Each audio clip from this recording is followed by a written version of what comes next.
try to play, but you're never gonna beat me. Look the other way. Chapter 21 of Jane Eyre.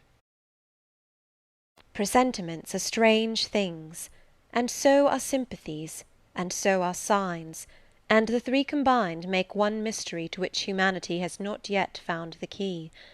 I never laughed at presentiments in my life, because I have had strange ones of my own. Sympathies, I believe, exist, for instance, between far distant, long absent, wholly estranged relatives, asserting, notwithstanding their alienation, the unity of the source to which each traces his origin, whose workings baffle mortal comprehension. And signs, for aught we know, may be but the sympathies of nature with man.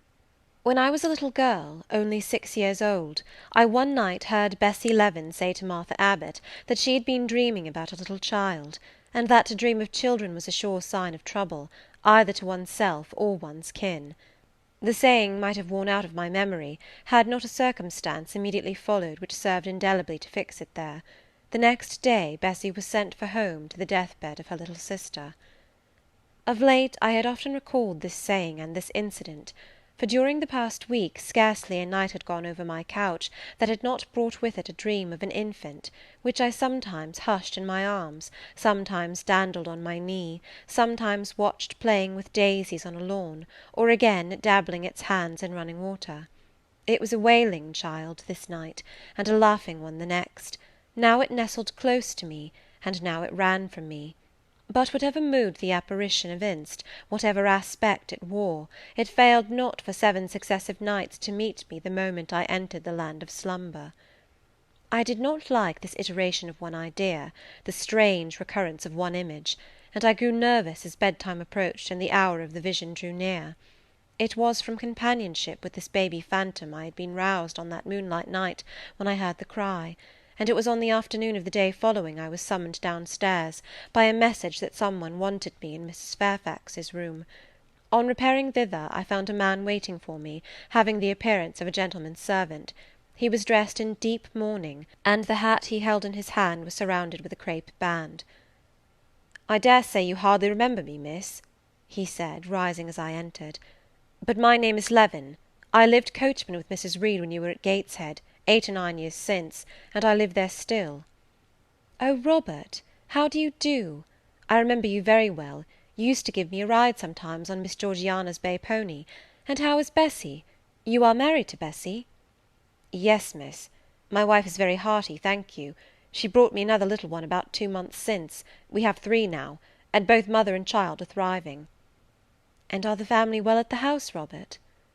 "I am sorry I can't give you better news of them, miss. They are very badly at present, in great trouble." "I hope no one is dead," I said, glancing at his black dress. He too looked down at the crape round his hat, and replied, "Mr. John died yesterday was a week, at his chambers in London." "Mr. John?" "Yes." "And how does his mother bear it?"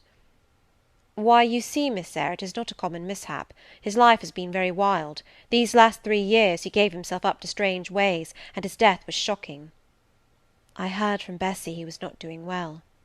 "Doing well? He could not do worse. He ruined his health and his estate amongst the worst men and the worst women. He got into debt and into jail. His mother helped him out twice, but as soon as he was free he returned to his old companions and habits. His head was not strong. The knaves he lived amongst fooled him beyond anything I ever heard. He came down to Gateshead about 3 weeks ago, and wanted Missus to give up all to him. Missus refused. Her means have long been much reduced by his extravagance. So he went back again, and the next news was that he was dead. How he died, God knows. They say he killed himself." I was silent. The things were frightful. Robert Leaven resumed. "Missus had been out of health herself for some time. She had got very stout, but was not strong with it, and the loss of money and fear of poverty were quite breaking her down. The information about Mr. John's death and the manner of it came too suddenly. It brought on a stroke. She was 3 days without speaking, but last Tuesday she seemed rather better. She appeared as if she wanted to say something, and kept making signs to my wife and mumbling. It was only yesterday morning, however, that Bessie understood she was pronouncing your name, and at last she made out the words, 'Bring Jane. Fetch Jane Eyre, I want to speak to her.'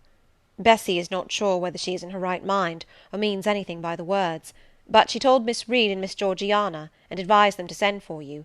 The young ladies put it off at first, but their mother grew so restless, and said "Jane, Jane," so many times, that at last they consented. I left Gateshead yesterday, and if you can get ready, miss, I should like to take you back with me early to-morrow morning. Yes, Robert, I shall be ready. It seems to me that I ought to go. I think so too, miss.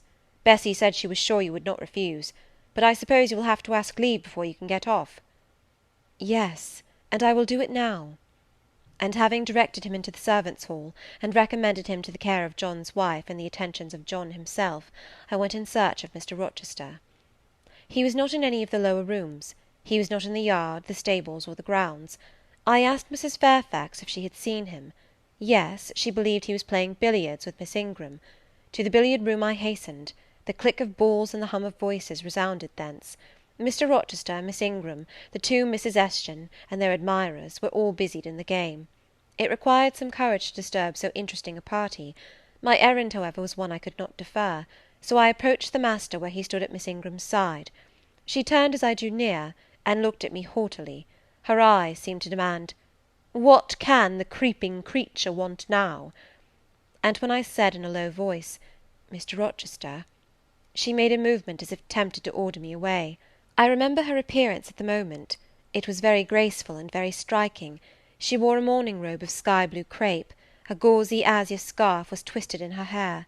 She had been all animation with the game, and irritated pride did not lower the expression of her haughty lineaments. "Does that person want you?" she inquired of Mr. Rochester, and Mr. Rochester turned to see who the person was.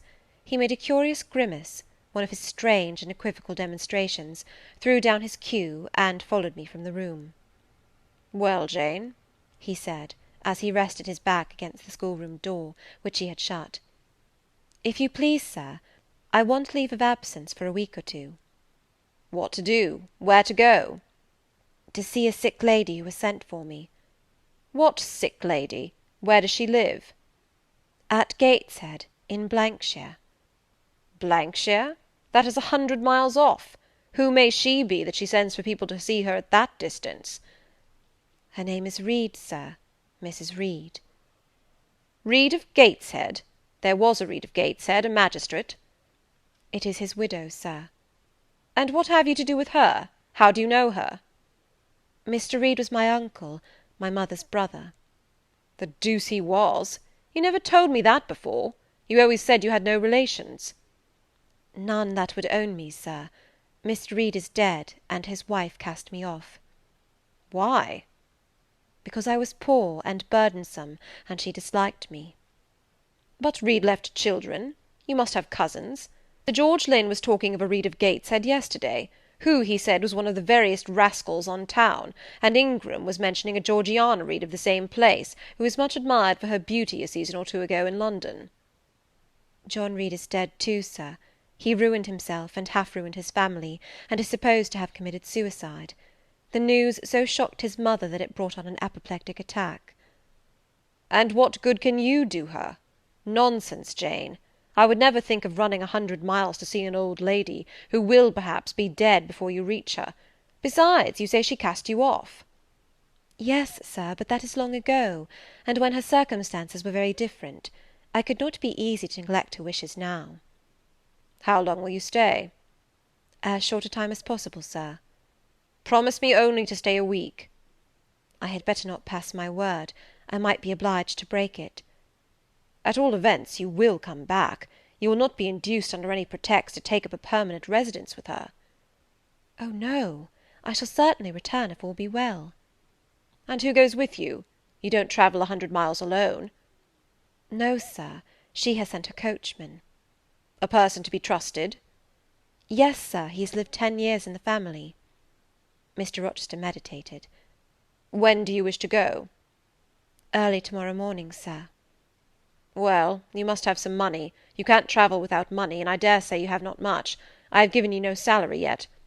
How much have you in the world, Jane?" he asked, smiling. I drew out my purse. A meagre thing it was. 5 shillings, sir."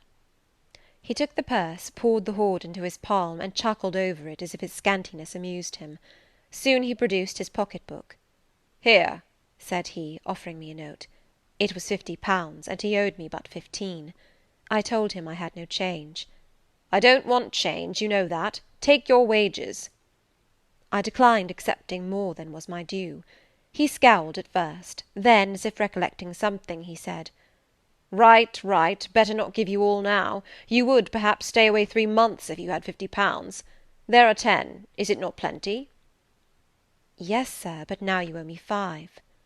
"Come back for it, then. I am your banker for £40. "Mr. Rochester, I may as well mention another matter of business to you while I have the opportunity."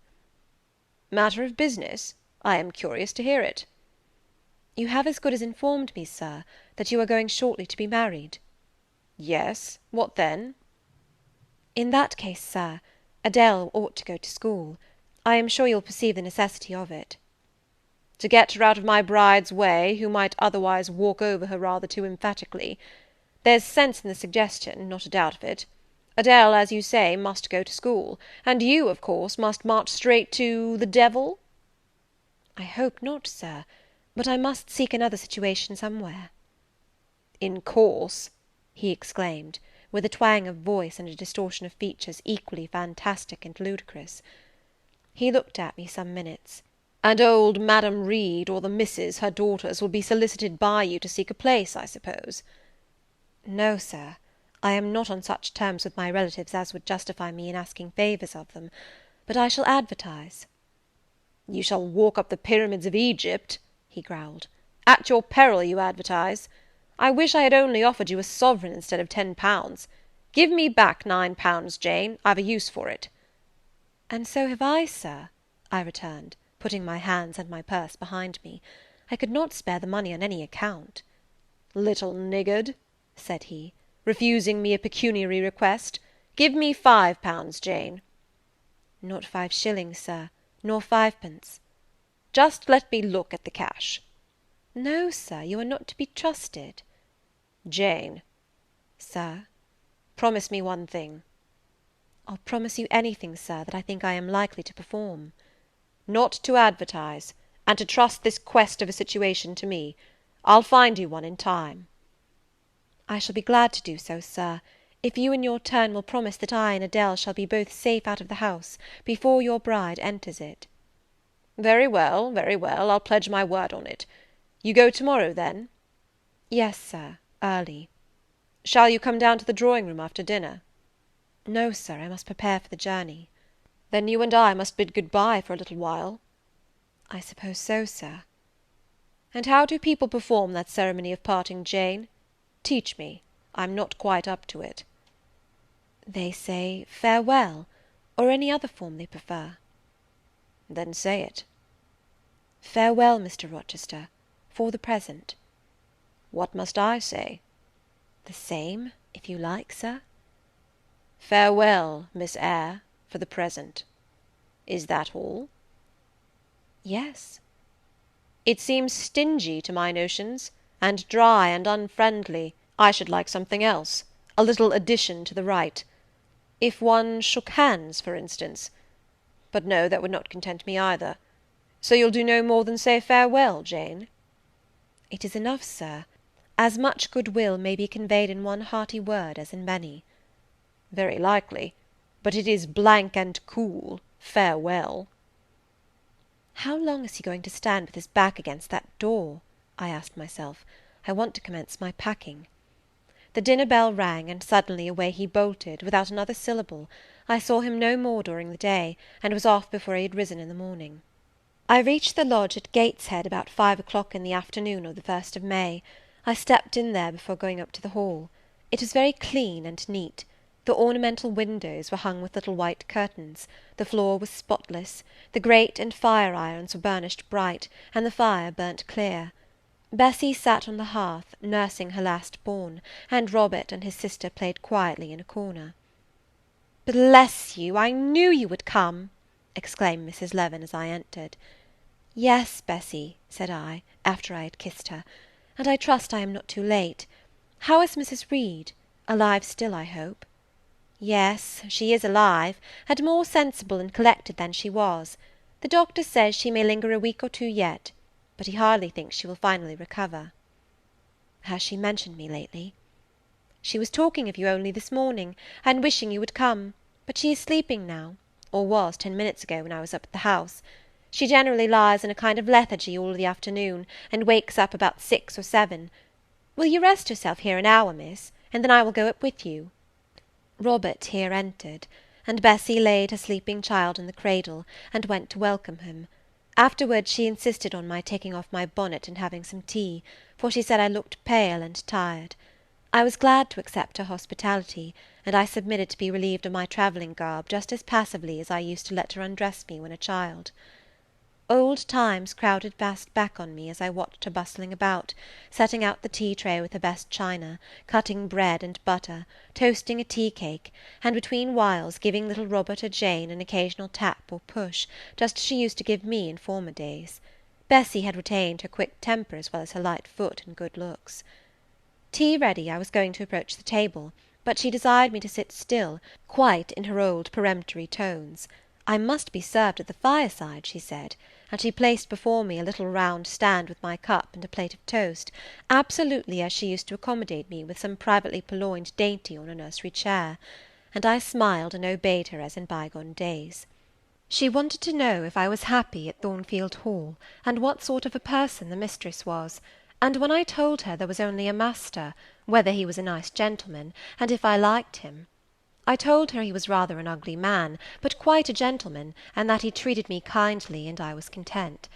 Then I went on to describe to her the gay company that had lately been staying at the house, and to these details Bessie listened with interest. They were precisely of the kind she relished. In such conversation an hour was soon gone. Bessie restored to me my bonnet, etc., and accompanied by her I quitted the lodge for the Hall. It was also accompanied by her that I had, nearly 9 years ago, walked down the path I was now ascending. On a dark, misty, raw morning in January, I had left a hostile roof with a desperate and embittered heart, a sense of outlawry and almost of reprobation, to seek the chilly harbourage of Lowood, that bourne so far away and unexplored. The same hostile roof now again rose before me. My prospects were doubtful yet, and I had yet an aching heart. I still felt as a wanderer on the face of the earth, but I experienced firmer trust in myself and my own powers, and less withering dread of oppression. The gaping wound of my wrongs, too, was now quite healed, and the flame of resentment extinguished. "You shall go into the breakfast-room first," said Bessie, as she preceded me through the hall. "The young ladies will be there." In another moment I was within that apartment. There was every article of furniture looking just as it did on the morning I was first introduced to Mr. Brocklehurst. The very rug he had stood upon still covered the hearth. Glancing at the bookcases, I thought I could distinguish the 2 volumes of Bewick's British Birds occupying their old place on the 3rd shelf, and Gulliver's Travels and the Arabian Nights ranged just above. The inanimate objects were not changed, but the living things had altered past recognition. 2 young ladies appeared before me, one very tall, almost as tall as Miss Ingram, very thin too, with a sallow face and severe mien. There was something ascetic in her look, which was augmented by the extreme plainness of a straight-skirted, black stuff dress, a starched linen collar, hair combed away from the temples, and the nun-like ornament of a string of ebony beads and a crucifix. This, I felt sure, was Eliza, though I could trace little resemblance to her former self in that elongated and colourless visage. The other was as certainly Georgiana, but not the Georgiana I remembered, the slim and fairy-like girl of 11. This was a full-blown, very plump damsel, fair as waxwork, with handsome and regular features, languishing blue eyes, and ringleted yellow hair. The hue of her dress was black too, but its fashion was so different from her sister's, so much more flowing and becoming, it looked as stylish as the others looked puritanical. In each of the sisters there was one trait of the mother, and only one. The thin and pallid elder daughter had her parents' cairngorm eye. The blooming and luxuriant younger girl had her contour of jaw and chin, perhaps a little softened, but still imparting an indescribable hardness to the countenance otherwise so voluptuous and buxom. Both ladies, as I advanced, rose to welcome me, and both addressed me by the name of Miss Eyre. Eliza's greeting was delivered in a short, abrupt voice, without a smile, and then she sat down again, fixed her eyes on the fire, and seemed to forget me. Georgiana added to her "How do you do?"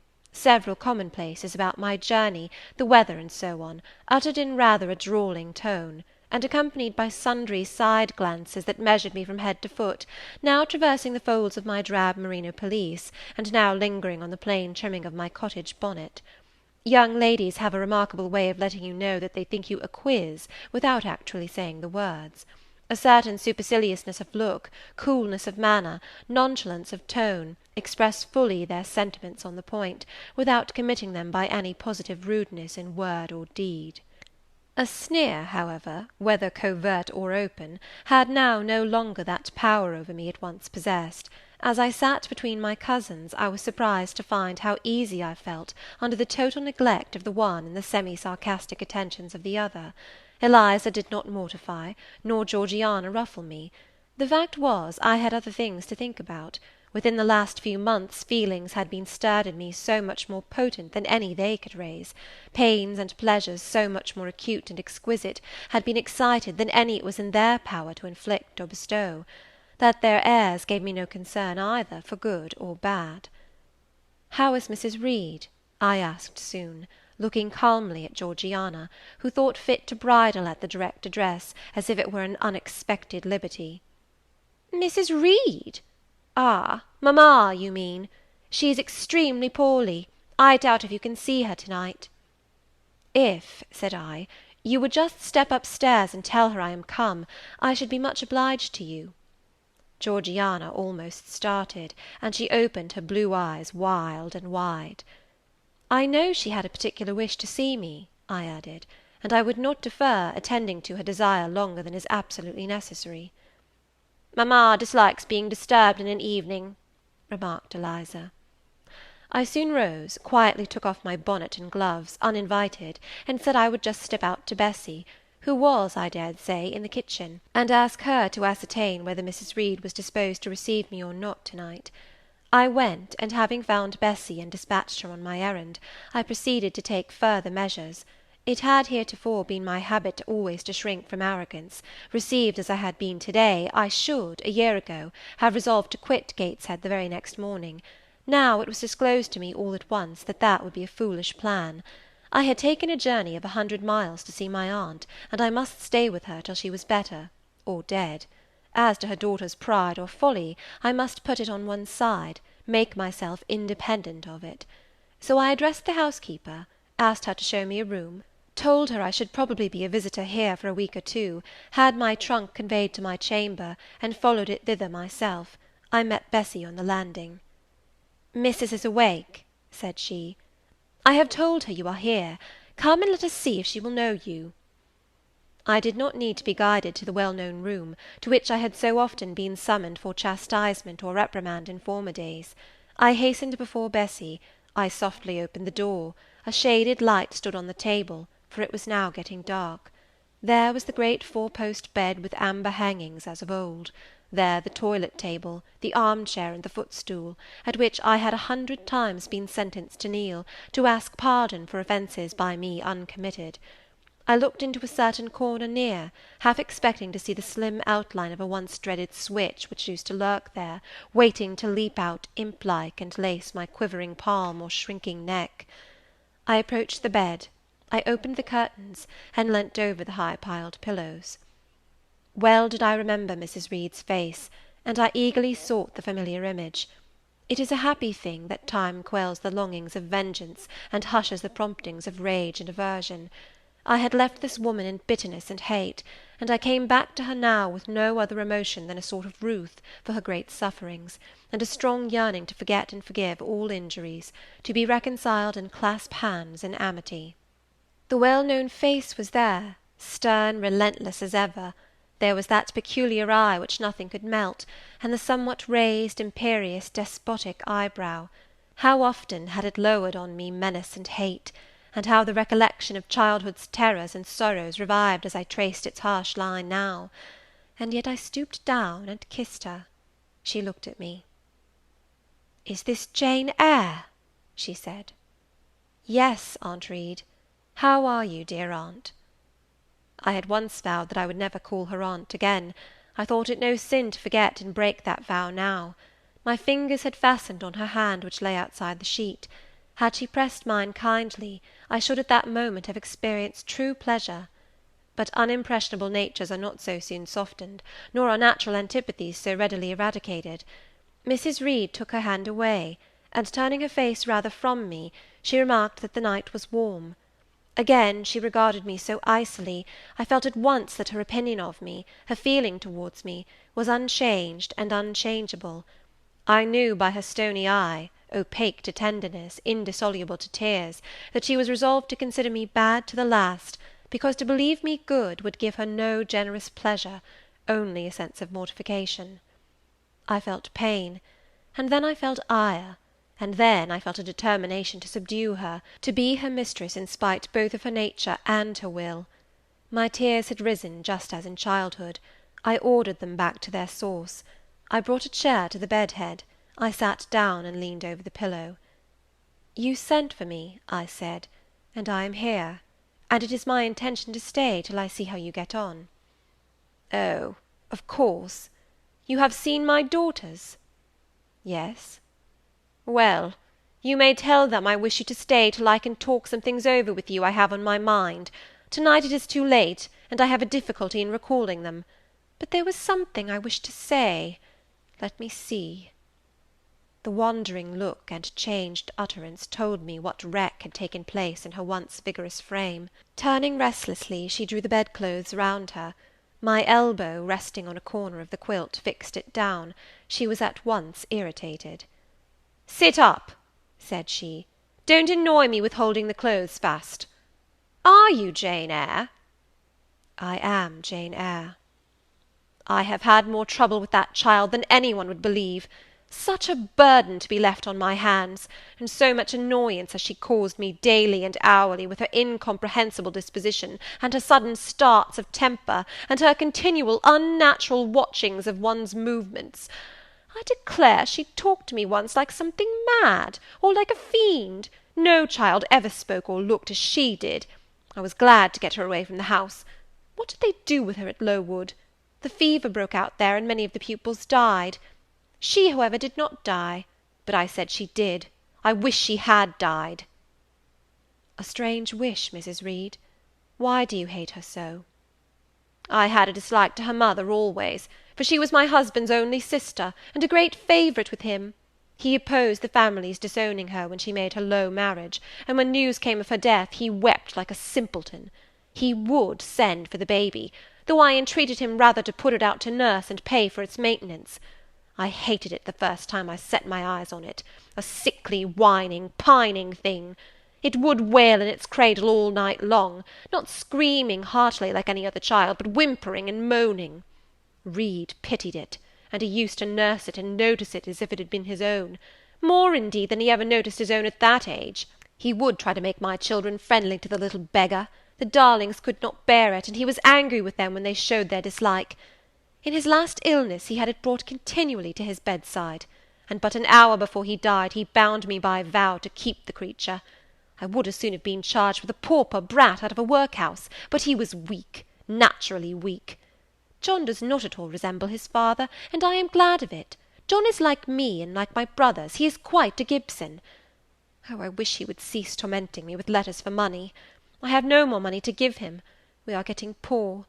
I must send away half my servants, and shut up part of the house, or let it off. I can never submit to do that, yet how are we to get on? 2/3 of my income goes in paying the interest of mortgages. John gambles dreadfully, and always loses, poor boy. He is beset by sharpers. John is sunk and degraded. His look is frightful. I feel ashamed for him when I see him." She was getting much excited. "I think I had better leave her now," said I to Bessy, who stood on the other side of the bed.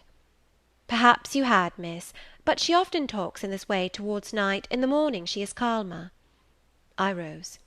"Stop!" exclaimed Mrs. Reed. "There is another thing I wish to say. He threatens me, he continually threatens me with his own death, or mine, and I dream sometimes that I see him laid out with a great wound in his throat, or with a swollen and blackened face. I am come to a strange pass. I have heavy troubles. What is to be done? How is the money to be had?" Bessy now endeavoured to persuade her to take a sedative draught. She succeeded with difficulty.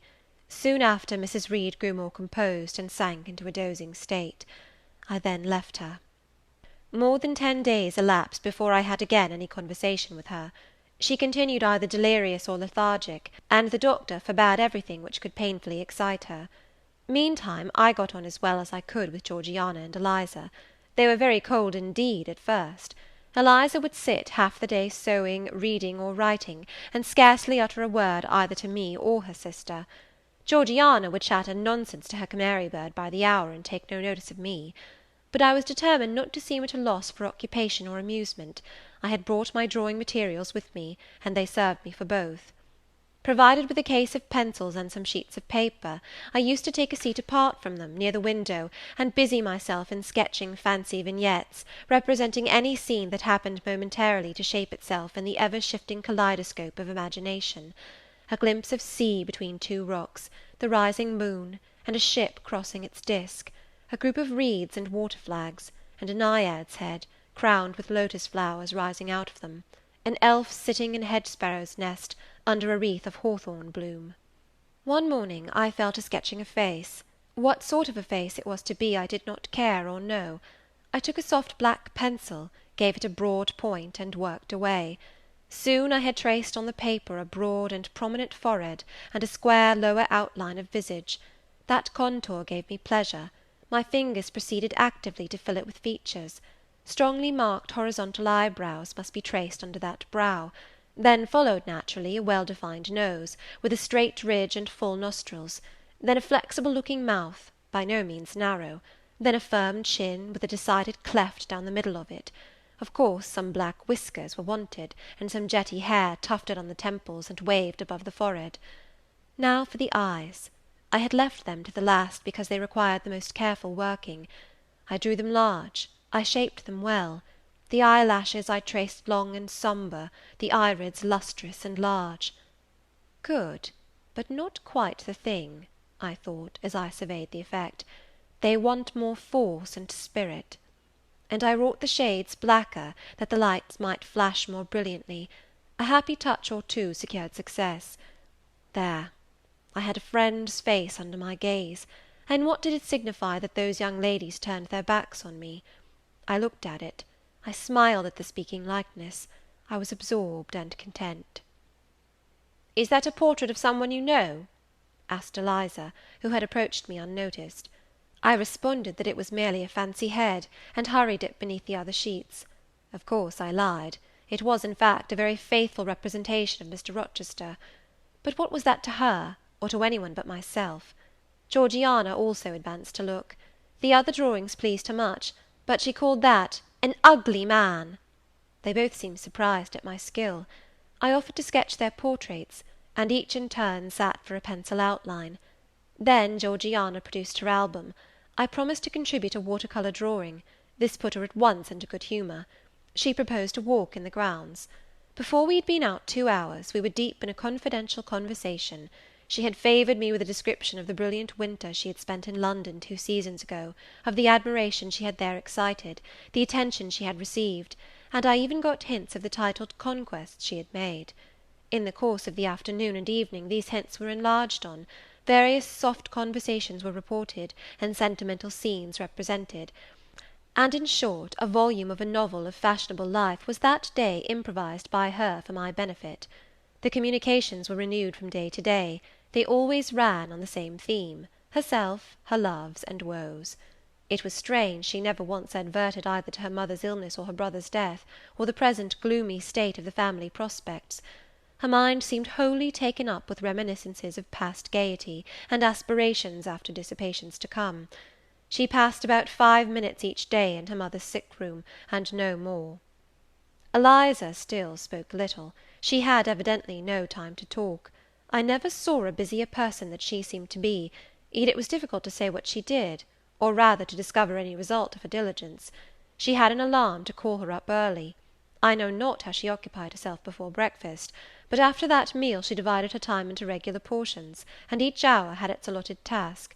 3 times a day she studied a little book, which I found, on inspection, was a common prayer book. I asked her once what was the great attraction of that volume, and she said, "The rubric." 3 hours a day she gave to stitching with gold thread the border of a square crimson cloth, almost large enough for a carpet. In answer to my inquiries after the use of this article, she informed me it was a covering for the altar of a new church lately erected near Gateshead. 2 hours she devoted to her diary, 2 to working by herself in the kitchen garden, and 1 to the regulation of her accounts. She seemed to want no company, no conversation. I believe she was happy in her way. This routine sufficed for her, and nothing annoyed her so much as the occurrence of any incident which forced her to vary its clockwork regularity. She told me one evening, when more disposed to be communicative than usual, that John's conduct, and the threatened ruin of the family, had been a source of profound affliction to her; but she had now, she said, settled her mind, and formed her resolution. Her own fortune she had taken care to secure, and when her mother died, and it was wholly improbable, she tranquilly remarked, that she should either recover or linger long, she would execute a long-cherished project, seek a retirement where punctual habits would be permanently secured from disturbance, and place safe barriers between herself and a frivolous world. I asked if Georgiana would accompany her. Of course not. Georgiana and she had nothing in common, they never had had. She would not be burdened with her society for any consideration. Georgiana should take her own course, and she, Eliza, would take hers. Georgiana, when not unburdening her heart to me, spent most of her time in lying on the sofa, fretting about the dulness of the house, and wishing over and over again that her aunt Gibson would send her an invitation up to town. "It would be so much better," she said, "if she could only get out of the way for a month or 2, till all was over." I did not ask what she meant by all being over, but I suppose she referred to the expected decease of her mother, and the gloomy sequel of funeral rites. Eliza generally took no more notice of her sister's indolence and complaints than if no such murmuring, lounging object had been before her. One day, however, as she put away her account book and unfolded her embroidery, she suddenly took her up thus: "Georgiana, a more vain and absurd animal than you was certainly never allowed to cumber the earth. You had no right to be born, for you make no use of life. Instead of living for, in, and with yourself, as a reasonable being ought, you seek only to fasten your feebleness on to some other person's strength. If no one can be found willing to burden her or himself with such a fat, weak, puffy, useless thing, you cry out that you are ill-treated, neglected, miserable. Then, too, existence for you must be a scene of continual change and excitement, or else the world is a dungeon. You must be admired, you must be courted, you must be flattered, you must have music, dancing, and society, or you languish, you die away. Have you no sense to devise a system which will make you independent of all efforts, and all wills but your own? Take one day, share it into sections, to each section apportion its task, leave no stray unemployed quarters of an hour, 10 minutes, 5 minutes, include all, do each piece of business in its turn with method, with rigid regularity.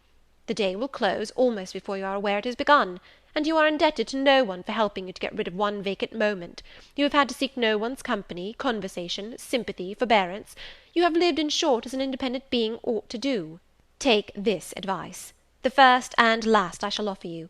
Then you will not want me or any one else, happen what may. Neglect it, go on as heretofore, craving, whining, and idling, and suffer the results of your idiocy, however bad and insuperable they may be. I tell you this plainly, and listen, for though I shall no more repeat what I am about to say, I shall steadily act on it. After my mother's death, I wash my hands of you. From the day her coffin is carried to the vault in Gateshead Church, you and I will be as separate as if we had never known each other.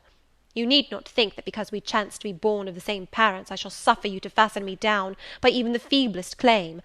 I can tell you this, if the whole human race, ourselves excepted, were swept away, and we two stood alone on the earth, I would leave you in the old world, and betake myself to the new." She closed her lips. "You might have spared yourself the trouble of delivering that tirade," answered Georgiana. "Everybody knows you are the most selfish, heartless creature in existence, and I know your spiteful hatred towards me. I have had a specimen of it before in the trick you played me about Lord Edwin Vere. You could not bear me to be raised above you, to have a title, to be received into circles where you dare not show your face, and so you acted the spy and informer, and ruined my prospects for ever." Georgiana took out her handkerchief, and blew her nose for an hour afterwards. Eliza sat cold, impassible, and assiduously industrious. True, generous feeling is made small account of by some, but here were two natures rendered, the one intolerably acrid, the other despicably savourless for the want of it. Feeling without judgment is a washy draught indeed, but judgment untempered by feeling is too bitter and husky a morsel for human deglution. It was a wet and windy afternoon. Georgiana had fallen asleep on the sofa over the perusal of a novel. Eliza was gone to attend a Saint's Day service at the new church, for in matters of religion she was a rigid formalist. No weather ever prevented the punctual discharge of what she considered her devotional duties. Fair or foul, she went to church thrice every Sunday, and as often on week-days as there were prayers. I bethought myself to go upstairs and see how the dying woman sped, who lay there almost unheeded. The very servants paid her but a remittent attention.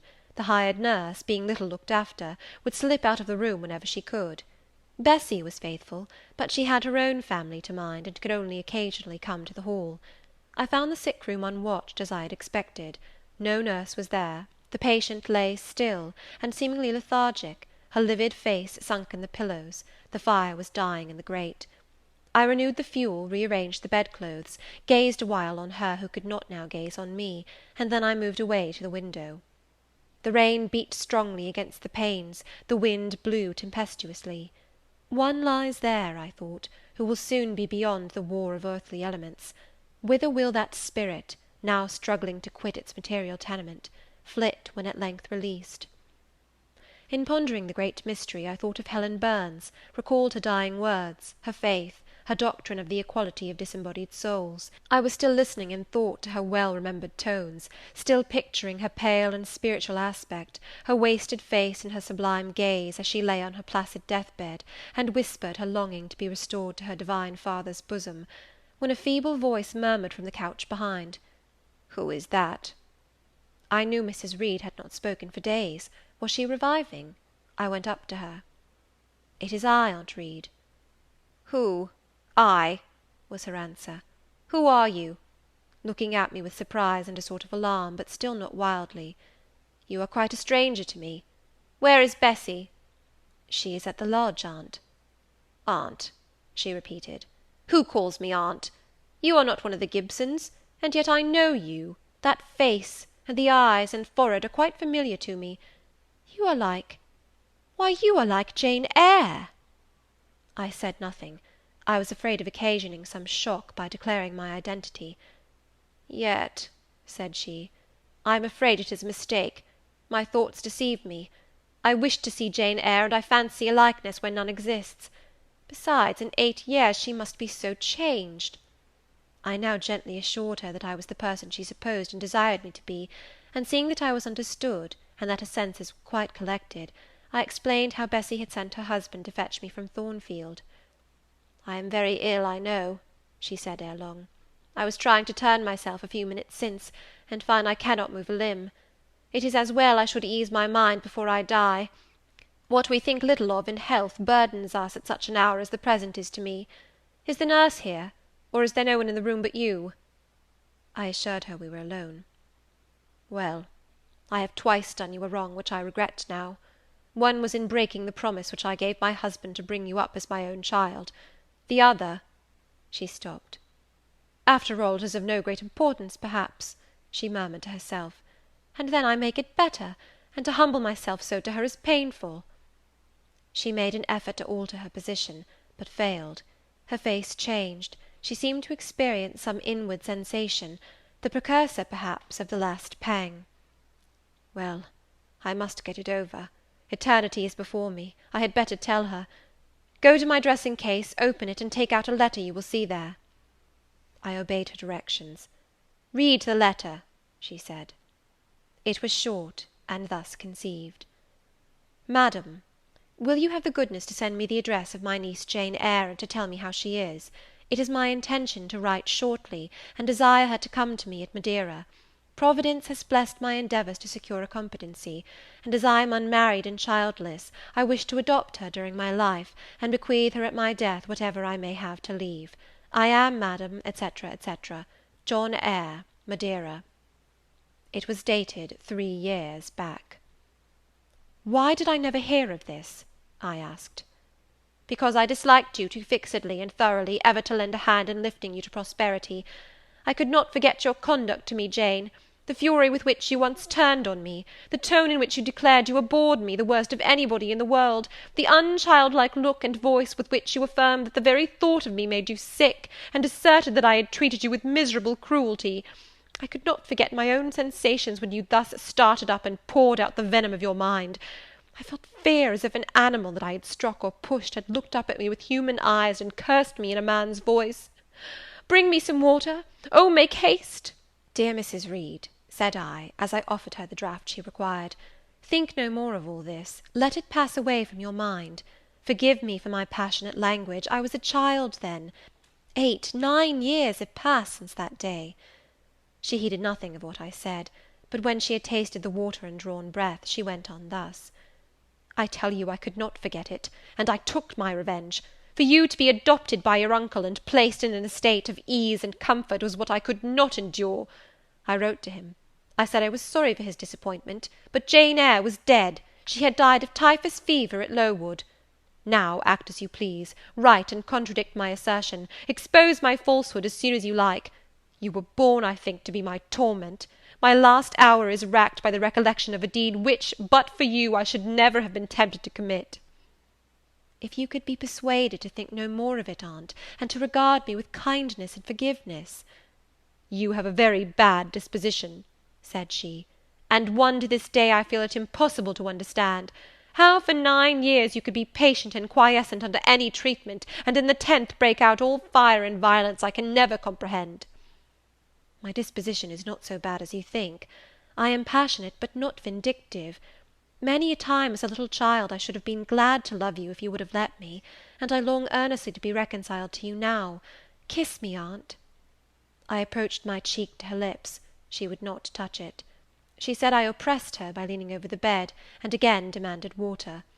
As I laid her down, for I raised her and supported her on my arm while she drank, I covered her ice-cold and clammy hand with mine. The feeble fingers shrank from my touch, the glazing eyes shunned my gaze. "Love me, then, or hate me, as you will," I said at last. "You have my full and free forgiveness. Ask now for God's, and be at peace." Poor suffering woman! It was too late for her to make now the effort to change her habitual frame of mind. Living, she had ever hated me; dying, she must hate me still. The nurse now entered, and Bessie followed. I yet lingered half an hour longer, hoping to see some sign of amity, but she gave none. She was fast relapsing into stupor, nor did her mind again rally. At 12 o'clock that night she died. I was not present to close her eyes, nor were either of her daughters. They came to tell us the next morning that all was over. She was by that time laid out. Eliza and I went to look at her. Georgiana, who had burst into loud weeping, said she dared not go. There was stretched Sarah Reed's once robust and active frame, rigid and still. Her eye of flint was covered with its cold lid. Her brow and strong traits wore yet the impress of her inexorable soul. A strange and solemn object was that corpse to me. I gazed on it with gloom and pain. Nothing soft, nothing sweet, nothing pitying or hopeful or subduing did it inspire, only a grating anguish for her woes, not my loss, and a sombre, tearless dismay at the fearfulness of death in such a form. Eliza surveyed her parent calmly.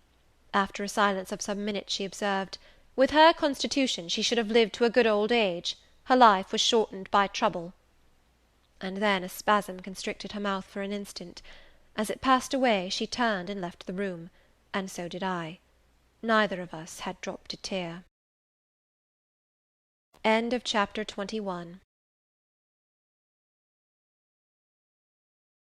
22. Of Jane Eyre. Mr. Rochester had given me but 1 week's leave of absence, yet a month elapsed before I quitted Gateshead.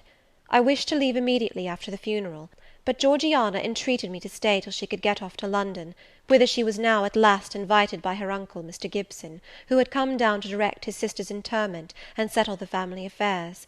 Georgiana said she dreaded being left alone with Eliza. From her she got neither sympathy in her dejection, support in her fears, nor aid in her preparations. So I bore with her feeble-minded wailings and selfish lamentations as well as I could, and did my best in sewing for her and packing her dresses. It is true that while I worked, she would idle, and I thought to myself, if you and I were destined to live always together, cousin, we would commence matters on a different footing. I should not settle tamely down into being the forbearing party. I should assign you your share of labour, and compel you to accomplish it, or else it should be left undone. I should insist also on your keeping some of those drawling, half-insincere complaints hushed in your own breast. It is only because our connection happens to be very transitory, and comes at a peculiarly mournful season, that I consent thus to render it so patient and compliant on my part. At last I saw Georgiana off, but now it was Eliza's turn to request me to stay another week. Her plans required all her time and attention, she said. She was about to depart for some unknown bourne, and all day long she stayed in her own room, her door bolted within, filling trunks, emptying drawers, burning papers, and holding no communication with any one. She wished me to look after the house, to see callers, and answer notes of condolence. One morning she told me I was at liberty. "And," she added, "I'm obliged to you for your valuable services and discreet conduct. There is some difference between living with such a one as you and with Georgiana. You perform your own part in life, and burden no one.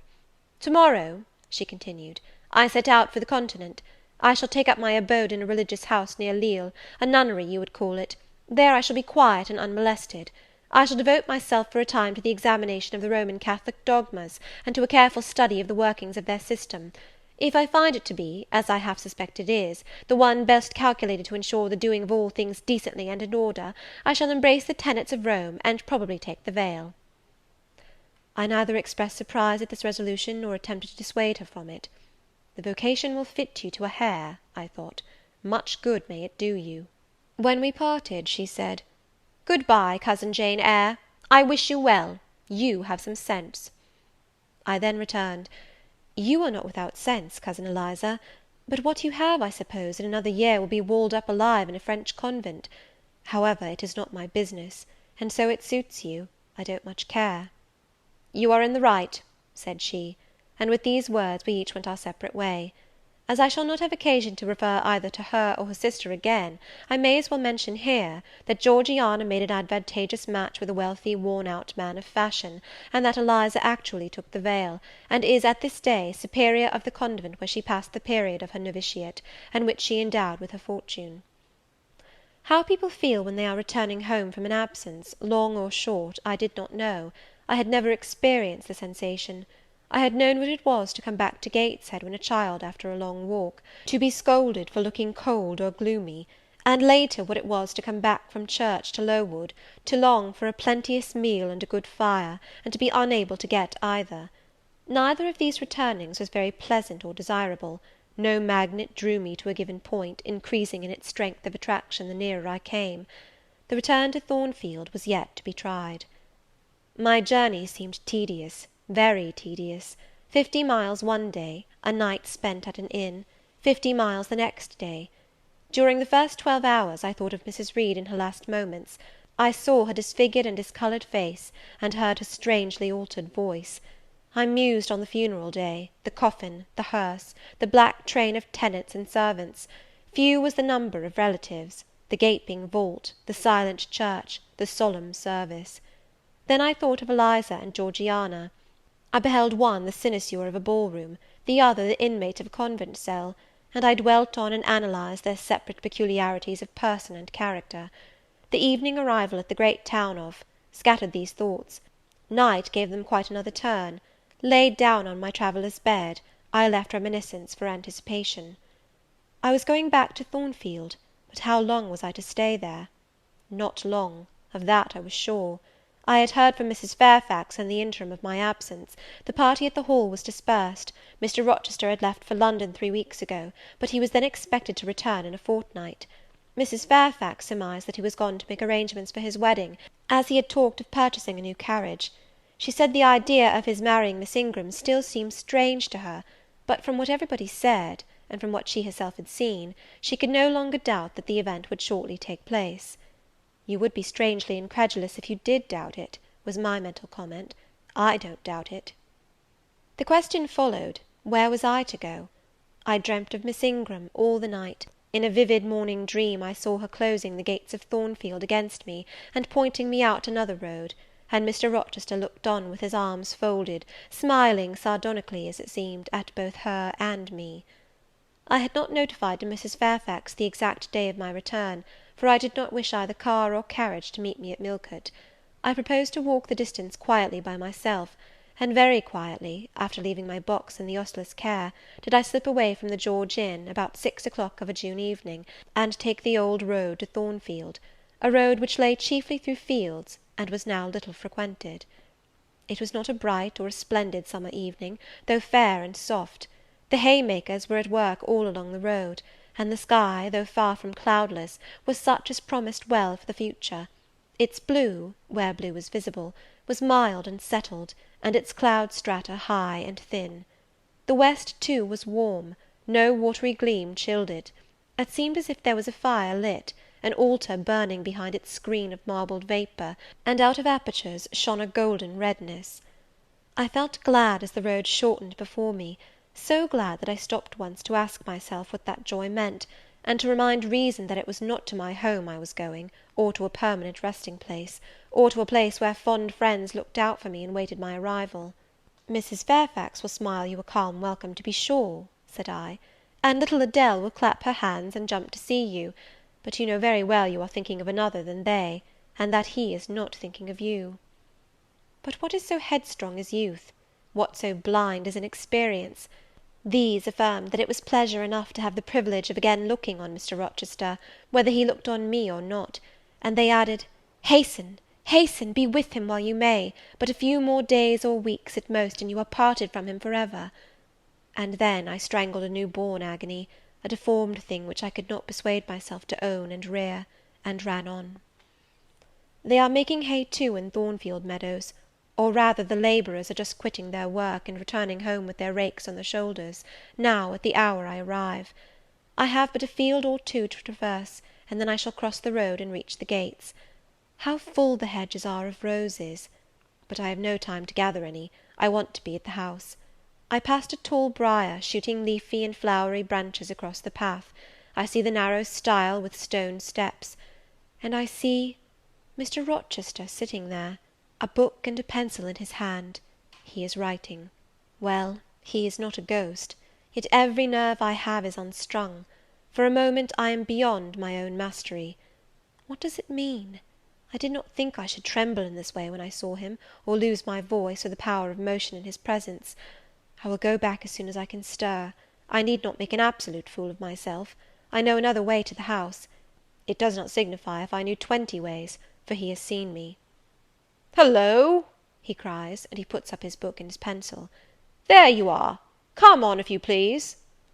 I suppose I do come on, though in what fashion I know not, being scarcely cognizant of my movements, and solicitous only to appear calm, and above all to control the working muscles of my face, which I feel rebel insolently against my will, and struggle to express what I had resolved to conceal. But I have a veil, it is down, I may make shift yet to behave with decent composure. "And is this Jane Eyre? Are you coming from Millcote, and on foot? Yes, just one of your tricks, not to send for a carriage, and come clattering over street and road like a common mortal, but to steal into the vicinage of your home along with twilight, just as if you were a dream or a shade. What the deuce have you done with yourself this last month?" "I have been with my aunt, Sir, who is dead." "A true Janian reply! Good angels be my guard! She comes from the other world, from the abode of people who are dead, and tells me so when she meets me alone here in the gloaming. If I dared, I'd touch you, to see if you are substance or shadow, you elf; but I'd as soon offer to take hold of a blue ignis fatuus light in a marsh. Truant, truant," he added, when he had paused an instant, "absent from me a whole month, and forgetting me quite, I'll be sworn." I knew there would be pleasure in meeting my master again, even though broken by the fear that he was so soon to cease to be my master, and by the knowledge that I was nothing to him. But there was ever in Mr. Rochester, so at least I thought, such a wealth of the power of communicating happiness, that to taste but of the crumbs he scattered to stray and stranger birds like me, was to feast genially. His last words were balm. They seemed to imply that it imported something to him whether I forgot him or not. and he had spoken of Thornfield as my home. Would that it were my home! He did not leave the stile, and I hardly liked to ask to go by. I inquired soon if he had not been to London. Yes, I suppose you found that out by second sight. Mrs. Fairfax told me in a letter. And did she inform you what I went to do? Oh, yes, Sir. Everybody knew your errand. You must see the carriage, Jane, and tell me if you don't think it will suit Mrs. Rochester exactly, and whether she won't look like Queen Boadicea, leaning back against those purple cushions. I wish, Jane, I were a trifle better adapted to match with her externally. Tell me now, fairy as you are, can't you give me a charm or a philtre or something of that sort, to make me a handsome man? It would be past the power of magic, Sir. And in thought I added, a loving eye is all the charm needed. To such you are handsome enough, or rather your sternness has a power beyond beauty. Mr. Rochester had sometimes read my unspoken thoughts with an acumen to me incomprehensible. In the present instance he took no notice of my abrupt vocal response, but he smiled at me with a certain smile he had of his own, and which he used but on rare occasions. He seemed to think it too good for common purposes. It was the real sunshine of feeling. He shed it over me now. "Pass, Janet," said he, making room for me to cross the stile. "Go up home, and stay your weary little wandering feet at a friend's threshold." All I had now to do was to obey him in silence. No need for me to colloquize further. I got over the stile without a word, and meant to leave him calmly. An impulse held me fast, a force turned me round. I said, or something in me said, and in spite of me, "Thank you, Mr. Rochester, for your great kindness. I am strangely glad to get back again to you, and wherever you are is my home, my only home." I walked on so fast that even he could hardly have overtaken me had he tried. Little Adele was half wild with delight when she saw me. Mrs. Fairfax received me with her usual plain friendliness. Leah smiled, and even Sophy bid me bonsoir with glee. This was very pleasant. There is no happiness like that of being loved by your fellow creatures, and feeling that your presence is an addition to their comfort. I that evening shut my eyes resolutely against the future. I stopped my ears against the voice that kept warning me of near separation and coming grief. When tea was over, and Mrs. Fairfax had taken her knitting, and I had assumed a low seat near her, and Adele, kneeling on the carpet, had nestled close up to me, and a sense of mutual affection seemed to surround us with a ring of golden peace, I uttered a silent prayer that we might not be parted far or soon. But when, as we thus sat, Mr. Rochester entered, unannounced, and looking at us, seemed to take pleasure in the spectacle of a group so amicable; when he said he supposed the old lady was all right now that she had got her adopted daughter back again, and added that he saw Adele was prête à croquer sa petite maman anglaise, I half ventured to hope that he would, even after his marriage, keep us together somewhere under the shelter of his protection, and not quite exiled from the sunshine of his presence. A fortnight of dubious calm succeeded my return to Thornfield Hall. Nothing was said of the master's marriage, and I saw no preparation going on for such an event. Almost every day I asked Mrs. Fairfax if she had yet heard anything decided. Her answer was always in the negative. Once she said she had actually put the question to Mr. Rochester as to when he was going to bring his bride home; but he had answered her only by a joke and one of his queer looks, and she could not tell what to make of him. One thing surprised me, and that was, there were no journeyings backward and forward, no visits to Ingram Park. To be sure, it was 20 miles off, on the borders of another county, but what was that distance to an ardent lover? To so practised and indefatigable a horseman as Mr. Rochester, it would be but a morning's ride. I began to cherish hopes I had no right to conceive, that the match was broken off, that rumour had been mistaken, that one or both parties had changed their minds. I used to look at my master's face to see if it was sad or fierce, but I could not remember the time when it had been so uniformly clear of clouds or evil feelings. If, in the moments I and my pupil spent with him, I lacked spirits and sank into inevitable dejection, he became even gay. Never had he called me more frequently to his presence, never been kinder to me when there, and, alas, never had I loved him so well. End of chapter 22. Chapter 23 of Jane Eyre. A splendid midsummer shone over England, skies so pure, Suns so radiant as were then seen in long succession seldom favour, even singly, our wave-girt land. It was as if a band of Italian days had come from the south, like a flock of glorious passenger birds, and lighted to rest them on the cliffs of Albion. The hay was all got in, the fields round Thornfield were green and shorn, the roads white and baked, the trees were in their dark prime. Hedge and wood, full-leaved and deeply tinted, contrasted well with the sunny hue of the cleared meadows between. On Midsummer Eve, Adele, weary with gathering wild strawberries in Hay Lane half the day, had gone to bed with the sun. I watched her drop asleep, and when I left her, I sought the garden. It was now the sweetest hour of the 24. Day its fervid fires had wasted, and dew fell cool on panting plain and scorched summit. Where the sun had gone down in simple state, pure of the pomp of clouds, spread a solemn purple, burning with the light of red jewel and furnace flame at one point, on one hill peak, and extending high and wide, soft and still softer, over half heaven. The east had its own charm, or fine deep blue, and its own modest gem, a casino and solitary star. Soon it would boast the moon, but she was yet beneath the horizon. I walked a while on the pavement, but a subtle, well-known scent, that of a cigar, stole from some window. I saw the library casement open a hand's breadth. I knew I might be watched thence, so I went apart into the orchard. No nook in the grounds more sheltered and more Eden-like. It was full of trees, it bloomed with flowers. A very high wall shut it out from the court on one side; on the other, a beech avenue screened it from the lawn. At the bottom was a sunk fence, its sole separation from lonely fields, a winding walk, bordered with laurels and terminating in a giant horse-chestnut, circled at the base by a seat, led down to the fence. Here one could wander unseen. While such honey-dew fell, such silence reigned, such gloaming gathered, I felt as if I could haunt such shade forever. But in threading the flower and fruit parterres at the upper part of the enclosure, enticed there by the light the now rising moon cast on this more open quarter, my step is stayed, not by sound, not by sight, but once more by a warning fragrance. Sweetbriar and southernwood, jasmine, pink, and rose, have long been yielding their evening sacrifice of incense.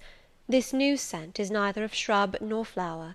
It is, I know it well, it is Mr. Rochester's cigar. I look round and I listen. I see trees laden with ripening fruit. I hear a nightingale warbling in a wood half a mile off. No moving form is visible, no coming step audible, but that perfume increases. I must flee. I make for the wicket leading to the shrubbery, and I see Mr. Rochester entering. I step aside into the ivy recess. He will not stay long. He will soon return whence he came, and if I sit still, he will never see me. But no, eventide is as pleasant to him as to me, and this antique garden as attractive, and he strolls on, now lifting the gooseberry tree branches to look at the fruit, large as plums, with which they are laden, now taking a ripe cherry from the wall, now stooping toward a knot of flowers, either to inhale their fragrance or to admire the dew-beads on their petals. A great moth goes humming by me. It alights on a plant at Mr. Rochester's foot. He sees it, and bends to examine it. Now he has his back towards me, thought I, and he is occupied too, and perhaps if I walk softly I can slip away unnoticed. I trode on an edging of turf, that the crackle of the pebbly gravel might not betray me. He was standing among the beds at a yard or two distant from where I had to pass. The moth apparently engaged him. I shall get by very well, I meditated. As I crossed his shadow, thrown long over the garden by the moon, not yet risen high, he said quietly, without turning, "Jane, come and look at this fellow."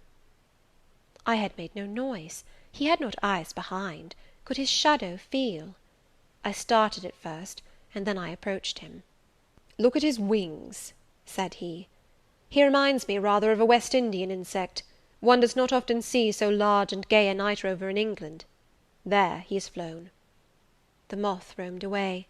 I was sheepishly retreating also, but Mr. Rochester followed me, and when we reached the wicket, he said, "Turn back. On so lovely a night it is a shame to sit in the house, and surely no one can wish to go to bed while sunset is thus at meeting with moonrise." It is one of my faults, that though my tongue is sometimes prompt enough at an answer, there are times when it sadly fails me in framing an excuse, and always the lapse occurs at some crisis, when a facile word or plausible pretext is especially wanted to get me out of painful embarrassment. I did not like to walk at this hour alone with Mr. Rochester in the shadowy orchard, but I could not find a reason to allege for leaving him. I followed with lagging step, and thoughts busily bent on discovering a means of extrication, but he himself looked so composed and so grave also, I became ashamed of feeling any confusion. The evil, if evil existent or prospective there was, seemed to lie with me only. His mind was unconscious and quiet. "Jane," he recommenced, as we entered the laurel walk, and slowly strayed down in the direction of the sunk fence and the horse chestnut, "Thornfield is a pleasant place in summer, is it not?" "Yes, Sir."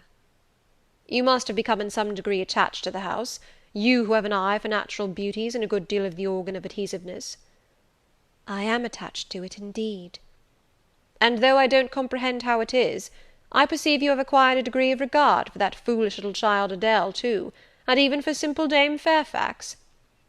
"Yes, Sir, in different ways I have an affection for both." "And would be sorry to part with them?" "Yes." "Pity," he said, and sighed and paused. "It is always the way of events in this life," he continued presently. "No sooner have you got settled in a pleasing resting place, than a voice calls out to you to rise and move on, for the hour of repose is expired." "Must I move on, Sir?" I asked. "Must I leave Thornfield?" "I believe you must, Jane. I am sorry, Janet, but I believe indeed you must." This was a blow, but I did not let it prostrate me. "Well, Sir, I shall be ready when the order to march comes." "It is come now. I must give it to-night." "Then you are going to be married, Sir?"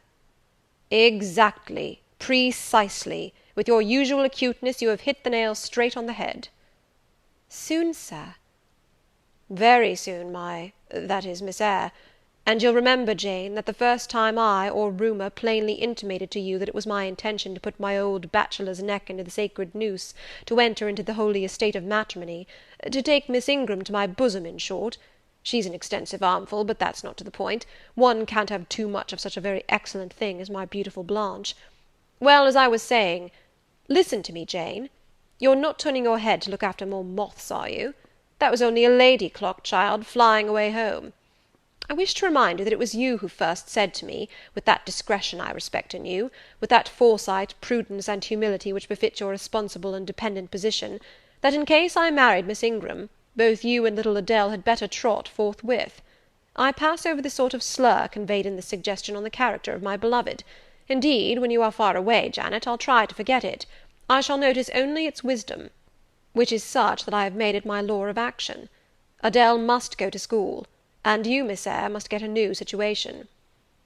"Yes, Sir, I will advertise immediately, and meantime, I suppose I was going to say, I suppose I may stay here, till I find another shelter to betake myself to; but I stopped, feeling it would not do to risk a long sentence, for my voice was not quite under command. "In about a month I hope to be a bridegroom," continued Mr. Rochester, "and in the interim I shall myself look out for employment, and an asylum for you." "Thank you, Sir. I am sorry to give—" "Oh, no need to apologize. I consider that when the dependent does her duty as well as you have done yours, she has a sort of claim upon her employer for any little assistance he can conveniently render her. Indeed, I have already, through my future mother-in-law, heard of a place that I think will suit. It is to undertake the education of the 5 daughters of Mrs. Dionysus O'Gall of Bitternut Lodge, Connaught, Ireland. You'll like Ireland, I think. There's such warm-hearted people there, they say." "It is a long way off, Sir." "No matter. A girl of your sense will not object to the voyage or the distance." "Not the voyage, but the distance. And then the sea is a barrier."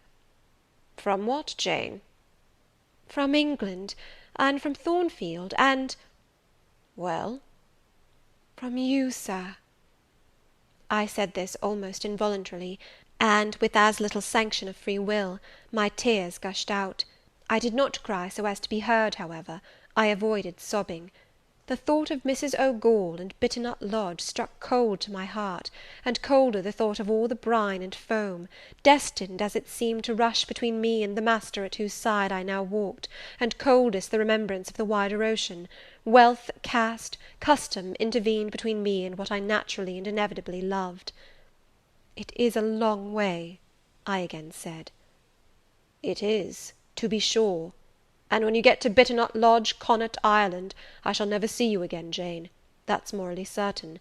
I never go over to Ireland, not having myself much of a fancy for the country. We have been good friends, Jane, have we not?" "Yes, sir." "And when friends are on the eve of separation, they like to spend the little time that remains to them close to each other. Come, we'll talk over the voyage and the parting quietly half an hour or so, while the stars enter into their shining life up in heaven yonder. Here is the chestnut tree, here is the bench at its old roots. Come, we will sit there in peace to-night, though we should never more be destined to sit there together." He seated me and himself. "It is a long way to Ireland, Janet, and I am sorry to send my little friend on such weary travels; but if I can't do better, how is it to be helped? Are you anything akin to me, do you think, Jane?" I could risk no sort of answer by this time. My heart was still. "Because," he said, "I sometimes have a queer feeling with regard to you, especially when you are near me, as now. It is as if I had a string somewhere under my left ribs, tightly and inextricably knotted to a similar string situated in the corresponding quarter of your little frame; and if that boisterous channel, and 200 miles or so of land, come broad between us, I am afraid that cord of communion will be snapped, and then I've a nervous notion I should take to bleeding inwardly. As for you, you'd forget me." "That I never should, sir, you know—" Impossible to proceed. "Jane, do you hear that nightingale singing in the wood? Listen." In listening, I sobbed convulsively, for I could repress what I endured no longer. I was obliged to yield, and I was shaken from head to foot with acute distress. When I did speak, it was only to express an impetuous wish that I had never been born, or never come to Thornfield. "Because you are sorry to leave it?" The vehemence of emotion, stirred by grief and love within me, was claiming mastery, and struggling for full sway, and asserting a right to predominate, to overcome, to live, rise, and reign at last, yes, and to speak. I grieve to leave Thornfield. I love Thornfield.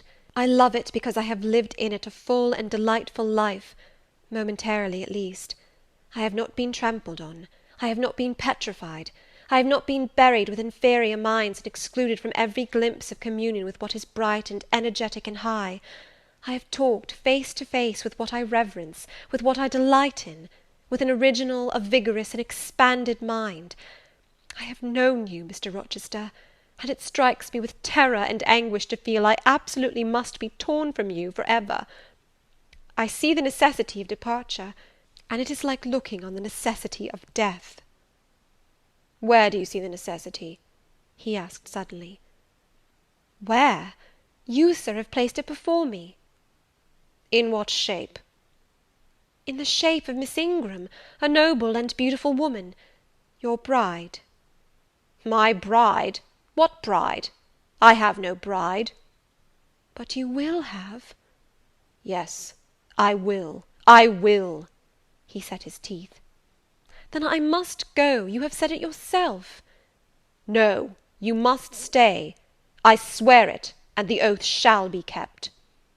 "I tell you I must go," I retorted, roused to something like passion. "Do you think I can stay to become nothing to you? Do you think I am an automaton, a machine without feelings, and can bear to have my morsel of bread snatched from my lips and my drop of living water dashed from my cup?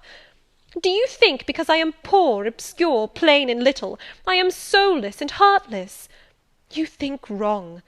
I have as much soul as you, and full as much heart; and if God had gifted me with some beauty and much wealth, I should have made it as hard for you to leave me as it is now for me to leave you. I am not talking to you now through the medium of custom, conventionalities, or even of mortal flesh.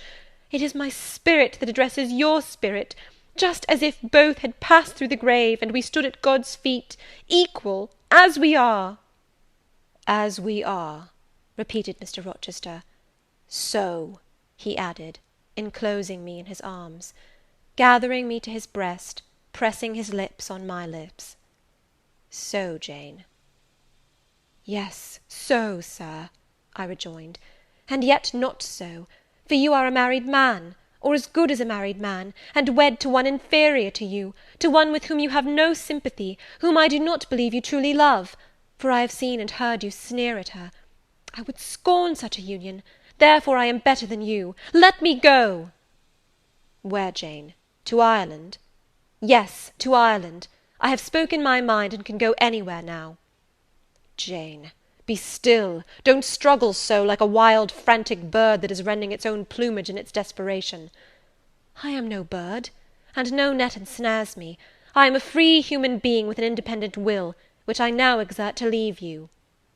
Another effort set me at liberty, and I stood erect before him.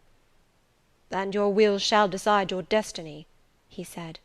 "I offer you my hand, my heart, and a share of all my possessions." "You play a farce, which I merely laugh at." "I ask you to pass through life at my side, to be my second self, and best earthly companion." "For that fate you have already made your choice, and must abide by it." "Jane, be still a few moments. You are over excited. I will be still too." A waft of wind came sweeping down the laurel walk, and trembled through the boughs of the chestnut. It wandered away, away to an infinite distance. It died. The nightingale's song was then the only voice of the hour. In listening to it, I again wept. Mr. Rochester sat quiet, looking at me gently and seriously. Some time passed before he spoke. He at last said, "Come to my side, Jane, and let us explain and understand one another." "I will never again come to your side.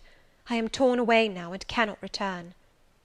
"But, Jane, I summon you as my wife. It is you only I intend to marry." I was silent. I thought he mocked me. "Come, Jane, come hither." "Your bride stands between us." He rose, and with a stride reached me. "My bride is here," he said, again drawing me to him, "because my equal is here, and my likeness. Jane, will you marry me?" Still I did not answer, and still I writhed myself from his grasp, for I was still incredulous. "Do you doubt me, Jane?" "Entirely." "You have no faith in me?" "Not a whit." "Am I a liar in your eyes?" he asked passionately. "Little sceptic, you shall be convinced. What love have I for Miss Ingram? None, and that you know. What love has she for me? None, as I have taken pains to prove. I caused a rumour to reach her that my fortune was not a third of what was supposed, and after that I presented myself to see the result. It was coldness both from her and her mother. I would not, I could not marry Miss Ingram. You, strange, you almost unearthly thing, I love as my own flesh. You, poor and obscure and small and plain as you are, I entreat to accept me as a husband." "What, me?" I ejaculated, beginning in his earnestness, and especially in his incivility, to credit his sincerity. "Me, who have not a friend in the world but you, if you are my friend, not a shilling but what you have given me." "You, Jane. I must have you for my own, entirely my own. Will you be mine? Say yes, quickly." "Mr. Rochester, let me look at your face. Turn to the moonlight." "Why?" "Because I want to read your countenance. Turn." There. You will find it scarcely more legible than a crumpled, scratched page. Read on, only make haste, for I suffer." His face was very much agitated and very much flushed, and there were strong workings in the features, and strange gleams in the eyes. "Oh, Jane, you torture me!" he exclaimed. "With that searching and yet faithful and generous look, you torture me." "How can I do that? If you are true, and your offer real, my only feelings to you must be gratitude and devotion. They cannot torture." "Gratitude!" he ejaculated, and added wildly, "Jane, accept me quickly. Say, Edward, give me my name, Edward, I will marry you." "Are you in earnest? Do you truly love me? Do you sincerely wish me to be your wife?" "I do, and if an oath is necessary to satisfy you, I swear it." "Then, Sir, I will marry you." "Edward, my little wife." "Dear Edward!" Come to me entirely now," said he, and added in his deepest tone, speaking in my ear as his cheek was laid on mine, "Make my happiness, I will make yours." "God pardon me," he subjoined ere long, "and man meddle not with me, I have her, and will hold her." "There is no one to meddle, Sir, I have no kindred to interfere." "No, that is the best of it," he said; and if I had loved him less, I should have thought his accent and look of exultation savage; but sitting by him, roused from the nightmare of parting, called to the paradise of union, I thought only of the bliss given me to drink in so abundant a flow. Again and again he said, "Are you happy, Jane?" and again I answered, "Yes." After which he murmured, "It will atone, it will atone. Have I not found her friendless, cold, and comfortless? Will I not guard, and cherish, and solace her? Is there not love in my heart, and constancy in my resolves? It will expiate at God's tribunal. I know my Maker sanctions what I do. For the world's judgment I wash my hands thereof. For man's opinion I defy it." But what had befallen the night? The moon was not yet set, and we were all in shadow. I could scarcely see my master's face, near as I was. And what ailed the chestnut tree? It writhed and groaned, while wind roared in the laurel walk, and came sweeping over us. "We must go in," said Mr. Rochester, "the weather changes. I could have sat with thee till morning, Jane." And so, thought I, could I with you. I should have said so, perhaps, but a livid, vivid spark leapt out of a cloud at which I was looking, and there was a crack, a crash, and a close rattling peal, and I thought only of hiding my dazzled eyes against Mr. Rochester's shoulder. The rain rushed down. He hurried me up the walk, through the grounds, and into the house, but we were quite wet before we could pass the threshold. He was taking off my shawl in the hall, and shaking the water out of my loosened hair, when Mrs. Fairfax emerged from her room. I did not observe her at first, nor did Mr. Rochester. The lamp was lit, the clock was on the stroke of 12. "Hasten to take off your wet things," said he, "and before you go, good night. Good night, my darling." He kissed me repeatedly. When I looked up, on leaving his arms, there stood the widow, pale, grave, and amazed. I only smiled at her, and ran up stairs. Explanation will do for another time, thought I. Still, when I reached my chamber, I felt a pang at the idea she should even temporarily misconstrue what she had seen; but joy soon effaced every other feeling, and loud as the wind blew, near and deep as the thunder crashed, fierce and frequent as the lightning gleamed, cataract-like as the rain fell during a storm of 2 hours' duration, I experienced no fear and little awe. Mr. Rochester came thrice to my door in the course of it, to ask if I was safe and tranquil, and that was comfort, that was strength for anything. Before I left my bed in the morning, little Adele came running in to tell me that the great horse chestnut at the bottom of the orchard had been struck by lightning in the night, and half of it split away.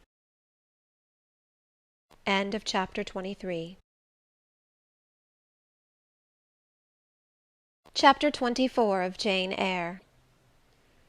As I rose and dressed, I thought over what had happened, and wondered if it were a dream. I could not be certain of the reality till I had seen Mr. Rochester again, and heard him renew his words of love and promise. While arranging my hair, I looked at my face in the glass, and felt it was no longer plain. There was hope in its aspect, and life in its colour, and my eyes seemed as if they had beheld the fount of fruition, and borrowed beams from the lustrous ripple. I had often been unwilling to look at my master, because I feared he could not be pleased at my look, but I was sure I might lift my face to his now, and not cool his affection by its expression. I took a plain but clean and light summer dress from my drawer, and put it on. It seemed no attire had ever so well become me, because none had I ever worn in so blissful a mood. I was not surprised, when I ran down into the hall, to see that a brilliant June morning had succeeded to the tempest of the night, and to feel, through the open glass door, the breathing of a fresh and fragrant breeze. Nature must be gladsome when I was so happy. A beggar woman and her little boy, pale ragged objects both, were coming up the walk, and I ran down and gave them all the money I happened to have in my purse, some 3 or 4 shillings. Good or bad, they must partake of my jubilee. The rooks cawed and blither birds sang, but nothing was so merry or so musical as my own rejoicing heart.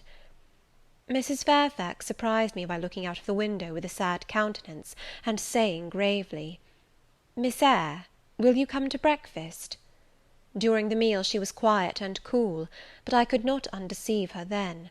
I must wait for my master to give explanations, and so must she. I ate what I could, and then I hastened up stairs. I met Adele leaving the schoolroom. "Where are you going? It is time for lessons." "Mr. Rochester has sent me away to the nursery." "Where is he?" "In there," pointing to the apartment she had left, and I went in, and there he stood. "Come and bid me good morning," said he. I gladly advanced, and it was not merely a cold word now, or even a shake of the hand that I received, but an embrace and a kiss. It seemed natural, it seemed genial to be so well loved, so caressed by him. "Jane, you look blooming and smiling and pretty," said he, "truly pretty this morning. Is this my pale little elf? Is this my mustard seed? This little sunny-faced girl with the dimpled cheek and rosy lips, the satin-smooth hazel hair and the radiant hazel eyes?" I had green eyes, reader, but you must excuse the mistake. For him they were new-dyed, I suppose. "It is Jane Eyre, Sir." "Soon to be Jane Rochester," he added. "In 4 weeks, Janet, not a day more, do you hear that?" I did, and I could not quite comprehend it. It made me giddy. The feeling, the announcement sent through me, was something stronger than was consistent with joy, something that smote and stunned. It was, I think, almost fear. "You blushed, and now you are white, Jane. What is that for?" "Because you gave me a new name, Jane Rochester, and it seems so strange." "Yes, Mrs. Rochester," said he, "young Mrs. Rochester, Fairfax Rochester's girl bride." "It can never be, Sir. It does not sound likely. Human beings never enjoy complete happiness in this world. I was not born for a different destiny to the rest of my species. To imagine such a lot befalling me is a fairy tale, a daydream." "Which I can and will realize. I shall begin to-day. This morning I wrote to my banker in London to send me certain jewels he has in his keeping, heirlooms for the ladies of Thornfield. In a day or 2 I hope to pour them into your lap, for every privilege, every attention shall be yours that I would accord a peer's daughter, if about to marry her." "Oh, Sir, never rain jewels! I don't like to hear them spoken of. Jewels for Jane Eyre sounds unnatural and strange. I would rather not have them." "I will myself put the diamond chain round your neck and the circlet on your forehead, which it will become, for nature at least has stamped her patent of nobility on this brow, Jane, and I will clasp the bracelets on these fine wrists, and load these fairy-like fingers with rings." "No, no, Sir, think of other subjects, and speak of other things, and in another strain. Don't address me as if I were a beauty. I am your plain Quakerish governess." "You are a beauty in my eyes, and a beauty just after the desire of my heart, delicate and aerial." "Puny and insignificant, you mean. You are dreaming, Sir, or you are sneering. For God's sake, don't be ironical." "I will make the world acknowledge you a beauty too," he went on, while I really became uneasy at the strain he had adopted, because I felt he was either deluding himself, or trying to delude me. "I will attire my Jane in satin and lace, and she shall have roses in her hair, and I will cover the head I love best with a priceless veil." "And then you won't know me, Sir, and I shall not be your Jane Eyre any longer, but an ape in a harlequin's jacket, a jay in borrowed plumes. I would as soon see you, Mr. Rochester, tricked out in stage trappings, as myself clad in a court lady's robe. And I don't call you handsome, Sir, though I love you most dearly, far too dearly to flatter you. Don't flatter me." He pursued his theme, however, without noticing my deprecation.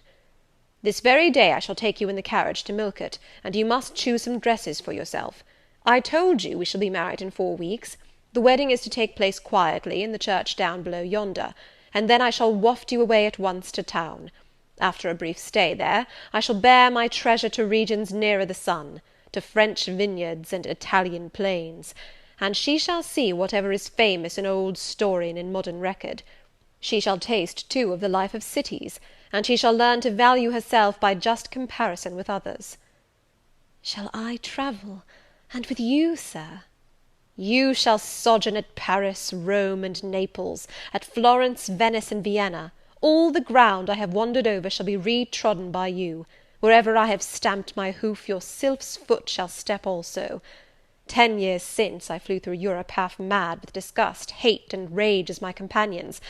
Now I shall revisit it, healed and cleansed, with a very angel as my comforter." I laughed at him as he said this. "I am not an angel," I asserted, "and I will not be one till I die. I will be myself. Mr. Rochester, you must neither expect nor exact anything celestial of me, for you will not get it, any more than I shall get it of you, which I do not at all anticipate." "What do you anticipate of me?" "For a little while you will perhaps be as you are now, a very little while, and then you will turn cool, and then you will be capricious, and then you will be stern, and I shall have much ado to please you; but when you get well used to me, you will perhaps like me again. Like me, I say, not love me. I suppose your love will effervesce in 6 months or less. I have observed in books written by men that period assigned as the farthest to which a husband's ardour extends. Yet, after all, as a friend and companion, I hope never to become quite distasteful to my dear master." "Distasteful! And like you again! I think I shall like you again, and yet again; and I will make you confess I do not only like, but love you, with truth, fervour, constancy." "Yet are you not capricious, Sir?" "To women who please me only by their faces. I am the very devil when I find out they have neither souls nor hearts, when they open to me a perspective of flatness, triviality, and perhaps imbecility, coarseness, and ill temper. But to the clear eye and eloquent tongue, to the soul made of fire, and the character that bends but does not break, at once supple and stable, tractable and consistent, I am ever tender and true." "Had you ever experience of such a character, Sir? Did you ever love such a one?" "I love it now." "But before me, if I, indeed, in any respect, come up to your difficult standard?" "I never met your likeness. Jane, you please me, and you master me. You seem to submit, and I like the sense of pliancy you impart, and while I am twining the soft silken skein round my finger, it sends a thrill up my arm to my heart. I am influenced, conquered, and the influence is sweeter than I can express, and the conquest I undergo has a witchery beyond any triumph I can win. Why do you smile, Jane? What does that inexplicable, that uncanny turn of countenance mean?" "I was thinking, Sir, you will excuse the idea, it was involuntary, I was thinking of Hercules and Samson with their charmers." "You were, you little elfish—" "Hush, Sir! You don't talk very wisely just now, any more than those gentlemen acted very wisely. However, had they been married, they would no doubt by their severity as husbands have made up for their softness as suitors, and so will you, I fear. I wonder how you will answer me a year hence, should I ask a favour it does not suit your convenience or pleasure to grant?" "Ask me something now, Jane, the least thing. I desire to be entreated." "Indeed I will, Sir. I have my petition all ready." "Speak; but if you look up and smile with that countenance, I shall swear concession before I know to what, and that will make a fool of me." "Not at all, Sir. I only ask this: don't send for the jewels, and don't crown me with roses. You might as well put a border of gold lace round that plain pocket handkerchief you have there." "I might as well gild refined gold.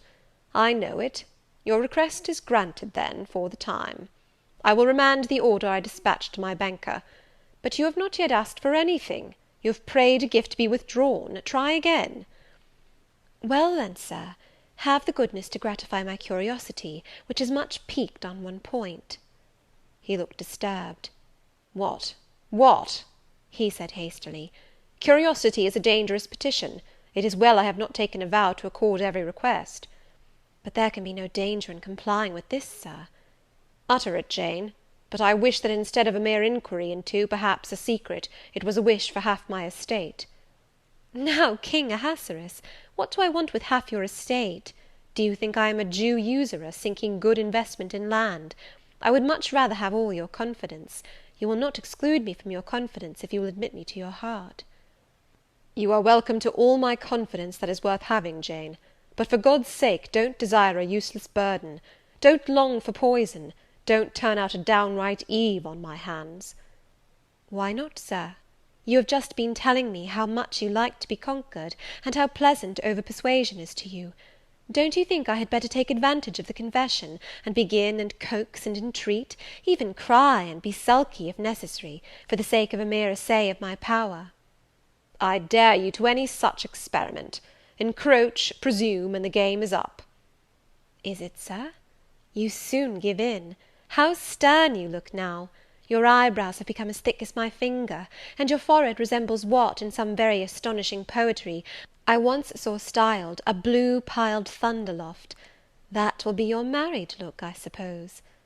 "If that will be your married look, I, as a Christian, will soon give up the notion of consorting with a mere sprite or salamander. But what had you to ask, thing? Out with it."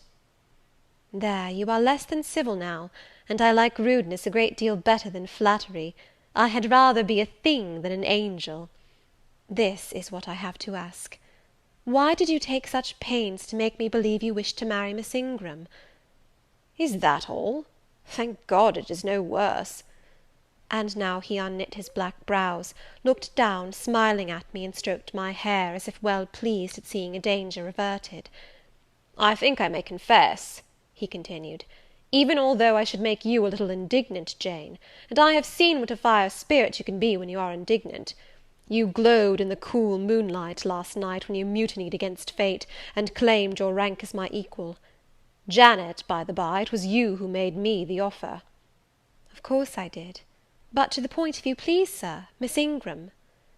"Well, I feigned courtship of Miss Ingram, because I wished to render you as madly in love with me as I was with you, and I knew jealousy would be the best ally I could call in for the furtherance of that end." "Excellent. Now you are small, not one whit bigger than the end of my little finger. It was a burning shame and a scandalous disgrace to act in that way. Did you think nothing of Miss Ingram's feelings, Sir?" "Her feelings are concentrated in one, pride, and that needs humbling. Were you jealous, Jane?" "Never mind, Mr. Rochester, it is in no way interesting to you to know that. Answer me truly once more. Do you think Miss Ingram will not suffer from your dishonest coquetry? Won't she feel forsaken and deserted?" "Impossible! When I told you how she, on the contrary, deserted me, the idea of my insolvency cooled, or rather extinguished, her flame in a moment." "You have a curious, designing mind, Mr. Rochester. I am afraid your principles on some points are eccentric." "My principles were never trained, Jane. They may have grown a little awry for want of attention." "Once again, seriously, may I enjoy the great good that has been vouchsafed to me, without fearing that any one else is suffering the bitter pain I myself felt a while ago?" "That you may, my good little girl. There is not another being in the world has the same pure love for me as yourself; for I lay that pleasant unction to my soul, Jane, a belief in your affection." I turned my lips to the hand that lay on my shoulder. I loved him very much, more than I could trust myself to say, more than words had power to express. "Ask something more," he said presently. "It is my delight to be entreated, and to yield." I was again ready with my request. "Communicate your intentions to Mrs. Fairfax, Sir. She saw me with you last night in the hall, and she was shocked. Give her some explanation before I see her again. It pains me to be misjudged by so good a woman." "Go to your room and put on your bonnet," he replied. "I mean you to accompany me to Millcote this morning, and while you prepare for the drive, I will enlighten the old lady's understanding. Did she think, Janet, you had given the world for love, and considered it well lost?" I believe she thought I had forgotten my station, and yours, sir. Station! Station! Your station is in my heart, and on the necks of those who would insult you, now or hereafter. Go." I was soon dressed, and when I heard Mr. Rochester quit Mrs. Fairfax's parlour, I hurried down to it. The old lady had been reading her morning portion of Scripture, the lesson for the day. Her Bible lay open before her, and her spectacles were upon it. Her occupation, suspended by Mr. Rochester's announcement, seemed now forgotten. Her eyes, fixed on the blank wall opposite, expressed the surprise of a quiet mind stirred by unwonted tidings. Seeing me, she roused herself; she made a sort of effort to smile, and framed a few words of congratulation; but the smile expired, and the sentence was abandoned unfinished. She put up her spectacles, shut the Bible, and pushed her chair back from the table. "I feel so astonished," she began. "I hardly know what to say to you, Miss Eyre. I have surely not been dreaming, have I? Sometimes I half fall asleep when I am sitting alone, and fancy things that have never happened. It has seemed to me more than once, when I have been in a doze, that my dear husband, who died 15 years since, has come in and sat down beside me, and that I have even heard him call me by my name, Alice, as he used to do. Now, can you tell me whether it is actually true that Mr. Rochester has asked you to marry him? Don't laugh at me, but I really thought he came in here 5 minutes ago, and said that in a month you would be his wife." "He has said the same thing to me," I replied. "He has? Do you believe him? Have you accepted him?" "Yes." She looked at me bewildered. "I could never have thought it. He is a proud man. All the Rochesters were proud, and his father, at least, liked money. He, too, has always been called careful.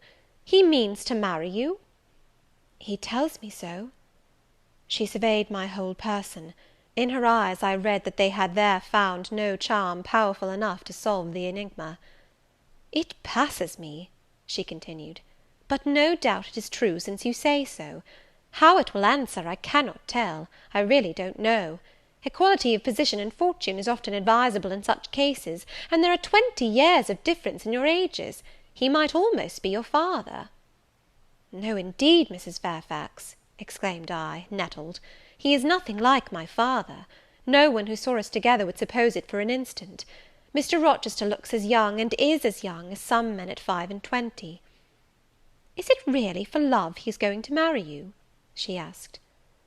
I was so hurt by her coldness and scepticism that the tears rose to my eyes. "I am sorry to grieve you," pursued the widow, "but you are so young, and so little acquainted with men, I wish to put you on your guard. It is an old saying, that all is not gold that glitters, and in this case I do fear there will be something found to be different to what either you or I expect." "Why, am I a monster?" I said. "Is it impossible that Mr. Rochester should have a sincere affection for me?" "No, you are very well, and much improved of late, and Mr. Rochester, I dare say, is fond of you. I have always noticed that you were a sort of pet of his. There are times when, for your sake, I have been a little uneasy at his marked preference, and have wished to put you on your guard; but I did not like to suggest even the possibility of wrong. I knew such an idea would shock, perhaps offend you, and you were so discreet, and so thoroughly modest and sensible, I hoped you might be trusted to protect yourself. Last night I cannot tell you what I suffered when I sought all over the house, and could find you nowhere, nor the master either, and then at 12 o'clock saw you come in with him." "Well, never mind that now," I interrupted impatiently; "it is enough that all was right." "I hope all will be right in the end," she said; "but believe me, you cannot be too careful. Try and keep Mr. Rochester at a distance. Distrust yourself as well as him. Gentlemen in his station are not accustomed to marry their governesses." I was growing truly irritated. Happily Adele ran in. Let me go to Millcote too," she cried. "Mr. Rochester won't, so there is so much room in the new carriage. Beg him to let me go, Mademoiselle." "That I will, Adele," and I hastened away with her, glad to quit my gloomy monitress. The carriage was ready, they were bringing it round to the front, and my master was pacing the pavement, Pilot following him backwards and forwards. "Adele may accompany us, may she not, Sir?" "I told her no. I'll have no brats. I'll have only you." "Oh, do let her go, Mr. Rochester, if you please, it would be better." "Not it. She will be a restraint." He was quite peremptory, both in look and voice. The chill of Mrs. Fairfax's warnings and the damp of her doubts were upon me. Something of unsubstantiality and uncertainty had beset my hopes. I half lost the sense of power over him.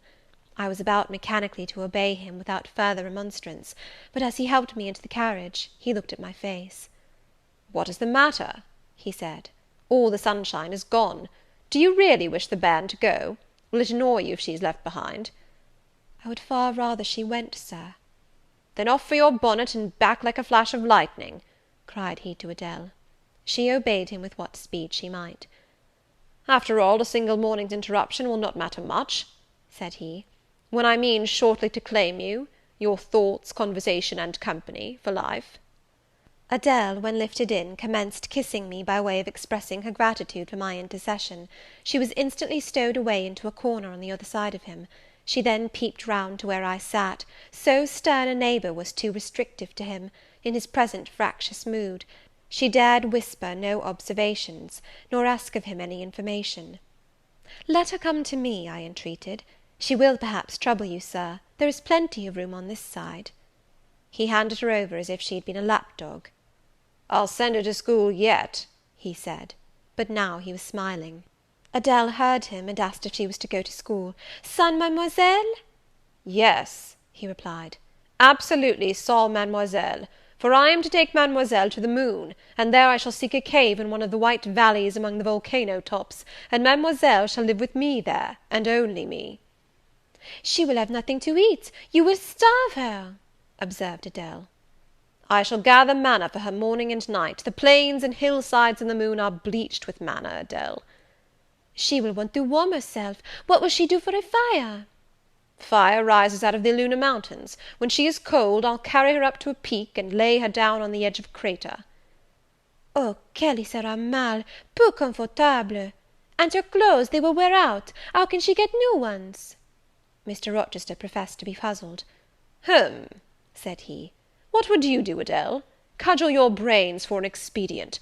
How would a white or pink cloud answer for a gown, do you think? And one could cut a pretty enough scarf out of a rainbow." "She is far better as she is," concluded Adele, after musing some time. "Besides, she would get tired of living with you only in the moon. If I were Mademoiselle, I would never consent to go with you." "She has consented. She has pledged her word." "But you can't get her there. There is no road to the moon. It is all air, and neither you nor she can fly." "Adele, look at that field."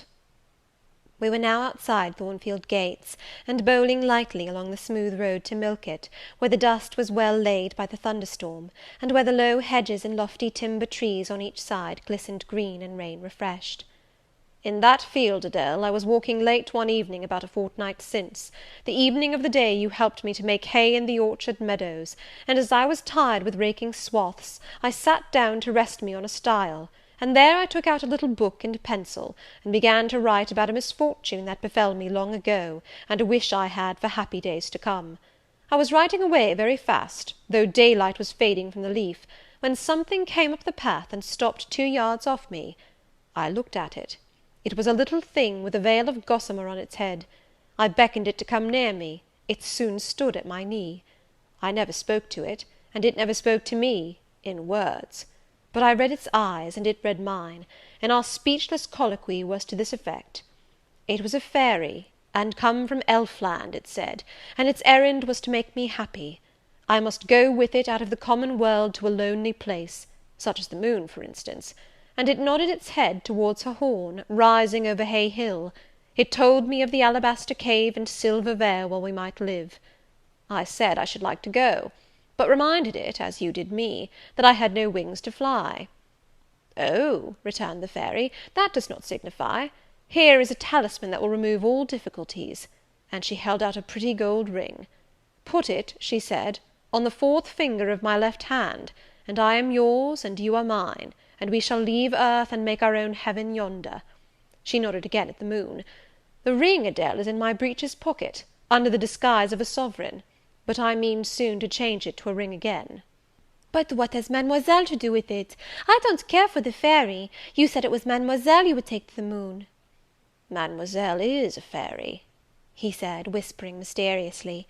Whereupon I told her not to mind his badinage, and she, on her part, evinced a fund of genuine French scepticism, denominating Mr. Rochester un vrai menteur, and assuring him that she made no account whatever of his contes de fées, and that, du reste, il n'y avait pas de fées, et quand même il y en avait, she was sure they would never appear to him, nor ever give him rings, or offer to live with him in the moon. The hour spent at Millcote was a somewhat harassing one to me. Mr. Rochester obliged me to go to a certain silk warehouse. There I was ordered to choose half a dozen dresses. I hated the business. I begged leave to defer it. No, it should be gone through with now. By dint of entreaties expressed in energetic whispers, I reduced the half dozen to 2. These, however, he vowed he would select himself. With anxiety I watched his eye rove over the gay stores. He fixed on a rich silk of the most brilliant amethyst dye, and a superb pink satin. I told him in a new series of whispers that he might as well buy me a gold gown and a silver bonnet at once. I should certainly never venture to wear his choice. With infinite difficulty, for he was stubborn as a stone, I persuaded him to make an exchange in favour of a sober black satin and a pearl grey silk. "It might pass for the present," he said, "but he would yet see me glittering like a parterre." Glad was I to get him out of the silk warehouse, and then out of a jeweller's shop. The more he bought me, the more my cheek burned with a sense of annoyance and degradation. As we re-entered the carriage, and I sat back feverish and fagged, I remembered what, in the hurry of events, dark and bright, I had wholly forgotten, the letter of my uncle, John Eyre, to Mrs. Reed, his intention to adopt me and make me his legatee. It would be a relief, indeed, I thought, if I had ever so small an independency. I can never bear being dressed like a doll by Mr. Rochester, or sitting like a second Danae with the golden shower falling daily round me. I will write to Madeira the moment I get home, and tell my uncle John I am going to be married, and to whom. If I had but a prospect of one day bringing Mr. Rochester an accession of fortune, I could better endure to be kept by him now. And somewhat relieved by this idea, which I failed not to execute that day, I ventured once more to meet my master's and lover's eye, which most pertinaciously sought mine, though I averted both face and gaze. He smiled, and I thought his smile was such as a sultan might, in a blissful and fond moment, bestow on a slave his gold and gems had enriched. I crushed his hand, which was ever hunting mine, vigorously, and thrust it back to him, red with the passionate pressure. "You need not look in that way," I said. "If you do, I'll wear nothing but my old Lowood frocks to the end of the chapter.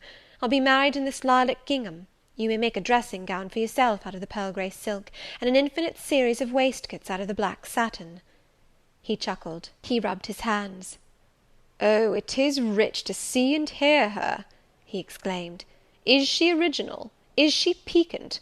I would not exchange this one little English girl for the Grand Turk's whole seraglio, gazelle eyes, houri forms, and all." The Eastern allusion bit me again. "I'll not stand you an inch in the stead of a seraglio," I said, "so don't consider me an equivalent for one. If you have a fancy for anything in that line, away with you, Sir, to the bazaars of Stamboul without delay, and lay out in extensive slave purchases some of that spare cash you seem at a loss to spend satisfactorily here." "And what will you do, Janet, while I am bargaining for so many tons of flesh, and such an assortment of black eyes?" "I'll be preparing myself to go out as a missionary to preach liberty to them that are enslaved, your harem inmates among the rest. I'll get admitted there, and I'll stir up mutiny; and you, three-tailed bashaw as you are, Sir, shall in a trice find yourself fettered amongst our hands. Nor will I, for one, consent to cut your bonds till you have signed a charter, the most liberal that despot ever yet conferred." "I would consent to be at your mercy, Jane." "I would have no mercy, Mr. Rochester, if you supplicated for it with an eye like that. While you looked so, I should be certain that whatever charter you might grant under coercion, your first act, when released, would be to violate its conditions." "Why, Jane, what would you have? I fear you will compel me to go through a private marriage ceremony, besides that performed at the altar. You will stipulate, I see, for peculiar terms. What will they be?" "I only want an easy mind, Sir, not crushed by crowded obligations. Do you remember what you said of Céline Varenne? Of the diamonds, the cashmeres you gave her? I will not be your English Céline Varenne. I shall continue to act as Adèle's governess. By that I shall earn my board and lodging, and £30 a year besides. I'll furnish my own wardrobe out of that money, and you shall give me nothing but Well, but what? Your regard, and if I give you mine in return, that debt will be quit. Well, for cool native impudence and pure innate pride, you haven't your equal, said he. We were now approaching Thornfield. Will it please you to dine with me to-day? he asked as we entered the gates. No, thank you, Sir. And what for, no thank you, if one may inquire? I never have dined with you, Sir, and I see no reason why I should now, till— Till what? You delight in half-phrases. Till I can't help it. Do you suppose I eat like an ogre, or a ghoul, that you dread of being the companion of my repast? I have formed no supposition on the subject, Sir, but I want to go on as usual for another month.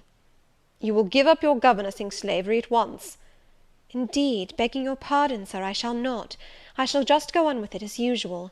I shall keep out of your way all day, as I have been accustomed to do. You may send for me in the evening, when you feel disposed to see me, and I'll come then, but at no other time. I want a smoke, Jane, or a pinch of snuff, to comfort me under all this, pour me donner une contenance, as Adele would say, and unfortunately I have neither my cigar case nor my snuff box. But listen, whisper.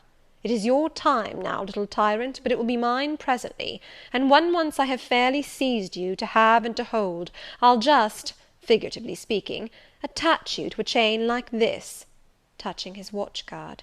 Yes, wee bonny thing, I'll wear you in my bosom, lest my jewel I should tine. He said this as he helped me to alight from the carriage, and while he afterwards lifted out Adele, I entered the house, and made good my retreat up stairs. He duly summoned me to his presence in the evening. I had prepared an occupation for him, for I was determined not to spend the whole time in tête-à-tête conversation. I remembered his fine voice. I knew he liked to sing, good singers generally do. I was no vocalist myself, and in his fastidious judgment no musician either. But I delighted in listening when the performance was good. No sooner had twilight, that hour of romance, begun to lower her blue and starry banner over the lattice, than I rose, opened the piano, and entreated him, for the love of heaven, to give me a song. He said I was a capricious witch, and that he would rather sing another time, but I averred that no time was like the present. Did I like his voice? he asked. Very much. I was not fond of pampering that susceptible vanity of his, but for once, and from motives of expediency, I would e'en soothe and stimulate it. Then, Jane, you must play the accompaniment. Very well, Sir, I will try. I did try, but was presently swept off the stool, and denominated a little bungler. Being pushed unceremoniously to one side, which was precisely what I wished, he usurped my place, and proceeded to accompany himself, for he could play as well as sing. I hied me to the window recess, and while I sat there and looked out at the still trees and dim lawn, to a sweet air was sung in mellow tones the following strain: The truest love that ever heart felt at its kindled core, did through each vein in quickened start the tide of being pour. Her coming was my hope each day, her parting was my pain, the chance that did her steps delay was ice in every vein. I dreamed it would be nameless bliss, as I loved, loved to be, and to this object did I press as blind as eagerly. But wide as pathless was the space that lay our lives between, and dangerous as the foamy race of ocean's surges green. And haunted as a robber path through wilderness or wood, for might and right and woe and wrath between our spirits stood. I dangers dared, I hindrance scorned, I omens did defy. Whatever menaced, harassed, warned, I passed impetuous by. On sped my rainbow, fast as light, I flew as in a dream, for glorious rose upon my sight that child of shower and gleam. Still bright on clouds of suffering dim shines that soft solemn joy, nor care I now how dense and grim disasters gather nigh. I care not in this moment sweet, though all I have rushed o'er should come on pinion strong and fleet, proclaiming vengeance sore. Though haughty hate should strike me down, right bar reproach to me, and grinding might with furious frown swear endless enmity. My love has placed her little hand with noble faith in mine, and vowed that wedlock's sacred band our nature shall entwine. My love has sworn with sealing kiss, with me to live, to die. I have at last my nameless bliss, as I loved, loved am I. He rose and came towards me, and I saw his face all kindled, and his full falcon eye flashing, and tenderness and passion in every lineament. I quailed momentarily, and then I rallied. Soft scene, daring demonstration I would not have, and I stood in peril of both. A weapon of defence must be prepared. I wetted my tongue. As he reached me, I asked with asperity, whom he was going to marry now? That was a strange question to be put by his darling Jane. Indeed? I considered it a very natural and necessary one. He had talked of his future wife dying with him. What did he mean by such a pagan idea? I had no intention of dying with him, he might depend on that. Oh, all he longed, all he prayed for, was I might live with him. Death was not for such as I. Indeed it was. I had as good a right to die when my time came as he had, but I should bide that time, and not be hurried away in a suttee. Would I forgive him for the selfish idea, and prove my pardon by a reconciling kiss? No, I would rather be excused. Here I heard myself apostrophized as a hard little thing, and it was added, any other woman would have been melted to marrow at hearing such stanzas crooned in her praise. I assured him I was naturally hard, very flinty, and that he would often find me so, and that, moreover, I was determined to show him divers rugged points in my character before the ensuing 4 weeks collapsed. He should know fully what sort of a bargain he had made, while there was yet time to rescind it. Would I be quiet and talk rationally? I would be quiet if he liked, and as to talking rationally, I flattered myself I was doing that now. He fretted, pished, and pshawed. Very good, thought I. You may fume and fidget as you please, but this is the best plan to pursue with you, I am sure. I like you more than I can say, but I'll not sink into a bathos of sentiment; and with this needle of repartee I'll keep you from the edge of the gulf too, and moreover maintain by its pungent aid that distance between you and myself most conducive to our real mutual advantage. From less to more I worked him up to considerable irritation. Then, after he had retired, in dudgeon, quite to the other end of the room, I got up, and saying, "I wish you good night, Sir," in my natural and wonted respectful manner, I slipped out by the side door and got away. The system thus entered on, I pursued during the whole season of probation, and with the best success. He was kept, to be sure, rather cross and crusty, but on the whole I could see he was excellently entertained, and that a lamb-like submission and turtle-dove sensibility, while fostering his despotism more, would have pleased his judgment, satisfied his common sense, and even suited his taste less. In other people's presence I was, as formerly, deferential and quiet, any other line of conduct being uncalled for. It was only in the evening conferences I thus thwarted and afflicted him. He continued to send for me punctually the moment the clock struck 7, though when I appeared before him now, he had no such honeyed terms as love and darling on his lips. The best words at my service were provoking puppet, malicious elf, sprite, changeling, etc. For caresses, too, I now got grimaces; for a pressure of the hand, a pinch on the arm; for a kiss on the cheek, a severe tweak of the ear. It was all right. At present I decidedly preferred these fierce favours to anything more tender. Mrs. Fairfax, I saw, approved me. Her anxiety on my account vanished, therefore I was certain I did well. Meantime Mr. Rochester affirmed I was wearing him to skin and bone, and threatened awful vengeance for my present conduct at some period fast coming. I laughed in my sleeve at his menaces. I can keep you in reasonable check now, I reflected, and I don't doubt to be able to do it hereafter. If one expedient loses its virtue, another must be devised. Yet, after all, my task was not an easy one. Often I would rather have pleased than teased him. My future husband was becoming to me my whole world, and more than the world, almost my hope of heaven. He stood between me and every thought of religion, as an eclipse intervenes between man and the broad sun. I could not, in those days, see God for his creature, of whom I had made an idol. End of chapter 24. Chapter 25 of Jane Eyre. The month of courtship had wasted. Its very last hours were being numbered. There was no putting off the day that advanced, the bridal day, and all preparations for its arrival were complete. I, at least, had nothing more to do.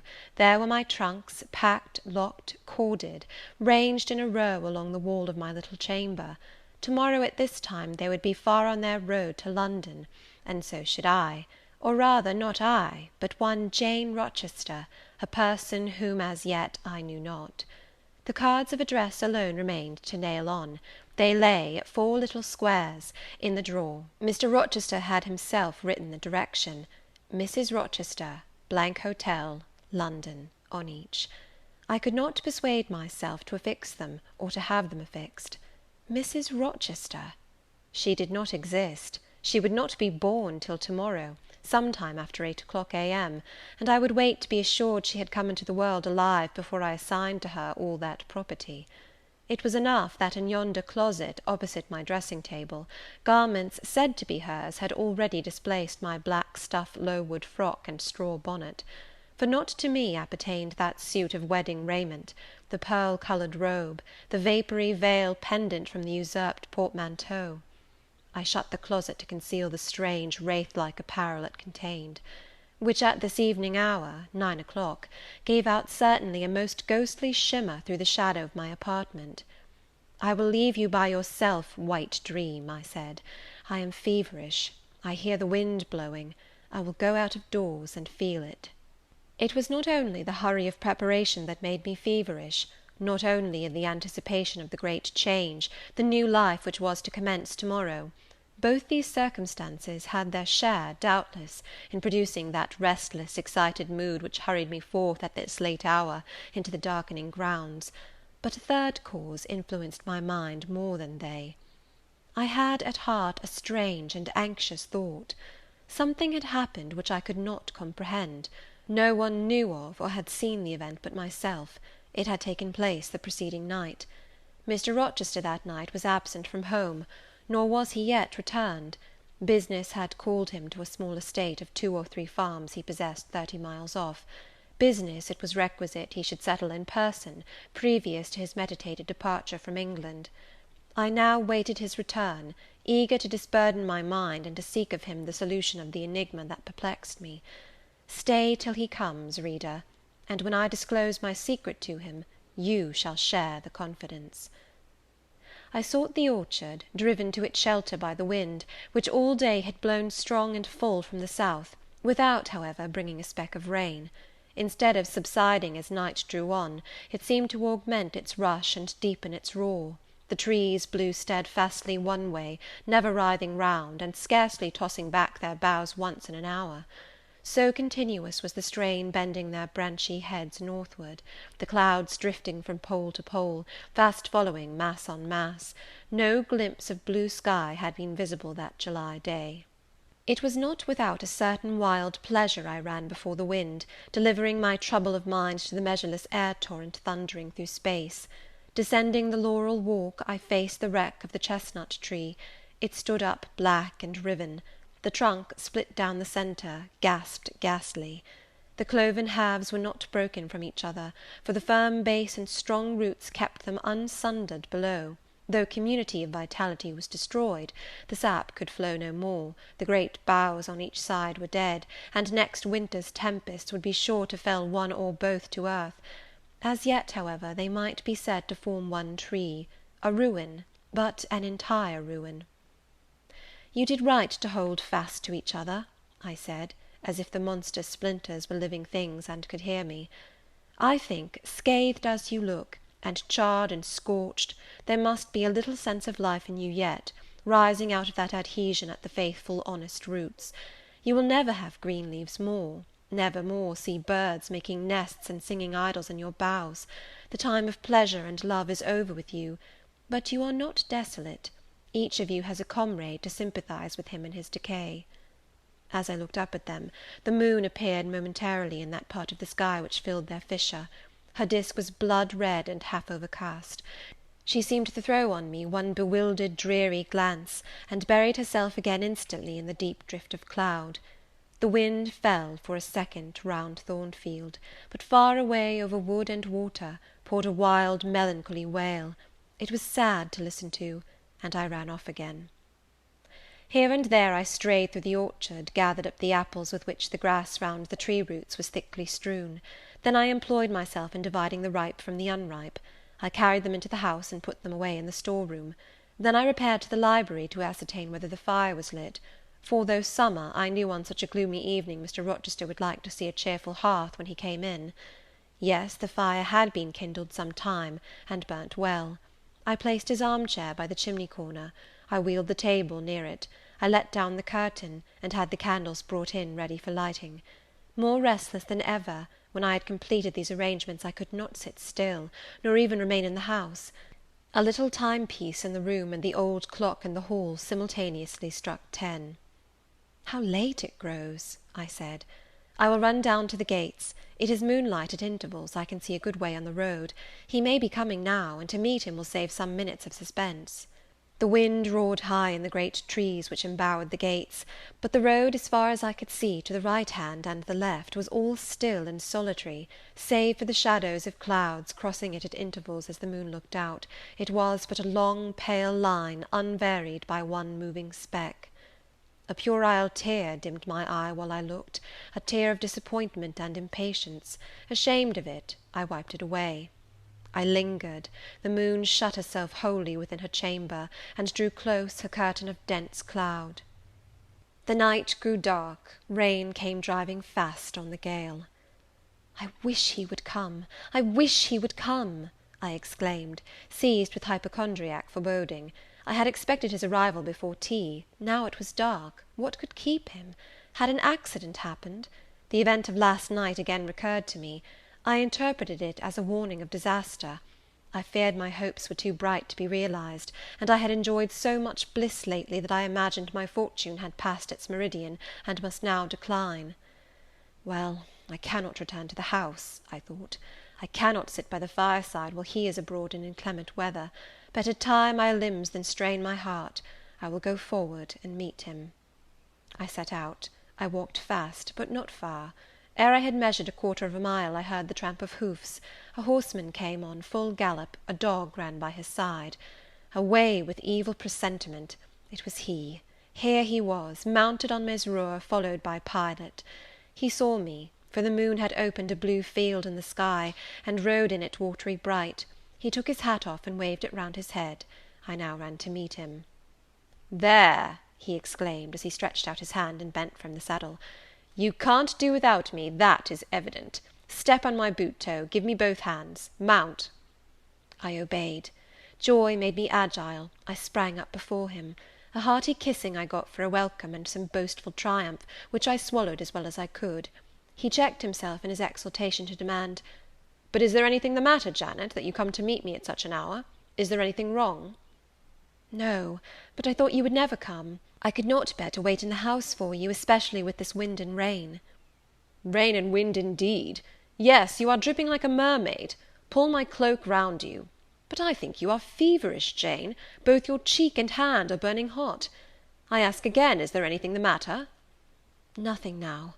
I am neither afraid nor unhappy." "Then you have been both."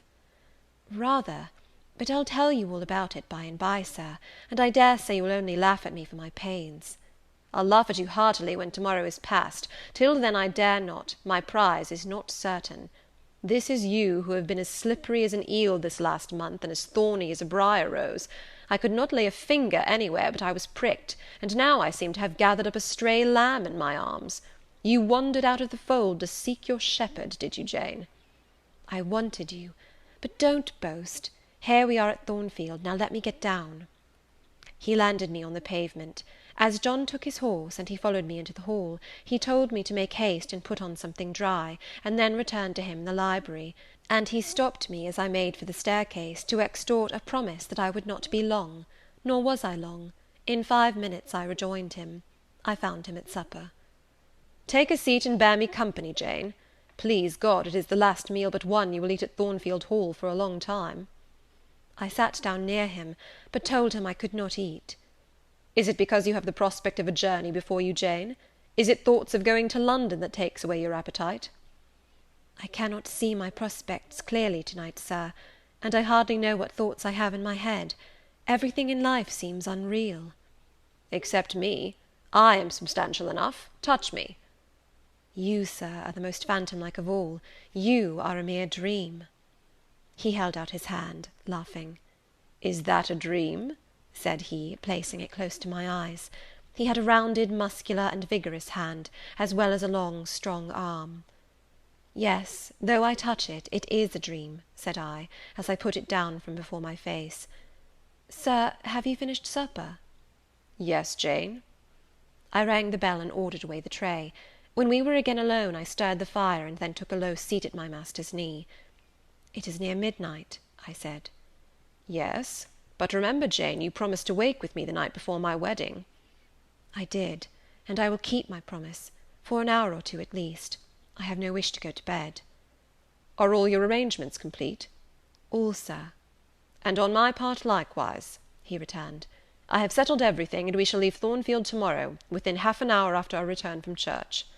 "Very well, sir." With what an extraordinary smile you uttered that word, very well, Jane! What a bright spot of colour you have on each cheek, and how strangely your eyes glitter! Are you well?" "I believe I am." "Believe? What is the matter? Tell me what you feel."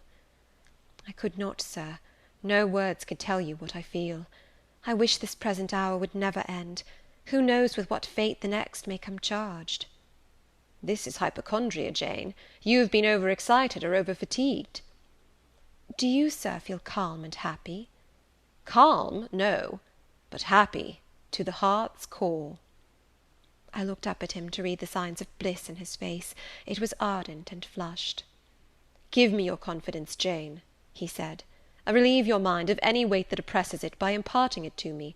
What do you fear? That I shall not prove a good husband?" "It is the idea farthest from my thoughts." "Are you apprehensive of the new sphere you are about to enter? Of the new life into which you are passing?" "No." "You puzzle me, Jane. Your look and tone of sorrowful audacity perplex and pain me. I want an explanation." "Then, sir, listen. You were from home last night?" "I was. I know that, and you hinted a while ago at something which had happened in my absence. Nothing probably of consequence, but in short it has disturbed you. Let me hear it. Mrs. Fairfax has said something, perhaps, or you have overheard the servants talk. Your sensitive self-respect has been wounded." "No, sir. It struck 12. I waited till the timepiece had concluded its silver chime, and the clock its hoarse vibrating stroke, and then I proceeded. All day yesterday I was very busy, and very happy in my ceaseless bustle, for I am not, as you seem to think, troubled by any haunting fears about the new sphere, etc. I think it a glorious thing to have the hope of living with you, because I love you. No, sir, don't caress me now. Let me talk undisturbed. Yesterday I trusted well in Providence, and believed that events were working together for your good and mine. It was a fine day, if you recollect. The calmness of the air and sky forbade apprehensions respecting your safety or comfort on your journey. I walked a little on the pavement after tea, thinking of you, and I beheld you in imagination so near me I scarcely missed your actual presence. I thought of the life that lay before me, your life, sir, an existence more expansive and stirring than my own, as much more so as the depths of the sea to which the brook runs are than the shallows of its own straight channel. I wondered why moralists call this world a dreary wilderness. For me it blossomed like a rose. Just at sunset the air turned cold and the sky cloudy. I went in, Sophy called me upstairs to look at my wedding dress, which they had just brought, and under it in the box I found your present, the veil which, in your princely extravagance, you sent for from London, resolved, I suppose, since I would not have jewels, to cheat me into accepting something as costly. I smiled as I unfolded it, and devised how I would tease you about your aristocratic tastes, and your efforts to mask your plebeian bride in the attributes of a peeress. I thought how I would carry down to you the square of unembroidered blonde I had myself prepared as a covering for my low-born head, and ask if that was not good enough for a woman who could bring her husband neither fortune, beauty, nor connections. I saw plainly how you would look, and heard your impetuous republican answers, and your haughty disavowal of any necessity on your part to augment your wealth or elevate your standing, by marrying either a purse or a coronet." "How well you read me, you witch!" interposed Mr. Rochester. "But what did you find in the veil besides its embroidery? Did you find poison, or a dagger, that you look so mournful now?" "No, no, sir. Besides the delicacy and richness of the fabric, I found nothing save Fairfax Rochester's pride, and that did not scare me, because I am used to the sight of the demon. But, sir, as it grew dark, the wind rose. It blew yesterday evening, not as it blows now, wild and high, but with a sullen, moaning sound, far more eerie. I wished you were at home. I came into this room, and the sight of the empty chair and fireless hearth chilled me. For some time after I went to bed I could not sleep. A sense of anxious excitement distressed me. The gale still rising seemed to my ear to muffle a mournful undersound. Whether in the house or abroad I could not at first tell, but it recurred, doubtful yet doleful at every lull. At last I made out it must be some dog howling at a distance. I was glad when it ceased. On sleeping, I continued in dreams the idea of a dark and gusty night. I continued also the wish to be with you, and experienced a strange, regretful consciousness of some barrier dividing us. During all my first sleep I was following the windings of an unknown road. Total obscurity environed me. Rain pelted me. I was burdened with the charge of a little child, a very small creature, too young and feeble to walk, and which shivered in my cold arms, and wailed piteously in my ear. I thought, sir, that you were on the road a long way before me, and I strained every nerve to overtake you, and made effort on effort to utter your name and entreat you to stop; but my movements were fettered, and my voice still died away inarticulate, while you, I felt, withdrew farther and farther every moment. And those dreams weigh on your spirits now, Jane, when I am close to you? Little nervous subject! Forget visionary woe, and think only of real happiness. You say you love me, Janet? Yes, I will not forget that, and you cannot deny it. Those words did not die inarticulate on your lips. I heard them clear and soft, a thought too solemn perhaps, but sweet as music. I think it is a glorious thing to have the hope of living with you, Edward, because I love you. Do you love me, Jane? Repeat it. I do, sir, I do, with my whole heart. Well, he said, after some minutes' silence, it is strange, but that sentence has penetrated my breast painfully. Why? I think because you said it with such an earnest religious energy, and because your upward gaze at me now is the very sublime of faith, truth, and devotion. It is too much as if some spirit were near me. Look wicked, Jane, as you know well how to look. Coin one of your wild, shy, provoking smiles. Tell me you hate me. Tease me, vex me, do anything but move me. I would rather be incensed than saddened. I will tease you and vex you to your heart's content when I have finished my tale, but hear me to the end. I thought, Jane, you had told me all. I thought I had found the source of your melancholy in a dream. I shook my head. What? Is there more? But I will not believe it to be anything important. I warn you of incredulity beforehand. Go on. The disquietude of his air, the somewhat apprehensive impatience of his manner, surprised me, but I proceeded. I dreamt another dream, sir. That Thornfield Hall was a dreary ruin, the retreat of bats and owls. I thought that of all the stately front nothing remained but a shell-like wall, very high and very fragile looking. I wandered, on a moonlit night, through the grass-grown enclosure within. Here I stumbled over a marble hearth, and there over a fallen fragment of cornice. Wrapped up in a shawl, I still carried the unknown little child. I might not lay it down anywhere, however tired my arms, however much its weight impeded my progress, I must retain it. I heard the gallop of a horse at a distance on the road. I was sure it was you, and you were departing for many years, and for a distant country. I climbed the thin wall with frantic, perilous haste, eager to catch one glimpse of you from the top. The stones rolled from under my feet, the ivy branches I grasped gave way, the child clung round my neck in terror, and almost strangled me. At last I gained the summit. I saw you like a speck on a white track, lessening every moment. The blast blew so strong I could not stand. I sat down on the narrow ledge. I hushed the scared infant in my lap. You turned an angle of the road. I bent forward to take a last look. The wall crumbled. I was shaken. The child rolled from my knee. I lost my balance, fell, and woke. Now, Jane, that is all? All the preface, sir. The tale is yet to come. On waking, a gleam dazzled my eyes. I thought, oh, it is daylight. But I was mistaken. It was only candlelight. Sophy, I supposed, had come in. There was a light in the dressing-table, and the door of the closet, where, before going to bed, I had hung my wedding dress and veil, stood open. I heard a rustling there. I asked, Sophy, what are you doing? No one answered. But a form emerged from the closet. It took the light, held it aloft, and surveyed the garments pendant from the portmanteau. Sophy, Sophy, I again cried, and still it was silent. I had risen up in bed, I bent forward, first surprise, then bewilderment came over me, and then my blood crept cold through my veins. Mr. Rochester, this was not Sophy, it was not Leah, it was not Mrs. Fairfax, it was not, no, I was sure of it, and am still, it was not even that strange woman, Grace Poole. It must have been one of them, interrupted my master. No, Sir, I solemnly assure you to the contrary. The shape standing before me had never crossed my eyes within the precincts of Thornfield Hall before. The height, the contour, were new to me. Describe it, Jane. It seemed, Sir, a woman, tall and large, with thick and dark hair hanging down her back. I knew not what dress she had on, it was white and straight, but whether gown, sheet, or shroud, I cannot tell. Did you see her face? Not at first, but presently she took my veil from its place. She held it up, gazed at it long, and then she threw it over her own head and turned to the mirror. At that moment I saw the reflection of the visage and features quite distinctly in the dark oblong glass. And how were they?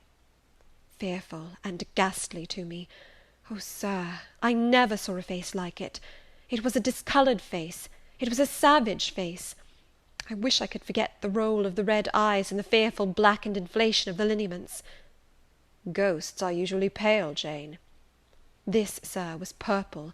The lips were swelled and dark, the brow furrowed, the black eyebrows widely raised over the bloodshot eyes. Shall I tell you of what it reminded me? You may. Of the foul German spectre, the vampire. Ah, what did it do? Sir, it removed my veil from its gaunt head, rent it in 2 parts, and flinging both on the floor, trampled on them. Afterwards? It drew aside the window curtain and looked out. Perhaps it saw dawn approaching, for, taking the candle, it retreated to the door. Just at my bedside, the figure stopped, the fiery eyes glared upon me. She thrust up her candle close to my face, and extinguished it under my eyes. I was aware her lurid visage flamed over mine, and I lost consciousness. For the second time in my life, only the second time, I became insensible from terror. Who was with you when you revived? No one, Sir, but the broad day. I rose, bathed my head and face in water, drank a long draught, felt that though enfeebled I was not ill, and determined that to none but you would I impart this vision. Now, Sir, tell me who and what that woman was. The creature of an overstimulated brain, that is certain. I must be careful of you, my treasure. Nerves like yours were not made for rough handling. Sir, depend upon it, my nerves were not in fault. The thing was real. The transaction actually took place.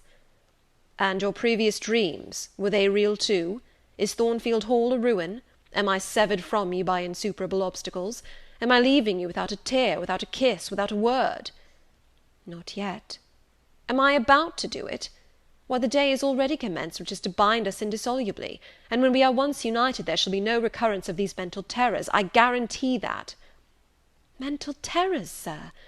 I wish I could believe them to be only such. I wish it more now than ever, since even you cannot explain to me the mystery of that awful visitant. And since I cannot do it, Jane, it must have been unreal. But, Sir, when I said so to myself on rising this morning, and when I looked round the room to gather courage and comfort from the cheerful aspect of each familiar object in full daylight, there, on the carpet, I saw what gave the distinct lie to my hypothesis, the veil, torn from top to bottom in 2 halves. I felt Mr. Rochester start and shudder. He hastily flung his arms round me. "Thank God," he exclaimed, "that if anything malignant did come near you last night, it was only the veil that was harmed. Oh, to think what might have happened!" He drew his breath short, and strained me so close to him I could scarcely pant. After some minutes' silence, he continued cheerily, "Now, Janet, I'll explain to you all about it. It was half dream, half reality. A woman did, I doubt not, enter your room, and that woman must have been, Grace Poole. You call her a strange being yourself. From all you know, you have reason so to call her. What did she do to me? What to Mason? In a state between sleeping and waking, you noticed her entrance and her actions, but feverish, almost delirious as you were, you ascribed to her a goblin appearance different from her own. The long dishevelled hair, the swelled black face, the exaggerated stature, were figments of imagination, results of nightmare. The spiteful tearing of the veil was real, and it is like her. I see you would ask why I keep such a woman in my house. When we have been married a year and a day, I will tell you, but not now. Are you satisfied, Jane? Do you accept my solution of the mystery?" I reflected, and in truth it appeared to me the only possible one. Satisfied I was not, but to please him I endeavoured to appear so. Relieved I certainly did feel, so I answered him with a contented smile. And now, as it was long past 1, I prepared to leave him. "Does not Sophy sleep with Adele in the nursery?" he asked, as I lit my candle. "Yes, sir." "And there is enough room in Adele's little bed for you. You must share it with her to-night, Jane. It is no wonder that the incident you have related should make you nervous, and I would rather you did not sleep alone. Promise me to go to the nursery." "I shall be very glad to do so, sir." "And fasten the door securely on the inside. Wake Sophy when you go upstairs, under pretence of requesting her to rouse you in good time to-morrow, for you must be dressed, and have finished breakfast before 8. And now, no more sombre thoughts. Chase dull care away, Janet. Don't you hear to what soft whispers the wind has fallen? And there is no more beating of rain against the window-panes. Look here." He lifted up the curtain. "It is a lovely night." It was. Half heaven was pure and stainless. The clouds, now trooping before the wind, which had shifted to the west, were filing off eastward in long silvered columns. The moon shone peacefully. "Well," said Mr. Rochester, gazing inquiringly into my eyes, "how is my Janet now?" "The night is serene, sir, and so am I." "And you will not dream of separation and sorrow to-night, but of happy love and blissful union?" This prediction was but half fulfilled. I did not indeed dream of sorrow, but as little did I dream of joy, for I never slept at all. With little Adele in my arms, I watched the slumber of childhood, so tranquil, so passionless, so innocent, and waited for the coming day. All my life was awake and astir in my frame, and as soon as the sun rose, I rose too. I remember Adele clung to me as I left her. I remember I kissed her as I loosened her little hands from my neck, and I cried over her with strange emotion, and quitted her because I feared my sobs would break her still sound repose. She seemed the emblem of my past life, and here I was now to array myself to meet the dread but adored type of my unknown future day. End of chapter 25.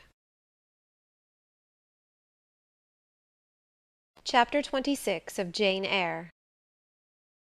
Sophy came at 7 to dress me. She was very long indeed in accomplishing her task, so long that Mr. Rochester, grown, I suppose, impatient of my delay, sent up to ask why I did not come. She was just fastening my veil, the plain square of blonde after all, to my hair with a brooch. I hurried from under her hands as soon as I could. "Stop!" she cried in French. "Look at yourself in the mirror, you have not taken one peep." So I turned at the door. I saw a robed and veiled figure, so unlike my usual self that it seemed almost the image of a stranger. "Jane!" called a voice, and I hastened down. I was received at the foot of the stairs by Mr. Rochester. "Lingerer," he said, "my brain is on fire with impatience, and you tarry so long." He took me into the dining-room, surveyed me keenly all over, pronounced me "fair as a lily, and not only the pride of his life, but the desire of his eyes," and then telling me he would give me but 10 minutes to eat some breakfast, he rang the bell. One of his lately hired servants, a footman, answered it.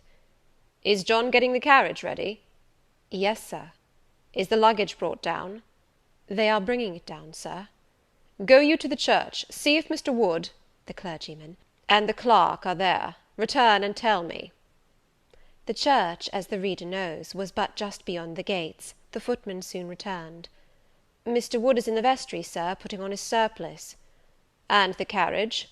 "The horses are harnessing." "We shall not want it to go to church, but it must be ready the moment we return, all the boxes and luggage arranged and strapped on, and the coachman in his seat." "Yes, sir." "Jane, are you ready?" I rose.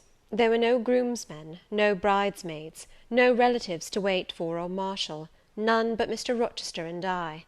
Mrs. Fairfax stood in the hall as we passed. I would fain have spoken to her, but my hand was held by a grasp of iron. I was hurried along by a stride I could hardly follow, and to look at Mr. Rochester's face was to feel that not a second of delay would be tolerated for any purpose. I wonder what other bridegroom ever looked as he did, so bent up to a purpose, so grimly resolute, or who, under such steadfast brows, ever revealed such flaming and flashing eyes. I know not whether the day was fair or foul. In descending the drive, I gazed neither on sky nor earth. My heart was with my eyes, and both seemed migrated into Mr. Rochester's frame. I wanted to see the invisible thing, on which, as we went along, he appeared to fasten a glance fierce and fell. I wanted to feel the thoughts whose force he seemed breasting and resisting. At the churchyard wicket he stopped. He discovered I was quite out of breath. "Am I cruel in my love?" he said. "Delay an instant. Lean on me, Jane." And now I can recall the picture of the old grey house of God rising calm before me, of a rook wheeling round the steeple, of a ruddy morning sky beyond. I remember something, too, of the green grave mounds, and I have not forgotten either two figures of strangers straying amongst the low hillocks and reading the mementos graven on the few mossy headstones. I noticed them, because, as they saw us, they passed round to the back of the church, and I doubted not but they were going to enter by the side aisle door and witness the ceremony. By Mr. Rochester they were not observed. He was earnestly looking at my face, from which the blood had, I dare say, momentarily fled, for I felt my forehead dewy, and my cheeks and lips cold. When I rallied, which I soon did, he walked gently with me up the path to the porch. We entered the quiet and humble temple. The priest waited in his white surplice at the lowly altar, the clerk beside him. All was still. Two shadows only moved in a remote corner. My conjecture had been correct. The strangers had slipped in before us, and they now stood by the vault of the Rochesters, their backs towards us, viewing through the rails the old time-stained marble tomb, where a kneeling angel guarded the remains of Eyre de Rochester, slain at Marston Moor in the time of the civil wars, and of Elizabeth his wife. Our place was taken at the communion rails. Hearing a cautious step behind me, I glanced over my shoulder. One of the strangers, a gentleman evidently, was advancing up the chancel. The service began. The explanation of the intent of matrimony was gone through, and then the clergyman came a step further forward, and bending slightly towards Mr. Rochester, went on. "I require and charge you both, as you will answer at the dreadful day of judgment, when the secrets of all hearts shall be disclosed, that if either of you know any impediment why you may not lawfully be joined together in matrimony, ye do now confess it. For be ye well assured that so many as are coupled together otherwise than God's word doth allow, are not joined together by God, neither is their matrimony lawful." He paused, as the custom is. When is the pause, after that sentence, ever broken by reply? Not, perhaps, once in 100 years. And the clergyman, who had not lifted his eyes from his book, and had held his breath but for a moment, was proceeding. His hand was already stretched towards Mr. Rochester, as his lips unclosed to ask, "Wilt thou have this woman for thy wedded wife?" when a distinct and near voice said, "The marriage cannot go on. I declare the existence of an impediment." The clergyman looked up at the speaker and stood mute. The clerk did the same. Mr. Rochester moved slightly, as if an earthquake had rolled under his feet. Taking a firmer footing, and not turning his head or eyes, he said, "Proceed." Profound silence fell when he had uttered that word, with deep but low intonation. Presently Mr. Wood said, "I cannot proceed without some investigation into what has been asserted, and evidence of its truth or falsehood."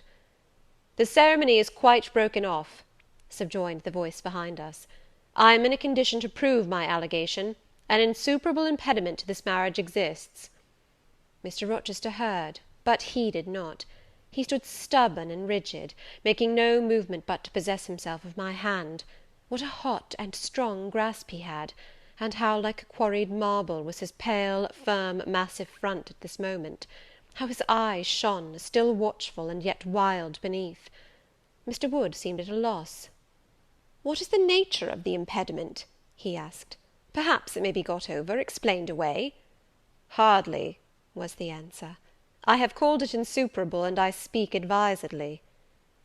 The speaker came forward, and leaned on the rails. He continued, uttering each word distinctly, calmly, steadily, but not loudly. "It simply consists in the existence of a previous marriage. Mr. Rochester has a wife, now living." My nerves vibrated to those low-spoken words as they had never vibrated to thunder. My blood felt their subtle violence as it had never felt frost or fire. But I was collected, and in no danger of swooning. I looked at Mr. Rochester. I made him look at me.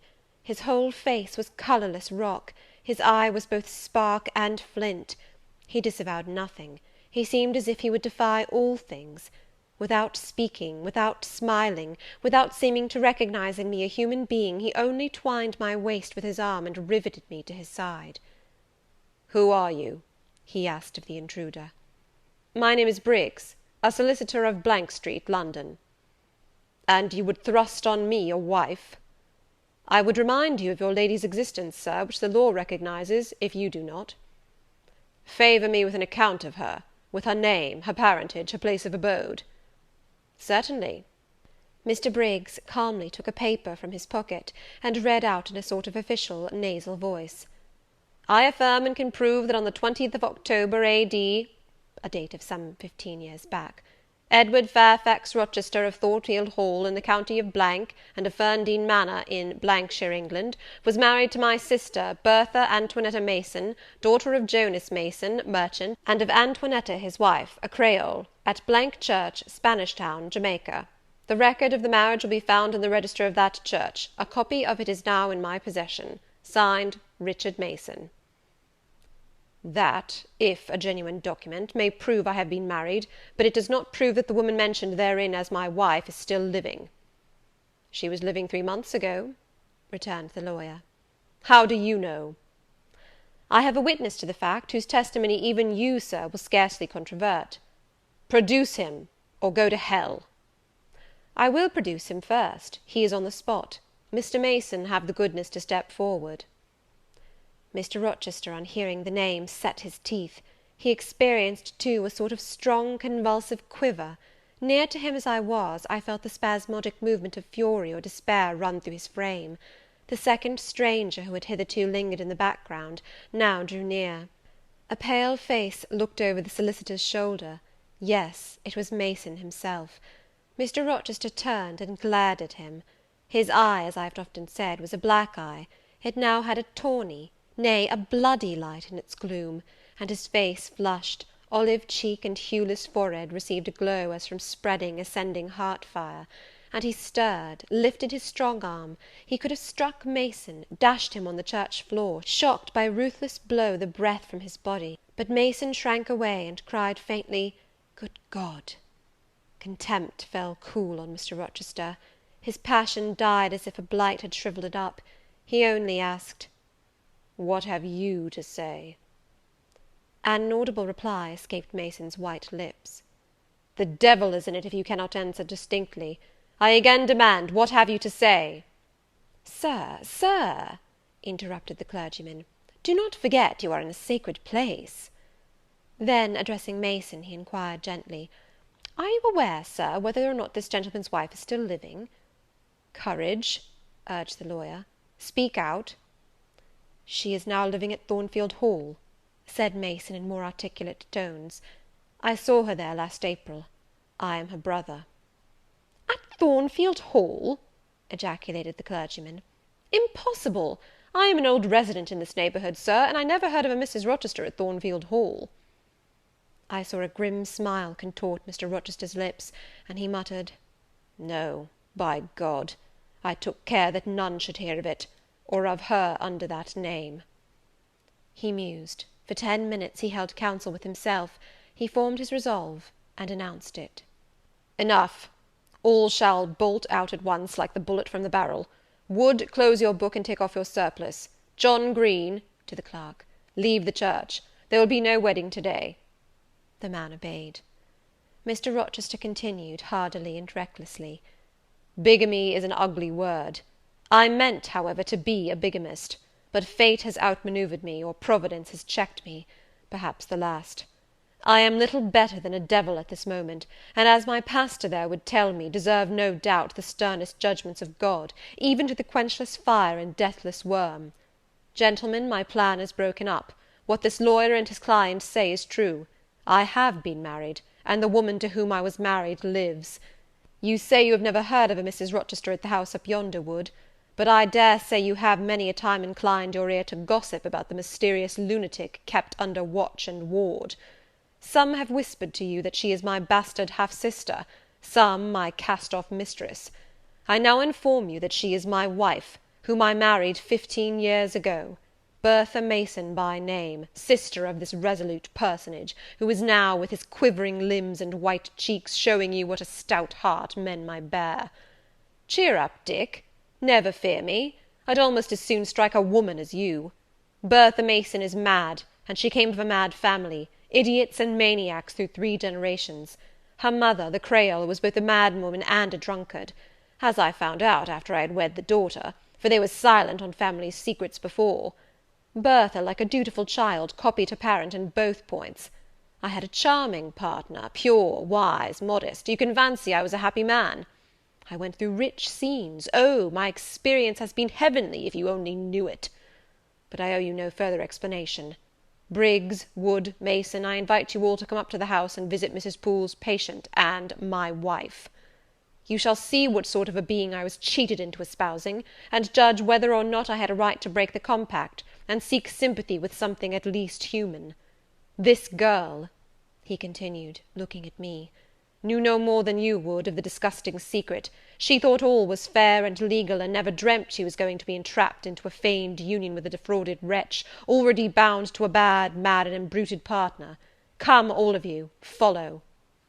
Still holding me fast, he left the church. The 3 gentlemen came after. At the front door of the hall we found the carriage. "Take it back to the coach-house, John," said Mr. Rochester coolly. "It will not be wanted to-day." At our entrance, Mrs. Fairfax, Adele, Sophy, Leah, advanced to meet and greet us. "To the right about, every soul," cried the master. "Away with your congratulations. Who wants them? Not I. They are 15 years too late." He passed on and ascended the stairs, still holding my hand, and still beckoning the gentlemen to follow him, which they did. We mounted the first staircase, passed up the gallery, proceeded to the 3rd story. The low black door, opened by Mr. Rochester's master key, admitted us into the tapestried room, with its great bed and its pictorial cabinet. "You know this place, Mason?" said our guide. "She bit and stabbed you here." He lifted the hangings from the wall, uncovering the 2nd door. This, too, he opened. In a room without a window there burnt a fire guarded by a high and strong fender, and a lamp suspended from the ceiling by a chain. Grace Poole bent over the fire, apparently cooking something in a saucepan. In the deep shade at the farther end of the room, a figure ran backwards and forwards. What it was, whether beast or human being, one could not at first sight tell. It grovelled seemingly on all fours. It snatched and growled like some strange wild animal, but it was covered with clothing, and a quantity of dark grizzled hair, wild as a mane, hid its head and face. "Good morrow, Mrs. Poole," said Mr. Rochester. "How are you, and how is your charge to-day?" "We're tolerable, Sir, I thank you," replied Grace, lifting the boiling mess carefully on to the hob. "Rather snappish, but not rageous." A fierce cry seemed to give the lie to her favourable report. The clothed hyena rose up, and stood tall on its hind feet. "Ah, Sir, she sees you," exclaimed Grace. "You'd better not stay." "Only a few moments, Grace. You must allow me a few moments." "Take care, then, Sir. For God's sake, take care." The maniac bellowed. She parted her shaggy locks from her visage, and gazed wildly at her visitors. I recognized well that purple face, those bloated features. Mrs. Poole advanced. "Keep out of the way," said Mr. Rochester, thrusting her aside. "She has no knife now, I suppose, and I'm on my guard." "One never knows what she has, Sir. She is so cunning, it is not in mortal discretion to fathom her craft." "We had better leave her," whispered Mason. "Go to the devil," was his brother-in-law's recommendation. "Where?" cried Grace.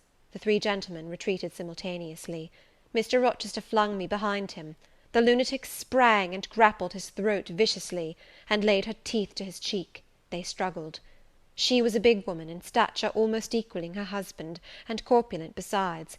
She showed virile force in the contest. More than once she almost throttled him, athletic as he was. He could have settled her with a well-planted blow, but he would not strike. He would only wrestle. At last he mastered her arms, Grace Poole gave him a cord, and he pinioned them behind her. With more rope, which was at hand, he bound her to a chair.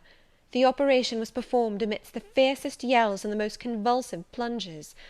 Mr. Rochester then turned to the spectators. He looked at them with a smile both acrid and desolate. "That is my wife," said he. "Such is the sole conjugal embrace I am ever to know. Such are the endearments which are to solace my leisure hours. And this is what I wished to have," laying his hand on my shoulder, "this young girl, who stands so grave and quiet at the mouth of hell, looking collectedly at the gambols of a demon, I wanted her just as a change after that fierce ragout. Wood and Briggs, look at the difference. Compare these clear eyes with the red balls yonder, this face with that mask, this form with that bulk. Then judge me, priest of the gospel and man of the law, and remember, with what judgment ye judge, ye shall be judged. Off with you now. I must shut up my prize." We all withdrew. Mr. Rochester stayed a moment behind us, to give some further order to Grace Poole. The solicitor addressed me as he descended the stair. "You, madam," said he, "are cleared from all blame. Your uncle will be glad to hear it, if indeed he should be still living, when Mr. Mason returns to Madeira." "My uncle? What of him? Do you know him?" "Mr. Mason does. Mr. Eyre has been the functional correspondent of his house for some years. When your uncle received your letter intimating the contemplated union between yourself and Mr. Rochester, Mr. Mason, who was staying at Madeira to recruit his health, on his way back to Jamaica, happened to be with him. Mr. Eyre mentioned the intelligence, for he knew that my client here was acquainted with a gentleman of the name of Rochester. Mr. Mason, astonished and distressed, as you may suppose, revealed the real state of matters. Your uncle, I am sorry to say, is now on a sick bed, from which, considering the nature of his disease, decline, and the stage it has reached, it is unlikely he will ever rise. He could not then hasten to England himself, to extricate you from the snare into which you had fallen, but he implored Mr. Mason to lose no time in taking steps to prevent the false marriage. He referred him to me for assistance. I used all dispatch, and am thankful I was not too late, as you, doubtless, must be also. Were I not morally certain that your uncle would be dead ere you reach Madeira, I would advise you to accompany Mr. Mason back; but as it is, I think you had better remain in England till you can hear further, either from or of Mr. Eyre. Have we anything else to stay for?" he inquired of Mr. Mason. "No, no, let us be gone," was the anxious reply; and, without waiting to take leave of Mr. Rochester, they made their exit at the hall door. The clergyman stayed to exchange a few sentences, either of admonition or reproof, with his haughty parishioner. This duty done, he too departed. I heard him go as I stood at the half-open door of my own room, to which I had now withdrawn. The house cleared, I shut myself in, fastened the bolt that none might intrude, and proceeded, not to weep, not to mourn, I was yet too calm for that, but mechanically to take off the wedding dress, and replace it by the stuff gown I had worn yesterday, as I thought, for the last time. I then sat down. I felt weak and tired. I leaned my arms on a table, and my head dropped on them. And now, I thought, till now I had only heard, seen, moved, followed up and down where I was led or dragged, watched event rush on event, disclosure open beyond disclosure; but now I thought. The morning had been a quiet morning enough, all except the brief scene with the lunatic. The transaction in the church had not been noisy. There was no explosion of passion, no loud altercation, no dispute, no defiance or challenge, no tears, no sobs. A few words had been spoken, a calmly pronounced objection to the marriage made, some stern, short questions put by Mr. Rochester, answers, explanations given, evidence adduced, an open admission of the truth had been uttered by my master. Then the living proof had been seen, the intruders were gone, and all was over. I was in my own room as usual, just myself, without obvious change. Nothing had smitten me, or scathed me, or maimed me. And yet, where was the Jane Eyre of yesterday? Where was her life? Where were her prospects? Jane Eyre, who had been an ardent, expectant woman, almost a bride, was a cold, solitary girl again. Her life was pale, her prospects were desolate. A Christmas frost had come at midsummer, a white December storm had whirled over June, Ice glazed the ripe apples, drifts crushed the blowing roses, on hayfield and cornfield lay a frozen shroud, lanes which last night blushed full of flowers, to-day were pathless with untrodden snow, and the woods, which 12 hours since waved leafy and fragrant as grows between the tropics, now spread waste, wild, and white as pine forests in wintry Norway. My hopes were all dead, struck with a subtle doom, such as, in one night, fell on all the first-born in the land of Egypt. I looked on my cherished wishes, yesterday so blooming and glowing; they lay stark, chill, livid corpses that would never revive. I looked at my love, that feeling which was my master's, which he had created. It shivered in my heart, like a suffering child in a cold cradle. Sickness and anguish had seized it. It could not seek Mr. Rochester's arms, it could not derive warmth from his breast. Oh, never more could it turn to him, for faith was blighted, confidence destroyed. Mr. Rochester was not to me what he had been, for he was not what I had thought him. I would not ascribe vice to him, I would not say he had betrayed me, but the attribute of stainless truth was gone from his idea, and from his presence I must go. That I perceived well. When, how, whither, I could not yet discern; but he himself, I doubted not, would hurry me from Thornfield. Real affection, it seemed, he could not have for me; it had been only fitful passion. That was balked; he would want me no more. I should fear even to cross his path now; my view must be hateful to him. Oh, how blind had been mine eyes! How weak my conduct! My eyes were covered and closed. Eddying darkness seemed to swim round me, and reflection came in as black and confused a flow.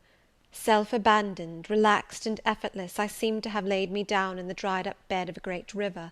I heard a flood loosened in remote mountains, and felt the torrent come. To rise I had no will, to flee I had no strength. I lay faint, longing to be dead. One idea only still throbbed lifelike within me, a remembrance of God. It begot an unuttered prayer. These words went wandering up and down in my rayless mind, as something that should be whispered, but no energy was found to express them. Be not far from me, for trouble is near.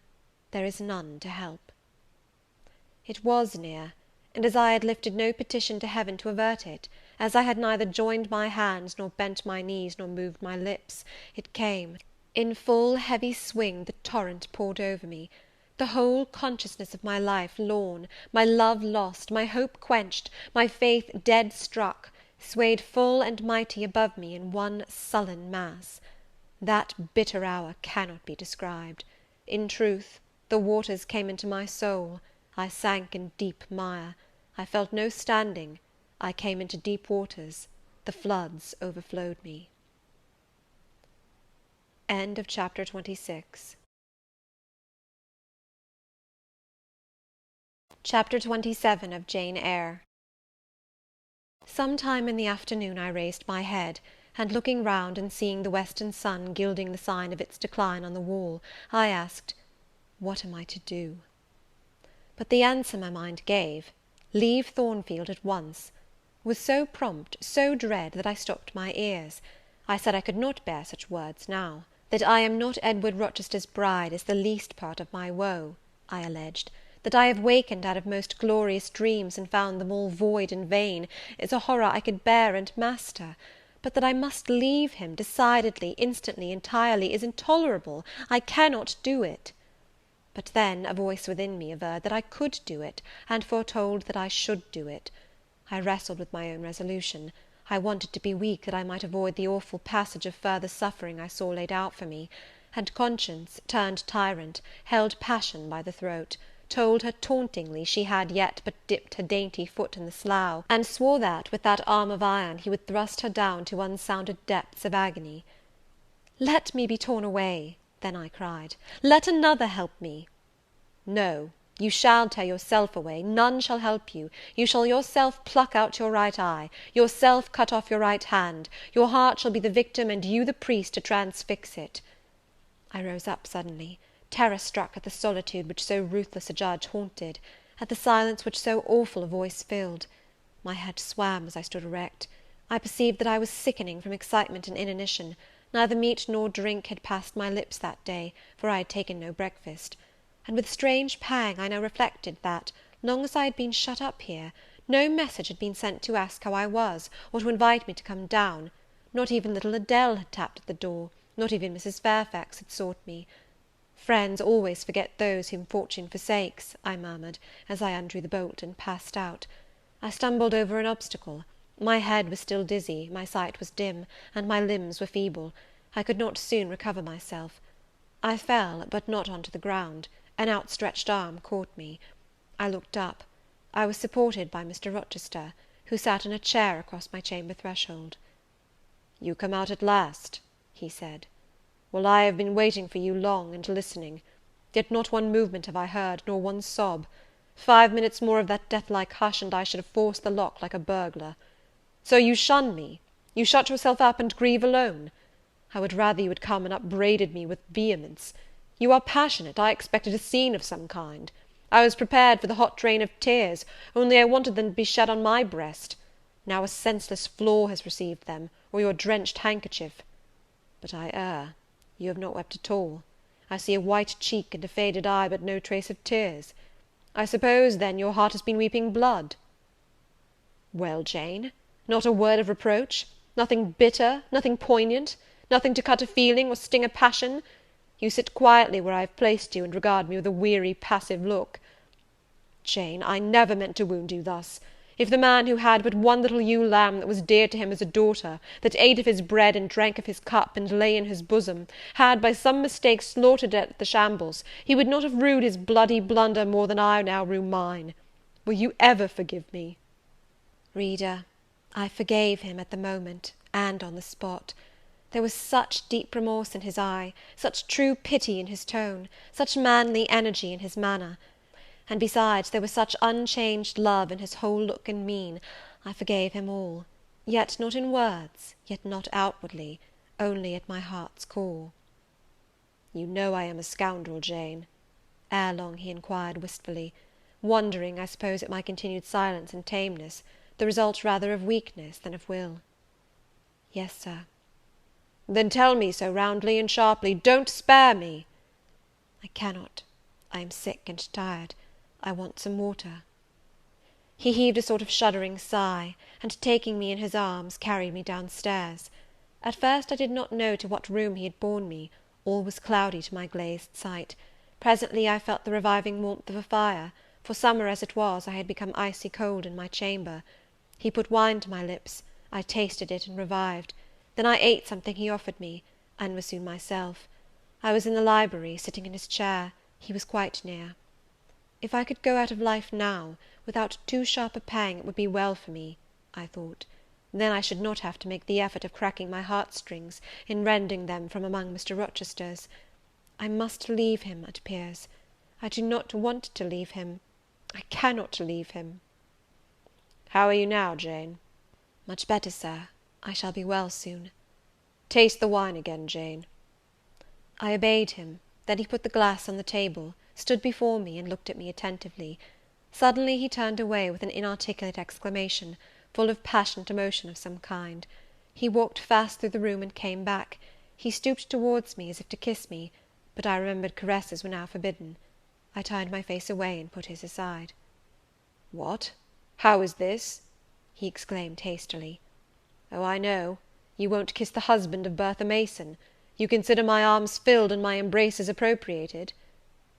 "At any rate, there is neither room nor claim for me, Sir." "Why, Jane? I will spare you the trouble of much talking. I will answer for you. Because I have a wife already, you would reply. I guess rightly?" "Yes." "If you think so, you must have a strange opinion of me. You must regard me as a plotting profligate, a base and low rake, who has been simulating disinterested love, in order to draw you into a snare deliberately laid, and strip you of honour, and rob you of self-respect. What do you say to that? I see you can say nothing. In the first place, you are faint still, and have enough to do to draw your breath. In the second place, you cannot yet accustom yourself to accuse and revile me; and besides, the floodgates of tears are opened, and they would rush out if you spoke much, and you have no desire to expostulate, to upbraid, to make a scene. You are thinking how to act. Talking, you consider, is of no use. I know you. I am on my guard." "Sir, I do not wish to act against you," I said, and my unsteady voice warned me to curtail my sentence. Not in your sense of the word, but in mine you are scheming to destroy me. You have as good as said that I am a married man. As a married man you will shun me, keep out of my way. Just now you have refused to kiss me.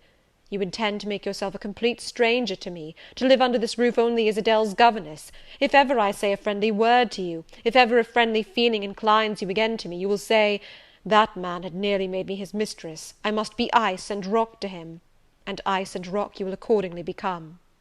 I cleared and steadied my voice to reply, all is changed about me, sir.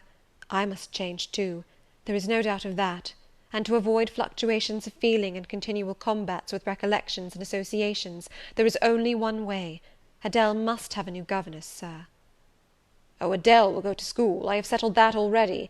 Nor do I mean to torment you with the hideous associations and recollections of Thornfield Hall, this accursed place, this tent of Acton, this insolent vault offering the ghastliness of living death to the light of the open sky, this narrow stone hell with its one real fiend, worse than a legion of such as we imagine. Jane, you shall not stay here, nor will I. I was wrong ever to bring you to Thornfield Hall, knowing as I did how it was haunted.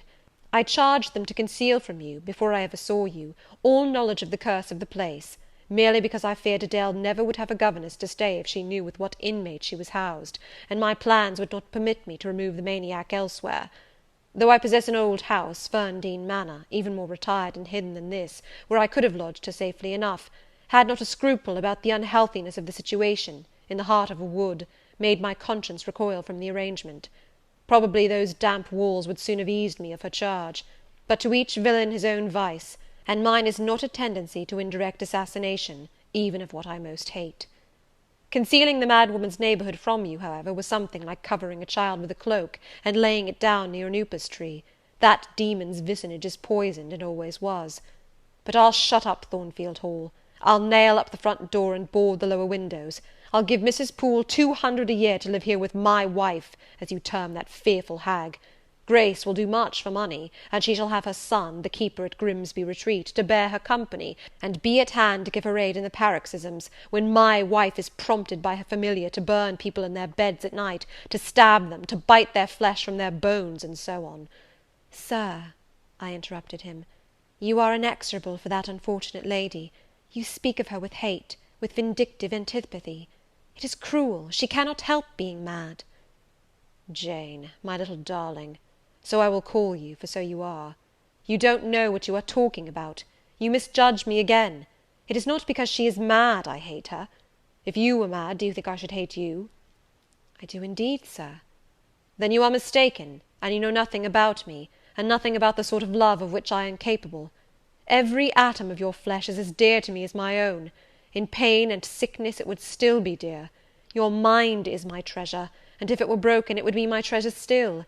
If you raved, my arms should confine you, and not a strait waistcoat. Your grasp, even in fury, would have a charm for me.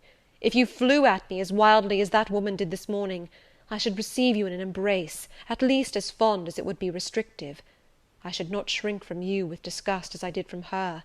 In your quiet moments you would have no watcher and no nurse but me, and I could hang over you with untiring tenderness, though you gave me no smile in return, and never weary of gazing into your eyes, though they had no longer a ray of recognition for me. But why do I follow that train of ideas? I was talking of removing you from Thornfield. All you know is prepared for prompt departure. To-morrow you shall go.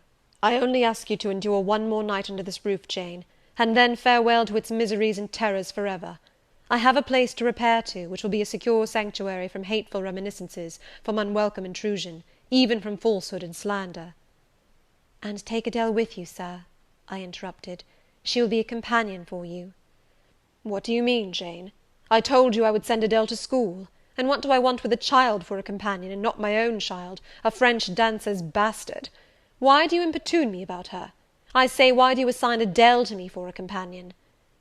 You spoke of a retirement, sir, and retirement and solitude are dull, too dull for you. Solitude! Solitude! He reiterated with irritation. I see I must come to an explanation. I don't know what sphinx-like expression is forming in your countenance. You are to share my solitude. Do you understand? I shook my head. It required a degree of courage, excited as he was becoming, even to risk that mute sign of dissent. He had been walking fast about the room, and he stopped as if suddenly rooted to one spot. He looked at me long and hard. I turned my eyes from him, fixed them on the fire, and tried to assume and maintain a quiet, collected aspect. "Now for the hitch in Jane's character," he said at last, speaking more calmly than from his look I had expected him to speak. "The reel of silk has run smoothly enough so far, but I always knew there would come a knot and a puzzle. Here it is. Now for vexation and exasperation and endless trouble. By God, I long to exert a fraction of Samson's strength, and break the entanglement like tow." He recommenced his walk, but soon again stopped, and this time just before me. "Jane, will you hear reason?" He stooped and approached his lips to my ear. "Because if you won't, I'll try violence." His voice was hoarse, his look that of a man who is just about to burst an insufferable bond, and plunge headlong into wild license. I saw that in another moment, and with one impetus of frenzy more, I should be able to do nothing with him. The present, the passing second of time, was all I had in which to control and restrain him. A movement of repulsion, flight, fear, would have sealed my doom, and his. But I was not afraid, not in the least. I felt an inward power, a sense of influence which supported me. The crisis was perilous, but not without its charm, such as the Indian perhaps feels when he slips over the rapid in his canoe. I took hold of his clenched hand, loosened the contorted fingers, and said to him soothingly, "Sit down. I'll talk to you as long as you like, and hear all you have to say, whether reasonable or unreasonable." He sat down, but he did not get leave to speak directly. I had been struggling with tears for some time. I had taken great pains to repress them, because I knew he would not like to see me weep. Now, however, I considered it well to let them flow as freely and as long as they liked. If the flood annoyed him, so much the better. So I gave way, and cried heartily. Soon I heard him earnestly entreating me to be composed. I said I could not while he was in such a passion. "But I am not angry, Jane. I only love you too well, and you had steeled your little pale face with such a resolute frozen look, I could not endure it. Hush now, and wipe your eyes." His softened voice announced that he was subdued, so I, in my turn, became calm. Now he made an effort to rest his head on my shoulder, but I would not permit it. Then he would draw me to him. No. "Jane, Jane," he said, in such an accent of bitter sadness it thrilled along every nerve I had. "You don't love me, then? It was only my station and the rank of my wife that you valued. Now that you think me disqualified to become your husband, you recoil from my touch as if I were some toad or ape." These words cut me, yet what could I do or say? I ought probably to have done or said nothing, but I was so tortured by a sense of remorse at this hurting his feelings, I could not control the wish to drop balm where I had wounded. "I do love you," I said, "more than ever, but I must not show or indulge the feeling, and this is the last time I must express it." "The last time, Jane? What? Do you think you can live with me, and see me daily, and yet, if you still love me, be always cold and distant?" "No, Sir, that I am certain I could not, and therefore I see there is but one way, but you will be furious if I mention it." "Oh, mention it! If I storm, you have the art of weeping." "Mr. Rochester, I must leave you." "For how long, Jane? For a few minutes, while you smooth your hair, which is somewhat dishevelled, and bathe your face, which looks feverish?" "I must leave Adele and Thornfield. I must part with you for my whole life. I must begin a new existence among strange faces and strange scenes." "Of course, I told you I should. I pass over the madness about parting from me. You mean you must become a part of me. As to the new existence, it is all right. You shall yet be my wife. I am not married. You shall be Mrs. Rochester, both virtually and nominally. I shall keep to only you so long as you and I live. You shall go to a place I have in the south of France, a whitewashed villa on the shores of the Mediterranean. There you shall live a happy and guarded and most innocent life. Never fear that I wish to lure you into error, to make you my mistress. Why did you shake your head? Jane, you must be reasonable, or in truth I shall again become frantic." His voice and hand quivered, his large nostrils dilated, his eye blazed. Still I dared to speak. "Sir, your wife is living. That is a fact acknowledged this morning by yourself. If I lived with you as you desire, I should then be your mistress. To say otherwise is sophistical, is false." "Jane, I am not a gentle-tempered man, you forget that. I am not long-enduring, I am not cool and dispassionate. Out of pity to me and yourself, put your finger on my pulse, feel how it throbs, and beware."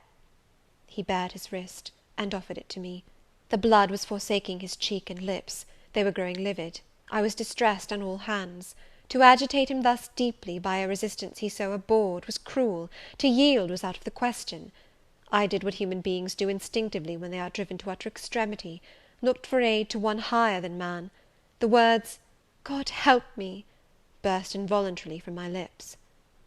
"I am a fool," cried Mr. Rochester suddenly. "I keep telling her I am not married, and do not explain to her why. I forget she knows nothing of the character of that woman, or of the circumstances attending my infernal union with her. Oh, I am certain Jane will agree with me in opinion when she knows all that I know. Just put your hand in mine, Janet, that I may have the evidence of touch as well as sight to prove you are near me, and I will in a few words show you the real state of the case. Can you listen to me?" "Yes, Sir, for hours, if you will." "I ask only minutes. Jane, did you ever hear or know that I was not the eldest son of my house, that I once had a brother older than I?" "I remember Mrs. Fairfax told me so once." "And did you ever hear that my father was an avaricious, grasping man?" "I have understood something to that effect." "Well, Jane, being so, it was his resolution to keep the property together.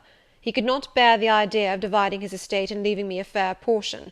All he resolved should go to my brother Rowland. Yet as little could he endure that a son of his should be a poor man. I must be provided for by a wealthy marriage. He sought me a partner betimes. Mr. Mason, a West India planter and merchant, was his old acquaintance. He was certain his possessions were real and vast. He made inquiries. Mr. Mason, he found, had a son and daughter, and learned from him that he could and would give the latter a fortune of £30,000. That sufficed. When I left college, I was sent out to Jamaica, to espouse a bride already courted for me. My father said nothing about her money, but told me Miss Mason was the boast of Spanish Town for her beauty, and this was no lie. I found her a fine woman in the style of Blanche Ingram, tall, dark, and majestic. Her family wished to secure me because I was of good race, and so did she.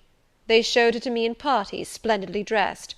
I seldom saw her alone, and had very little private conversation with her. She flattered me, and lavishly displayed for my pleasure her charms and accomplishments. All the men in her circle seemed to admire her and envy me.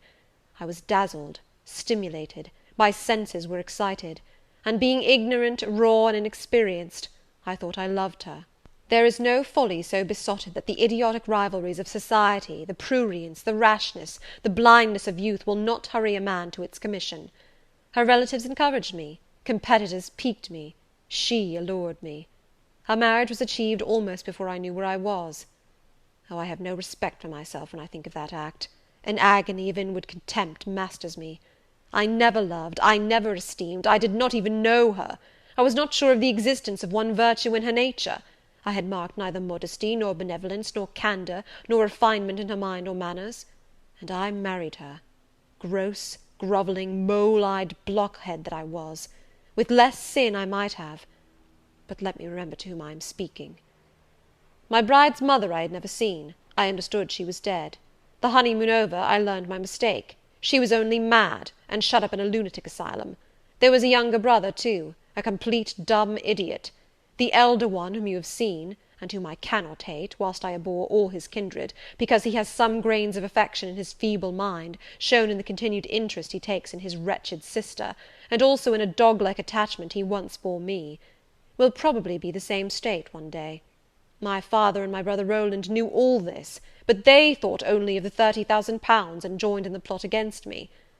These were vile discoveries, but except for the treachery of concealment, I should have made them no subject of reproach to my wife, even when I found her nature wholly alien to mine, her tastes obnoxious to me, her cast of mind common, low, narrow, and singularly incapable of being led to anything higher, expanded to anything larger. When I found that I could not pass a single evening, nor even a single hour of the day with her in comfort, that kindly conversation could not be sustained between us, because whatever topic I started, immediately received from her a turn at once coarse and trite, perverse and imbecile. when I perceived that I should never have a quiet or settled household, because no servant would bear the continued outbreaks of her violent and unreasonable temper, or the vexations of her absurd, contradictory, exacting orders, even then I restrained myself.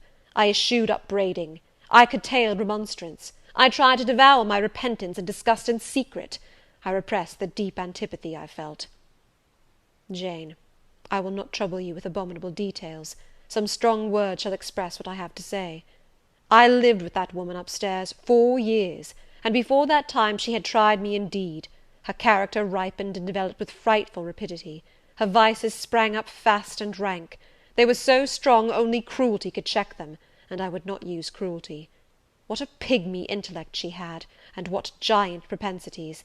How fearful were the curses those propensities entailed on me! Bertha Mason, the true daughter of an infamous mother, dragged me through all the hideous and degrading agonies which must attend a man bound to a wife at once intemperate and unchaste. My brother in the interval was dead, and at the end of the 4 years my father died too. I was rich enough now, yet poor to hideous indigence. A nature the most gross, impure, depraved I ever saw was associated with mine, and called by the law and by society a part of me, and I could not rid myself of it by any legal proceedings; for the doctors now discovered that my wife was mad. Her excesses had prematurely developed the germs of insanity. Jane, you don't like my narrative. You look almost sick. Shall I defer the rest to another day? No, sir, finish it now. I pity you. I do earnestly pity you. Pity, Jane, from some people is a noxious and insulting sort of tribute, which one is justified in hurling back in the teeth of those who offer it. But that is the sort of pity native to callous, selfish hearts. It is a hybrid, egotistical pain at hearing of woes, crossed with ignorant contempt for those who have endured them. But that is not your pity, Jane. It is not the feeling of which your whole face is full at this moment, with which your eyes are now almost overflowing, with which your heart is heaving, with which your hand is trembling in mine. Your pity, my darling, is the suffering mother of love. Its anguish is the very natal pang of the divine passion. I accept it, Jane. Let the daughter have free advent. My arms wait to receive her. Now, sir, proceed. What did you do when you found she was mad? Jane, I approached the verge of despair. A remnant of self-respect was all that intervened between me and the gulf. In the eyes of the world I was doubtless covered with grimy dishonour, but I resolved to be clean in my own sight, and to the last I repudiated the contamination of her crimes, and wrenched myself from connection with her mental defects. Still society associated my name and person with hers. I yet saw her and heard her daily. Something of her breath, faugh, mixed with the air I breathed, and besides I remembered I had once been her husband. That recollection was then, and is now, inexpressibly odious to me. Moreover, I knew that while she lived I could never be the husband of another and better wife, and though 5 years my senior, her family and her father had lied to me even in the particular of her age, she was likely to live as long as I, being as robust in frame as she was infirm in mind. Thus, at the age of 26, I was hopeless. One night I had been awakened by her yells. Since the medical men had pronounced her mad, she had, of course, been shut up. It was a fiery West Indian night, one of the description that frequently precedes the hurricanes of those climates. Being unable to sleep in bed, I got up and opened the window. The air was like sulphur steams. I could find no refreshment anywhere. Mosquitoes came buzzing in and hummed sullenly round the room. The sea, which I could hear from thence, rumbled dull like an earthquake. Black clouds were casting up over it. The moon was setting in the waves, broad and red like a hot cannon ball. She threw her last bloody glance over a world quivering with the ferment of tempest. I was physically influenced by the atmosphere and scene, and my ears were filled with the curses the maniac still shrieked out, wherein she momentarily mingled my name with such a tone of demon hate, with such language. No professed harlot ever had a fouler vocabulary than she.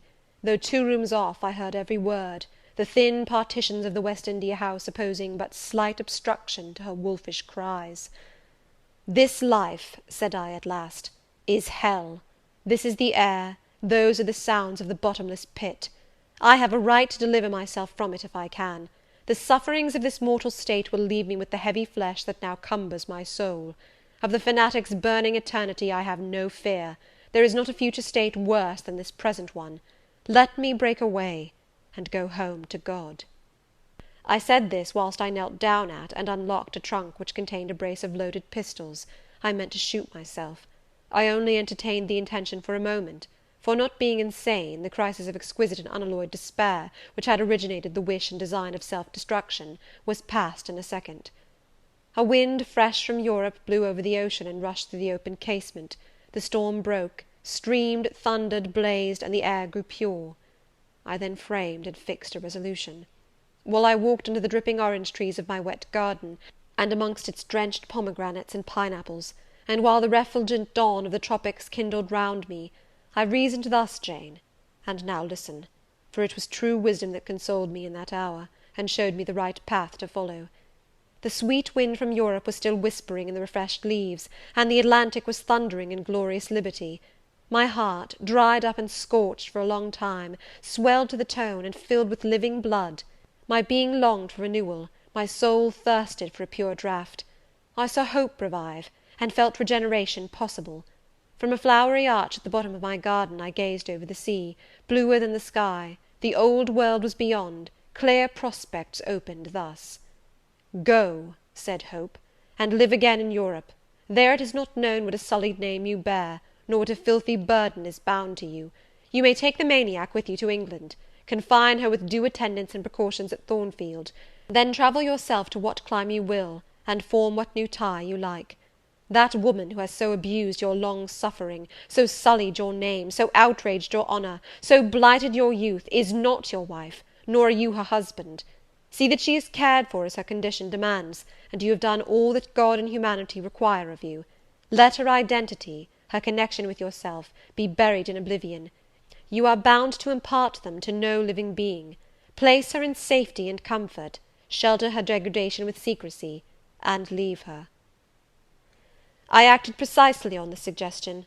My father and brother had not made my marriage known to their acquaintance, because in the very first letter I wrote to apprise them of the union, having already begun to experience extreme disgust of its consequences, and from the family character and constitution, seeing a hideous future opening to me, I added an urgent charge to keep it secret; and very soon the infamous conduct of the wife my father had selected for me was such as to make him blush to own her as his daughter-in-law. Far from desiring to publish the connection, he became as anxious to conceal it as myself. To England, then, I conveyed her. A fearful voyage I had, with such a monster in the vessel. Glad was I when I at last got her to Thornfield, and saw her safely lodged in that third-story room, of whose secret inner cabinet she has now for 10 years made a wild beast's den, a goblin's cell.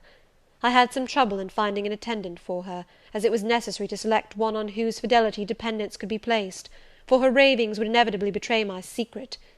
Besides, she had lucid intervals of days, sometimes weeks, which she filled up with abuse of me. At last I hired Grace Poole from the Grimsby retreat. She and the surgeon, Carter, who dressed Mason's wounds that night he was stabbed and worried, are the only two I have ever admitted to my confidence. Mrs. Fairfax may indeed have suspected something, but she could have gained no precise knowledge as to facts. Grace has, on the whole, proved a good keeper, though owing partly to a fault of her own, of which it appears nothing can cure her, and which is incident to her harassing profession, her vigilance has been more than once lulled and baffled. The lunatic is both cunning and malignant. She has never failed to take advantage of her guardian's temporary lapses, once to secrete the knife with which she stabbed her brother, and twice to possess herself of the key of her cell, and issue therefrom in the night-time. On the first of these occasions she perpetrated the attempt to burn me in my bed; on the second she paid that ghastly visit to you. I thank Providence, who watched over you, that she then spent her fury on your wedding apparel, which perhaps brought back vague reminiscences of her own bridal days. But on what might have happened I cannot endure to reflect. When I think of the thing which flew at my throat this morning, hanging its black and scarlet visage over the nest of my dove, my blood curdles." "And what, sir," I asked, while he paused, "did you do when you had settled her here? Where did you go?" "What did I do, Jane? I transformed myself into a will-o'-the-wisp. Where did I go? I pursued wanderings as wild as those of the March spirit. I sought the continent, and went devious through all its lands. My fixed desire was to seek and find a good and intelligent woman whom I could love, a contrast to the fury I left at Thornfield." "But you could not marry, sir?" "I had determined and was convinced that I could and ought. It was not my original intention to deceive as I have deceived you. I meant to tell my tale plainly, and make my proposals openly, and it appeared to me so absolutely rational that I should be considered free to love and be loved, I never doubted some woman might be found willing and able to understand my case, and accept me in spite of the curse with which I was burdened." "Well, sir?" "When you are inquisitive, Jane, you always make me smile. You open your eyes like an eager bird, and make every now and then a restless movement, as if answers in speech did not flow fast enough for you, and you wanted to read the tablet of one's heart. But before I go on, tell me what you mean by your 'well, sir.' It is a small phrase very frequent with you, and which many a time has drawn me on and on through interminable talk. I don't very well know why." "I mean, what next? How did you proceed? What came of such an event?" "Precisely. And what do you wish to know now?" "Whether you found any one you liked, whether you asked her to marry you, and what she said." "I can tell you whether I found any one I liked, and whether I asked her to marry me, but what she said is yet to be recorded in the book of fate. For 10 long years I roved about, living first in one capital, then another, sometimes in St. Petersburg, oftener in Paris, occasionally in Rome, Naples, Florence. Provided with plenty of money and the passport of an old name, I could choose my own society. No circles were closed against me. I sought my ideal of a woman amongst English ladies, French countesses, Italian signoras, and German Grafinnen. I could not find her. Sometimes for a fleeting moment I thought I caught a glance, heard a tone, beheld a form which announced the realization of my dream, but I was presently undeserved. You are not to suppose that I desired perfection, either of mind or person. I longed only for what suited me, for the antipodes of the Creole, and I longed vainly. Amongst them all I found not one, whom, had I been ever so free, I, warned as I was of the risks, the horrors, the loathings of incongruous unions, would have asked to marry me. Disappointment made me reckless. I tried dissipation, never debauchery. That I hated, and hate. That was my Indian Messalina's attribute. Rooted disgust at it and her restrained me much, even in pleasure. Any enjoyment that bordered on riot seemed to approach me to her and her vices, and I eschewed it. Yet I could not live alone, so I tried the companionship of mistresses. The first I chose was Céline Varenne, another of those steps which make a man spurn himself when he recalls them. You already know what she was, and how my liaison with her terminated. She had 2 successors, an Italian, Giacinta, and a German, Clara, both considered singularly handsome. What was their beauty to me in a few weeks? Giacinta was unprincipled and violent. I tired of her in 3 months. Clara was honest and quiet, but heavy, mindless, and unimpressible, not one whit to my taste. I was glad to give her a sufficient sum to set her up in a good line of business, and so get decently rid of her. But, Jane, I see by your face you are not forming a very favourable opinion of me just now. You think me an unfeeling, loose-principled rake, don't you?" "I don't like you so well as I have done sometimes, indeed, sir. Did it not seem to you in the least wrong to live in that way, first with one mistress and then another? You talk of it as a mere matter of course." "It was with me, and I did not like it. It was a grovelling fashion of existence. I should never like to return to it. Hiring a mistress is the next worst thing to buying a slave. Both are often by nature, and always by position, inferior, and to live familiarly with inferiors is degrading. I now hate the recollection of the time I passed with Céline, Giacinta, and Clara." I felt the truth of those words, and I drew from them the certain inference, that if I were so far to forget myself and all the teaching that had ever been instilled into me, as, under any pretext, with any justification, through any temptation, to become the successor of these poor girls, he would one day regard me with the same feeling which now in his mind desecrated their memory. I did not give utterance to this conviction. It was enough to feel it. I impressed it on my heart, that it might remain there to serve me as aid in the time of trial. "Now, Jane, why don't you say, 'Well, sir?'" "I have not done. You are looking grave. You disapprove of me still, I see. But let me come to the point. Last January, rid of all mistresses, in a harsh, bitter frame of mind, the result of a useless, roving, lonely life, corroded with disappointment, sourly disposed against all men, and especially against all womankind, for I began to regard the notion of an intellectual, faithful, loving woman as a mere dream, recalled by business, I came back to England. On a frosty winter afternoon I rode in sight of Thornfield Hall, a borrid spot. I expected no peace, no pleasure there. On a stile in Hay Lane I saw a quiet little figure sitting by itself. I passed it as negligently as I did the pollard willow opposite to it. I had no presentiment of what it would be to me, no inward warning that the arbitress of my life, my genius for good or evil, waited there in humble guise. I did not know it even when, on the occasion of Mesrour's accident, it came up and gravely offered me help. Childish and slender creature! It seemed as if a linnet had hopped to my foot and proposed to bear me on its tiny wing. I was surly, but the thing would not go. It stood by me with strange perseverance, and looked and spoke with a sort of authority. I must be aided, and by that hand, and aided I was. When once I had pressed the frail shoulder, something new, a fresh sap and sense, stole into my frame. It was well I had learnt that this elf must return to me, that it belonged to my house down below, or I could not have felt it pass away from under my hand, and seen it vanish behind the dim hedge without singular regret. I heard you come home that night, Jane, though probably you were not aware that I thought of you or watched for you. The next day I observed you, myself unseen, for half an hour while you played with Adele in the gallery. It was a snowy day, I recollect, and you could not go out of doors. I was in my room. The door was ajar. I could both listen and watch. Adele claimed your outward attention for a while, yet I fancied your thoughts were elsewhere. But you were very patient with her, my little Jane. You talked to her and amused her a long time. When at last she left you, you lapsed at once into deep reverie. You betook yourself slowly to pace the gallery. Now and then, in passing a casement, you glanced out at the thick falling snow. You listened to the sobbing wind, and again you paced gently on and dreamed. I think those day visions were not dark. There is a pleasurable illumination in your eye occasionally, a soft excitement in your aspect, which told of no bitter, bilious, hypochondriac brooding.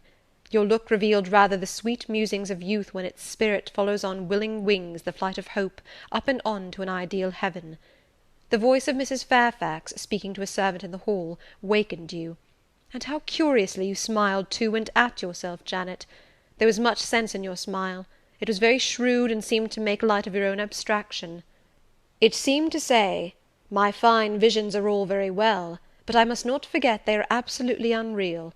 I have a rosy sky and green flowery Eden in my brain, but without, I am perfectly aware, lies at my feet a rough tract to travel, and around me gather black tempests to encounter. You ran downstairs and demanded of Mrs. Fairfax some occupation, the weekly house accounts to make up, or something of that sort, I think it was. I was vexed with you for getting out of my sight. Impatiently I waited for evening, when I might summon you to my presence. An unusual, to me, a perfectly new character, I suspected was yours. I desired to search it deeper and know it better. You entered the room with a look and air at once shy and independent. You were quaintly dressed, much as you are now. I made you talk. Ere long I found you full of strange contrasts. Your garb and manner were restricted by rule, your air was often diffident, and altogether that of one refined by nature, but absolutely unused to society, and a good deal afraid of making herself disadvantageously conspicuous by some solecism or blunder. Yet when addressed, you lifted a keen, a daring, and a glowing eye to your interlocutor's face. There was penetration and power in each glance you gave. When plied by close questions, you found ready and round answers. Very soon you seemed to get used to me. I believe you felt the existence of sympathy between you and your grim cross-master Jane, for it was astonishing to see how quickly a certain pleasant ease tranquillized your manner. Snarl as I would, you showed no surprise, fear, annoyance, or displeasure at my moroseness. You watched me, and now and then smiled at me with a simple yet sagacious grace I cannot describe. I was at once content and stimulated with what I saw. I liked what I had seen, and wished to see more. Yet for a long time I treated you distantly, and sought your company rarely. I was an intellectual epicure, and wished to prolong the gratification of making this novel and piquant acquaintance. Besides, I was for a while troubled with a haunting fear that if I handled the flower freely its bloom would fade, the sweet charm of freshness would leave it. I did not then know that it was no transitory blossom, but rather the radiant resemblance of one cut in an indestructible gem. Moreover, I wished to see whether you would seek me if I shunned you, but you did not. You kept in the schoolroom as still as your own desk and easel. If by chance I met you, you passed me as soon, and with as little token of recognition, as was consistent with respect. Your habitual expression in those days, Jane, was a thoughtful look. not despondent, for you were not sickly, but not buoyant, for you had little hope, and no actual pleasure. I wondered what you thought of me, or if you ever thought of me, and resolved to find this out. I resumed my notice of you. There was something glad in your glance, and genial in your manner, when you conversed. I saw you had a social heart. It was the silent schoolroom, it was the tedium of your life, that made you mournful. I permitted myself the delight of being kind to you. Kindness stirred emotion soon. Your face became soft in expression, your tones gentle. I liked my name pronounced by your lips in a grateful, happy accent. I used to enjoy a chance meeting with you, Jane, at this time. There was a curious hesitation in your manner. You glanced at me with a slight trouble, a hovering doubt. You did not know what my caprice might be, whether I was going to play the master and be stern, or the friend and be benignant. I was now too fond of you often to simulate the first whim, and when I stretched my hand out cordially, such bloom and light and bliss rose to your young wistful features, I had much ado often to avoid straining you then and there to my heart. "Don't talk any more of those days, Sir," I interrupted, furtively dashing away some tears from my eyes. His language was torture to me, for I knew what I must do, and do soon, and all these reminiscences and these revelations of his feelings only made my work more difficult. "No, Jane," he returned, "what necessity is there to dwell on the past, when the present is so much surer, the future so much brighter?" I shuddered to hear the infatuated assertion. "You see now how the case stands, do you not?" he continued. "After a youth and manhood passed half in unutterable misery and half in dreary solitude, I have, for the first time, found what I can truly love. I have found you. You are my sympathy, my better self, my good angel. I am bound to you with a strong attachment. I think you good, gifted, lovely. A fervent, solemn passion is conceived in my heart. It leans to you, draws you to my centre and spring of life, wraps my existence about you, and kindling in pure, powerful flame, fuses you and me in one. It was because I felt and knew this that I resolved to marry you. To tell me that I had already a wife is empty mockery. You know now that I had but a hideous demon. I was wrong to attempt to deceive you, but I feared a stubbornness that exists in your character. I feared early instilled prejudice. I wanted to have you safe before hazarding confidences. This was cowardly. I should have appealed to your nobleness and magnanimity at first, as I do now, opened to you plainly my life of agony, described to you my hunger and thirst after a higher and worthier existence, shown to you, not my resolution, that word is weak, but my resistless bent to love faithfully and well, where I am faithfully and well loved in return. Then I should have asked you to accept my pledge of fidelity, and to give me yours. Jane, give it me now." A pause. "Why are you silent, Jane?" I was experiencing an ordeal. A hand of fiery iron grasped my vitals. Terrible moment, full of struggle, blackness, burning. Not a human being that ever lived could wish to be loved better than I was loved, and him who thus loved me I absolutely worshipped, and I must renounce love and idol. One drear word comprised my intolerable duty: depart. Jane, you understand what I want of you. Just this promise: I will be yours, Mr. Rochester. Mr. Rochester, I will not be yours. Another long silence. Jane, recommenced he, with a gentleness that broke me down with grief, and turned me stone cold with ominous terror, for this still voice was the pant of a lion rising. Jane, do you mean to go one way in the world, and to let me go another? I do. Jane, bending towards and embracing me, do you mean it now? I do. And now? Softly kissing my forehead and cheek. I do. Extricating myself from restraint rapidly and completely. Oh, Jane, this is bitter. This is wicked. It would be wicked not to love me. It would to obey you. A wild look raised his brows, crossed his features. He rose, but he forbore yet. I laid my hand on the back of a chair for support. I shook, I feared, but I resolved. One instant, Jane. Give one glance to my horrible life when you are gone. All happiness will be torn away with you. What then is left? For a wife I have but the maniac upstairs. As well might you refer me to some corpse in yonder churchyard. What shall I do, Jane? Where turn for a companion and for some hope? Do as I do. Trust in God and yourself. Believe in heaven. Hope to meet again there. Then you will not yield? No. Then you condemn me to live wretched and to die accursed. His voice rose. I advise you to live sinless, and I wish you to die tranquil. Then you snatch love and innocence from me. You fling me back on lust for a passion, vice for an occupation. Mr. Rochester, I no more assign this fate to you than I grasp at it for myself. We were born to strive and endure, you as well as I. Do so. You will forget me before I forget you. You make me a liar by such language. You sully my honour. I declared I could not change. You tell me to my face I shall change soon. And what a distortion in your judgment, what a perversity in your ideas is proved by your conduct! Is it better to drive a fellow creature to despair than to transgress a mere human law, no man being injured by the breach? For you have neither relatives nor acquaintances whom you need fear to offend by living with me. This was true, and while he spoke, my very conscience and reason turned traitors against me, and charged me with crime in resisting him. They spoke almost as loud as feeling, and that clamoured wildly. "Oh, comply," it said, "think of his misery, think of his danger, look at his state when left alone, remember his headlong nature, consider the recklessness following on despair, soothe him, save him, love him, tell him you love him and will be his.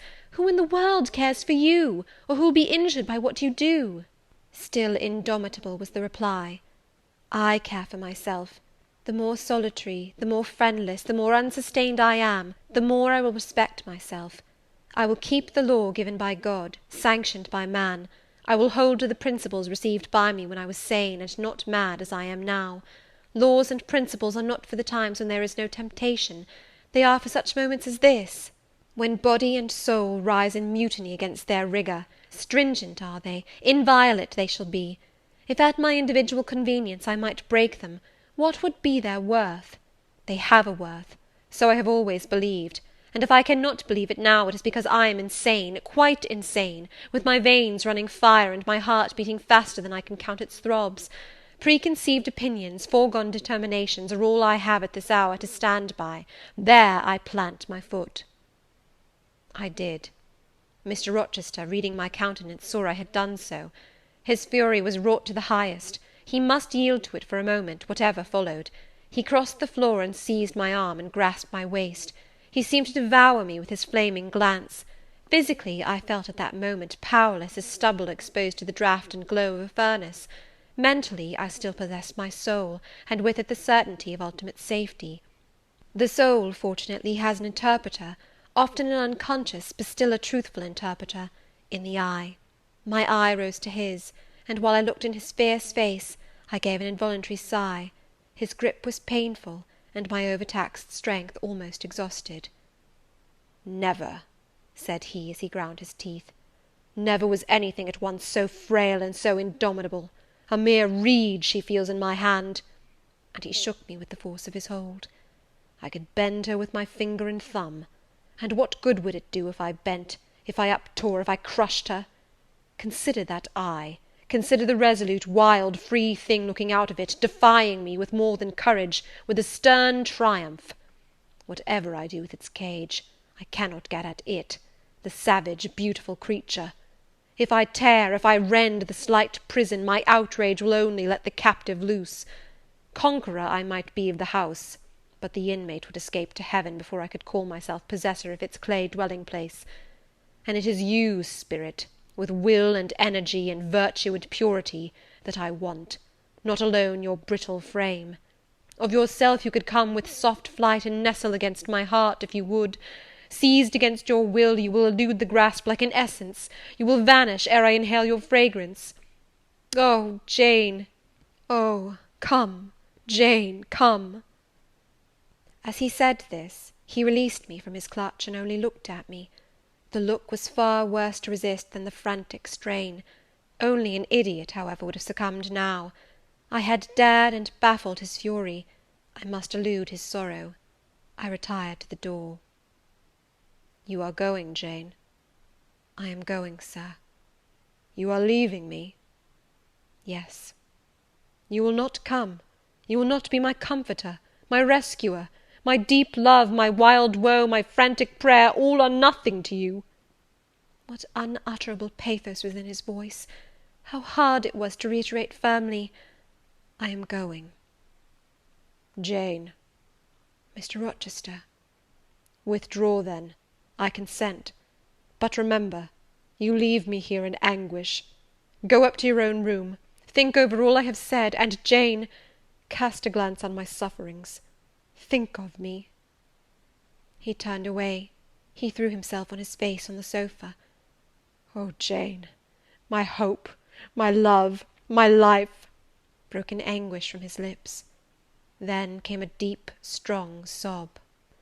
I had already gained the door, but, reader, I walked back as determinedly as I had retreated. I knelt down by him. I turned his face from the cushion to me. I kissed his cheek. I smoothed his hair with my hand. "God bless you, my dear master," I said. "God keep you from harm and wrong, direct you, solace you, reward you well for your past kindness to me." "Little Jane's love would have been my best reward," he answered. "Without it, my heart is broken. But Jane will give me her love, yes, nobly, generously." Up the blood rushed to his face, forth flashed the fire from his eyes, erect he sprang, he held his arms out, but I evaded the embrace, and at once quitted the room. "Farewell," was the cry of my heart as I left him.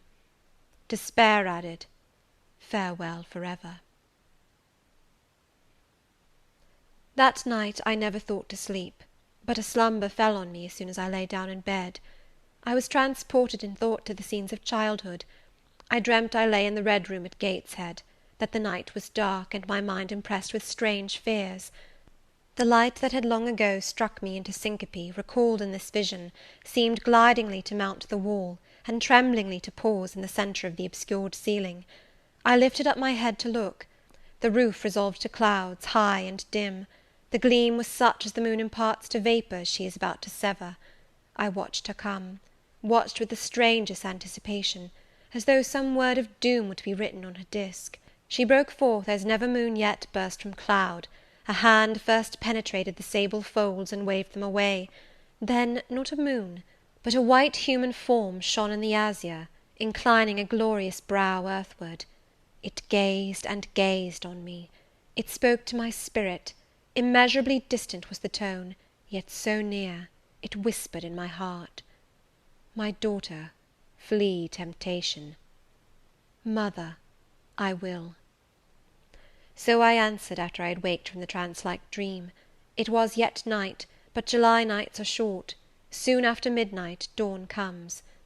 It cannot be too early to commence the task I have to fulfil, thought I. I rose. I was dressed, for I had taken off nothing but my shoes. I knew where to find in my drawers some linen, a locket, a ring. In seeking these articles, I encountered the beads of a pearl necklace Mr. Rochester had forced me to accept a few days ago. I left that. It was not mine. It was the visionary bride's who had melted in air. The other articles I made up in a parcel. My purse, containing 20 shillings, it was all I had, I put in my pocket. I tied on my straw bonnet, pinned my shawl, took the parcel and my slippers, which I would not put on yet, and stole from my room.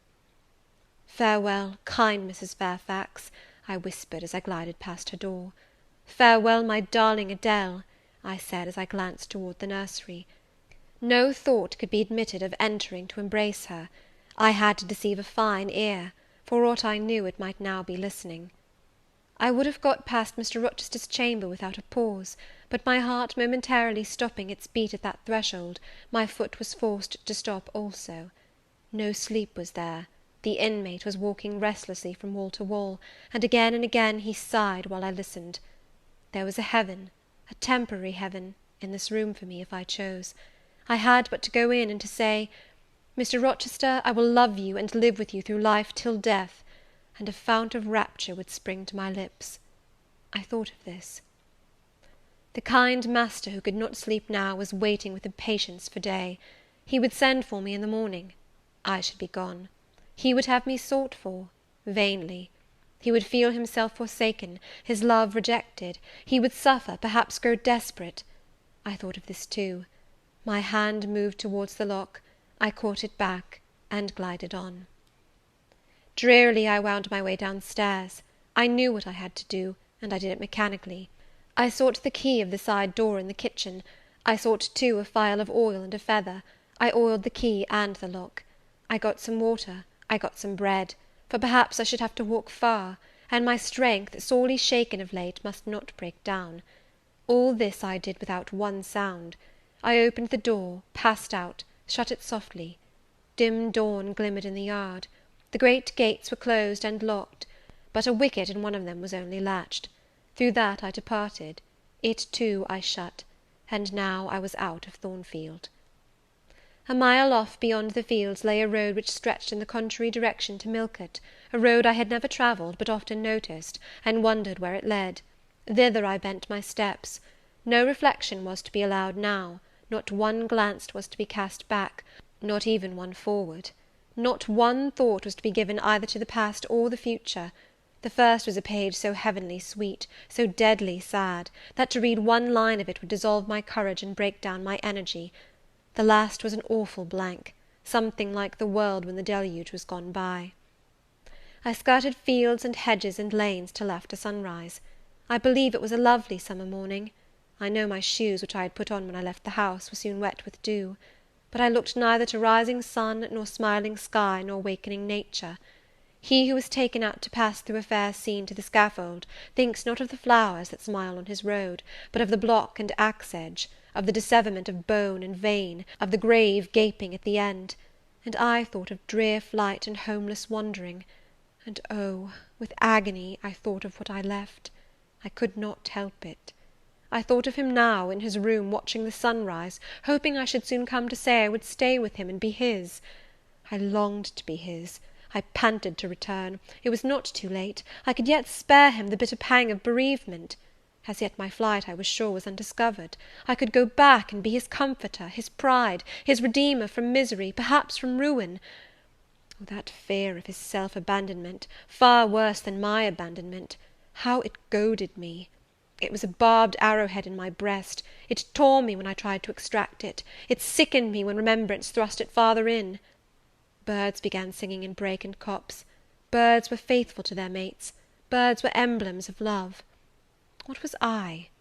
In the midst of my pain of heart and frantic effort of principle, I abhorred myself. I had no solace from self-approbation, none even from self-respect. I had injured, wounded, left my master. I was hateful in my own eyes. Still I could not turn, nor retrace one step. God must have led me on.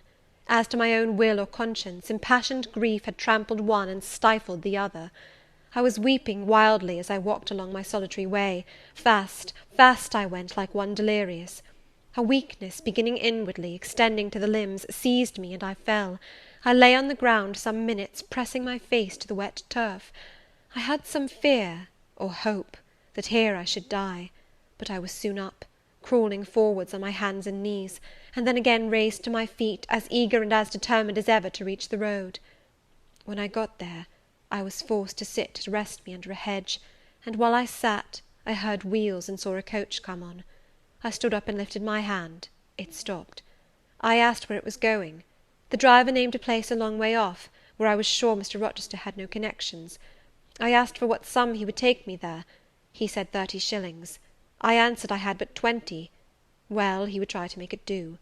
He further gave me leave to get into the inside, as the vehicle was empty. I entered, was shut in, and it rolled on its way. Gentle reader, may you never feel what I then felt. May your eyes never shed such stormy, scalding, heart-wrung tears as poured from mine. May you never appeal to heaven in prayers so hopeless and so agonized as in that hour left my lips; for never may you, like me, dread to be the instrument of evil to what you wholly love. Chapter 27. Chapter 28 of Jane Eyre. 2 days are past. It is a summer evening. The coachman has set me down at a place called Whitcross. He could take me no farther for the sum I had given, and I was not possessed of another shilling in the world. The coach is a mile off by this time. I am alone. At this moment I discover that I forgot to take my parcel out of the pocket of the coach, where I had placed it for safety. There it remains, there it must remain. And now I am absolutely destitute. Whitcross is no town, nor even a hamlet. It is but a stone pillar set up where 4 roads meet, whitewashed, I suppose, to be more obvious at a distance and in darkness. 4 arms spring from its summit.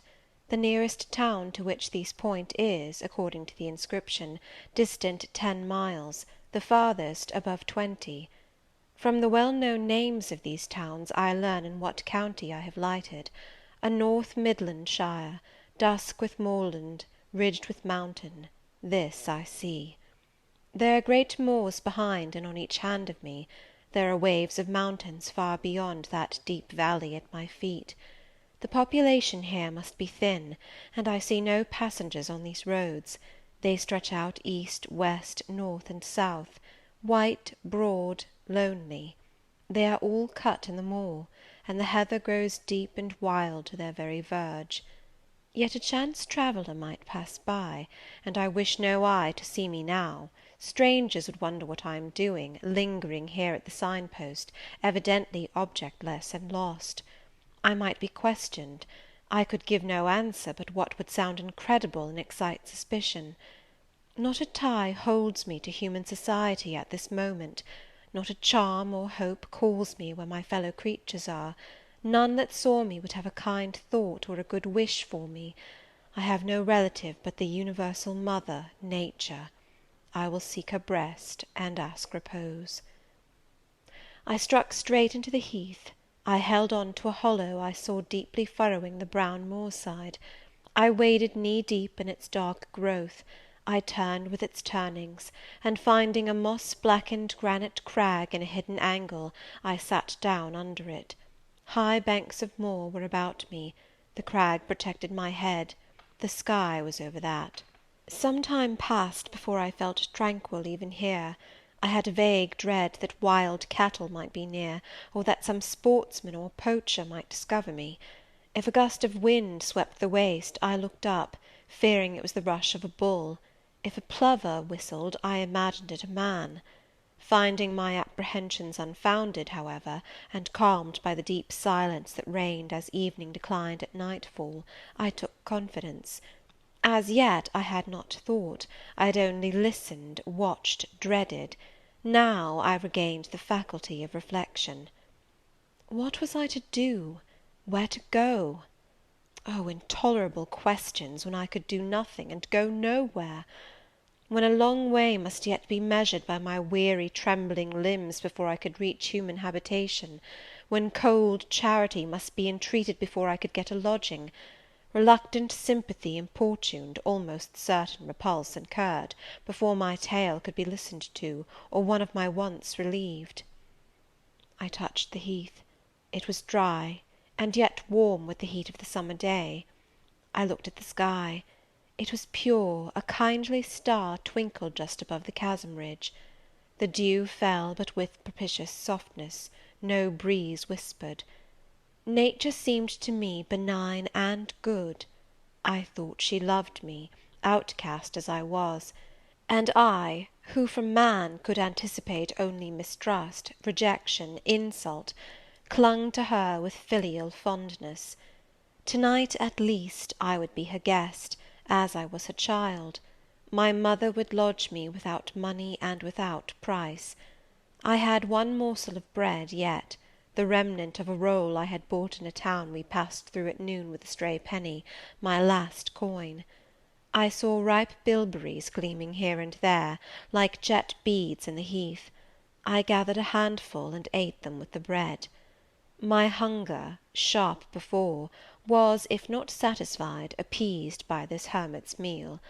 I said my evening prayers at its conclusion, and then chose my couch. Beside the crag the heath was very deep. When I lay down, my feet were buried in it. Rising high on each side, it left only a narrow space for the night air to invade. I folded my shawl double, and spread it over me for a coverlet. A low mossy swell was my pillow. Thus lodged, I was not, at least, at the commencement of the night, cold. My rest might have been blissful enough, only a sad heart broke it. It plained of its gaping wounds, its inward bleeding, its riven cords. It trembled for Mr. Rochester and his doom. It bemoaned him with bitter pity. It demanded him with ceaseless longing, and, impotent as a bird with both wings broken, it still quivered its shattered pinions in vain attempts to seek him. Worn out with this torture of thought, I rose to my knees. Night was come, and her planets were risen, a safe, still night, too serene for the companionship of fear. We know that God is everywhere, but certainly we feel his presence most when his works are on the grandest scale spread before us, and it is in the unclouded night sky, where his worlds wheel their silent course, that we read clearest his infinitude, his omnipotence, his omnipresence. I had risen to my knees to pray for Mr. Rochester. Looking up, I, with tear-dimmed eyes, saw the mighty Milky Way. Remembering what it was, what countless systems there swept space like a soft trace of light, I felt the might and strength of God. Sure was I of his efficiency to save what he had made.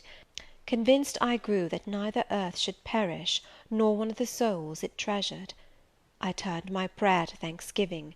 The source of life was also the Saviour of spirits. Mr. Rochester was safe, he was God's, and by God would he be guarded. I again nestled to the breast of the hill, and ere long in sleep forgot sorrow. But next day want came to me pale and bare. Long after the little birds had left their nests, long after bees had come in the sweet prime of day to gather the heath honey before the dew was dried, when the long morning shadows were curtailed, and the sun filled earth and sky, I got up, and I looked round me. What a still, hot, perfect day! What a golden desert this spreading moor! Everywhere sunshine. I wished I could live in it and on it. I saw a lizard run over the crag. I saw a bee busy among the sweet bilberries. I would fain at the moment have become bee or lizard, that I might have found fitting nutriment, permanent shelter here. But I was a human being, and had a human being's wants. I must not linger where there was nothing to supply them. I rose. I looked back at the bed I had left. Hopeless of the future, I wished but this, that my Maker had that night thought good to require my soul of me while I slept, and that this weary frame, absolved by death from further conflict with fate, had now but to decay quietly, and mingle in peace with the soil of this wilderness. Life, however, was yet in my possession, with all its requirements and pains and responsibilities. The burden must be carried, the want provided for, the suffering endured, the responsibility fulfilled. I set out. Whitcross regained, I followed a road which led from the sun, now fervent and high. By no other circumstance had I will to decide my choice. I walked a long time, and when I thought I had nearly done enough, and might conscientiously yield to the fatigue that had almost overpowered me, might relax this forced action, and sitting down on a stone I saw near, submit resistlessly to the apathy that clogged heart and limb, I heard a bell chime, a church bell.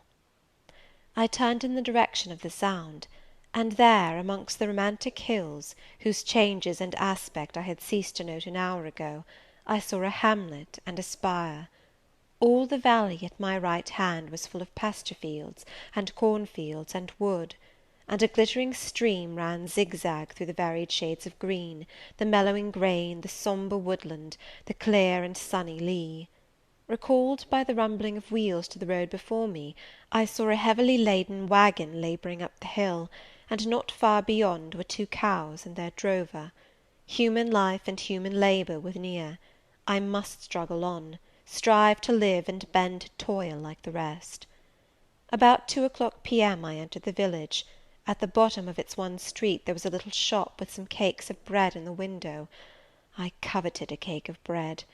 With that refreshment I could perhaps regain a degree of energy; without it, it would be difficult to proceed. The wish to have some strength and some vigour returned to me as soon as I was amongst my fellow beings. I felt it would be degrading to faint with hunger on the causeway of a hamlet. Had I nothing about me I could offer in exchange for one of those rolls? I considered. I had a small silk handkerchief tied round my throat. I had my gloves. I could hardly tell how men and women in extremities of destitution proceeded. I did not know whether either of these articles would be accepted. Probably they would not, but I must try. I entered the shop. A woman was there. Seeing a respectably dressed person, a lady, as she supposed, she came forward with civility. How could she serve me? I was seized with shame. My tongue would not utter the request I had prepared. I dared not offer her the half-worn gloves, the creased handkerchief. Besides, I felt it would be absurd. I only begged permission to sit down a moment, as I was tired. Disappointed in the expectation of a customer, she coolly acceded to my request. She pointed to a seat. I sank into it. I felt sorely urged to weep, but conscious how unreasonable such a manifestation would be, I restrained it. Soon I asked her if there were any dressmaker or plain workwoman in the village. Yes, 2 or 3, quite as many as there was employment for. I reflected. I was driven to the point now. I was brought face to face with necessity. I stood in the position of one without a resource, without a friend, without a coin. I must do something. What? I must apply somewhere. Where? Did she know of any place in the neighbourhood where a servant was wanted? Nay, she couldn't say. What was the chief trade in this place? What did most of the people do?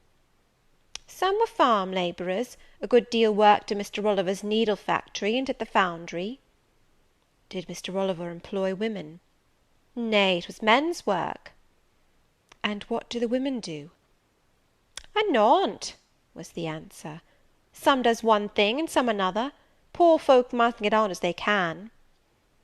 She seemed to be tired of my questions, and indeed what claim had I to importune her? A neighbour or 2 came in. My chair was evidently wanted. I took leave.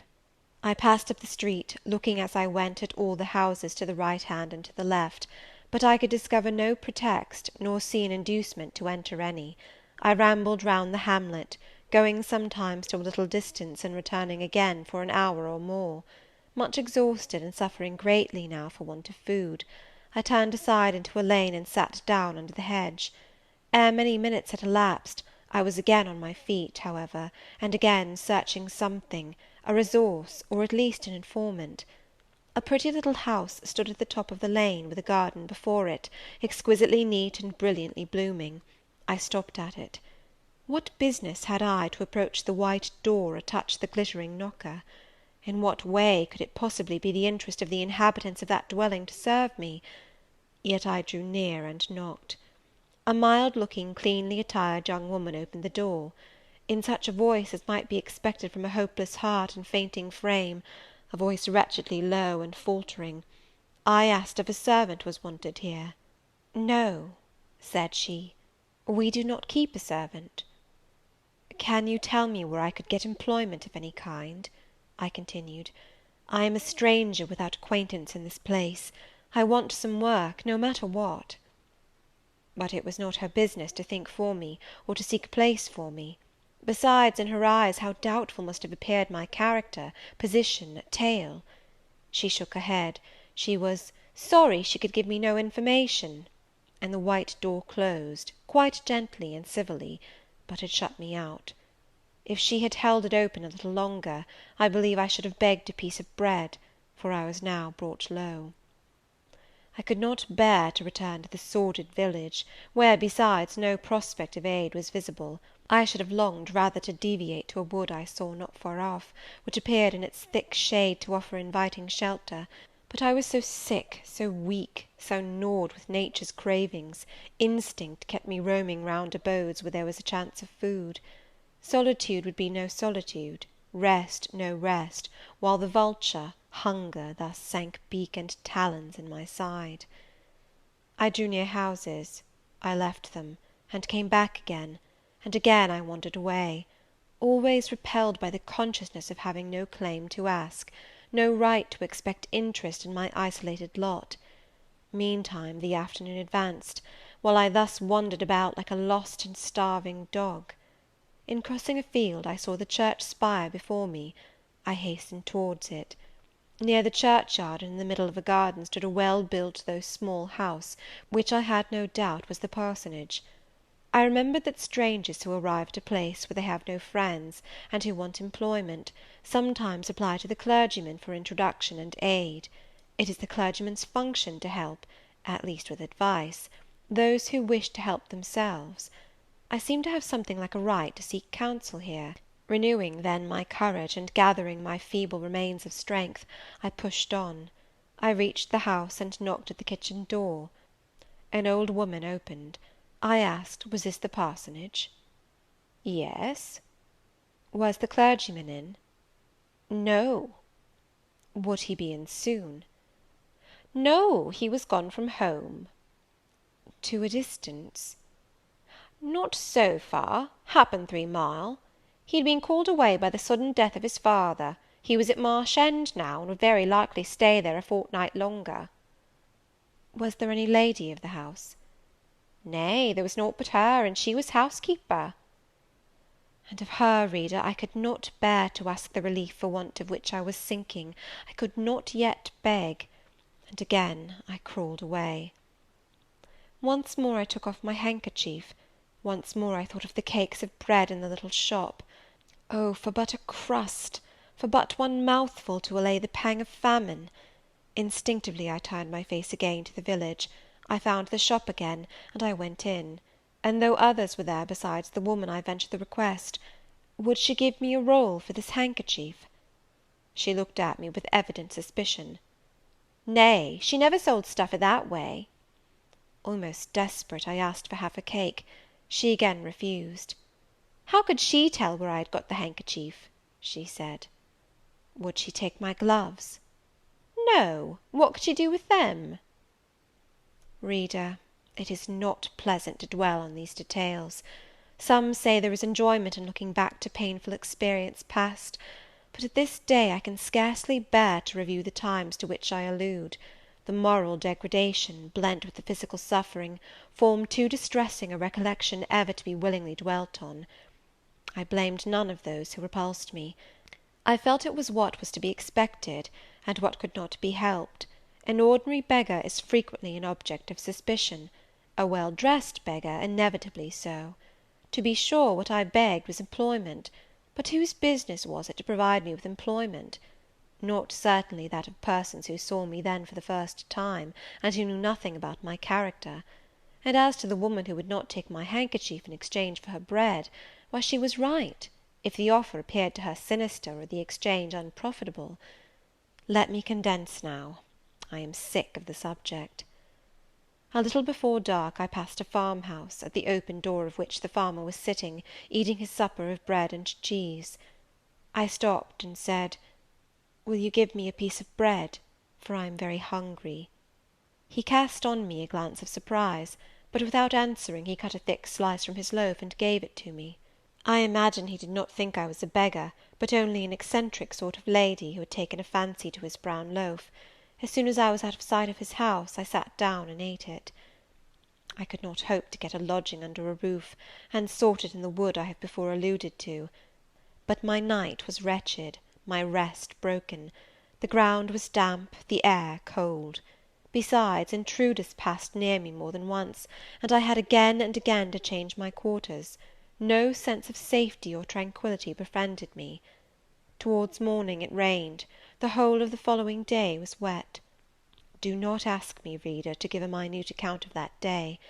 As before I sought work, as before I was repulsed, as before I starved; but once did food pass my lips. At the door of a cottage I saw a little girl about to throw a mess of cold porridge into a pig trough. "Will you give me that?" I asked. She stared at me. "Mother," she exclaimed, "there is a woman wants me to give her this porridge." "Well, lass," replied a voice within, "give it her if she's a beggar. T' pig don't want it." The girl emptied the stiffened mould into my hand, and I devoured it ravenously. As the wet twilight deepened, I stopped in a solitary bridle path, which I had been pursuing an hour or more. "My strength is quite failing me," I said in a soliloquy. "I feel I cannot go much farther. Shall I be an outcast again this night? While the rain descends so, must I lay my head on the cold drenched ground? I fear I cannot do otherwise, for who will receive me? But it will be very dreadful, with this feeling of hunger, faintness, chill, and this sense of desolation, this total prostration of hope. In all likelihood, though, I should die before morning. And why cannot I reconcile myself to the prospect of death? Why do I struggle to retain a valueless life? Because I know, or believe, Mr. Rochester is living; and then to die of want and cold is a fate to which nature cannot submit passively. Oh, Providence, sustain me a little longer! Aid, direct me!" My glazed eye wandered over the dim and misty landscape.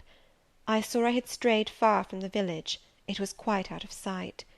The very cultivation surrounding it had disappeared. I had, by crossways and by paths, once more drawn near the tract of moorland; and now only a few fields, almost as wild and unproductive as the heath from which they were scarcely reclaimed, lay between me and the dusky hill. Well, I would rather die yonder than in a street or a frequented road, I reflected; and far better that crows and ravens, if any ravens there be in these regions, should pick my flesh from my bones, than that they should be prisoned in a workhouse coffin, and moulder in a pauper's grave. To the hill, then, I turned. I reached it. It remained now only to find a hollow where I could lie down, and feel at least hidden, if not secure. But all the surface of the waste looked level; it showed no variation but of tint; green where rush and moss overgrew the marshes, black where the dry soil bore only heath. Dark as it was getting, I could still see these changes, though but as mere alternations of light and shade, for colour had faded with the daylight. My eye still roved over the sullen swell and along the moor edge, vanishing amidst the wildest scenery, when at one dim point, far in among the marshes and the ridges, a light sprang up. "That is an ignis fatuus," was my first thought, and I expected it would soon vanish. It burnt on, however, quite steadily, neither receding nor advancing. "Is it then a bonfire just kindled?" I questioned. I watched to see whether it would spread; but no, as it did not diminish, so it did not enlarge. It may be a candle in a house, I then conjectured; but if so, I can never reach it; it is much too far away, and were it within a yard of me, what would it avail? I should but knock at the door to have it shut in my face. And I sank down where I stood, and hid my face against the ground. I lay still a while; the night wind swept over the hill and over me, and died moaning in the distance. The rain fell fast, wetting me afresh to the skin. Could I but have stiffened to the still frost, the friendly numbness of death, it might have pelted on, I should not have felt it; but my yet living flesh shuddered at its chilling influence. I rose ere long. The light was yet there, shining dim but constant through the rain. I tried to walk again; I dragged my exhausted limbs slowly towards it. It led me aslant over the hill, through a wide bog, which would have been impassable in winter, and was splashy and shaking even now in the height of summer. Here I fell twice, but as often I rose, and rallied my faculties. This light was my forlorn hope; I must gain it. Having crossed the marsh, I saw a trace of white over the moor. I approached it. It was a road or a track. It led straight up to the light, which now beamed from a sort of knoll, amidst a clump of trees, firs, apparently, from what I could distinguish of the character of their forms and foliage through the gloom. My star vanished as I drew near. Some obstacle had intervened between me and it. I put out my hand to feel the dark mass before me. I discriminated the rough stones of a low wall; above it something like palisades, and within a high and prickly hedge. I groped on. Again a whitish object gleamed before me. It was a gate, a wicket. It moved on its hinges as I touched it. On each side stood a sable bush, holly or yew. Entering the gate and passing the shrubs, the silhouette of a house rose to view, black, low, and rather long, but the guiding light shone nowhere. All was obscurity. Were the inmates retired to rest? I feared it must be so. In seeking the door, I turned an angle. There shot out the friendly gleam again, from the lozenged panes of a very small latticed window, within a foot of the ground, made still smaller by the growth of ivy or some other creeping plant, whose leaves clustered thick over the portion of the house wall in which it was set. The aperture was so screened and narrow, that curtain or shutter had been deemed unnecessary, and when I stooped down and put aside the spray of foliage shooting over it, I could see all within. I could see clearly a room with a sanded floor, clean scoured; a dresser of walnut, with pewter plates ranged in rows, reflecting the redness and radiance of a glowing peat fire. I could see a clock, a white deal table, some chairs. The candle, whose ray had been my beacon, burnt on the table, and by its light an elderly woman, somewhat rough-looking, but scrupulously clean, like all about her, was knitting a stocking. I noticed these objects cursorily only. In them there was nothing extraordinary. A group of more interest appeared near the hearth, sitting still amidst the rosy peace and warmth suffusing it. Two young graceful women, ladies in every point, sat, one in a low rocking-chair, the other on a lower stool. Both wore deep mourning of crape and bombazine, which sombre garb singularly set off very fair necks and faces. A large old pointed dog rested its massive head on the knee of one girl; in the lap of the other was cushioned a black cat. A strange place was this humble kitchen for such occupants. Who were they? They could not be the daughters of the elderly person at the table, for she looked like a rustic, and they were all delicacy and cultivation. I had nowhere seen such faces as theirs, and yet, as I gazed on them, I seemed intimate with every lineament. I cannot call them handsome; they were too pale and grave for the word. As they each bent over a book, they looked thoughtful almost to severity. A stand between them supported a second candle and two great volumes, to which they frequently referred, comparing them seemingly with the smaller books they held in their hands, like people consulting a dictionary to aid them in the task of translation. This scene was as silent as if all the figures had been shadows, and the firelit apartment a picture. So hushed was it, I could hear the cinders fall from the grate, the clock tick in its obscure corner, and I even fancied I could distinguish the click-click of the woman's knitting needles. When, therefore, a voice broke the strange stillness at last, it was audible enough to me. "Listen, Diana," said one of the absorbed students. "Franz and old Daniel are together in the night time, and Franz is telling a dream from which he has awakened in terror.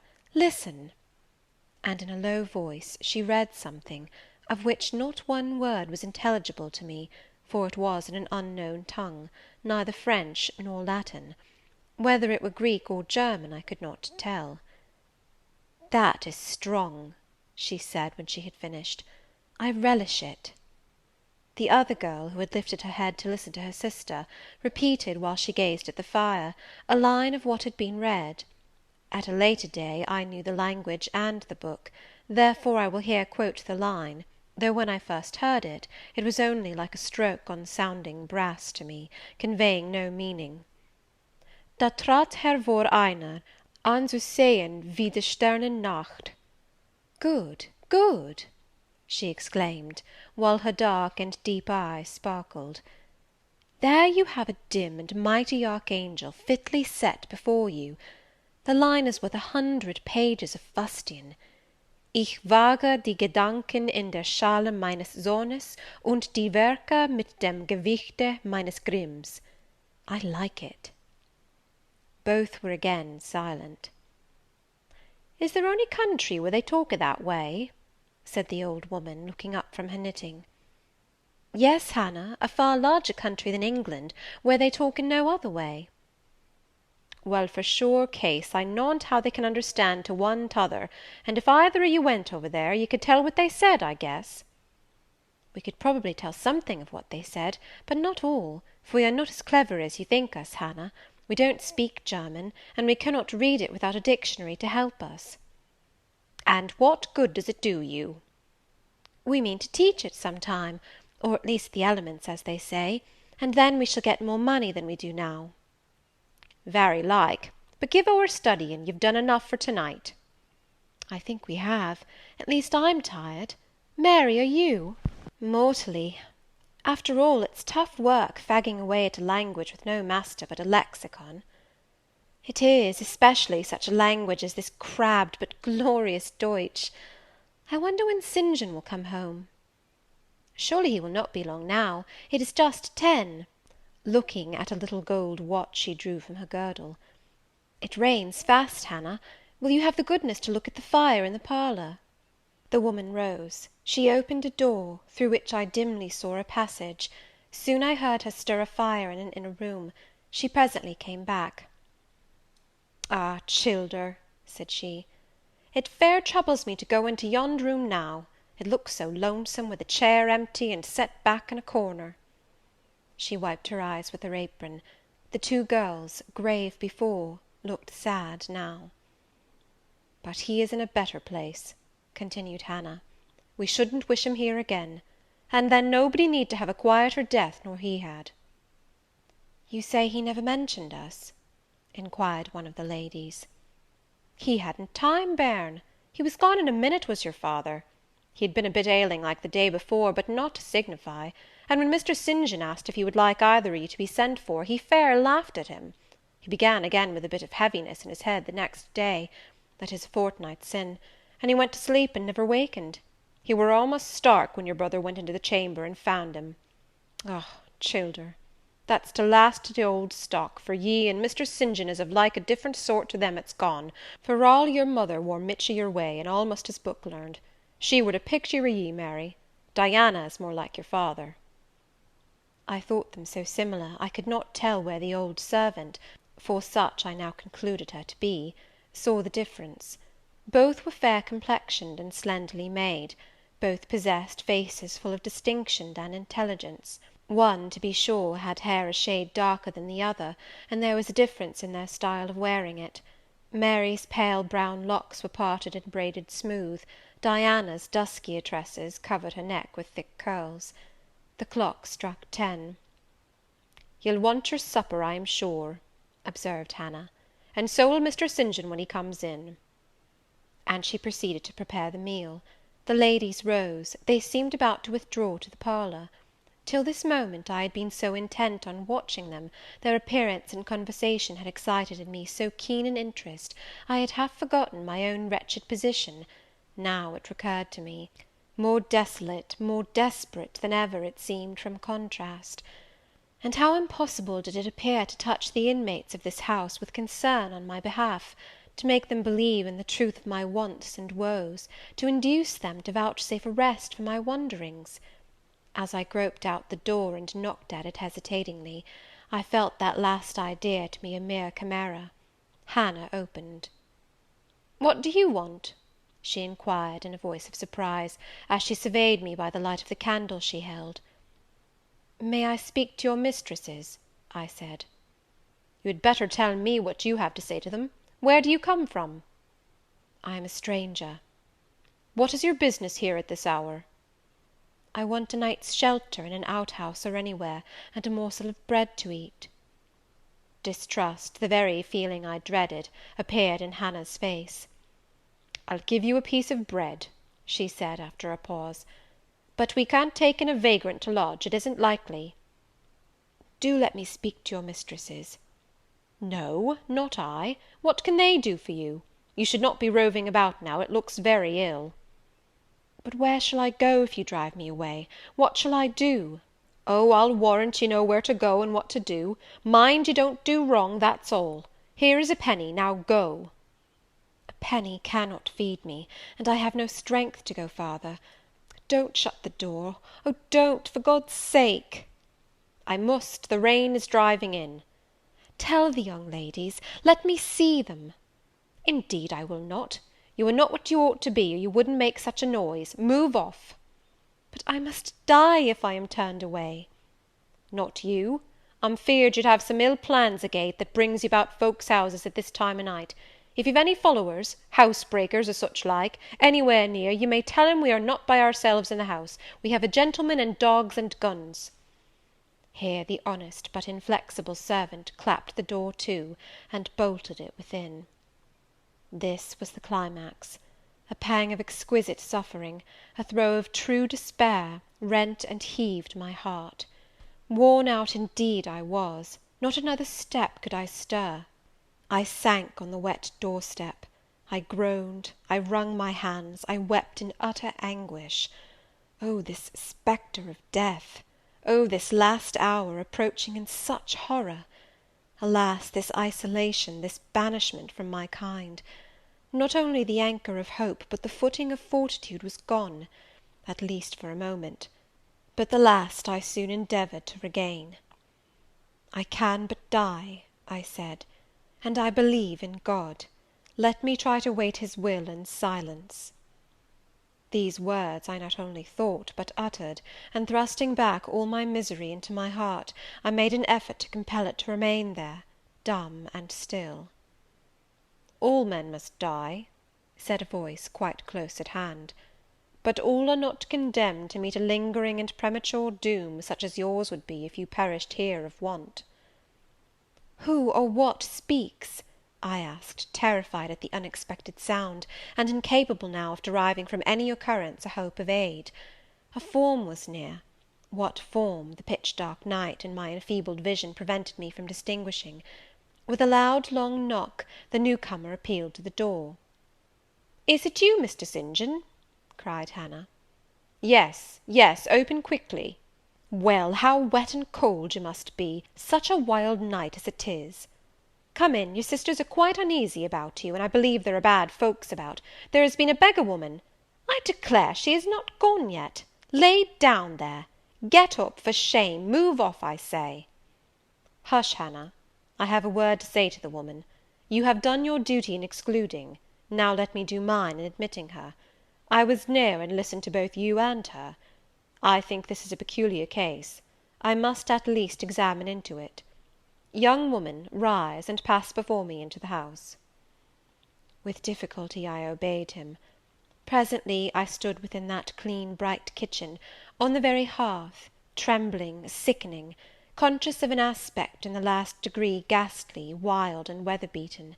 The two ladies, their brother, Mr. St. John, the old servant, were all gazing at me. "St. John, who is it?" I heard one ask. "I cannot tell. I found her at the door," was the reply. "She does look white," said Hannah. "As white as clay or death," was responded. "She will fall. Let her sit." And indeed my head swam. I dropped, but a chair received me. I still possessed my senses, though just now I could not speak. "Perhaps a little water would restore her. Hannah, fetch some. But she is worn to nothing. How very thin, and how very bloodless!" "A mere spectre." "Is she ill, or only famished?" "Famished, I think. Hannah, is that milk? Give it me, and a piece of bread." Diana, I knew her by the long curls which I saw drooping between me and the fire as she bent over me, broke some bread, dipped it in milk, and put it to my lips. Her face was near mine. I saw there was pity in it, and I felt sympathy in her hurried breathing. In her simple words, too, the same balm-like emotion spoke. "Try to eat." "Yes, try," repeated Mary gently; and Mary's hand removed my sodden bonnet, and lifted my head. I tasted what they offered me, feebly at first, eagerly soon. "Not too much at first. Restrain her," said the brother. "She has had enough." And he withdrew the cup of milk and the plate of bread. "A little more, St. John; look at the avidity in her eyes." "No more at present, sister. Try if she can speak now. Ask her her name." I felt I could speak, and I answered, "My name is Jane Elliot." Anxious, as ever, to avoid discovery, I had before resolved to assume an alias. "And where do you live? Where are your friends?" I was silent. "Can we send for any one you know?" I shook my head. "What account can you give of yourself?" Somehow, now that I had once crossed the threshold of this house, and once was brought face to face with its owners, I felt no longer outcast, vagrant, and disowned by the wide world. I dared to put off the mendicant, to resume my natural manner and character. I began once more to know myself; and when Mr. St. John demanded an account, which at present I was far too weak to render, I said, after a brief pause, "Sir, I can give you no details to night." "But what, then," said he, "do you expect me to do for you?" "Nothing," I replied. My strength sufficed but for short answers. Diana took the word. "Do you mean," she asked, "that we have now given you what aid you require, and that we may dismiss you to the moor in the rainy night?" I looked at her. She had, I thought, a remarkable countenance, instinct both with power and goodness. I took sudden courage. Answering her compassionate gaze with a smile, I said, "I will trust you. If I were a masterless and stray dog, I know that you would not turn me from your hearth to night. As it is, I really have no fear. Do with me and for me as you like; but excuse me from much discourse. My breath is short; I feel a spasm when I speak." All three surveyed me, and all three were silent. "Hannah," said Mr. St. John, at last, "let her sit there at present, and ask her no questions. In 10 minutes more, give her the remainder of that milk and bread. Mary and Diana, let us go into the parlour, and talk the matter over." They withdrew. Very soon one of the ladies returned, I could not tell which. A kind of pleasant stupor was stealing over me as I sat by the genial fire. In an undertone she gave some directions to Hannah. Ere long, with the servant's aid, I contrived to mount a staircase. My dripping clothes were removed. Soon a warm, dry bed received me. I thanked God, experienced amidst unutterable exhaustion a glow of grateful joy, and slept. Chapter XXIX. Chapter XXIX. Of Jane Eyre. The recollection of about 3 days and nights succeeding this is very dim in my mind. I can recall some sensations felt in that interval, but few thoughts framed, and no actions performed. I knew I was in a small room, and in a narrow bed. To that bed I seemed to have grown; I lay on it motionless as a stone; and to have torn me from it would have been almost to kill me. I took no note of the lapse of time, of the change from morning to noon, from noon to evening. I observed when any one entered or left the apartment; I could even tell who they were. I could understand what was said when the speaker stood near to me, but I could not answer. To open my lips or move my limbs was equally impossible. Hannah, the servant, was my most frequent visitor. Her coming disturbed me. I had a feeling that she wished me away, that she did not understand me or my circumstances, that she was prejudiced against me. Diana and Mary appeared in the chamber once or twice a day. They would whisper sentences of this sort at my bedside. "It is very well we took her in." "Yes, she would certainly have been found dead at the door in the morning, had she been left out all night. I wonder what she has gone through. Strange hardships, I imagine. Poor emaciated, pallid wanderer! She is not an uneducated person, I should think, by her manner of speaking. Her accent was quite pure, and the clothes she took off, though splashed and wet, were little worn and fine. She has a peculiar face; fleshless and haggard as it is, I rather like it; and when in good health and animated, I can fancy her physiognomy would be agreeable." Never once in their dialogues did I hear a syllable of regret at the hospitality they had extended to me, or of suspicion of, or aversion to, myself. I was comforted. Mr. St. John came but once. He looked at me, and said my state of lethargy was the result of reaction from excessive and protracted fatigue. He pronounced it needless to send for a doctor. Nature, he was sure, would manage best, left to herself. He said every nerve had been overstrained in some way, and the whole system must sleep torpid a while. There was no disease; he imagined my recovery would be rapid enough when once commenced. These opinions he delivered in a few words, in a quiet, low voice; and added, after a pause, in the tone of a man little accustomed to expansive comment, "Rather an unusual physiognomy; certainly not indicative of vulgarity or degradation." "Far otherwise," responded Diana. "To speak truth, St. John, my heart rather warms to the poor little soul. I wish we may be able to benefit her permanently." "That is hardly likely," was the reply. "You will find she is some young lady who has had a misunderstanding with her friends, and has probably injudiciously left them. We may, perhaps, succeed in restoring her to them, if she is not obstinate; but I trace lines of force in her face which make me sceptical of her tractability." He stood considering me some minutes, then added, "She looks sensible, but not at all handsome." "She is so ill, St. John." "Ill or well, she would always be plain. The grace and harmony of beauty are quite wanting in those features." On the third day I was better; on the fourth I could speak, move, rise in bed, and turn. Hannah had brought me some gruel and dry toast, about, as I suppose, the dinner hour. I had eaten with relish. The food was good, void of the feverish flavour which had hitherto poisoned what I had swallowed. When she left me, I felt comparatively strong and revived. Ere long, satiety of repose and desire for action stirred me. I wished to rise, but what could I put on? Only my damp and bemired apparel, in which I had slept on the ground and fallen in the marsh. I felt ashamed to appear before my benefactors so clad. I was spared the humiliation. On a chair by the bedside were all my own things, clean and dry. My black silk frock hung against the wall; the traces of the bog were removed from it; the creases left by the wet smoothed out; it was quite decent. My very shoes and stockings were purified and rendered presentable. There were the means of washing in the room, and a comb and brush to smooth my hair. After a weary process, and resting every 5 minutes, I succeeded in dressing myself.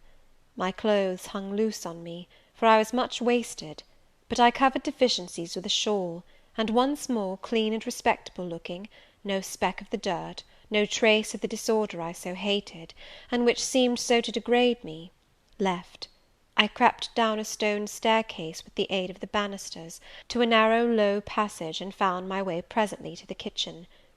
It was full of the fragrance of new bread, and the warmth of a generous fire. Hannah was baking. Prejudices, it is well known, are most difficult to eradicate from the heart, whose soil has never been loosened or fertilized by education. They grow there, firm as weeds among stones. Hannah had been cold and stiff indeed at the first. Latterly she had begun to relent a little, and when she saw me come in tidy and well dressed, she even smiled. "What, you have got up?" she said. "You were better then. You may sit you down in my chair on the hearthstone, if you will." She pointed to the rocking chair. I took it. She bustled about, examining me every now and then with the corner of her eye. Turning to me, as she took some loaves from the oven, she asked bluntly, "Did you ever go a begging afore you came here?" I was indignant for a moment, but remembering that anger was out of the question, and that I had indeed appeared as a beggar to her, I answered quietly, but still not without a certain marked firmness, "You are mistaken in supposing me a beggar. I am no beggar, any more than yourself or your young ladies." After a pause, she said, "I do not understand that. You've like no house, nor no brass, I guess." "The want of house or brass, by which I suppose you mean money, does not make a beggar in your sense of the word." "Are you book learned?" she inquired presently. "Yes, very." "But you've never been to a boarding school?" "I was at a boarding school 8 years." She opened her eyes wide. "Whatever cannot you keep yourself for, then?" I have kept myself, and I trust shall keep myself again. What are you going to do with these gooseberries?" I inquired, as she brought out the basket of the fruit. "Mek 'em into pies." "Give them to me, and I'll pick them." "Nay, I dunnot want you to do nought." "But I must do something. Let me have them." She consented, and she even brought me a clean towel to spread over my dress, "lest," as she said, "I should mucky it." "You've not been used to servant's work, I see by your hands," she remarked. "Happen you've been a dressmaker?" "No, you are wrong. And now never mind what I have been. Don't trouble your head further about me, but tell me the name of the house where we are." "Some calls it Marsh End, and some calls it Moor House." "And the gentleman who lives here is called Mr. St. John?" "Nay, he doesn't live here, he's only staying a while. When he is at home, he's in his own parish at Morton." "That village a few miles off?" "Ay." "And what is he?" "He is a parson." I remembered the answer of the old housekeeper at the parsonage when I had asked to see the clergyman. This, then, was his father's residence? Ay, old Mr. Rivers lived here, and his father, and his grandfather, and great-grandfather afore him. The name, then, of that gentleman is Mr. St. John Rivers? Ay, St. John is like his Kirsten name. And his sisters are called Diana and Mary Rivers? Yes. Their father is dead? Dead 3 weeks sin' of a stroke. They have no mother? The mistress has been dead this many a year. Have you lived with the family long? I've lived here 30 year. I nursed them all 3. That proves you must have been an honest and faithful servant. I will say so much for you, though you have had the incivility to call me a beggar. She again regarded me with a surprised stare. I believe, she said, I was quite mista'en in my thoughts o' you, but there is so many cheats goes about, you mun forgive me. And though, I continued rather severely, you wished to turn me from the door on a night when you should not have shut out a dog. Well, it was hard, but what can a body do? I thought more of the children nor of myself. Poor things, they've like nobody to take care of 'em but me. I'm like to look sharpish. I maintained a grave silence for some minutes. You munnot think too hardly of me, she again remarked. But I do think hardly of you, I said, and I'll tell you why. Not so much because you refused to give me shelter, or regarded me as an impostor, as because you just now made it a species of reproach that I had no brass and no house. Some of the best people that ever lived have been as destitute as I am, and if you are a Christian, you ought not to consider poverty a crime. No more I ought, said she. Mr. St. John tells me so too, and I see I were wrong, but I've a clear different notion on you now to what I had. You look a rate down dacent little cratur. That will do. I forgive you now. Shake hands. She put her flowery and horny hand into mine, another and heartier smile illumined her rough face, and from that moment we were friends. Hannah was evidently fond of talking. While I picked the fruit, and she made the paste for the pies, she proceeded to give me sundry details about her deceased master and mistress, and the childer, as she called the young people. Old Mr. Rivers, she said, was a plain enough man, but a gentleman, and of as ancient a family as could be found. Marsh End had belonged to the Rivers ever since it was a house, and it was, she affirmed, aboon 200 year old, for all it looked but a small humble place, not to compare with Mr. Oliver's grand hall down in Morton Vale. But she could remember Bill Oliver's father a journeyman needle-maker, and the Rivers were gentry the old days of the Henrys, as anybody might see by looking into the registers of Morton Church vestry.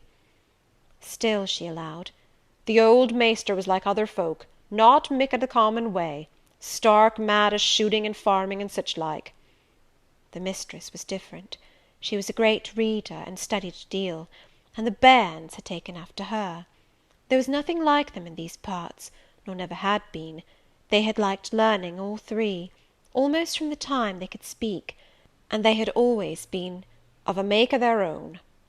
Mr. St. John, when he grew up, would go to college and be a parson, and the girls, as soon as they left school, would seek places as governesses, for they had told her their father had some years ago lost a great deal of money by a man he had trusted turning bankrupt; and as he was now not rich enough to give them fortunes, they must provide for themselves. They had lived very little at home for a long while, and were only come now to stay a few weeks on account of their father's death. But they did so like Marsh End and Morton, and all these moors and hills about. They had been in London and many other grand towns, but they always said there was no place like home; and then they were so agreeable with each other, never fell out nor threaped. She did not know there was such a family for being united. Having finished my task of gooseberry picking, I asked where the two ladies and their brother were now. "Gone over to Morton for a walk, but they would be back in half an hour to tea." They returned within the time Hannah had allotted them. They entered by the kitchen door.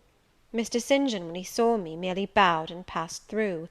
The two ladies stopped. Mary, in a few words, kindly and calmly expressed the pleasure she felt in seeing me well enough to be able to come down. Diana took my hand. She shook her head at me.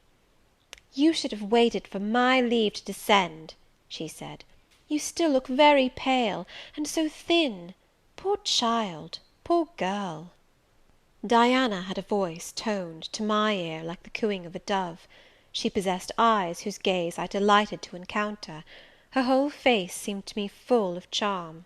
Mary's countenance was equally intelligent, her features equally pretty, but her expression was more reserved, and her manners, though gentle, more distant. Diana looked and spoke with a certain authority. She had a will, evidently. It was my nature to feel pleasure in yielding to an authority supported like hers, and to bend, where my conscience and self-respect permitted, to an active will. "And what business have you here?" she continued. "It is not your place. Mary and I sit in the kitchen sometimes, because at home we like to be free, even to license; but you are a visitor, and must go into the parlour." "I am very well here." "Not at all, with Hannah bustling about, and covering you with flour." "Besides, the fire is too hot for you," interposed Mary. "To be sure," added her sister. "Come, you must be obedient." And still holding my hand, she made me rise, and led me into the inner room. "Sit there," she said, placing me on the sofa, "while we take our things off and get the tea ready. It is another privilege we exercise in our little moorland home, to prepare our own meals when we are so inclined, or when Hannah is baking, brewing, washing, or ironing."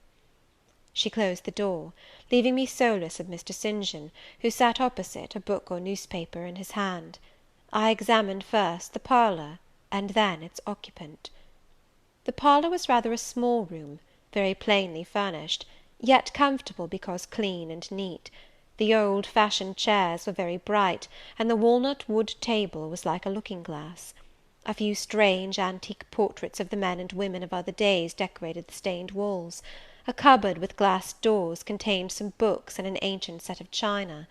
There was no superfluous ornament in the room, not one modern piece of furniture, save a brace of work-boxes and a lady's desk in rosewood, which stood on a side table. Everything, including the carpet and curtains, looked at once well worn and well saved. Mr. St. John, sitting as still as one of the dusty pictures on the walls, keeping his eyes fixed on the page he perused, and his lips mutely sealed, was easy enough to examine. Had he been a statue instead of a man, he could not have been any easier. He was young, perhaps from 28 to 30, tall, slender. His face riveted the eye. It was like a Greek face, very pure in outline, quite a straight classic nose, quite an Athenian mouth and chin. It is seldom indeed an English face comes so near the antique models as did his. He might well be a little shocked at the irregularity of my lineaments, his own being so harmonious. His eyes were large and blue, with brown lashes. His high forehead, colourless as ivory, was partially streaked over by careless locks of fair hair. This is a gentle delineation, is it not, reader? Yet he whom it describes scarcely impressed one with the idea of a gentle, a yielding, an impressible, or even of a placid nature. Quiescent as he now sat, there was something about his nostril, his mouth, his brow, which, to my perceptions, indicated elements within either restless, or hard, or eager. He did not speak to me one word, nor even direct to me one glance, till his sisters returned. Diana, as she passed in and out in the course of preparing tea, brought me a little cake, baked on the top of the oven. "Eat that now," she said, "you must be hungry. Hannah says you have had nothing but some gruel since breakfast." I did not refuse it, for my appetite was awakened and keen. Mr. Rivers now closed his book, approached the table, and, as he took a seat, fixed his blue, pictorial-looking eyes full on me. There was an unceremonious directness, a searching, decided steadfastness in his gaze now, which told that intention, and not diffidence, had hitherto kept it averted from the stranger. "You are very hungry," he said. "I am, Sir." It is my way, it always was my way by instinct, ever to meet the brief with brevity, the direct with plainness. "It is well for you that a low fever has forced you to abstain for the last 3 days. There would have been danger in yielding to the cravings of your appetite at first. Now you may eat, though still not immoderately." "I trust I shall not eat long at your expense, Sir," was my very clumsily contrived, unpolished answer. "No," he said coolly, "when you have indicated to us the residence of your friends, we can write to them, and you may be restored to home." "That, I must plainly tell you, is out of my power to do, being absolutely without home and friends." The three looked at me, but not distrustfully. I felt there was no suspicion in their glances, there was more of curiosity. I speak particularly of the young ladies. St. John's eyes, though clear enough in a literal sense, in a figurative one were difficult to fathom. He seemed to use them rather as instruments to search other people's thoughts, than as agents to reveal his own; the which combination of keenness and reserve was considerably more calculated to embarrass than to encourage. "Do you mean to say," he asked, "that you are completely isolated from every connection?" "I do. Not a tie links me to any living thing, not a claim do I possess to admittance under any roof in England." "A most singular position at your age." Here I saw his glance directed to my hands, which were folded on the table before me. I wondered what he sought there. His words soon explained the quest. "You have never been married? You are a spinster?" Diana laughed. "Why, she can't be above 17 or 18 years old, St. John," said she. "I am near 19, but I am not married, no." I felt a burning glow mount to my face, for bitter and agitating recollections were awakened by the allusion to marriage. They all saw the embarrassment and the emotion. Diana and Mary relieved me by turning their eyes elsewhere than to my crimson visage; but the colder and sterner brother continued to gaze, till the trouble he had excited forced out tears as well as colour. "Where did you last reside?" he now asked. "You are too inquisitive, St. John," murmured Mary in a low voice; but he leaned over the table, and required an answer by a second firm and piercing look. "The name of the place where, and of the person with whom I lived, is my secret," I replied concisely. "Which, if you like, you have, in my opinion, a right to keep, both from St. John and from every other questioner," remarked Diana. "Yet, if I know nothing about you or your history, I cannot help you," he said. "And you need help, do you not?" "I need it, and I seek it so far, Sir, that some true philanthropist will put me in the way of getting work which I can do, and the remuneration for which will keep me, if but in the barest necessities of life." "I know not whether I am a true philanthropist, yet I am willing to aid you to the utmost of my power in a purpose so honest. First, then, tell me what you have been accustomed to do, and what you can do." I had now swallowed my tea. I was mightily refreshed by the beverage; as much so as a giant with wine. It gave new tone to my unstrung nerves, and enabled me to address this penetrating young judge steadily. "Mr. Rivers," I said, turning to him, and looking at him as he looked at me, openly and without diffidence, "you and your sisters have done me a great service, the greatest man can do his fellow being. You have rescued me, by your noble hospitality, from death. This benefit conferred gives you an unlimited claim on my gratitude, and a claim, to a certain extent, on my confidence. I will tell you as much of the history of the wanderer you have harboured, as I can tell without compromising my own peace of mind, my own security, moral and physical, and that of others. I am an orphan, the daughter of a clergyman. My parents died before I could know them. I was brought up a dependent, educated in a charitable institution. I will even tell you the name of the establishment, where I passed 6 years as a pupil, and 2 as a teacher. Lowood Orphan Asylum, shire. You will have heard of it, Mr. Rivers. The Reverend Robert Brocklehurst is the treasurer. I have heard of Mr. Brocklehurst, and I have seen the school. I left Lowood nearly a year since to become a private governess. I obtained a good situation, and was happy. This place I was obliged to leave 4 days before I came here. The reason of my departure I cannot and ought not to explain. It would be useless, dangerous, and would sound incredible. No blame attached to me. I am as free from culpability as any one of you 3. Miserable I am, and must be for a time; for the catastrophe which drove me from a house I had found a paradise was of a strange and direful nature. I observed but 2 points in planning my departure: speed, secrecy. To secure these, I had to leave behind me everything I possessed except a small parcel, which, in my hurry and trouble of mind, I forgot to take out of the coach that brought me to Whitcross. To this neighbourhood, then, I came, quite destitute. I slept 2 nights in the open air, and wandered about 2 days without crossing a threshold; but twice in that space of time did I taste food, and it was when brought by hunger, exhaustion, and despair almost to the last gasp, that you, Mr. Rivers, forbade me to perish of want at your door, and took me under the shelter of your roof. I know all your sisters have done for me since, for I have not been insensible during my seeming torpor, and I owe to their spontaneous, genuine, genial compassion as large a debt as to your evangelical charity. "Don't make her talk any more now, St. John," said Diana, as I paused.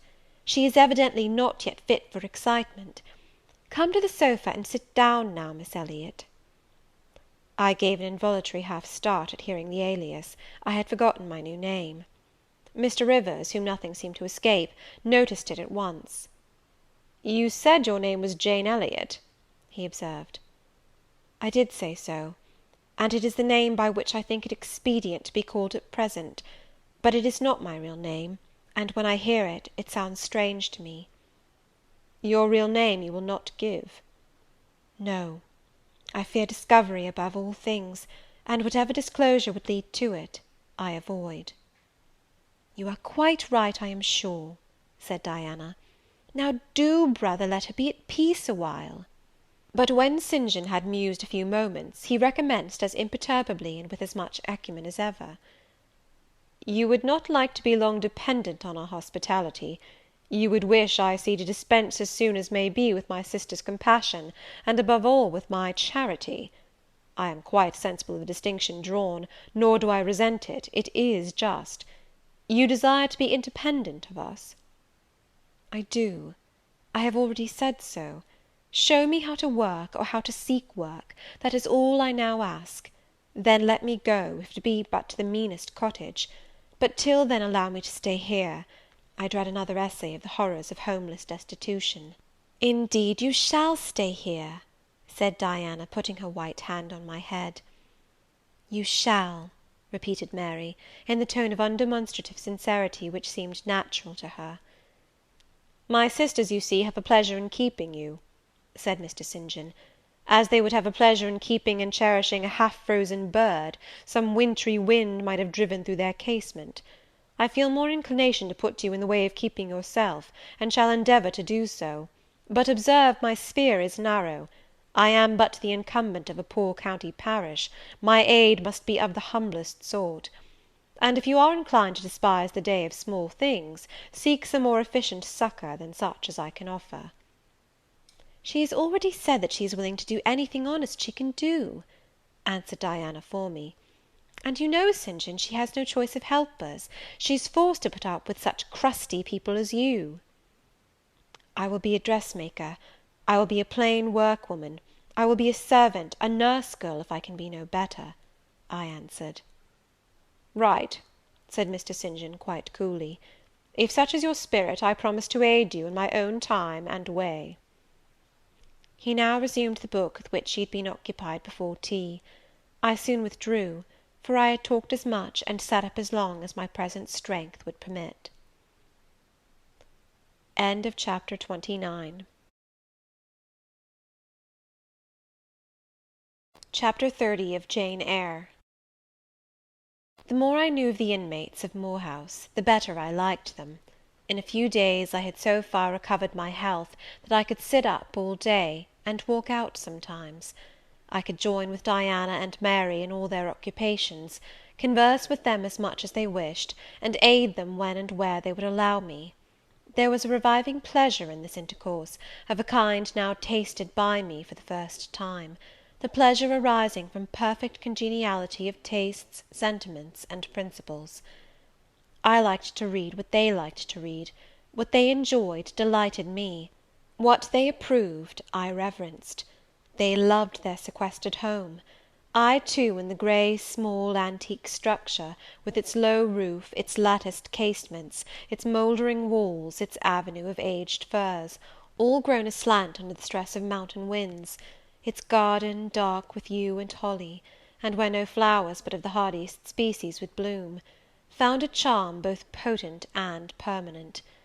They clung to the purple moors behind and around their dwelling, to the hollow vale into which the pebbly bridle path leading from their gate descended, and which wound between fern banks first, and then among a few of the wildest little pasture fields that ever bordered a wilderness of heath, or gave sustenance to a flock of grey moorland sheep, with their little mossy faced lambs. They clung to this scene, I say, with a perfect enthusiasm of attachment. I could comprehend the feeling, and share both its strength and truth.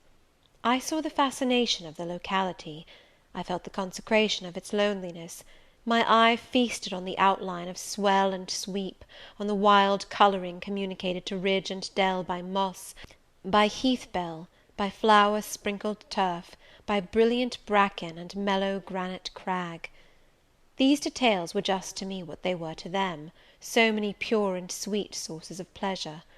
The strong blast and the soft breeze, the rough and the halcyon day, the hours of sunrise and sunset, the moonlight and the clouded night, developed for me, in these regions, the same attraction as for them, wound round my faculties the same spell that entranced theirs. Indoors we agreed equally well. They were both more accomplished and better read than I was, but with eagerness I followed in the path of knowledge they had trodden before me. I devoured the books they lent me; then it was full satisfaction to discuss with them in the evening what I had perused during the day. Thought fitted thought, opinion met opinion; we coincided, in short, perfectly. If in our trio there was a superior and a leader, it was Diana. Physically she far excelled me; she was handsome, she was vigorous. In her animal spirits there was an affluence of life and certainty of flow, such as excited my wonder, while it baffled my comprehension.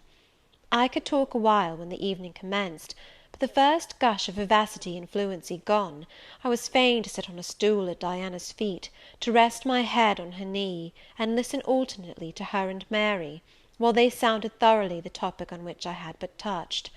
Diana offered to teach me German. I liked to learn of her. I saw the part of instructress pleased and suited her; that of scholar pleased and suited me no less. Our natures dovetailed. Mutual affection, of the strongest kind, was the result. They discovered I could draw; their pencils and colour boxes were immediately at my service. My skill, greater in this one point than theirs, surprised and charmed them. Mary would sit and watch me by the hour together; then she would take lessons; and a docile, intelligent, assiduous pupil she made. Thus occupied, and mutually entertained, days passed like hours, and weeks like days. As to Mr. St. John, the intimacy which had arisen so naturally and rapidly between me and his sisters did not extend to him. One reason of the distance yet observed between us was, that he was comparatively seldom at home; a large proportion of his time appeared devoted to visiting the sick and poor among the scattered population of his parish. No weather seemed to hinder him in these pastoral excursions. Rain or fair, he would, when his hours of morning study were over, take his hat, and, followed by his father's old pointer, Carlo, go out on his mission of love or duty, I scarcely know in which light he regarded it. Sometimes, when the day was very unfavourable, his sisters would expostulate. He would then say, with a peculiar smile, more solemn than cheerful, "And if I let a gust of wind or a sprinkling of rain turn me aside from these easy tasks, what preparation would such sloth be for the future I propose to myself?" Diana and Mary's general answer to this question was a sigh, and some minutes of apparently mournful meditation. But besides his frequent absences, there was another barrier to friendship with him. He seemed of a reserved, an abstracted, and even of a brooding nature. Zealous in his ministerial labours, blameless in his life and habits, he yet did not appear to enjoy that mental serenity, that inward content, which should be the reward of every sincere Christian and practical philanthropist.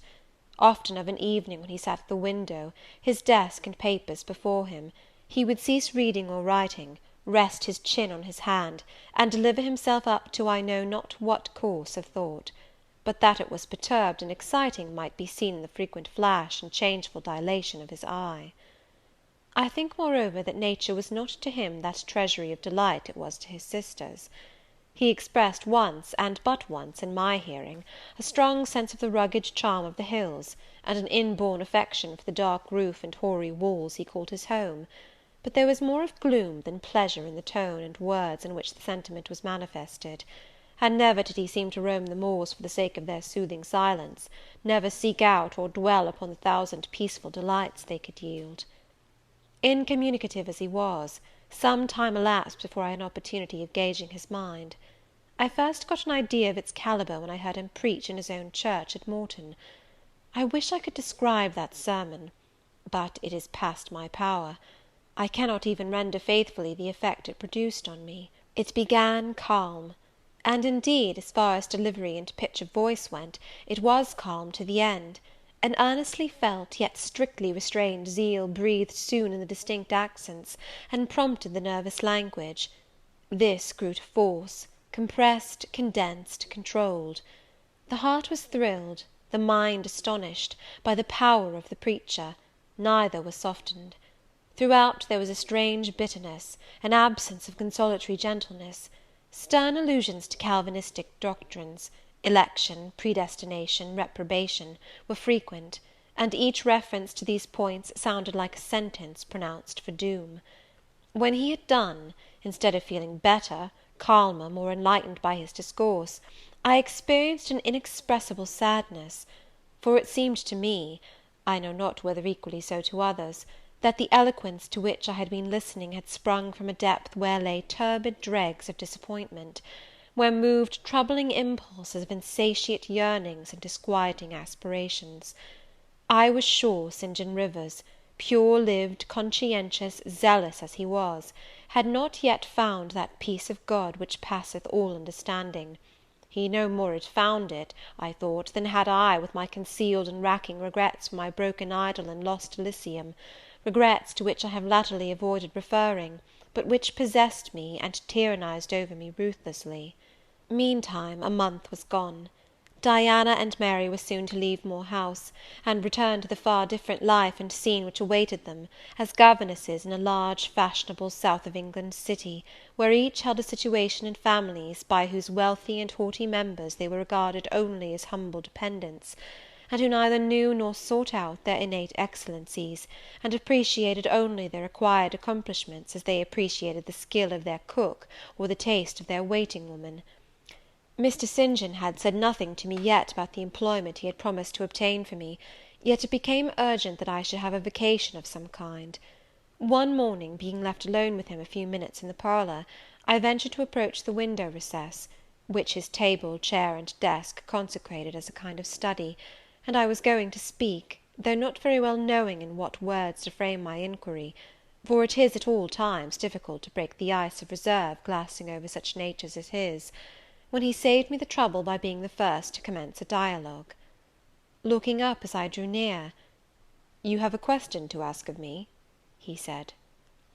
"Yes, I wish to know whether you have heard of any service I can offer myself to undertake." "I found or devised something for you 3 weeks ago; but as you seemed both useful and happy here, as my sisters had evidently become attached to you, and your society gave them unusual pleasure, I deemed it inexpedient to break in on your mutual comfort, till their approaching departure from Marsh End should render yours necessary." "And they will go in 3 days now?" I said. "Yes, and when they go, I shall return to the parsonage at Morton. Hannah will accompany me, and this old house will be shut up." I waited a few moments, expecting he would go on with the subject first broached; but he seemed to have entered another train of reflection. His look denoted abstraction from me and my business. I was obliged to recall him to a theme which was, of necessity, one of close and anxious interest to me. "What is the employment you had in view, Mr. Rivers? I hope this delay will not have increased the difficulty of securing it." "Oh, no, since it is an employment which depends only on me to give, and you to accept." He again paused. There seemed a reluctance to continue.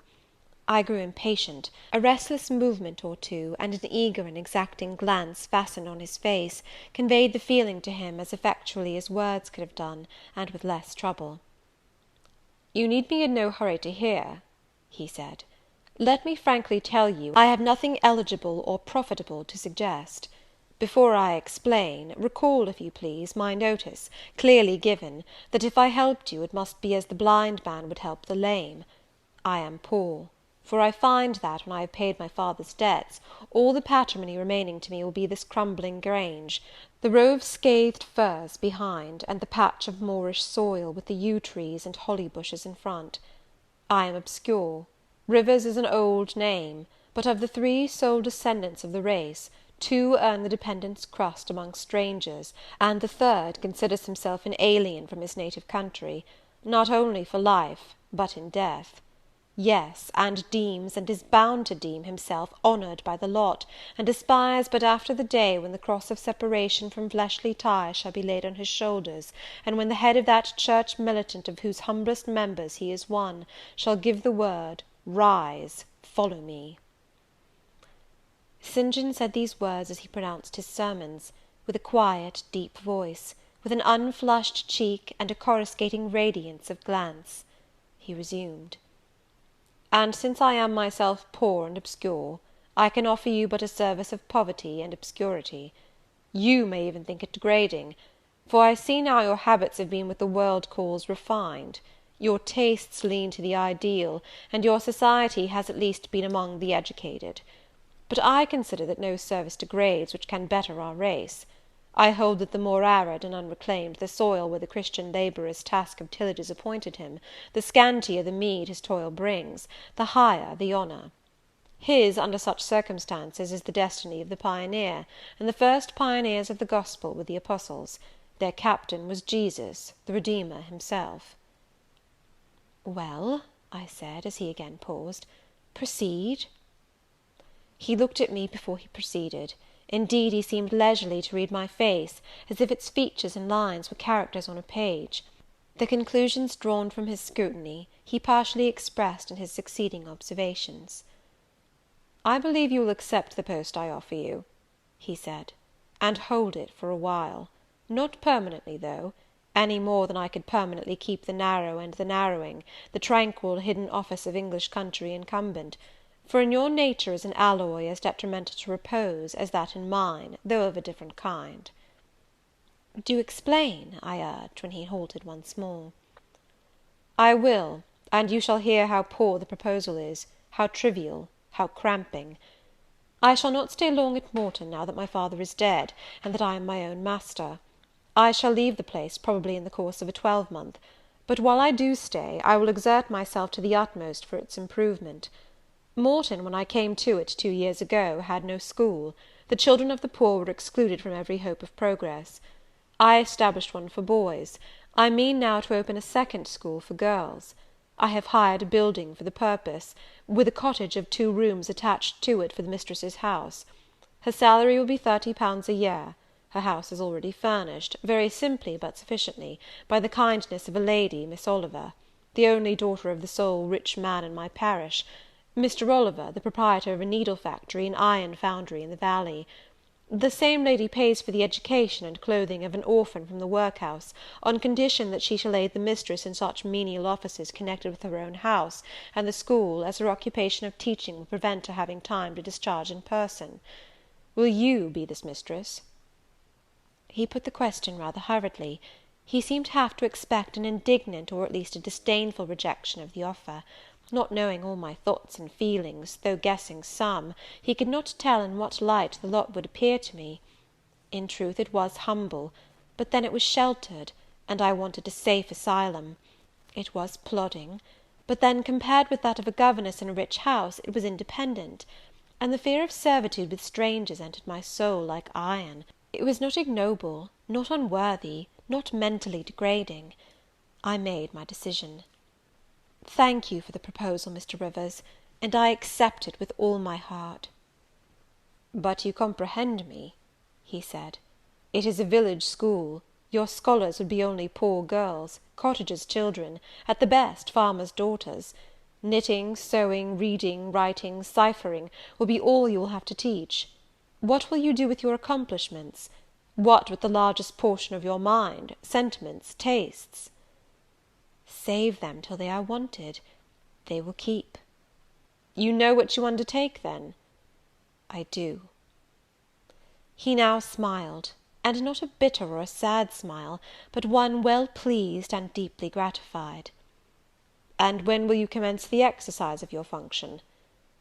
"I will go to my house to-morrow, and open the school, if you like, next week." "Very well, so be it." He rose and walked through the room. Standing still, he again looked at me. He shook his head. "What do you disapprove of, Mr. Rivers?" I asked. "You will not stay at Morton long. No, no." "Why, what is your reason for saying so?"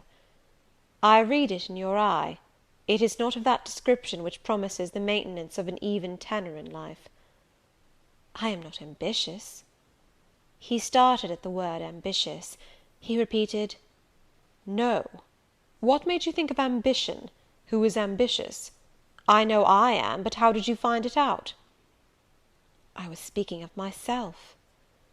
"Well, if you are not ambitious, you are—" He paused. "What?" "I was going to say impassioned, but perhaps you would have misunderstood the word, and been displeased. I mean that human affections and sympathies have a most powerful hold on you.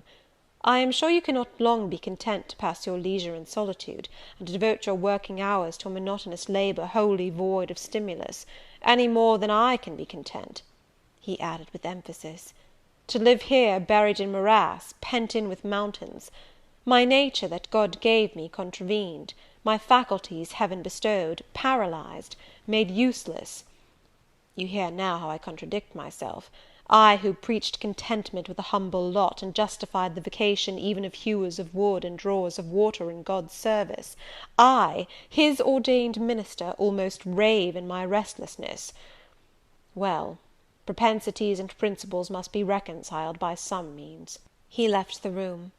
In this brief hour I had learnt more of him than in the whole previous month, yet still he puzzled me. Diana and Mary Rivers became more sad and silent as the day approached for leaving their brother and their home. They both tried to appear as usual, but the sorrow they had to struggle against was one that could not be entirely conquered or concealed. Diana intimated that this would be a different parting from any they had ever yet known. It would probably, as far as St. John was concerned, be a parting for years; it might be a parting for life. "He will sacrifice all to his long-framed resolves," she said. "Natural affection and feelings more potent still.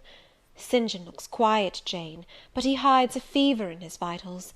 You would think him gentle, yet in some things he is inexorable as death; and the worst of it is, my conscience will hardly permit me to dissuade him from his severe decision. Certainly I cannot for a moment blame him for it. It is right, Christian, noble, yet it breaks my heart." And the tears gushed to her fine eyes. Mary bent her head low over her work. "We are now without father, we shall soon be without home and brother," she murmured. At that moment a little accident supervened, which seemed decreed by fate purposely to prove the truth of the adage, that misfortunes never come singly, and to add to their distresses the vexing one of the slip between the cup and lip. St. John passed the window, reading a letter. He entered. "Our uncle John is dead," said he. Both the sisters seemed struck, not shocked or appalled. The tidings appeared in their eyes rather momentous than afflicting. "Dead?" repeated Diana. "Yes." She riveted a searching gaze on her brother's face. "And what then?" she demanded in a low voice. "What then, Di?" he replied, maintaining a marble immobility of feature. "What then? Why, nothing. Read." He threw the letter into her lap. She glanced over it, and handed it to Mary. Mary perused it in silence, and returned it to her brother. All three looked at each other, and all three smiled, a dreary, pensive smile enough. "Amen! We can yet live," said Diana at last. "At any rate, it makes us no worse off than we were before," remarked Mary. "Only it forces rather strongly on the mind the picture of what might have been," said Mr. Rivers, "and contrasts it somewhat too vividly with what is." He folded the letter, locked it in his desk, and again went out. For some minutes no one spoke. Diana then turned to me.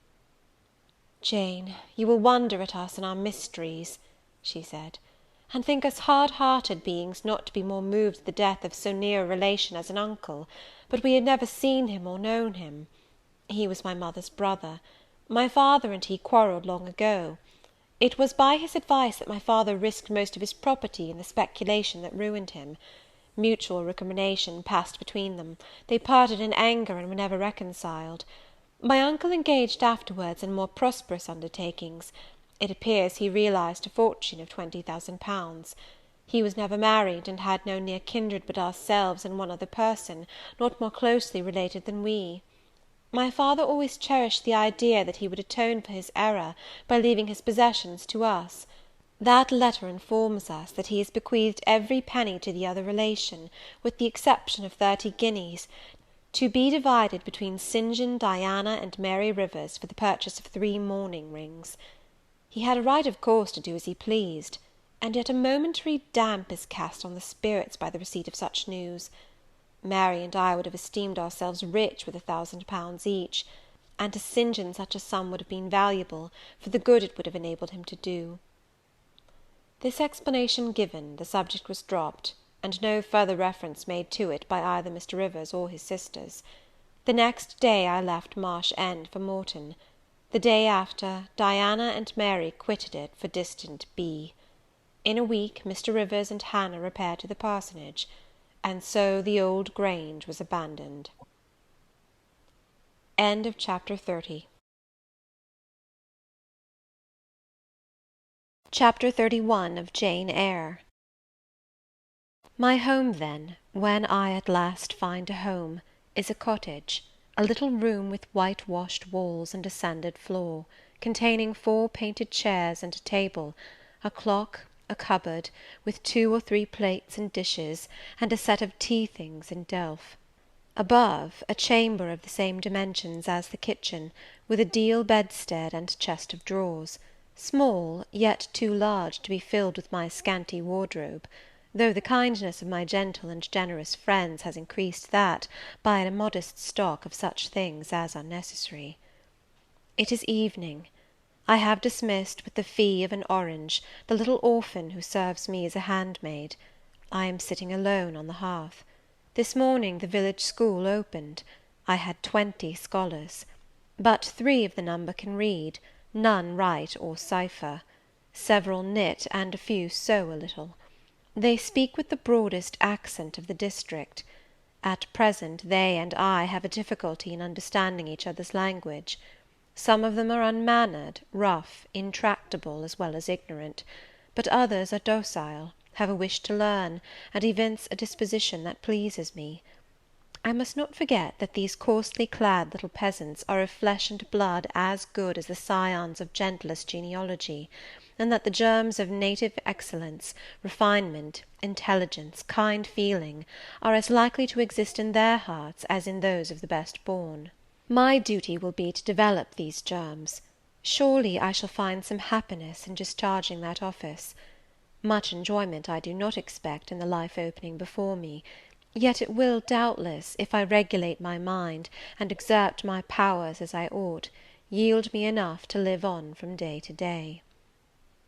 Was I very gleeful, settled, content, during the hours I passed in yonder bare, humble schoolroom this morning and afternoon? Not to deceive myself, I must reply, no. I felt desolate to a degree.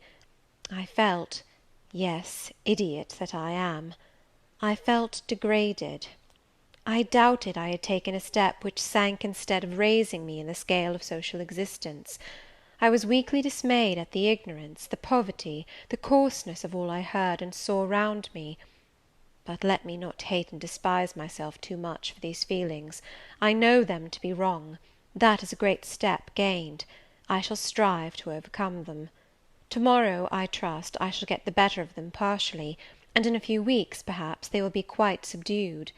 In a few months, it is possible, the happiness of seeing progress, and a change for the better in my scholars, may substitute gratification for disgust. Meantime, let me ask myself one question. Which is better?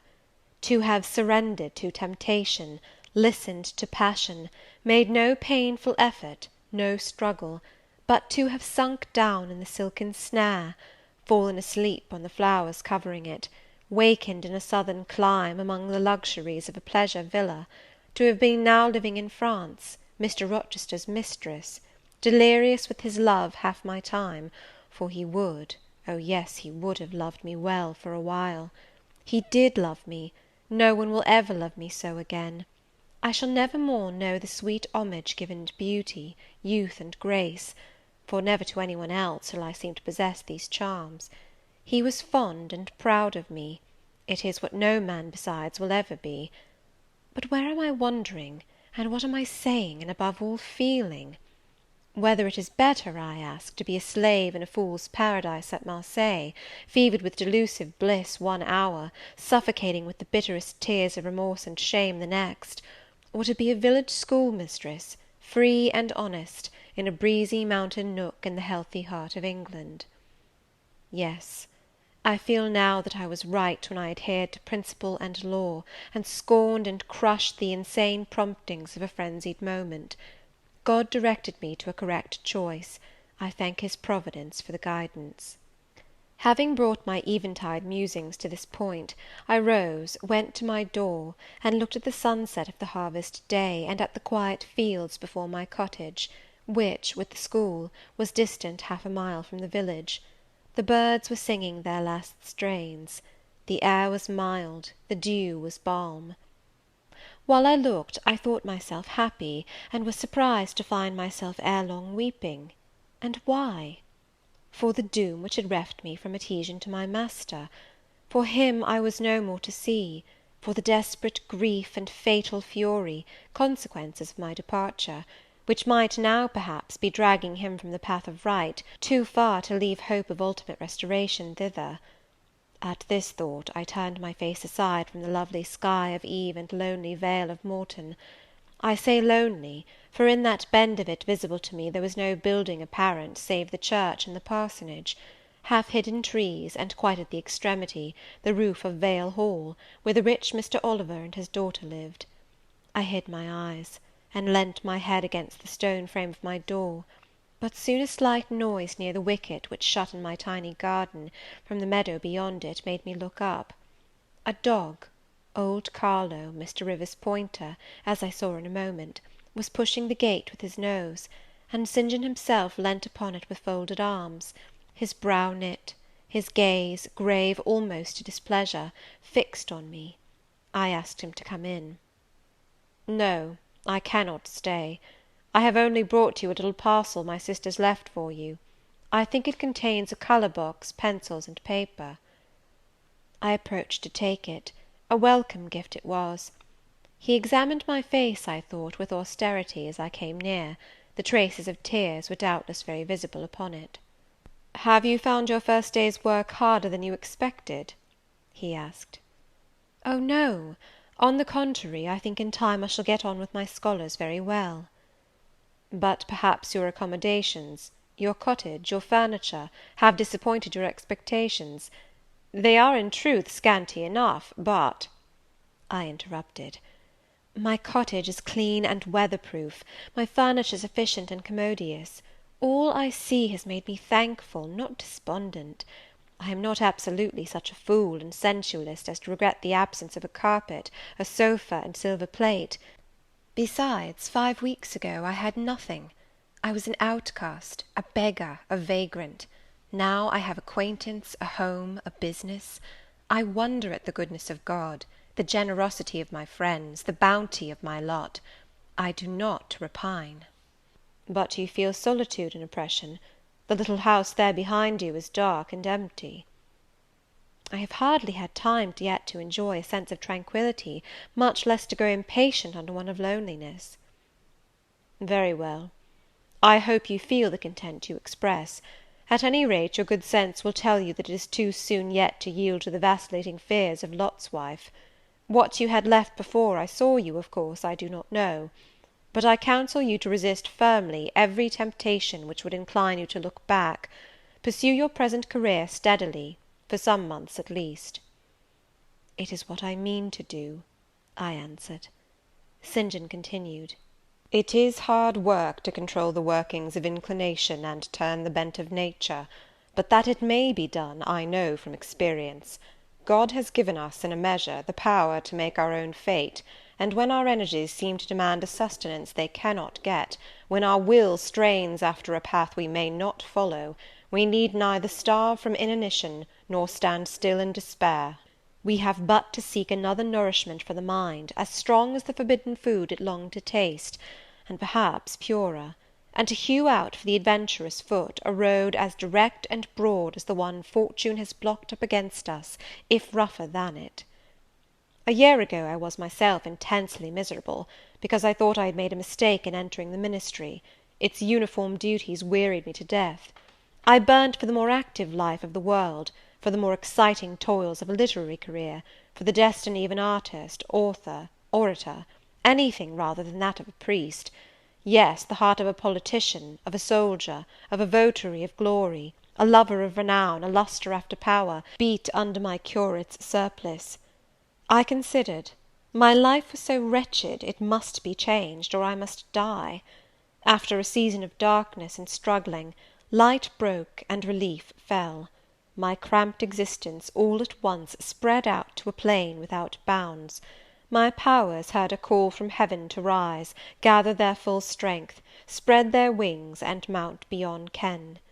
God had an errand for me, to bear which afar, to deliver it well, skill and strength, courage and eloquence, the best qualifications of soldier, statesman, and orator, were all needed; for these all centre in the good missionary. A missionary I resolved to be. From that moment my state of mind changed; the fetters dissolved and dropped from every faculty, leaving nothing of bondage but its galling soreness, which time only can heal.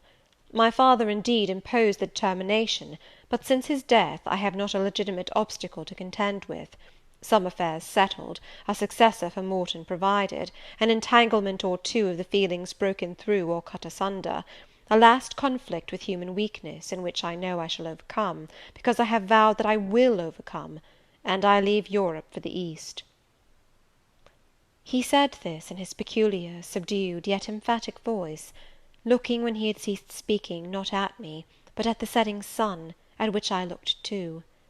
Both he and I had our backs towards the path leading up the field to the wicket. We had heard no step on that grass-grown track; the water running in the vale was the one lulling sound of the hour and scene. We might well then start, when a gay voice, sweet as a silver bell, exclaimed, "Good evening, Mr. Rivers." "And good evening, old Carlo. Your dog is quicker to recognise his friends than you are, sir. He pricked his ears and wagged his tail when I was at the bottom of the field, and you have your back towards me now." It was true. Though Mr. Rivers had started at the first of those musical accents, as if a thunderbolt had split a cloud over his head, He stood yet, at the close of the sentence, in the same attitude in which the speaker had surprised him, his arm resting on the gate, his face directed towards the west. He turned at last with measured deliberation. A vision, as it seemed to me, had risen at his side. There appeared, within 3 feet of him, a form clad in pure white, a youthful, graceful form, full, yet fine in contour, and when, after bending to caress Carlo, it lifted up its head and threw back a long veil, there bloomed under his glance a face of perfect beauty. Perfect beauty is a strong expression, but I do not retrace or qualify it. As sweet features as ever the temperate clime of Albion moulded, as pure hues of rose and lily as ever her humid gales and vapoury skies generated and screened, justified, in this instance, the term. No charm was wanting, no defect was perceptible. The young girl had regular and delicate lineaments, eyes shaped and coloured as we see them in lovely pictures, large and dark and full.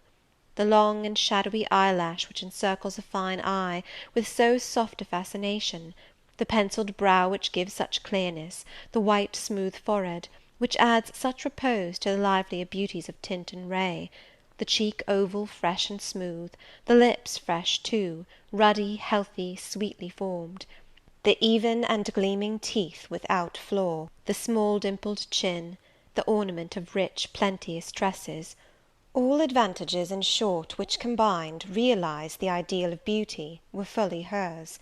I wondered, as I looked at this fair creature, I admired her with my whole heart.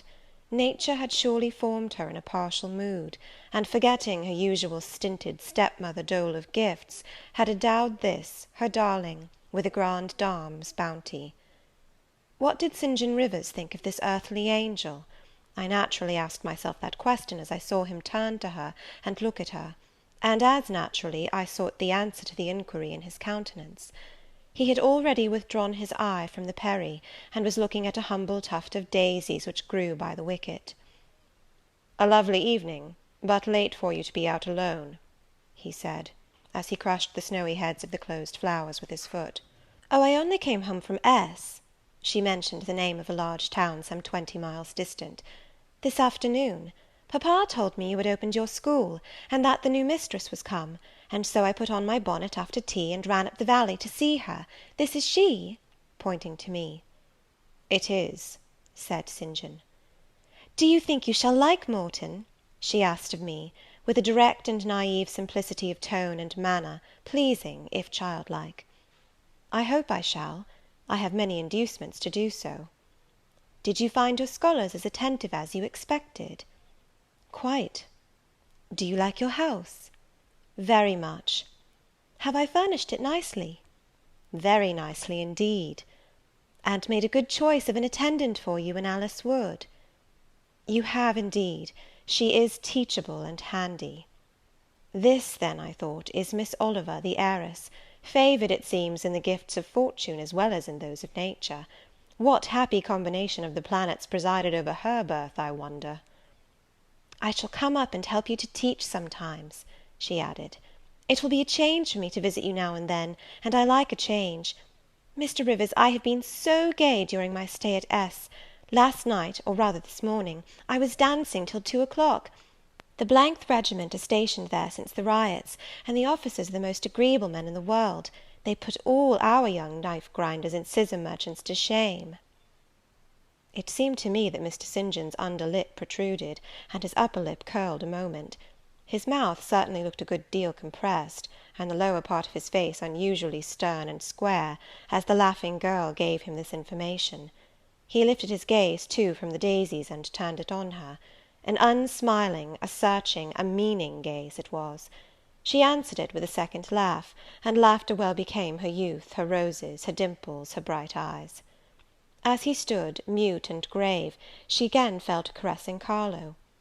"Poor Carlo loves me," said she. "He is not stern and distant to his friends, and if he could speak, he would not be silent." As she patted the dog's head, bending with native grace before his young and austere master, I saw a glow rise to that master's face. I saw his solemn eye melt with sudden fire, and flicker with resistless emotion. Flushed and kindled thus, he looked nearly as beautiful for a man as she for a woman. His chest heaved once, as if his large heart, weary of despotic constriction, had expanded, despite the will, and made a vigorous bound for the attainment of liberty. But he curbed it, I think, as a resolute rider would curb a rearing steed. He responded neither by word nor movement to the gentle advances made him. "Papa says you never come to see us now," continued Miss Oliver, looking up. "You are quite a stranger at Vale Hall. He is alone this evening, and not very well. Will you return with me and visit him?" "It is not a seasonable hour to intrude on Mr. Oliver," answered St. John. "Not a seasonable hour! But I declare it is. It is just the hour when papa most wants company, when the works are closed, and he has no business to occupy him. Now, Mr. Rivers, do come. Why are you so very shy, and so very sombre?" She filled up the hiatus his silence left by a reply of her own. "I forgot," she exclaimed, shaking her beautiful curled head as if shocked at herself. "I am so giddy and thoughtless. Do excuse me. It had slipped my memory that you have good reasons to be indisposed for joining in my chatter. Diana and Mary have left you, and Moor House is shut up, and you are so lonely. I am sure I pity you. Do come and see papa." "Not to-night, Miss Rosamond, not to-night." Mr. St. John spoke almost like an automaton. Himself only knew the effort it cost him thus to refuse. "Well, if you are so obstinate, I will leave you, for I dare not stay any longer. The dew begins to fall. Good evening." She held out her hand. He just touched it. "Good evening," he repeated, in a voice low and hollow as an echo. She turned, but in a moment returned. "Are you well?" she asked. Well might she put the question. His face was as blanched as her gown. "Quite well," he enunciated; and with a bow he left the gate. She went one way, he another. She turned twice to gaze after him as she tripped fairy-like down the field. He, as he strode firmly across, never turned at all. This spectacle of another's suffering and sacrifice rapt my thoughts from exclusive meditation on my own. Diana Rivers had designated her brother inexorable as death. She had not exaggerated.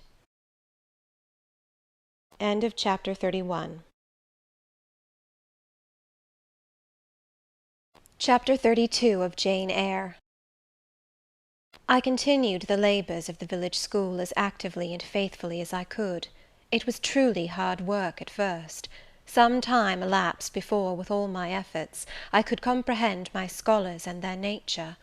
Wholly untaught, with faculties quite torpid, they seemed to me hopelessly dull, and at first sight all dull alike; but I soon found I was mistaken. There was a difference amongst them as amongst the educated, and when I got to know them, and they me, this difference rapidly developed itself. Their amazement at me, my language, my rules, and ways, once subsided, I found some of these heavy-looking, gaping rustics wake up into sharp-witted girls enough. Many showed themselves obliging, and amiable too, and I discovered amongst them not a few examples of natural politeness, and innate self-respect, as well as of excellent capacity, that won both my good-will and my admiration. These soon took a pleasure in doing their work well, in keeping their persons neat, in learning their tasks regularly, in acquiring quiet and orderly manners. The rapidity of their progress, in some instances, was even surprising, and an honest and happy pride I took in it. Besides, I began personally to like some of the best girls, and they liked me. I had amongst my scholars several farmers' daughters, young women grown almost. These could already read, write, and sew, and to them I taught the elements of grammar, geography, history, and the finer kinds of needlework. I found estimable characters among them, characters desirous of information and disposed for improvement, with whom I passed many a pleasant evening hour in their own homes. Their parents then, the farmer and his wife, loaded me with attentions. There was an enjoyment in accepting their simple kindness, and in repaying it by a consideration, a scrupulous regard to their feelings, to which they were not, perhaps, at all times accustomed, and which both charmed and benefited them; because, while it elevated them in their own eyes, it made them emulous to merit the deferential treatment they received. I felt I became a favourite in the neighbourhood. Whenever I went out, I heard on all sides cordial salutations, and was welcomed with friendly smiles. To live amidst general regard, though it be but the regard of working people, is like sitting in sunshine, calm and sweet. Serene inward feelings bud and bloom under the ray. At this period of my life, my heart far oftener swelled with thankfulness than sank with dejection.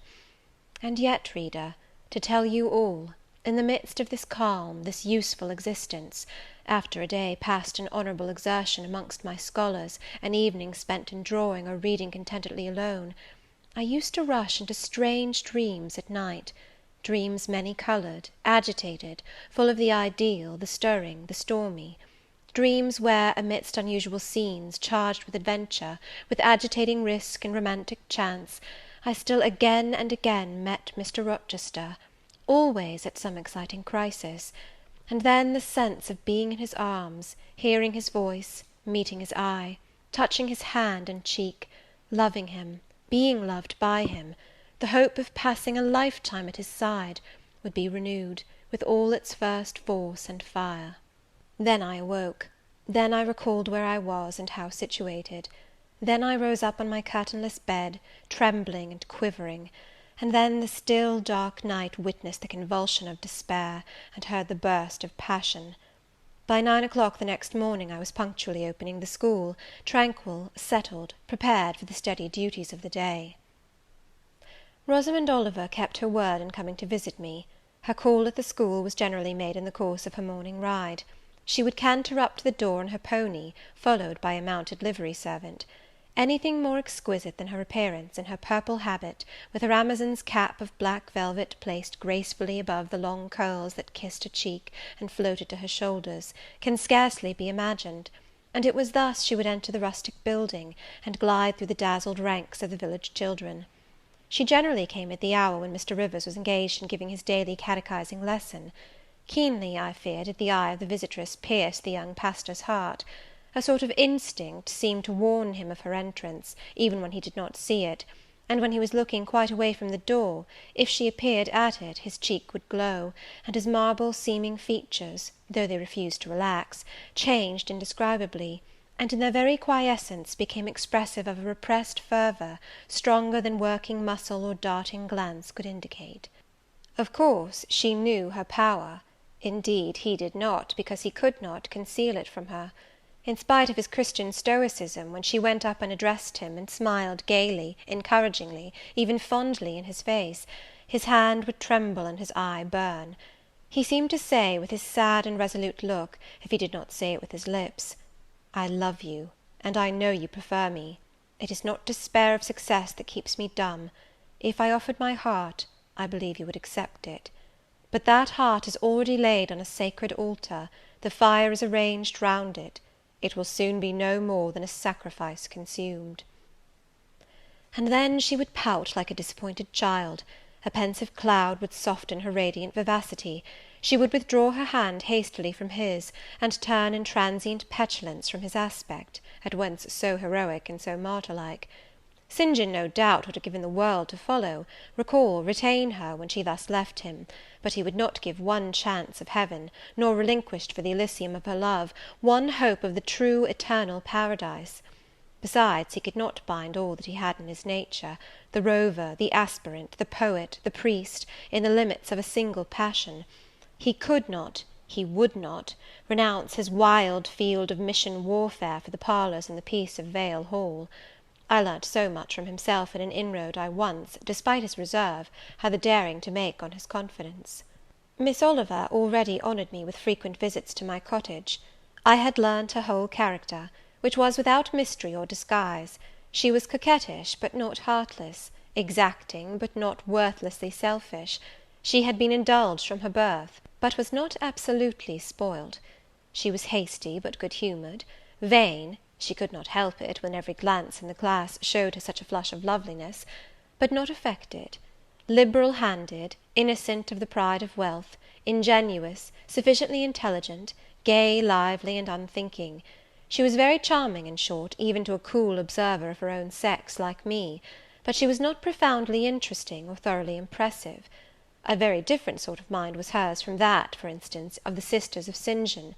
Still, I liked her almost as much as I liked my pupil Adele, except that, for a child whom we have watched over and taught, a closer affection is engendered than we can give an equally attractive adult acquaintance. She had taken an amiable caprice to me. She said I was like Mr. Rivers, only certainly, she allowed, not 1/10 so handsome, though I was a nice neat little soul enough, but he was an angel.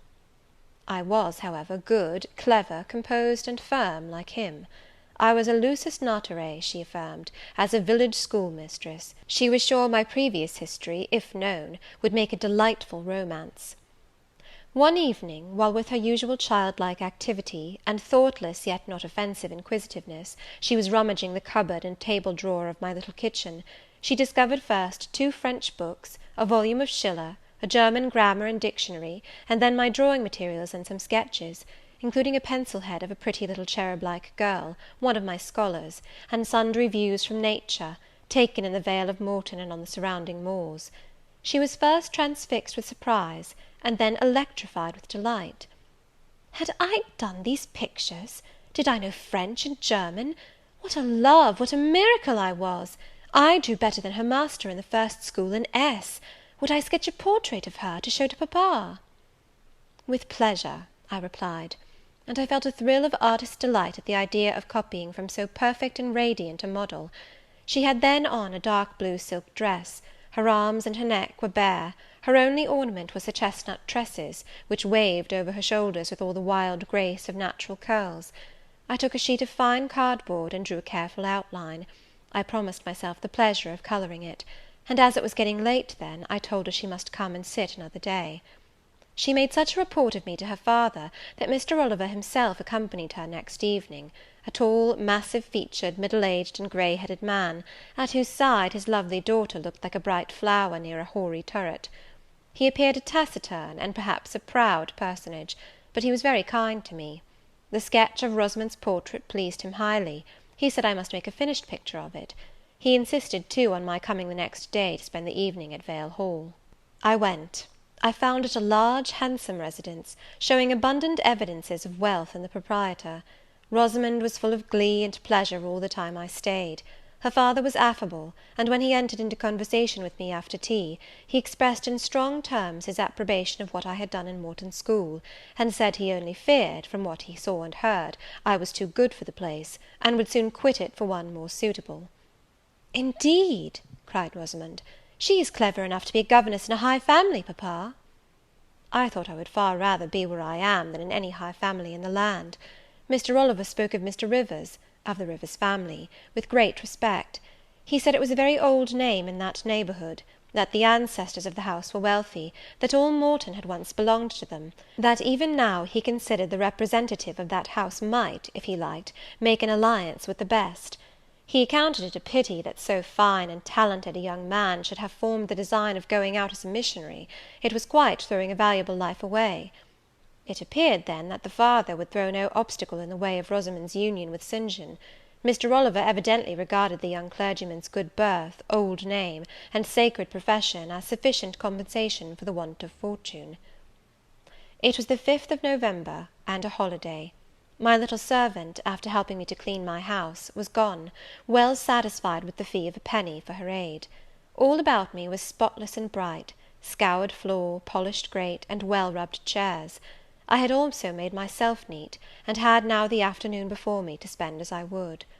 The translation of a few pages of German occupied an hour. Then I got my palette and pencils, and fell to the more soothing, because easier occupation, of completing Rosamond Oliver's miniature. The head was finished already; there was but the background to tint, and the drapery to shade off; a touch of carmine, too, to add to the ripe lips; a soft curl here and there to the tresses; a deeper tinge to the shadow of the lash under the azured eyelid. I was absorbed in the execution of these nice details, when, after one rapid tap, my door unclosed, admitting St. John Rivers. "I come to see how you are spending the holiday," he said. "Not, I hope, in thought. No, that is well. While you draw, you will not feel lonely. You see, I mistrust you still, though you have borne up wonderfully so far. I have brought you a book for evening solace." And he laid on the table a new publication, a poem, one of those genuine productions so often vouchsafed to the fortunate public of those days, the golden age of modern literature. Alas, the readers of our era are less favoured. But courage! I will not pause either to accuse or repine. I know poetry is not dead, nor genius lost, nor has Mammon gained power over either, to bind or slay. They will both assert their existence, their presence, their liberty and strength again one day. Powerful angels, safe in heaven! They smile when sordid souls triumph, and feeble ones weep over their destruction. Poetry destroyed? Genius banished? No. Mediocrity, no. Do not let envy prompt you to the thought. No, they not only live, but reign and redeem, and without their divine influence spread everywhere, you would be in hell, the hell of your own meanness. While I was eagerly glancing at the bright pages of Marmion, for Marmion it was, St. John stooped to examine my drawing. His tall figure sprang erect again with a start. He said nothing. I looked up at him. He shunned my eye. I knew his thoughts well, and could read his heart plainly. At the moment I felt calmer and cooler than he. I had then temporarily the advantage of him, and I conceived an inclination to do him some good if I could. With all his firmness and self-control, thought I, he tasks himself too far, locks every feeling and pang within, expresses, confesses, imparts nothing. I am sure it would benefit him to talk a little about this sweet Rosamond, whom he thinks he ought not to marry. I will make him talk. I said first, "Take a chair, Mr. Rivers." But he answered, as he always did, that he could not stay. "Very well," I responded mentally, "stand, if you like, but you shall not go just yet, I am determined. Solitude is at least as bad for you as it is for me. I'll try if I cannot deliver the secret spring of your confidence, and find an aperture in that marble breast through which I can shed one drop of the balm of sympathy." "Is this portrait like?" I asked bluntly. "Like? Like whom? I did not observe it closely." "You did, Mr. Rivers." He almost started at my sudden and strange abruptness. He looked at me astonished. "Oh, that is nothing yet," I muttered within. "I don't mean to be baffled by a little stiffness on your part. I'm prepared to go to considerable lengths." I continued, "You observed it closely and distinctly, but I have no objection to your looking at it again." And I rose and placed it in his hand. "A well-executed picture," he said; "very soft, clear colouring, very graceful and correct drawing." "Yes, yes, I know all that; but what of the resemblance? Who is it like?" Mastering some hesitation, he answered, "Miss Oliver, I presume?" "Of course. And now, Sir, to reward you for the accurate guess, I will promise to paint you a careful and faithful duplicate of this very picture, provided you admit that the gift would be acceptable to you. I don't wish to throw away my time and trouble on an offering you would deem worthless." He continued to gaze at the picture. The longer he looked, the firmer he held it, the more he seemed to covet it. "It is like," he murmured. "The eye is well managed, the colour, light, expression are perfect. It smiles." "Would it comfort, or would it wound you to have a similar painting? Tell me that. When you are at Madagascar, at the Cape, or in India, would it be a consolation to have that memento in your possession? Or would the sight of it bring recollections calculated to enervate and distress?" He now furtively raised his eyes. He glanced at me, irresolute, disturbed. He again surveyed the picture. "That I should like to have it is certain. Whether it would be judicious or wise is another question." Since I had ascertained that Rosamond really preferred him, and that her father was not likely to oppose the match, I, less exalted in my views than St. John, had been strongly disposed in my own heart to advocate their union. It seemed to me that, should he become the possessor of Mr. Oliver's large fortune, he might do as much good with it as if he went and laid his genius out to wither, and his strength to waste under a tropical sun. With this persuasion I now answered, "As far as I can see, it would be wiser and more judicious if you were to take to yourself the original at once." By this time he had sat down. He had laid the picture on the table before him, and with his brow supported on both hands, hung fondly over it. I discerned he was now neither angry nor shocked at my audacity. I saw even that to be thus frankly addressed on a subject he had deemed unapproachable, to hear it thus freely handled, was beginning to be felt by him as a new pleasure, an unhoped for relief. Reserved people often really need the frank discussion of their sentiments and griefs more than the expansive. The sternest seeming stoic is human after all, and to burst with boldness and good will into the silent sea of their souls is often to confer on them the first of obligations. "She likes you, I am sure," said I, as I stood behind his chair, "and her father respects you. Moreover, she is a sweet girl, rather thoughtless, but she would have sufficient thought for both yourself and her. You ought to marry her." "Does she like me?" he asked. "Certainly, better than she likes any one else. She talks of you continually. There is no subject she enjoys so much or touches upon so often."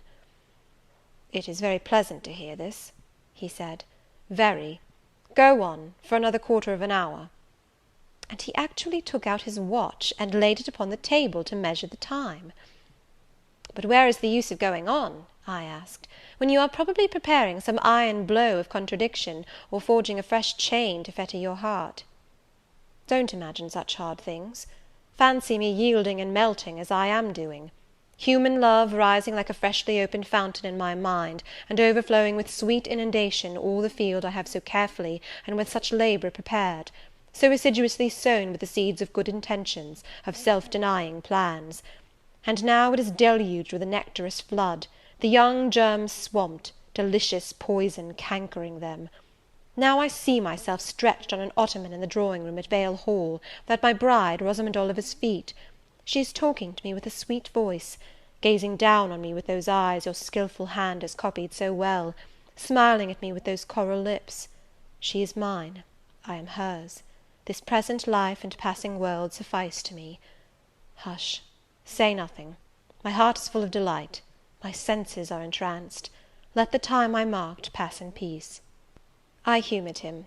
The watch ticked on. He breathed fast and low. I stood silent. Amidst this hush the quartet sped. He replaced the watch, laid the picture down, rose, and stood on the hearth. "Now," said he, "that little space was given to delirium and delusion. I rested my temples on the breast of temptation, and put my neck voluntarily under her yoke of flowers. I tasted her cup. The pillow was burning. There is an asp in the garland. The wine has a bitter taste. Her promises are hollow. Her offers false. I see and know all this." I gazed at him in wonder. "It is strange," pursued he, "that while I love Rosamond Oliver so wildly, with all the intensity indeed of a first passion, the object of which is exquisitely beautiful, graceful, fascinating, I experience at the same time a calm, unwarped consciousness that she would not make me a good wife, that she is not the partner suited to me, that I should discover this within a year after marriage, and that to 12 months' rapture would succeed a lifetime of regret. This I know." "Strange indeed!" I could not help ejaculating. "While something in me," he went on, "is acutely sensible to her charms, something else is as deeply impressed with her defects. They are such that she could sympathize in nothing I aspired to, co-operate in nothing I undertook. Rosamond, a sufferer, a labourer, a female apostle? Rosamond, a missionary's wife? No." "But you need not be a missionary. You might relinquish that scheme." "Relinquish? What? My vocation? My great work? My foundation laid on earth for a mansion in heaven? My hopes of being numbered in the band who have merged all ambitions in the glorious one of bettering their race, of carrying knowledge into the realms of ignorance, of substituting peace for war, freedom for bondage, religion for superstition, the hope of heaven for the fear of hell?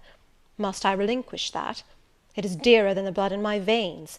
It is what I have to look forward to, and to live for."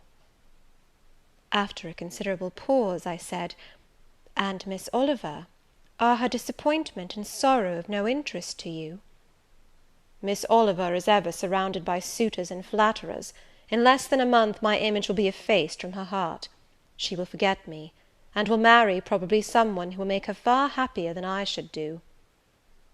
"You speak coolly enough, but you suffer in the conflict. You are wasting away." "No. If I get a little thin, it is with anxiety about my prospects yet unsettled, my departure continually procrastinated.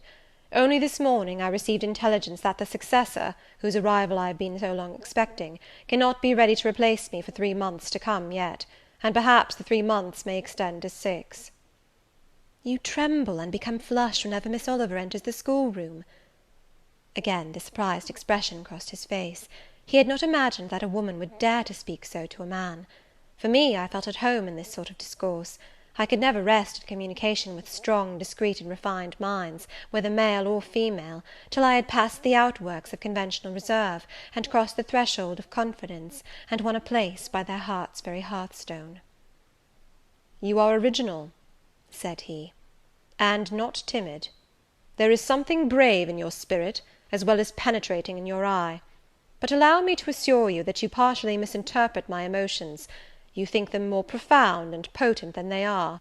You give me a larger allowance of sympathy than I have a just claim to.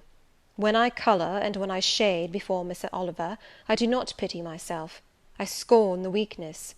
I know it is ignoble, a mere fever of the flesh, not, I declare, the convulsion of the soul.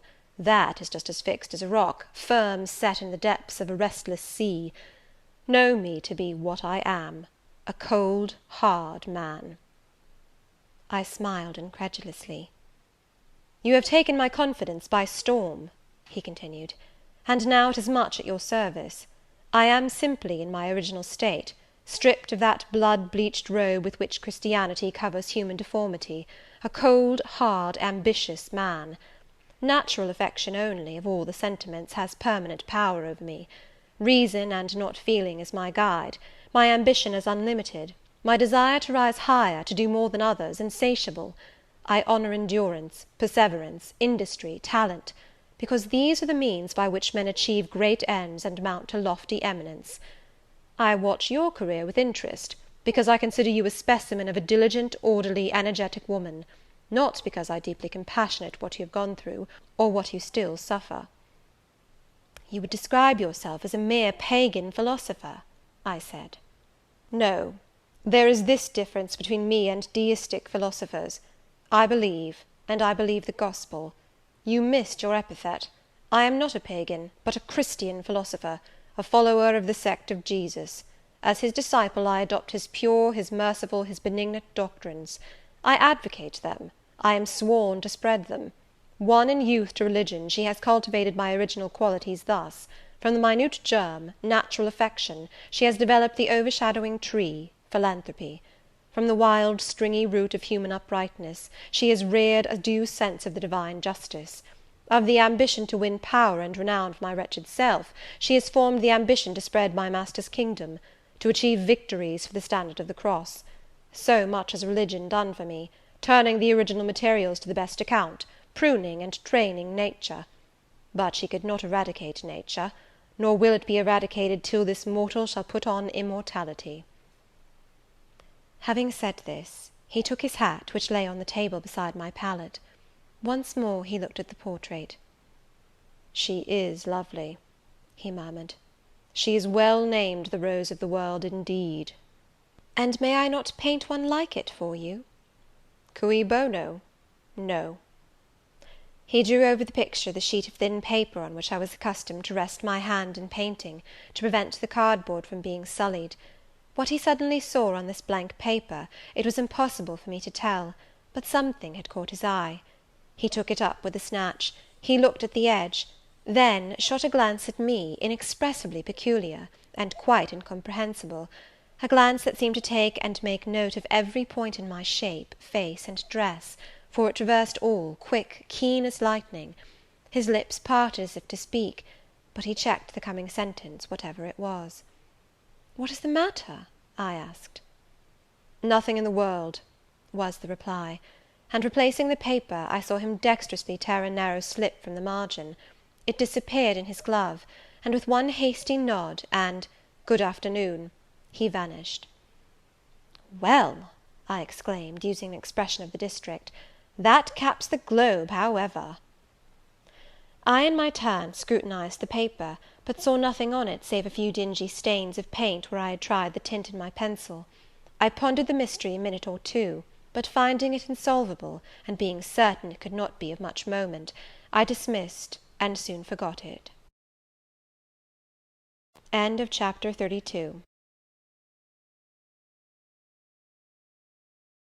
33 of Jane Eyre. When Mr. St. John went, it was beginning to snow. The whirling storm continued all night. The next day a keen wind brought fresh and blinding falls. By twilight the valley was drifted up and almost impassable. I had closed my shutter, laid a mat to the door to prevent the snow from blowing in under it, trimmed my fire, and after sitting nearly an hour on the hearth listening to the muffled fury of the tempest, I lit a candle, took down Marmion, and beginning They set on Norham's castle steep, And Tweed's fair river broad and deep, And Cheviot's mountains lone, The massive towers the donjon keep, The flanking walls that round them sweep, In yellow lustre shone. I soon forgot storm in music. I heard a noise. The wind, I thought, shook the door. No, it was St. John Rivers, who, lifting the latch, came in out of the frozen hurricane, the howling darkness, and stood before me, the cloak that covered his tall figure all white as a glacier. I was almost in consternation, so little had I expected any guest from the blocked-up vale that night. "Any ill news?" I demanded. "Has anything happened?" "No. How very easily alarmed you are," he answered, removing his cloak and hanging it up against the door, towards which he again coolly pushed the mat which his entrance had deranged. He stamped the snow from his boots. "I shall sully the purity of your floor," said he, "but you must excuse me for once." Then he approached the fire. "I have had hard work to get here, I assure you," he observed, as he warmed his hands over the flame. "One drift took me up to the waist. Happily the snow is quite soft yet." "But why are you come?" I could not forbear saying. "Rather an inhospitable question to put to a visitor; but since you ask it, I answer simply to have a little talk with you. I got tired of my mute books and empty rooms. Besides, since yesterday I have experienced the excitement of a person to whom a tale has been half told, and who is impatient to hear the sequel." He sat down. I recalled his singular conduct of yesterday, and really I began to fear his wits were touched. If he were insane, however, this was a very cool and collected insanity. I had never seen that handsome-featured face of his look more like chiselled marble than it did just now, as he put aside his snow-wet hair from his forehead, and let the firelight shine free on his pale brow, and cheek as pale, where it grieved me to discover the hollow trace of care or sorrow now so plainly graved. I waited, expecting he would say something I could at least comprehend, but his hand was now at his chin, his finger on his lip. He was thinking. It struck me that his hand looked wasted like his face. A perhaps uncalled-for gush of pity came over my heart. I was moved to say, "I wish Diana or Mary would come and live with you. It is too bad that you should be quite alone, and you are recklessly rash about your own health." "Not at all," said he. "I care for myself when necessary. I am well now. What do you see amiss in me?" This was said with a careless, abstracted indifference, which showed that my solicitude was, at least in his opinion, wholly superfluous. I was silenced. He still slowly moved his finger over his upper lip, and still his eye dwelt dreamily on the glowing grate.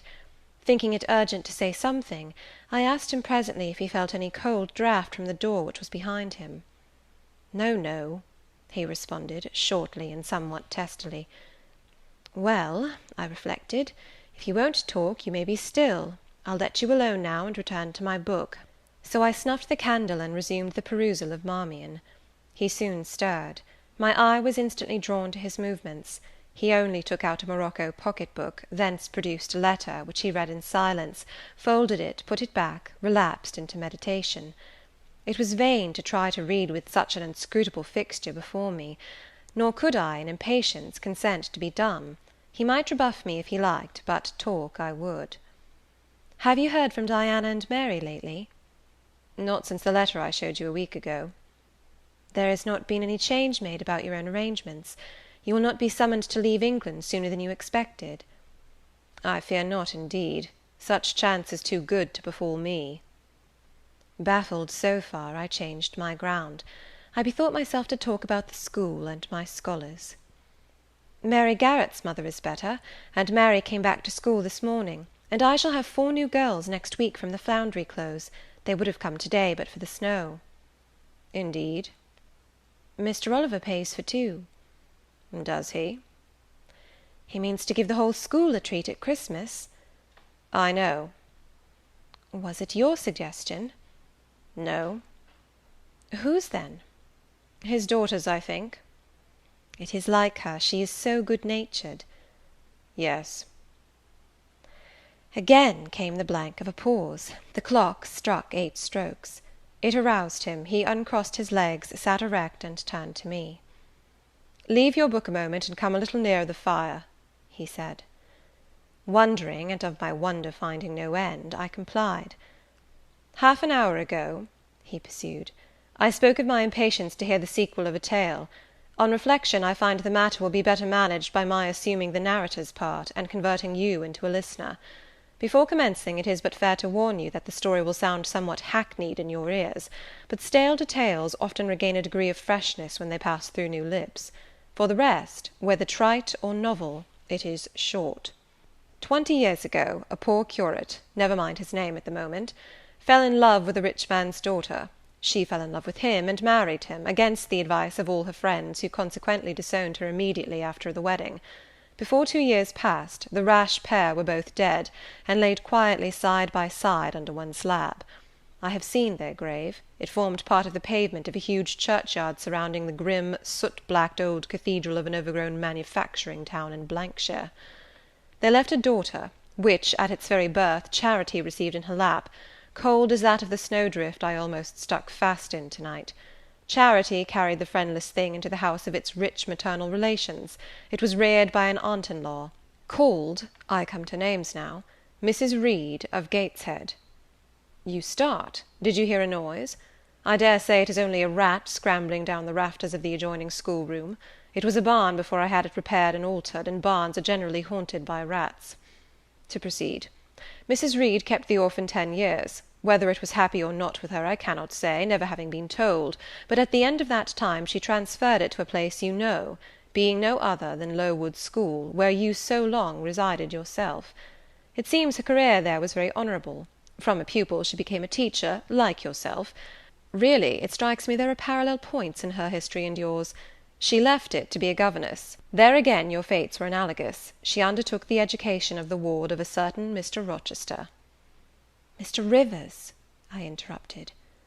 "I can guess your feelings," he said, "but restrain them for a while. I have nearly finished. Hear me to the end. Of Mr. Rochester's character I know nothing, but the one fact that he professed to offer honourable marriage to this young girl, and that, at the very altar, she discovered he had a wife yet alive, though a lunatic. What his subsequent conduct and proposals were is a matter of pure conjecture, but when an event transpired which rendered inquiry after the governess necessary, it was discovered she was gone. No one could tell when, where, or how. She had left Thornfield Hall in the night. Every research after her course had been vain. The country had been scoured far and wide. No vestige of information could be gathered respecting her. Yet that she should be found has become a matter of serious urgency. Advertisements have been put in all the papers. I myself have received a letter from one Mr. Briggs, solicitor, communicating the details I have just imparted. Is it not an odd tale?" "Just tell me this," said I, "and since you know so much, you can surely tell it me. What of Mr. Rochester? How and where is he? What is he doing? Is he well?" "I am ignorant of all concerning Mr. Rochester. The letter never mentions him, but to narrate the fraudulent and illegal attempt I have adverted to. You should rather ask the name of the governess, the nature of the event which requires her appearance." "Did no one go to Thornfield Hall, then? Did no one see Mr. Rochester?" "I suppose not." "But they wrote to him?" "Of course." "And what did he say? Who has his letters?" "Mr. Briggs intimates that the answer to his application was not from Mr. Rochester, but from a lady. It is signed Alice Fairfax." I felt cold and dismayed. My worst fears were then probably true. He had in all probability left England, and rushed in reckless desperation to some former haunt on the continent. And what opiate for his severe sufferings, what object for his strong passions, had he sought there? I dared not answer the question. Oh, my poor master, once almost my husband, whom I had often called my dear Edward. "He must have been a bad man," observed Mr. Rivers. You don't know him, don't pronounce an opinion upon him," I said with warmth. "Very well," he answered quietly; "and indeed my head is otherwise occupied than with him. I have my tale to finish. Since you won't ask the governess's name, I must tell it of my own accord. Stay, I have it here. It is always more satisfactory to see important points written down, fairly committed to black and white." And the pocket-book was again deliberately produced, opened, sought through. From one of its compartments was extracted a shabby slip of paper, hastily torn off. I recognized in its texture and its stains of ultramarine and lake and vermilion the ravished margin of the portrait cover. He got up, held it close to my eyes, and I read, traced in Indian ink, in my own handwriting, the words Jane Eyre, the work, doubtless, of some moment of abstraction. "Briggs wrote to me of a Jane Eyre," he said. "The advertisements demanded a Jane Eyre. I knew a Jane Elliot. I confess I had my suspicions, but it was only yesterday afternoon they were at once resolved into certainty. You own the name and renounce the alias?" "Yes, yes, but where is Mr. Briggs? He perhaps knows more of Mr. Rochester than you do." "Briggs is in London. I should doubt his knowing anything at all about Mr. Rochester. It is not in Mr. Rochester he is interested. Meantime, you forget essential points in pursuing trifles. You do not inquire why Mr. Briggs sought after you, what he wanted with you." "Well, what did he want?" "Merely to tell you that your uncle, Mr. Eyre of Madeira, is dead, that he has left you all his property, and that you are now rich. Merely that. Nothing more." "I? Rich?" "Yes, you, rich, quite an heiress." Silence succeeded. "You must prove your identity, of course," resumed St. John presently; "a step which will offer no difficulties. You can then enter on immediate possession. Your fortune is vested in the English funds. Briggs has the will and the necessary documents." Here was a new card turned up. It is a fine thing, reader, to be lifted in a moment from indigence to wealth, a very fine thing, but not a matter one can comprehend, or consequently enjoy all at once. And then there are other chances in life far more thrilling and rapture-giving. This is solid, an affair of the actual world, nothing ideal about it. All its associations are solid and sober, and its manifestations are the same. One does not jump and spring and shout hurrah at hearing one has got a fortune. One begins to consider responsibilities, and to ponder business. On a base of steady satisfaction rise certain grave cares, and we contain ourselves and brood over our bliss with a solemn brow. Besides, the words legacy, bequest, go side by side with the words death, funeral. My uncle, I had heard, was dead, my only relative. Ever since being made aware of his existence, I had cherished the hope of one day seeing him. Now I never should. And then this money came only to me, not to me and a rejoicing family, but to my isolated self. It was a grand boon, doubtless, and independence would be glorious. Yes, I felt that. That thought swelled my heart. "You unbend your forehead at last," said Mr. Rivers. "I thought Medusa had looked at you, and that you were turning into stone. Perhaps now you will ask how much you are worth." "How much am I worth?" "Oh, a trifle. Nothing, of course, to speak of. 20,000 pounds, I think they say. But what is that?"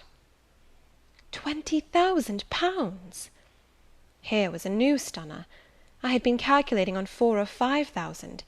This news actually took my breath for a moment. Mr. St. John, whom I had never heard laugh before, laughed now. "Well," said he, "if you had committed a murder, and I had told you your crime was discovered, you could scarcely look more aghast." "It is a large sum. Don't you think there is a mistake?" "No mistake at all." "Perhaps you have read the figures wrong. It may be 2,000. "It is written in letters, not figures. 20,000. I again felt rather like an individual of but average gastronomical powers sitting down to a feast alone at a table spread with provisions for 100. Mr. Rivers rose now and put his cloak on. "If it were not such a very wild night," he said, "I would send Hannah down to keep you company. You look too desperately miserable to be left alone. But Hannah, poor woman, could not stride the drift so well as I. Her legs are not quite so long. So I must e'en leave you to your sorrows. Good night." He was lifting the latch. A sudden thought occurred to me. "Stop 1 minute," I cried. "Well?" It puzzles me to know why Mr. Briggs wrote to you about me, or how he knew you, or could fancy that you, living in such an out-of-the-way place, had the power to aid in my discovery." "Oh, I'm a clergyman," he said, "and the clergy are often appealed to about odd matters." Again the latch rattled. "No, that does not satisfy me," I exclaimed; and indeed there was something in the hasty and unexplanatory reply which, instead of allaying, piqued my curiosity more than ever. "It is a very strange piece of business," I added. "I must know more about it." "Another time." "No, to-night, to-night!" And as he turned from the door, I placed myself between it and him. He looked rather embarrassed. "You certainly shall not go till you have told me all," I said. "I would rather not just now." "You shall, you must." "I would rather Diana or Mary informed you." Of course these objections wrought my eagerness to a climax. Gratified it must be, and that without delay, and I told him so. "But I apprized you that I was a hard man," said he, "difficult to persuade." "And I am a hard woman, impossible to put off." "And then," he pursued, "I am cold, no fervour infects me." "Whereas I am hot, and fire dissolves ice. The blaze there has thawed all the snow from your cloak; by the same token it has streamed on to my floor, and made it like a trampled street. As you hope ever to be forgiven, Mr. Rivers, the high crime and misdemeanour of spoiling a sanded kitchen, tell me what I wish to know." "Well, then," he said, "I yield; if not to your earnestness, then to your perseverance, as stone is worn by continual dropping. Besides, you must know some day, as well now as later. Your name is Jane Eyre?" "Of course, that was all settled before." "You are not perhaps aware that I am your namesake, that I was christened St. John Eyre Rivers?" "No, indeed. I remember now seeing the letter E comprised in your initials written in books you have at different times lent me, but I never asked for what name it stood. But what then? Surely—" I stopped. I could not trust myself to entertain, much less to express, the thought that had rushed upon me, that embodied itself, that in a second stood out a strong, solid probability. Circumstances knit themselves, fitted themselves, shot into order; the chain that had been lying hitherto a formless lump of links was drawn out straight, every ring was perfect, the connection complete. I knew by instinct how the matter stood, before St. John had said another word; but I cannot expect the reader to have the same intuitive perception, so I must repeat his explanation.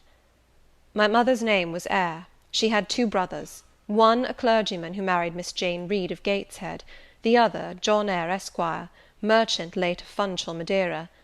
Mr. Briggs, being Mr. Eyre's solicitor, wrote to us last August to inform us of our uncle's death, and to say that he had left his property to his brother, the clergyman's orphan daughter, overlooking us, in consequence of a quarrel, never forgiven, between him and my father.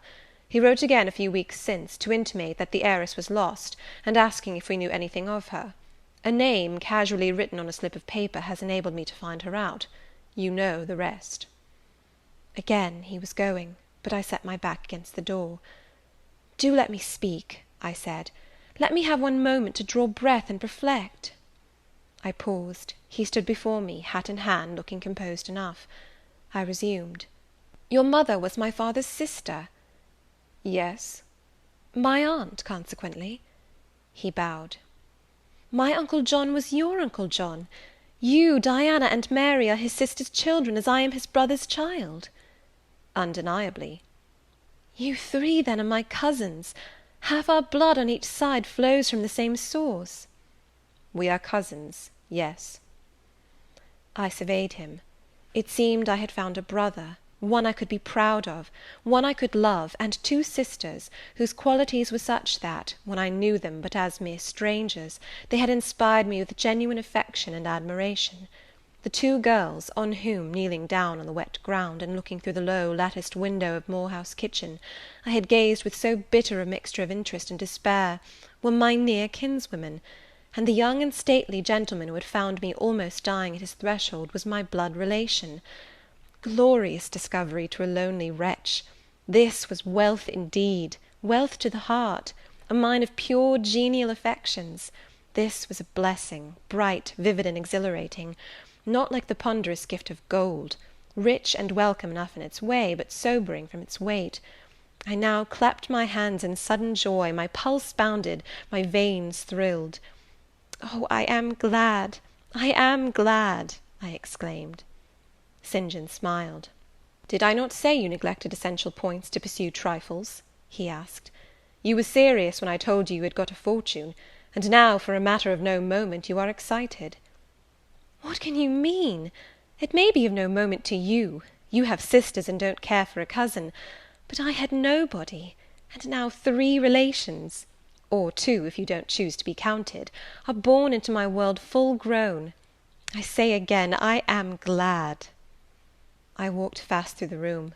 I stopped, half suffocated with the thoughts that rose faster than I could conceive, comprehend, settle them. Thoughts of what might, could, would, and should be, and that ere long. I looked at the blank wall. It seemed a sky thick with ascending stars. Every one lit me to a purpose or delight. Those who had saved my life, whom, till this hour, I had loved barrenly, I could now benefit. They were under a yoke, I could free them. They were scattered, I could reunite them. The independence, the affluence which was mine, might be theirs too. Were we not 4? £20,000 shared equally would be 5,000 each. Justice, enough and to spare, justice would be done, mutual happiness secured. Now the wealth did not weigh on me. Now it was not mere bequest of coin. It was a legacy of life, hope, enjoyment.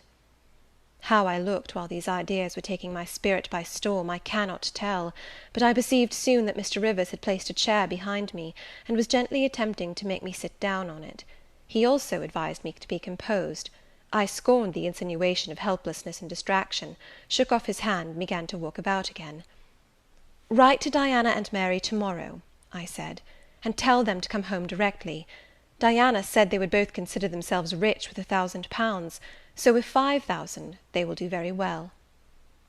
"Tell me where I can get you a glass of water," said St. John. "You really must make an effort to tranquillize your feelings." "Nonsense! And what sort of an effect will the bequest have on you? Will it keep you in England, induce you to marry Miss Oliver, and settle down like an ordinary mortal?" "You wander, your head becomes confused. I have been too abrupt in communicating the news; it has excited you beyond your strength." "Mr. Rivers, you quite put me out of patience. I am rational enough. It is you who misunderstand, or rather who affect to misunderstand." "Perhaps if you explained yourself a little more fully, I should comprehend better." "Explain? What is there to explain? You cannot fail to see that £20,000, the sum in question, divided equally between the nephew and 3 nieces of our uncle, will give 5,000 to each. What I want is, that you should write to your sisters and tell them of the fortune that has accrued to them. To you, you mean?" "I have intimated my view of the case. I am incapable of taking any other. I am not brutally selfish, blindly unjust, or fiendishly ungrateful. Besides, I am resolved I will have a home and connections. I like Moor House, and I will live at Moor House. I like Diana and Mary, and I will attach myself for life to Diana and Mary. It would please and benefit me to have £5,000. It would torment and oppress me to have 20,000, which, moreover, could never be mine in justice, though it might be in law. I abandon to you, then, what is absolutely superfluous to me. Let there be no opposition and no discussion about it. Let us agree amongst each other, and decide the point at once." "This is acting on first impulses. You must take days to consider such a matter, ere your word can be regarded as valid." "Oh, if all you doubt is my sincerity, I am easy. You see the justice of the case." "I do see a certain justice, but it is contrary to all custom. Besides, the entire fortune is your right. My uncle gained it by his own efforts. He was free to leave it to whom he would. He left it to you. After all, justice permits you to keep it. You may, with a clear conscience, consider it absolutely your own." "With me," said I, "it is fully as much a matter of feeling as of conscience. I must indulge my feelings. I so seldom have had an opportunity of doing so. Were you to argue, object, and annoy me for a year, I could not forego the delicious pleasure of which I have caught a glimpse, that of repaying, in part, a mighty obligation, and winning to myself life-long friends." "You think so now," rejoined St. John, "because you do not know what it is to possess, nor consequently to enjoy wealth. You cannot form a notion of the importance 20,000 pounds would give you, of the place it would enable you to take in society, of the prospects it would open to you. You cannot, and you, I interrupted, cannot at all imagine the craving I have for fraternal and sisterly love. I never had a home. I never had brothers and sisters. I must and will have them now. You are not reluctant to admit me and own me, are you?" "Jane, I will be your brother. My sisters will be your sisters, without stipulating for this sacrifice of your just rights." "Brother? Yes, at the distance of 1,000 leagues. Sisters? Yes, slaving among strangers. I, wealthy, gorged with gold I never earned and do not merit. You, penniless, famous equality and fraternization, close union, intimate attachment. But, Jane, your aspirations after family ties and domestic happiness may be realized otherwise than by the means you contemplate. You may marry." "Nonsense again.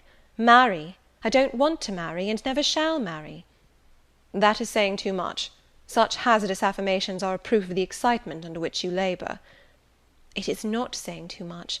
I know what I feel, and how averse are my inclinations to the bare thought of marriage. No one would take me for love, and I will not be regarded in the light of a mere money speculation. And I do not want a stranger, unsympathizing, alien, different from me. I want my kindred, those with whom I have full fellow feeling. Say again you will be my brother. When you uttered the words I was satisfied, happy. Repeat them, if you can. Repeat them sincerely." "I think I can.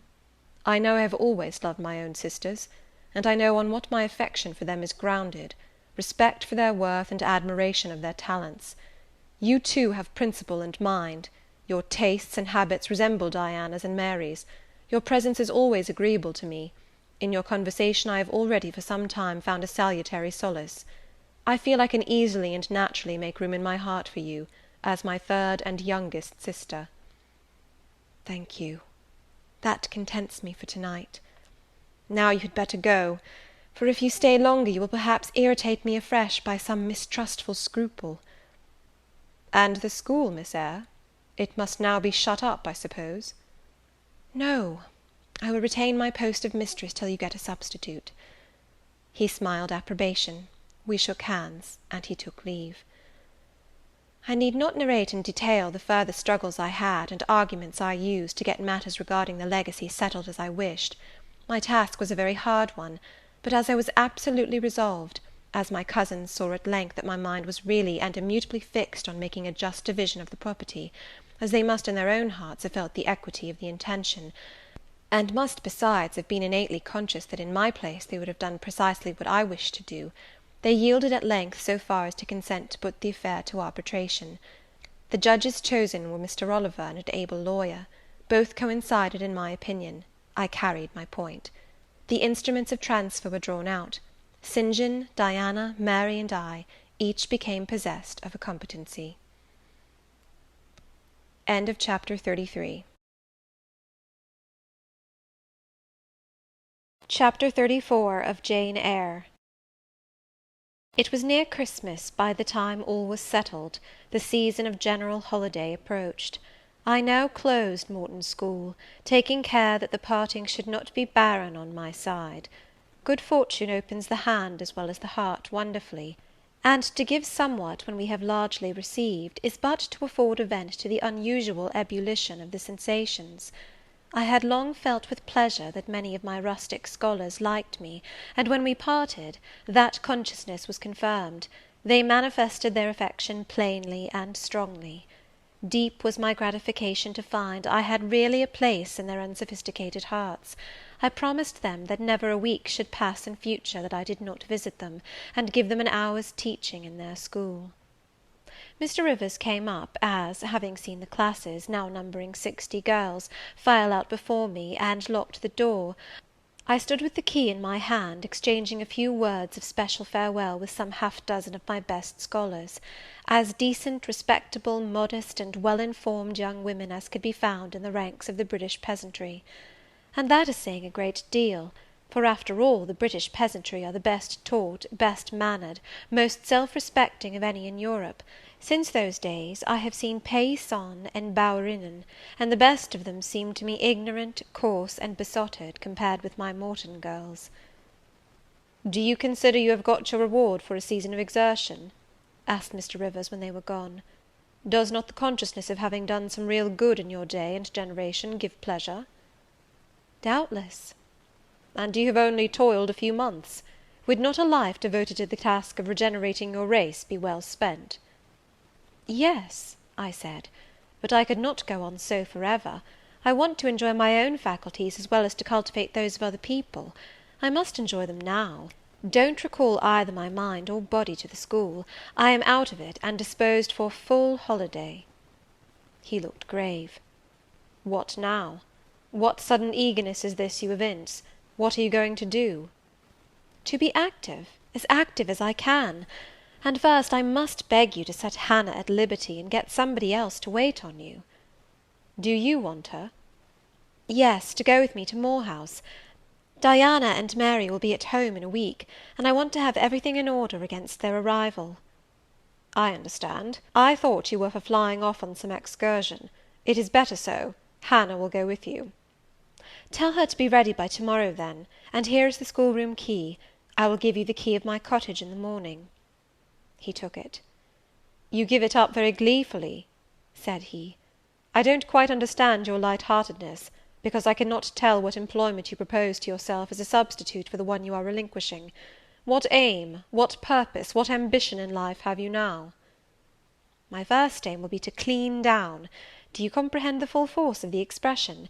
To clean down Moor House from chamber to cellar.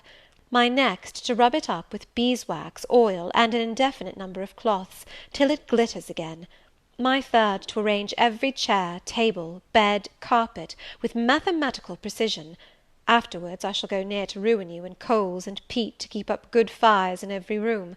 And lastly, the 2 days preceding that on which your sisters are expected will be devoted by Hannah and me to such a beating of eggs, sorting of currants, grating of spices, compounding of Christmas cakes, chopping up of materials for mince pies, and solemnizing of other culinary rites, as words can convey but an inadequate notion of to the uninitiated like you. My purpose, in short, is to have all things in an absolutely perfect state of readiness for Diana and Mary before next Thursday, and my ambition is to give them a beau ideal of a welcome when they come." St. John smiled slightly; still he was dissatisfied. "It is all very well for the present," said he; "but seriously, I trust that when the first flush of vivacity is over, you will look a little higher than domestic endearments and household joys." "The best things the world has," I interrupted. "No, Jane, no. This world is not the scene of fruition. Do not attempt to make it so; nor of rest. Do not turn slothful." "I mean, on the contrary, to be busy." "Jane, I excuse you for the present. 2 months' grace I allow you for the full enjoyment of your new position, and for pleasing yourself with this late-found charm of relationship. But then, I hope you'll begin to look beyond Moor House and Morton, and sisterly society, than the selfish calm and sensual comfort of civilized affluence. I hope your energies will then once more trouble you with their strength." I looked at him with surprise. "St. John," I said, "I think you are almost wicked to talk so. I am disposed to be as content as a queen, and you try to stir me up to restlessness. To what end?" "To the end of turning to profit the talents which God has committed to your keeping, and of which he will surely one day demand a strict account. Jane, I shall watch you closely and anxiously, I warn you of that. And try to restrain the disproportionate fervour with which you throw yourself into commonplace home pleasures. Don't cling so tenaciously to ties of the flesh. Save your constancy and ardour for an adequate cause; forbear to waste them on trite, transient objects. Do you hear, Jane?" "Yes, just as if you were speaking Greek. I feel I have adequate cause to be happy, and I will be happy. Good-bye." Happy at Moor House I was, and hard I worked, and so did Hannah. She was charmed to see how jovial I could be amidst the bustle of a house turned topsy-turvy, how I could brush, and dust, and clean, and cook. and really after a day or two of confusion worse confounded, it was delightful by degrees to invoke order from the chaos ourselves had made. I had previously taken a journey to S to purchase some new furniture, my cousins having given me carte blanche to effect what alterations I pleased, and a sum having been set aside for that purpose. The ordinary sitting-room and bedrooms I left much as they were, for I knew Diana and Mary would derive more pleasure from seeing again the old homely tables and chairs and beds, than from the spectacle of the smartest innovations. Still, some novelty was necessary, to give to their return the piquancy with which I wished it to be invested. Dark handsome new carpets and curtains, an arrangement of some carefully selected antique ornaments in porcelain and bronze, new coverings and mirrors and dressing-cases for the toilet tables, answered the end. They looked fresh without being glaring. A spare parlour and bedroom I refurnished entirely, with old mahogany and crimson upholstery. I laid canvas on the passage and carpets on the stairs. When all was finished, I thought Moor House as complete a model of bright, modest snugness within, as it was, at this season, a specimen of wintry waste and desert dreariness without. The eventful Thursday at length came. They were expected about dark, and ere dusk fires were lit upstairs and below. The kitchen was in perfect trim, Hannah and I were dressed, and all was in readiness. St. John arrived first.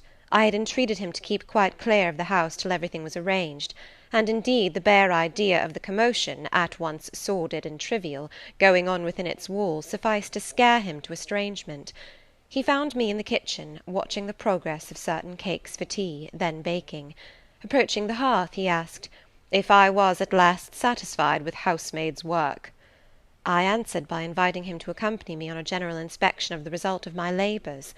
With some difficulty I got him to make the tour of the house. He just looked in at the doors I opened, and when he had wandered upstairs and downstairs, he said I must have gone through a great deal of fatigue and trouble to have effected such considerable changes in so short a time; but not a syllable did he utter indicating pleasure in the improved aspect of his abode. This silence damped me. I thought perhaps the alterations had disturbed some old associations he valued. I inquired whether this was the case, no doubt in a somewhat crestfallen tone. Not at all. He had, on the contrary, remarked I had scrupulously respected every association. He feared, indeed, I must have bestowed more thought on the matter than it was worth. How many minutes, for instance, had I devoted to studying the arrangement of this very room? By the by, could I tell him where such a book was? I showed him the volume on the shelf. He took it down, and withdrawing to his accustomed window recess, he began to read it. Now I did not like this reader. St. John was a good man, but I began to feel he had spoken truth of himself when he said he was hard and cold. The humanities and amenities of life had no attraction for him, its peaceful enjoyments no charm. Literally he lived only to aspire, after what was good and great, certainly, but still he would never rest, nor approve of others resting round him. As I looked at his lofty forehead, still and pale as a white stone, at his fine lineaments fixed in study, I comprehended all at once that he would hardly make a good husband, that it would be a trying thing to be his wife. I understood, as by inspiration, the nature of his love for Miss Oliver. I agreed with him that it was but a love of the senses. I comprehended how he should despise himself for the feverish influence it exercised over him, how he should wish to stifle and destroy it, how he should mistrust its ever conducting permanently to his happiness or hers. I saw he was of the material from which nature hews her heroes, Christian and pagan, her lawgivers, her statesmen, her conquerors, a steadfast bulwark for great interests to rest upon, but at the fireside too often a cold, cumbrous column, gloomy and out of place. This parlour is not his sphere, I reflected. The Himalayan ridge or Caffrey bush, even the plague-cursed Guinea coast swamp would suit him better. Well may he eschew the calm of domestic life, it is not his element. There his faculties stagnate, they cannot develop or appear to advantage. It is in scenes of strife and danger, where courage is proved, and energy exercised, and fortitude tasked, that he will speak and move, the leader and superior. A merry child would have the advantage of him on this hearth. He is right to choose a missionary's career. I see it now. "They are coming! They are coming!" cried Hannah, throwing open the parlour door. At the same moment old Carlo barked joyfully. Out I ran. It was now dark, but a rumbling of wheels was audible. Hannah soon had a lantern lit. The vehicle had stopped at the wicket. The driver opened the door. First one well-known form, then another stepped out. In a minute I had my face under their bonnets, in contact first with Mary's soft cheek, then with Diana's flowing curls. They laughed, kissed me, then Hannah, patted Carlo, who was half wild with delight, asked eagerly if all was well, and being assured in the affirmative, hastened into the house. They were stiff with their long and jolting drive from Whitcross, and chilled with the frosty night air, but their pleasant countenances expanded to the cheerful firelight. While the driver and Hannah brought in the boxes, they demanded St. John. At this moment he advanced from the parlour. They both threw their arms round his neck at once. He gave each one quiet kiss, said in a low tone a few words of welcome, stood a while to be talked to, and then, intimating that he supposed they would soon rejoin him in the parlour, withdrew there as to a place of refuge. I had lit their candles to go upstairs, but Diana had first to give hospitable orders respecting the driver. This done, both followed me. They were delighted with the renovation and decorations of their rooms, with the new drapery and fresh carpets and rich tinted china vases. They expressed their gratification ungrudgingly.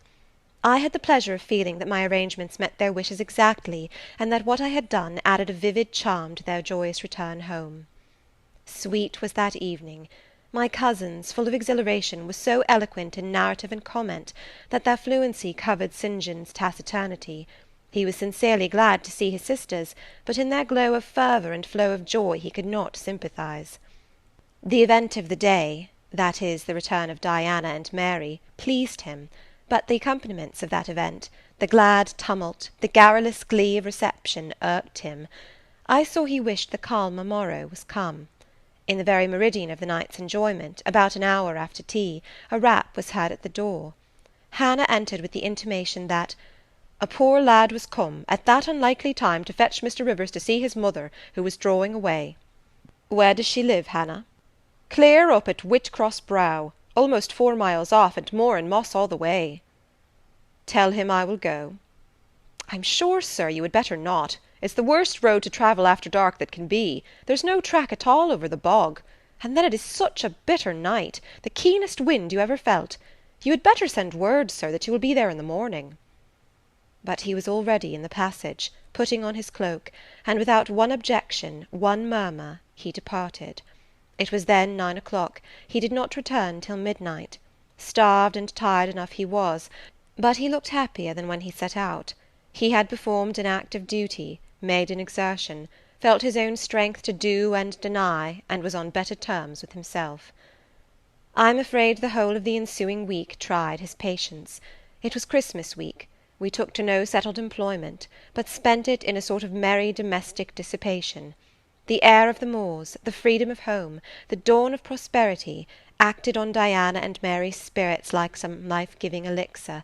They were gay from morning till noon, and from noon till night.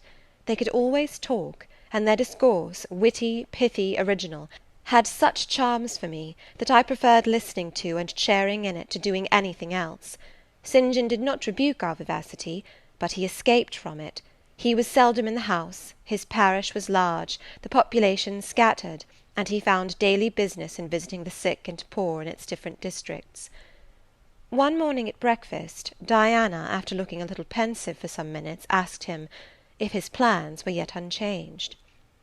"Unchanged and unchangeable," was the reply, and he proceeded to inform us that his departure from England was now definitively fixed for the ensuing year.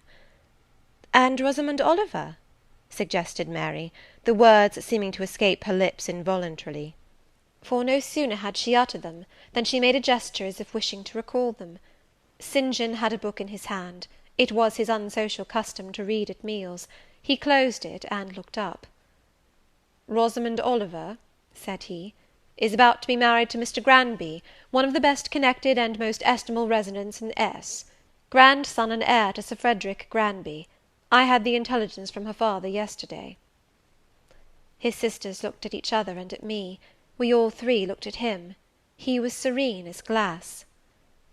"The match must have been got up hastily," said Diana. "They cannot have known each other long." "But 2 months. They met in October at the county ball at S. But where there are no obstacles to a union, as in the present case, where the connection is in every point desirable, delays are unnecessary. They will be married as soon as S. Place, which Sir Frederick gives up to them, can be refitted for their reception. The first time I found St. John alone after this communication, I felt tempted to inquire if the event distressed him; but he seemed so little to need sympathy, that, so far from venturing to offer him more, I experienced some shame at the recollection of what I had already hazarded. Besides, I was out of practice in talking to him; his reserve was again frozen over, and my frankness was congealed beneath it. He had not kept his promise of treating me like his sisters. He continually made little chilling differences between us, which did not at all tend to the development of cordiality. In short, now that I was acknowledged his kinswoman, and lived under the same roof with him, I felt the distance between us to be far greater than when he had known me only as the village schoolmistress. When I remembered how far I had once been admitted to his confidence, I could hardly comprehend his present frigidity. Such being the case, I felt not a little surprised when he raised his head suddenly from the desk over which he was stooping, and said, "You see, Jane, the battle is fought, and the victory won." Startled at being thus addressed, I did not immediately reply. After a moment's hesitation, I answered, "But are you sure you are not in the position of those conquerors whose triumphs have cost them too dear? Would not such another ruin you?" "I think not; and if I were, it does not much signify. I shall never be called upon to contend for such another. The event of the conflict is decisive. My way is now clear. I thank God for it." So saying, he returned to his papers and his silence. As our mutual happiness, i.e. Diana's, Mary's, and mine, settled into a quieter character, and we resumed our usual habits and regular studies, St. John stayed more at home. He sat with us in the same room, sometimes for hours together. While Mary drew, Diana pursued a course of encyclopedic reading she had, to my awe and amazement, undertaken, and I fagged away at German. He pondered a mystic lore of his own, that of some Eastern tongue, the acquisition of which he thought necessary to his plans. Thus engaged, he appeared, sitting in his own recess, quiet and absorbed enough; but that blue eye of his had a habit of leaving the outlandish-looking grammar, and wandering over, and sometimes fixing upon us, his fellow-students, with a curious intensity of observation. If caught, it would be instantly withdrawn, yet ever and anon it returned searchingly to our table. I wondered what it meant. I wondered, too, at the punctual satisfaction he never failed to exhibit on an occasion that seemed to me of small moment, namely, my weekly visit to Morton School; and still more was I puzzled, when, if the day was unfavourable, if there was snow, or rain, or high wind, and his sisters urged me not to go, he would invariably make light of their solicitude, and encourage me to accomplish the task without regard to the elements. "Jane is not such a weakling as you would make her," he would say. "She can bear a mountain blast, or a shower, or a few flakes of snow, as well as any of us. Her constitution is both sound and elastic, better calculated to endure variations of climate than many more robust." And when I returned, sometimes a good deal tired, and not a little weather-beaten, I never dared complain, because I saw that to murmur would be to vex him. On all occasions fortitude pleased him; the reverse was a special annoyance. One afternoon, however, I got leave to stay at home, because I really had a cold. His sisters were gone to Morton in my stead. I sat reading Schiller, he deciphering his crabbed oriental scrolls. As I exchanged a translation for an exercise, I happened to look his way. There I found myself under the influence of the ever-watchful blue eye. How long it had been searching me through and over, I cannot tell. So keen was it, and yet so cold, I felt for the moment superstitious, as if I was sitting in the room with something uncanny. "Jane, what are you doing?" "Learning German." "I want you to give up German, and learn Hindostani." "You are not in earnest?" "In such earnest that I must have it so, and I will tell you why."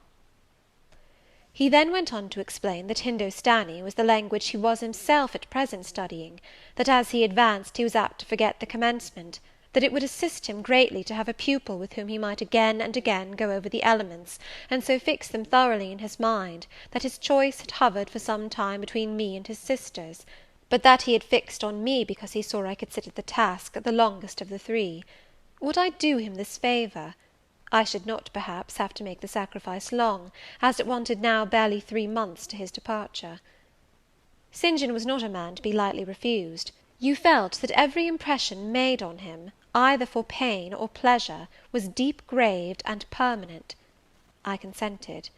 When Diana and Mary returned, the former found her scholar transferred from her to her brother. She laughed, and both she and Mary agreed that St. John should never have persuaded them to such a step. He answered quietly, "I know it." I found him a very patient, very forbearing, and yet an exacting master. He expected me to do a great deal, and when I fulfilled his expectations, he in his own way fully testified his approbation. By degrees he acquired a certain influence over me that took away my liberty of mind. His praise and notice were more restraining than his indifference. I could no longer talk or laugh freely when he was by, because the tiresomely importunate instinct reminded me that vivacity, at least in me, was distasteful to him. I was so fully aware that only serious moods and occupations were acceptable, that in his presence every effort to sustain or follow any other became vain. I fell under a freezing spell. When he said go, I went; come, I came; do this, I did it. But I did not love my servitude. I wished, many a time, he had continued to neglect me. One evening, when at bedtime his sisters and I stood round him, bidding him good night, he kissed each of them as was his custom, and, as was equally his custom, he gave me his hand. Diana, who chanced to be in a frolicsome humour, she was not painfully controlled by his will, for hers in another way was as strong, exclaimed, "St. John, you used to call Jane your third sister, but you don't treat her as such. You should kiss her too." She pushed me towards him. I thought Diana very provoking, and felt uncomfortably confused; and while I was thus thinking and feeling, St. John bent his head. His Greek face was brought to a level with mine, his eyes questioned my eyes piercingly. He kissed me. There are no such things as marble kisses or ice kisses, or I should say my ecclesiastical cousin's salute belonged to one of these classes; but there may be experiment kisses, and his was an experiment kiss. When given, he viewed me to learn the result. It was not striking. I am sure I did not blush. Perhaps I might have turned a little pale, for I felt as if this kiss were a seal affixed to my fetters. He never omitted the ceremony afterwards, and the gravity and quiescence with which I underwent it seemed to invest it for him with a certain charm. As for me, I daily wished more to please him; but to do so, I felt daily more and more that I must disown half my nature, stifle half my faculties, wrest my tastes from their original bent, force myself to the adoption of pursuits for which I had no natural vocation. He wanted to train me to an elevation I could never reach. It racked me hourly to aspire to the standard he uplifted. The thing was as impossible as to mould my irregular features to his correct and classic pattern, to give my changeable green eyes the sea-blue tint and solemn lustre of his own. Not his ascendancy alone, however, held me in thrall at present. Of late it had been easy enough for me to look sad. A cankering evil sat at my heart, and drained my happiness at its source, the evil of suspense. Perhaps you think I had forgotten Mr. Rochester, reader, amidst these changes of place and fortune. Not for a moment. His idea was still with me, because it was not a vapour sunshine could disperse, nor a sand-traced effigy storms could wash away. It was a name graven on a tablet, fated to last as long as the marble it inscribed. The craving to know what had become of him followed me everywhere. When I was at Morton, I re-entered my cottage every evening to think of that; and now at Moor House, I sought my bedroom each night to brood over it. In the course of my necessary correspondence with Mr. Briggs about the will, I had inquired if he knew anything of Mr. Rochester's present residence and state of health; but, as St. John had conjectured, he was quite ignorant of all concerning him. I then wrote to Mrs. Fairfax, entreating information on the subject. I had calculated with certainty on this step answering my end. I felt sure it would elicit an early answer. I was astonished when a fortnight passed without reply; but when 2 months wore away, and day after day the post arrived and brought nothing for me, I fell a prey to the keenest anxiety. I wrote again. There was a chance of my first letter having missed. Renewed hope followed renewed effort. It shone like the former for some weeks; then, like it, it faded, flickered. Not a line, not a word reached me. When half a year wasted in vain expectancy, my hope died out, and then I felt dark indeed. A fine spring shone round me, which I could not enjoy. Summer approached. Diana tried to cheer me. She said I looked ill, and wished to accompany me to the sea-side. This St. John opposed. He said I did not want dissipation, I wanted employment. My present life was too purposeless. I required an aim. And, I suppose, by way of supplying deficiencies, he prolonged still further my lessons in Hindostani, and grew more urgent in requiring their accomplishment. And I, like a fool, never thought of resisting him. I could not resist him. One day I had come to my studies in lower spirits than usual. The ebb was occasioned by a poignantly felt disappointment.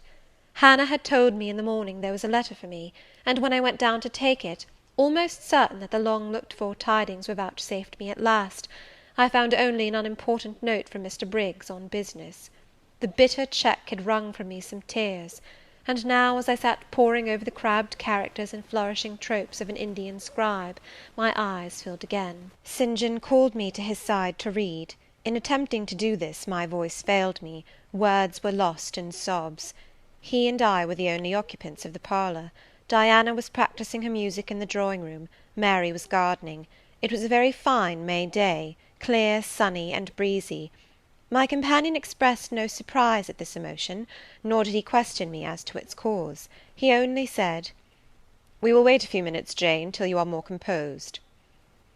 And while I smothered the paroxysm with all haste, he sat calm and patient, leaning on his desk, and looking like a physician watching with the eye of science an expected and fully understood crisis in a patient's malady. Having stifled my sobs, wiped my eyes, and muttered something about not being very well that morning, I resumed my task, and succeeded in completing it. St. John put away my books and his, locked his desk, and said, "Now, Jane, you shall take a walk, and with me." "I will call Diana and Mary." "No, I want only one companion this morning, and that must be you. Put on your things, go out by the kitchen door, take the road towards the head of Marsh Glen. I will join you in a moment." I know no medium. I never in my life have known any medium in dealing with positive hard characters antagonistic to my own, between absolute submission and determined revolt. I have always faithfully observed the one, up to the very moment of bursting, sometimes with volcanic vehemence, into the other; and as neither present circumstances warranted, nor my present mood inclined me to mutiny, I observed careful obedience to St. John's directions, and in 10 minutes I was treading the wild track of the glen, side by side with him. The breeze was from the west. It came over the hills, sweet with scents of heath and rush. The sky was of stainless blue. The stream descending the ravines swelled with past spring rains, poured along plentiful and clear, catching golden gleams from the sun and sapphire tints from the firmament. As we advanced and left the track, we trod a soft turf, mossy fine and emerald green, minutely enamelled with a tiny white flower, and spangled with a star-like yellow blossom. The hills, meantime, shut us quite in, for the glen, towards its head, wound to their very core. "Let us rest here," said St. John, as we reached the first stragglers of a battalion of rocks, guarding a sort of pass, beyond which the beck rushed down a waterfall, and where, still a little further, the mountain shook off turf and flower, had only heath for raiment and crag for gem, where it exaggerated the wild to the savage, and exchanged the fresh for the frowning, where it guarded the forlorn hope of solitude, and a last refuge for silence. I took a seat. St. John stood near me. He looked up the pass and down the hollow. His glance wandered away with the stream, and returned to traverse the unclouded heaven which coloured it. He removed his hat, let the breeze stir his hair and kiss his brow. He seemed in communion with the genius of the haunt; with his eye he bade farewell to something. "And I shall see it again," he said aloud, "in dreams when I sleep by the Ganges, and again in a more remote hour, when another slumber overcomes me, on the shore of a darker stream." Strange words of a strange love! An austere patriot's passion for his fatherland. He sat down. For half an hour we never spoke, neither he to me nor I to him. That interval past, he recommenced. Jane, I go in 6 weeks. I have taken my berth in an East Indiaman which sails on the 20th of June.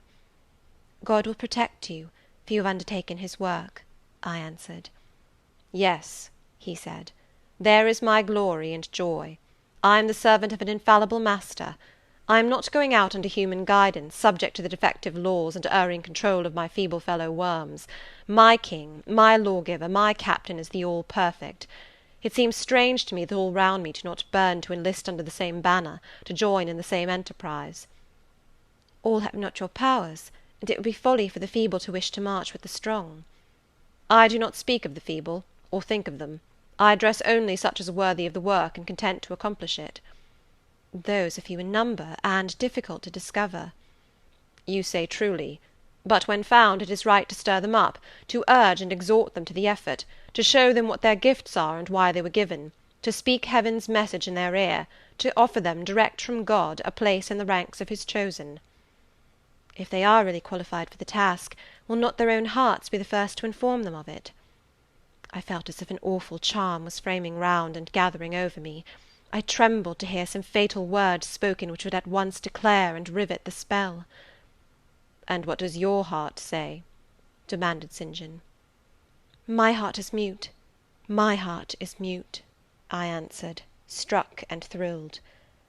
"Then I must speak for it," continued the deep relentless voice. "Jane, come with me to India. Come as my helpmeet and fellow labourer." The glen and sky spun round, the hills heaved. It was as if I had heard a summons from heaven, as if a visionary messenger, like him of Macedonia, had announced, "Come over and help us." But I was no apostle, I could not behold the herald, I could not receive his call. "Oh, St. John," I cried, "have some mercy!" I appealed to one who, in the discharge of what he believed his duty, knew neither mercy nor remorse. He continued, "God and nature intended you for a missionary's wife. It is not personal, but mental endowments they have given you. You are formed for labour, not for love. A missionary's wife you must, shall be. You shall be mine. I claim you, not for my pleasure, but for my sovereign's service." "I am not fit for it. I have no vocation," I said. He had calculated on these first objections. He was not irritated by them. Indeed, as he leaned back against the crag behind him, folded his arms on his chest, and fixed his countenance, I saw he was prepared for a long and trying opposition, and had taken in a stock of patience to last him to its close, resolved, however, that that close should be conquest for him. "Humility, Jane," said he, "is the groundwork of Christian virtues. You say right that you are not fit for the work. Who is fit for it? Or who, that ever was truly called, believed himself worthy of the summons? I, for instance, am but dust and ashes. With St. Paul I acknowledge myself the chiefest of sinners, but I do not suffer this sense of my personal vileness to daunt me. I know my leader, that he is just as well as mighty, and while he has chosen a feeble instrument to perform a great task, he will, from the boundless stores of his providence, supply the inadequacy of the means to the end. Think like me, Jane, trust like me. It is the rock of ages I ask you to lean on. Do not doubt but it will bear the weight of your human weakness." "I do not understand a missionary life. I have never studied missionary labours." "There I, humble as I am, can give you the aid you want. I can set you your task from hour to hour, stand by you always, help you from moment to moment. This I could do in the beginning. Soon, for I know your powers, you would be as strong and apt as myself, and would not require my help." "But my powers, where are they for this undertaking? I do not feel them. Nothing speaks or stirs in me while you talk. I am sensible of no light kindling, no life quickening, no voice counselling or cheering. Oh, I wish I could make you see how much my mind is at this moment like a rayless dungeon, with one shrinking fear fettered in its depths, the fear of being persuaded by you to attempt what I cannot accomplish." "I have an answer for you. Hear it. I have watched you ever since we first met. I have made you my study for 10 months. I have proved you in that time by sundry tests. And what have I seen and elicited? In the village school I found you could perform well, punctually, uprightly, labour uncongenial to your habits and inclinations. I saw you could perform it with capacity and tact. You could win while you controlled. In the calm with which you learnt you had become suddenly rich, I read a mind clear of the vice of Demas. Lucre had no undue power over you. In the resolute readiness with which you cut your wealth into 4 shares, keeping but one to yourself, and relinquishing the 3 others to the claim of abstract justice, I recognized a soul that revelled in the flame and excitement of sacrifice. In the tractability with which, at my wish, you forsook a study in which you were interested, and adopted another because it interested me, in the untiring assiduity with which you have since persevered in it, in the unflagging energy and unshaken temper with which you have met its difficulties, I acknowledge the complement of the qualities I seek. Jane, you are docile, diligent, disinterested, faithful, constant, and courageous, very gentle and very heroic. Cease to mistrust yourself. I can trust you unreservedly. As a conductress of Indian schools and a helper amongst Indian women, your assistance will be to me invaluable. My iron shroud contracted round me. Persuasion advanced with slow, sure step. Shut my eyes as I would, these last words of his succeeded in making the way, which had seemed blocked up, comparatively clear. My work, which had appeared so vague, so hopelessly diffuse, condensed itself as he proceeded, and assumed a definite form under his shaping hand. He waited for an answer. I demanded a quarter of an hour to think before I again hazarded a reply. "Very willingly," he rejoined; and rising, he strode a little distance up the pass, threw himself down on a swell of heath, and there lay still. I can do what he wants me to do. I am forced to see and acknowledge that, I meditated. That is, if life be spared me. But I feel mine is not the existence to be long protracted under an Indian sun. What then? He does not care for that. When my time came to die, he would resign me, in all serenity and sanctity, to the God who gave me. The case is very plain before me. In leaving England, I should leave a loved but empty land. Mr. Rochester is not there, and if he were, what is, and what can that ever be to me? My business is to live without him now. Nothing so absurd, so weak as to drag on from day to day as if I were waiting some impossible change in circumstances which might reunite me to him.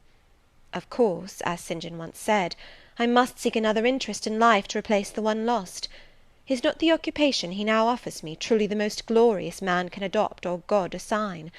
Is it not, by its noble cares and sublime results, the one best calculated to fill the void left by uptorn affections and demolished hopes?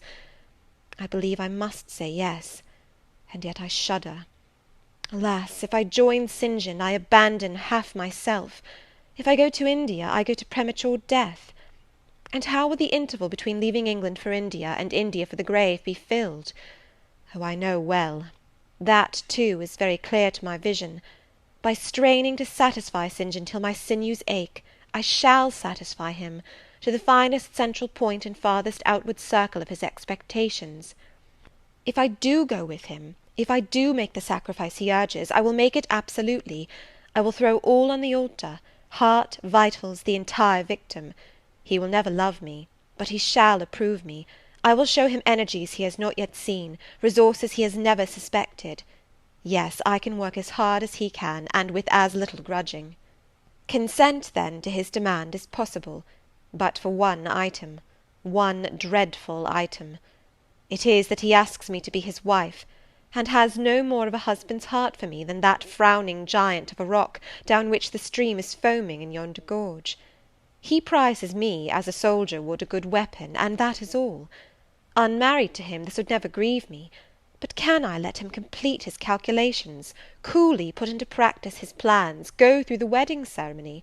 Can I receive from him the bridal ring, endure all the forms of love, which I doubt not he would scrupulously observe, and know that the spirit was quite absent? Can I bear the consciousness that every endearment he bestows is a sacrifice made on principle?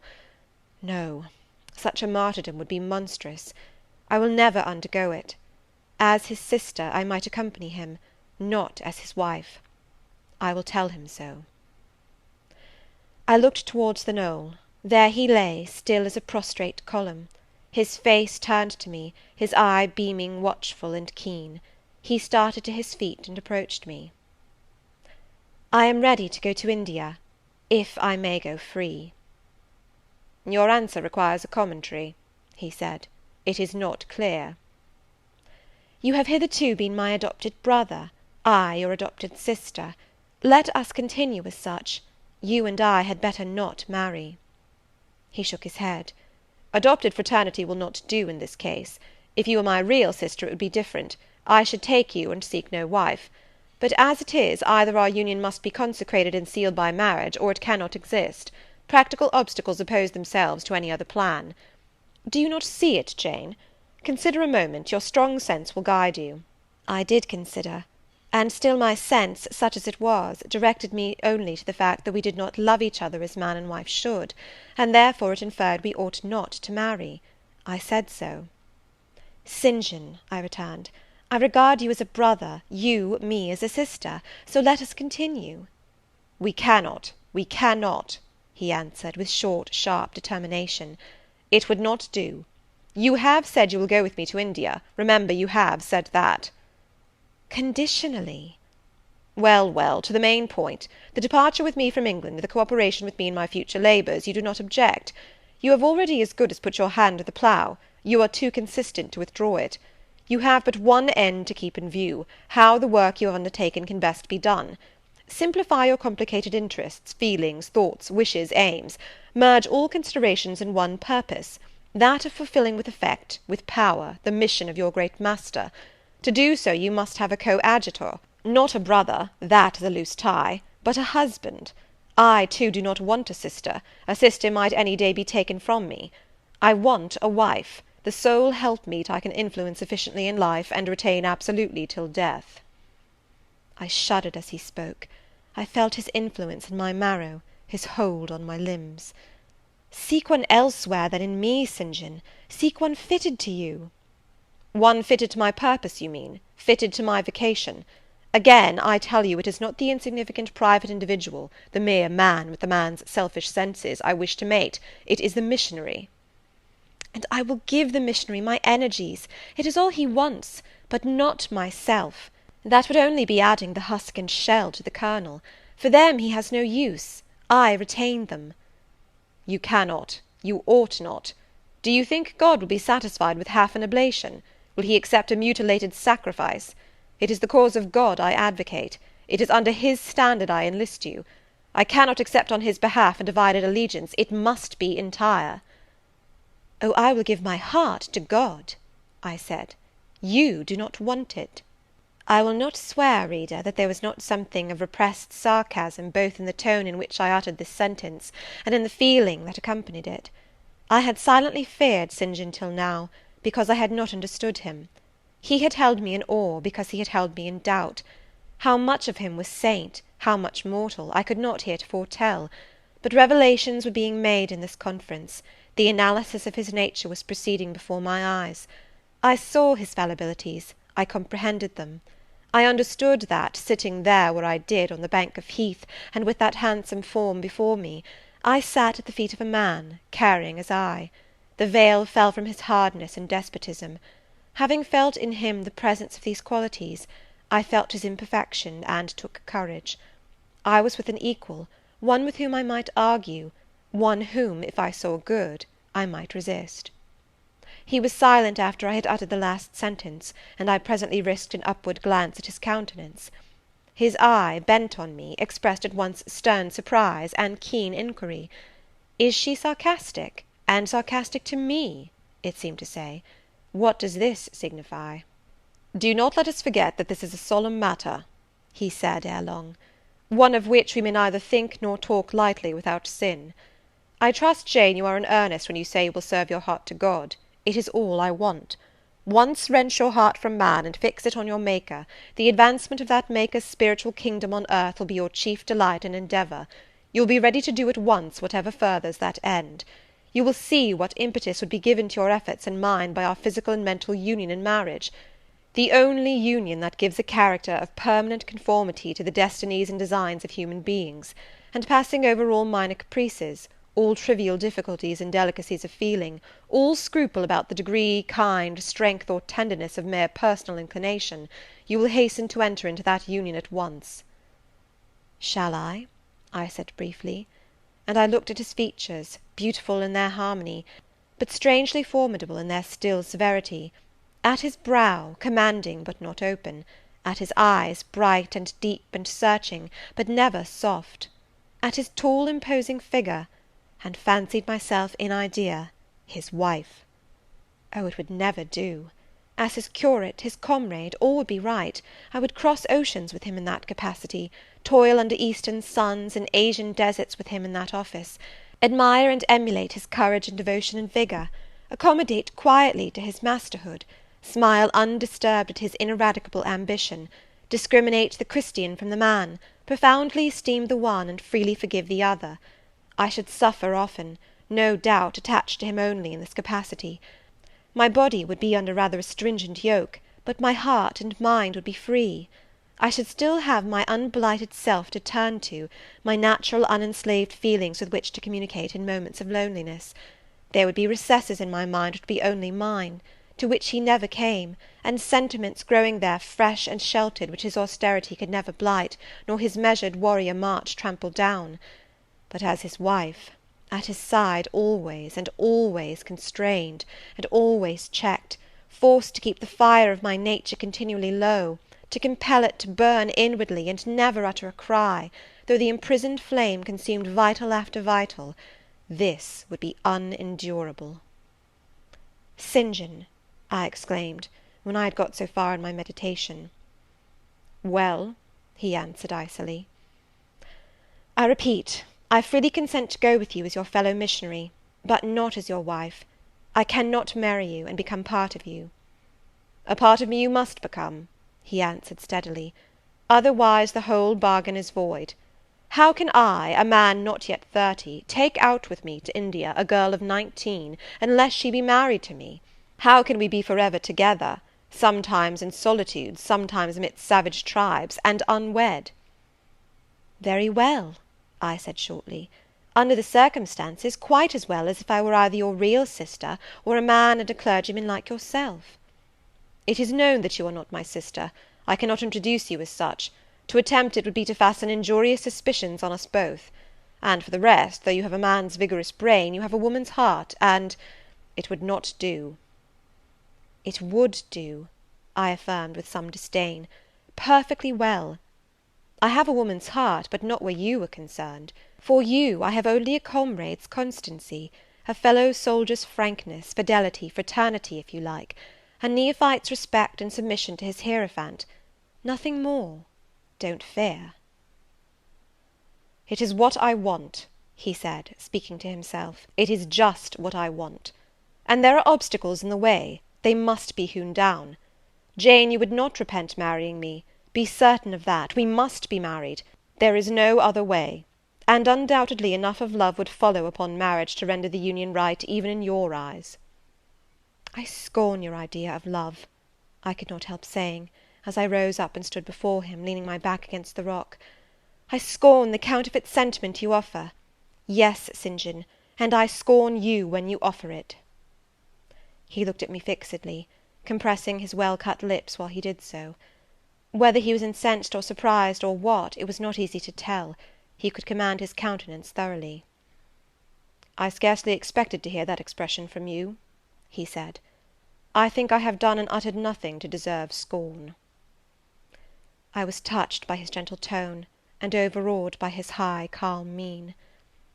"Forgive me the words, St. John, but it is your own fault that I have been roused to speak so unguardedly. You have introduced a topic in which our natures are at variance, a topic we should never discuss. The very name of love is an apple of discord between us. If the reality were required, what should we do? How should we feel?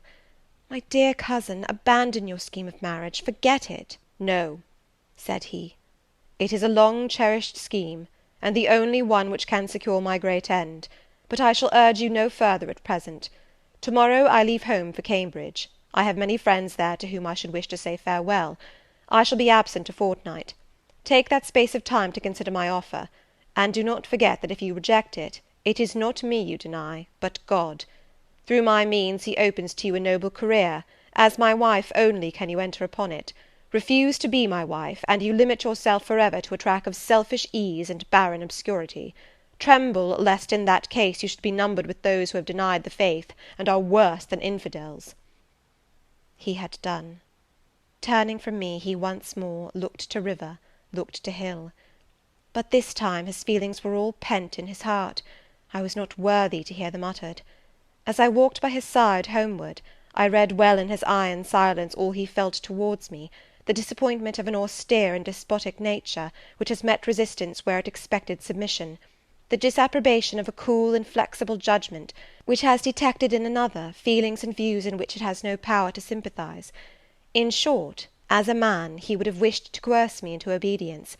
It was only as a sincere Christian he bore so patiently with my perversity, and allowed so long a space for reflection and repentance. That night, after he had kissed his sisters, he thought proper to forget even to shake hands with me, but left the room in silence. I, who, though I had no love, had much friendship for him, was hurt by the marked omission, so much hurt that tears started to my eyes. "I see you and St. John have been quarrelling, Jane," said Diana, during our walk on the moor, "but go after him. He is now lingering in the passage expecting you. He will make it up." I have not much pride under such circumstances. I would always rather be happy than dignified, and I ran after him. He stood at the foot of the stairs. "Good night, St. John," said I. "Good night, Jane," he replied calmly. "Then shake hands," I added. What a cold, loose touch he impressed on my fingers! He was deeply displeased by what had occurred that day. Cordiality would not warm, nor tears move him. No happy reconciliation was to be had with him, no cheering smile or generous word; but still the Christian was patient and placid, and when I asked him if he forgave me, he answered that he was not in the habit of cherishing the remembrance of vexation, that he had nothing to forgive, not having been offended. And with that answer he left me. I would much rather he had knocked me down.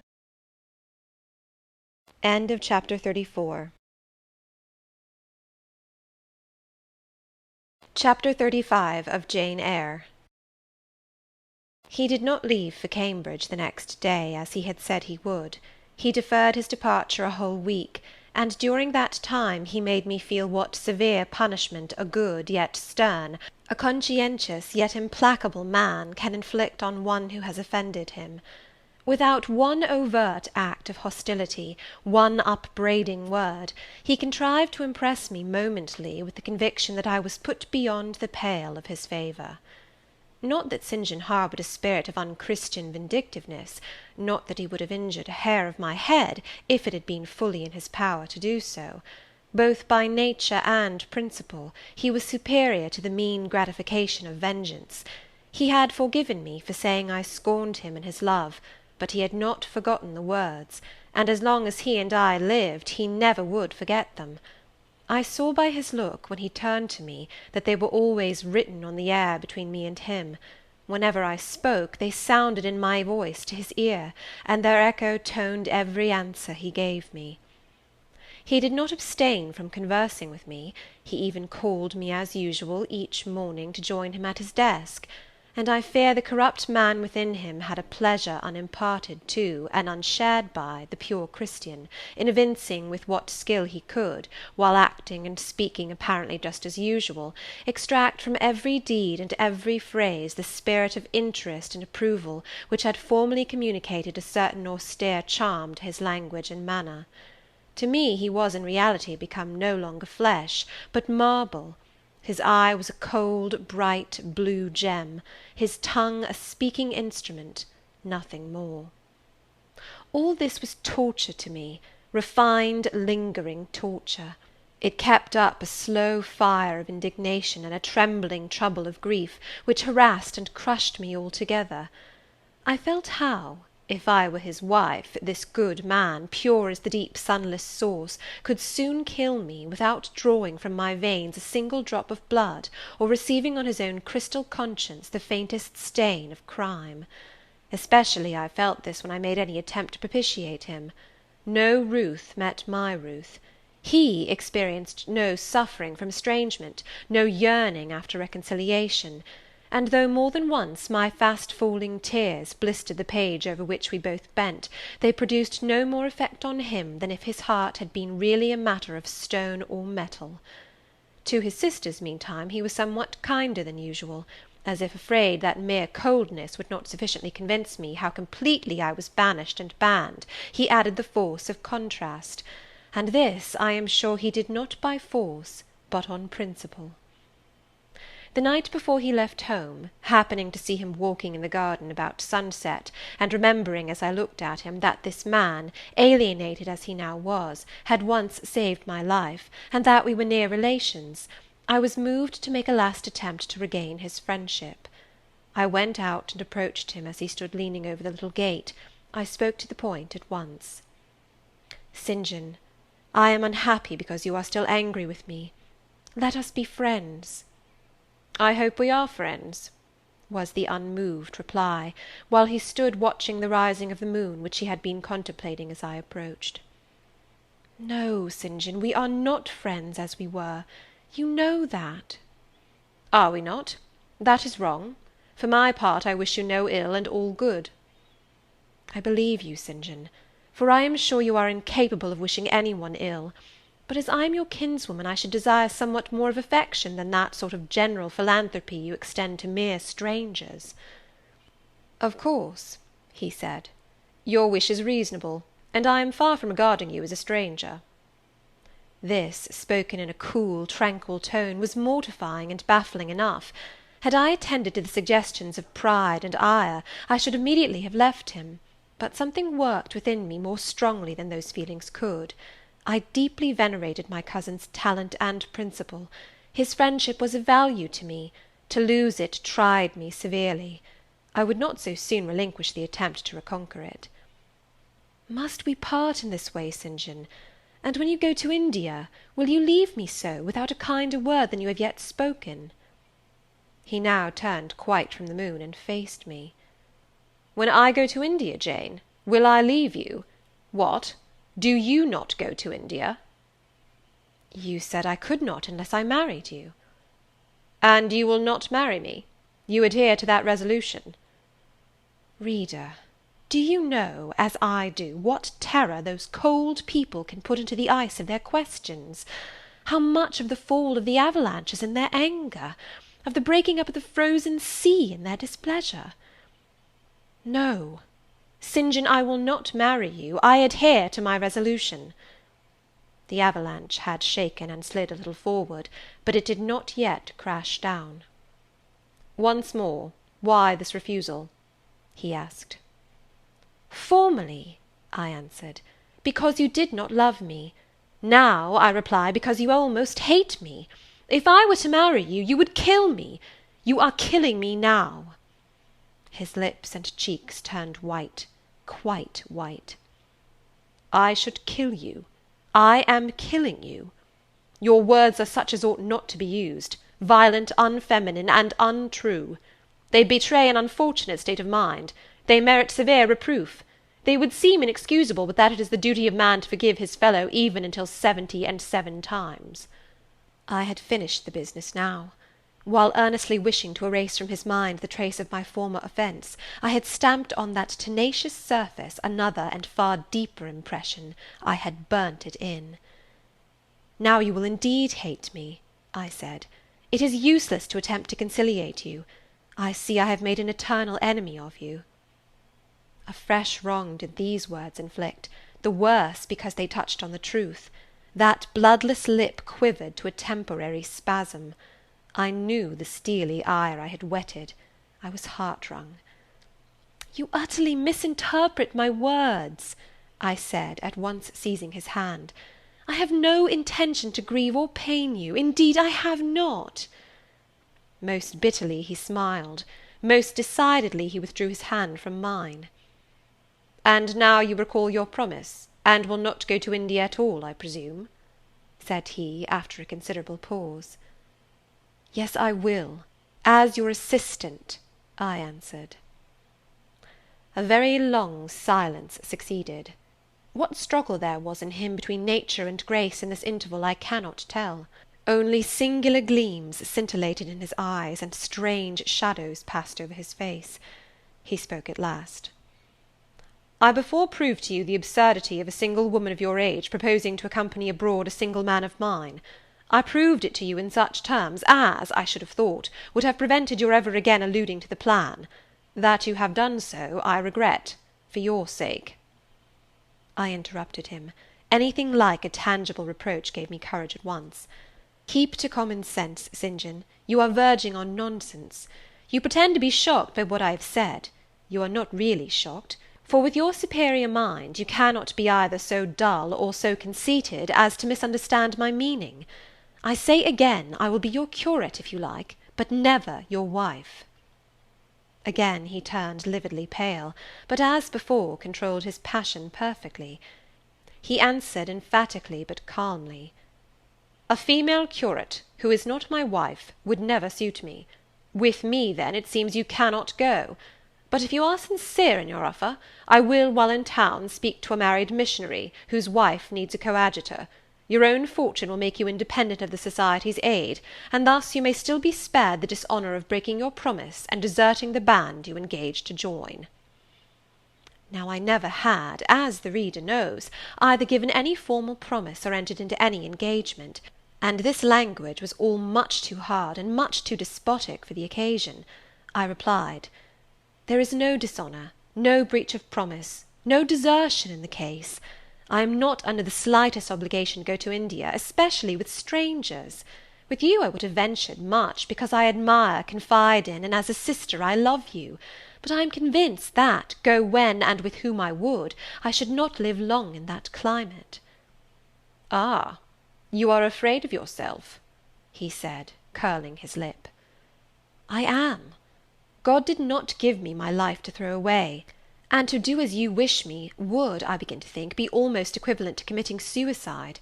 Moreover, before I definitively resolve on quitting England, I will know for certain whether I cannot be of greater use by remaining in it than by leaving it." "What do you mean?" It would be fruitless to attempt to explain, but there is a point on which I have long endured painful doubt, and I can go nowhere till by some means that doubt is removed. I know where your heart turns and to what it clings. The interest you cherish is lawless and unconsecrated. Long since you ought to have crushed it. Now you should blush to allude to it. You think of Mr. Rochester?" It was true. I confessed it by silence. "Are you going to seek Mr. Rochester?" "I must find out what has become of him." "It remains for me, then," he said, "to remember you in my prayers, and to entreat God for you in all earnestness that you may not indeed become a castaway. I had thought I recognized in you one of the chosen, but God sees not as man sees. His will be done." He opened the gate, passed through it, and strayed away down the glen. He was soon out of sight. On re-entering the parlour, I found Diana standing at the window, looking very thoughtful. Diana was a great deal taller than I.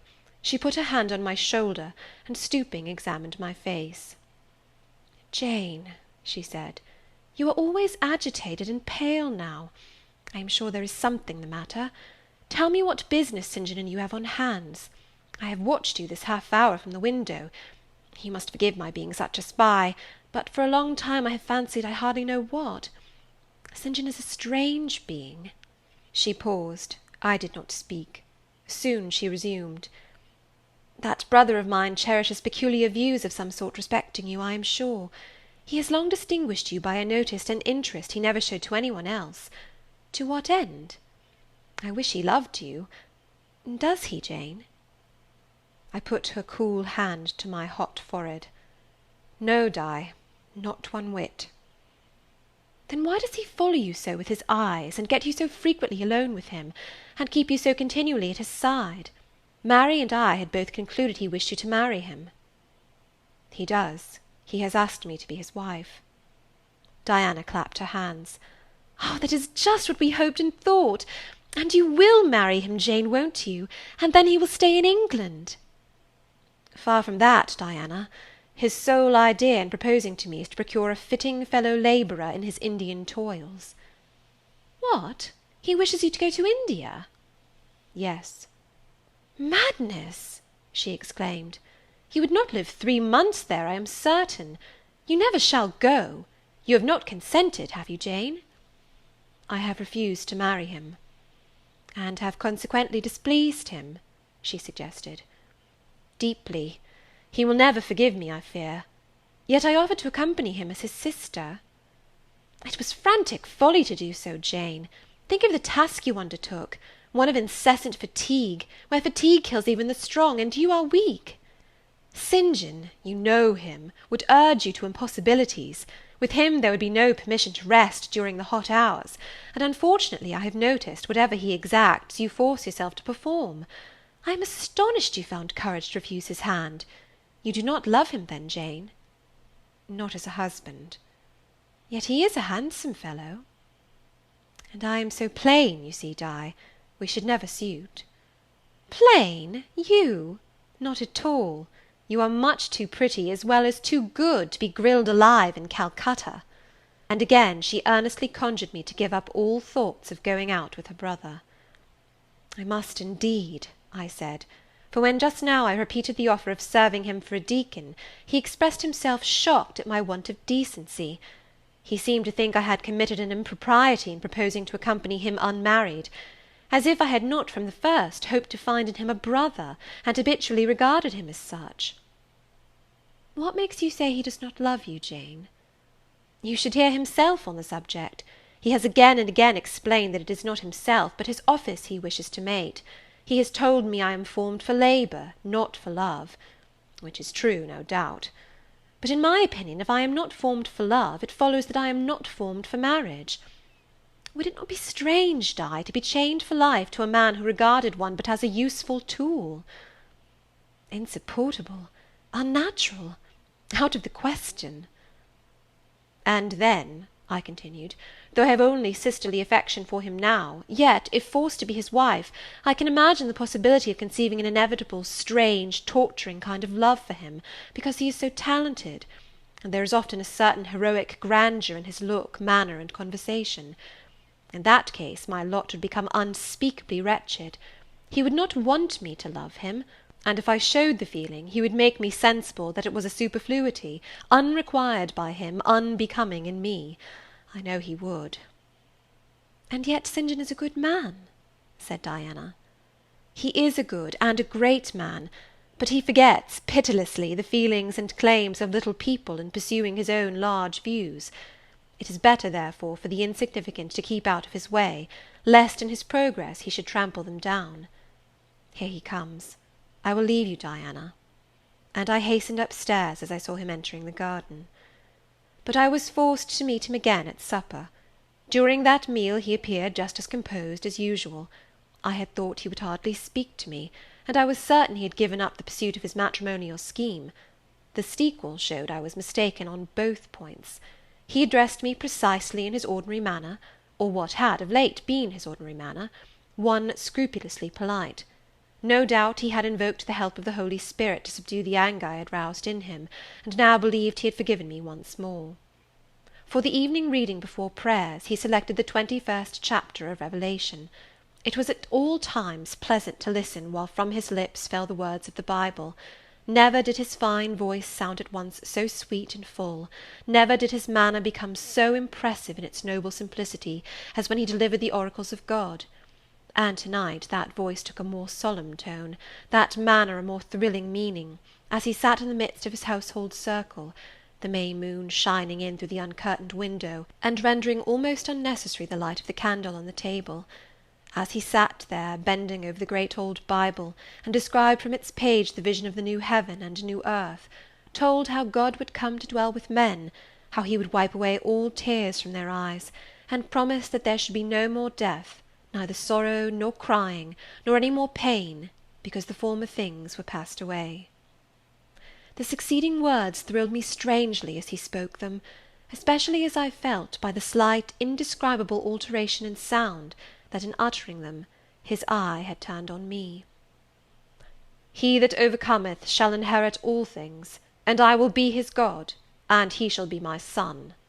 But," was slowly, distinctly read, "the fearful, the unbelieving, etc., shall have their part in the lake which burneth with fire and brimstone, which is the second death."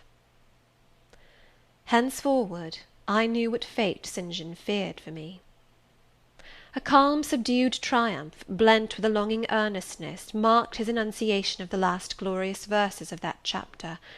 The reader believed his name was already written in the Lamb's book of life, and he yearned after the hour which should admit him to the city to which the kings of the earth bring their glory and honour, which has no need of sun or moon to shine in it, because the glory of God lightens it, and the Lamb is the light thereof.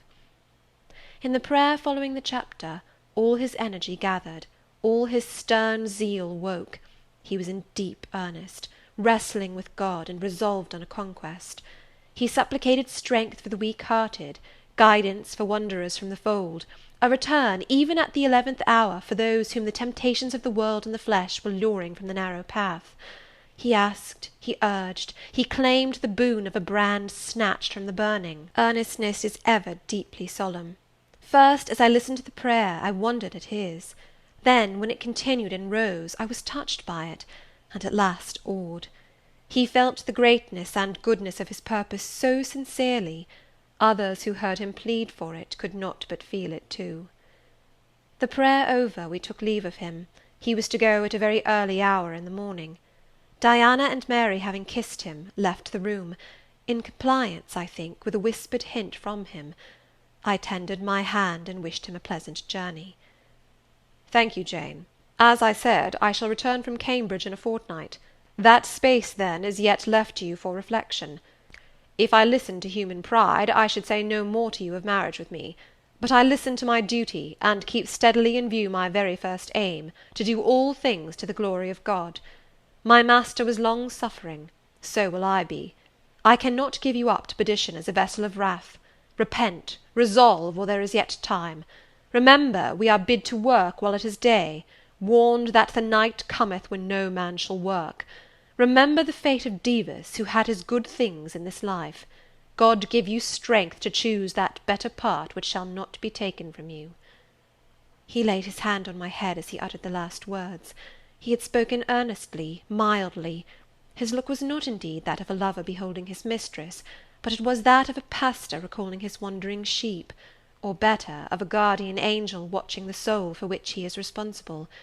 All men of talent, whether they be men of feeling or not, whether they be zealots or aspirants or despots, provided only they be sincere, have their sublime moments when they subdue and rule.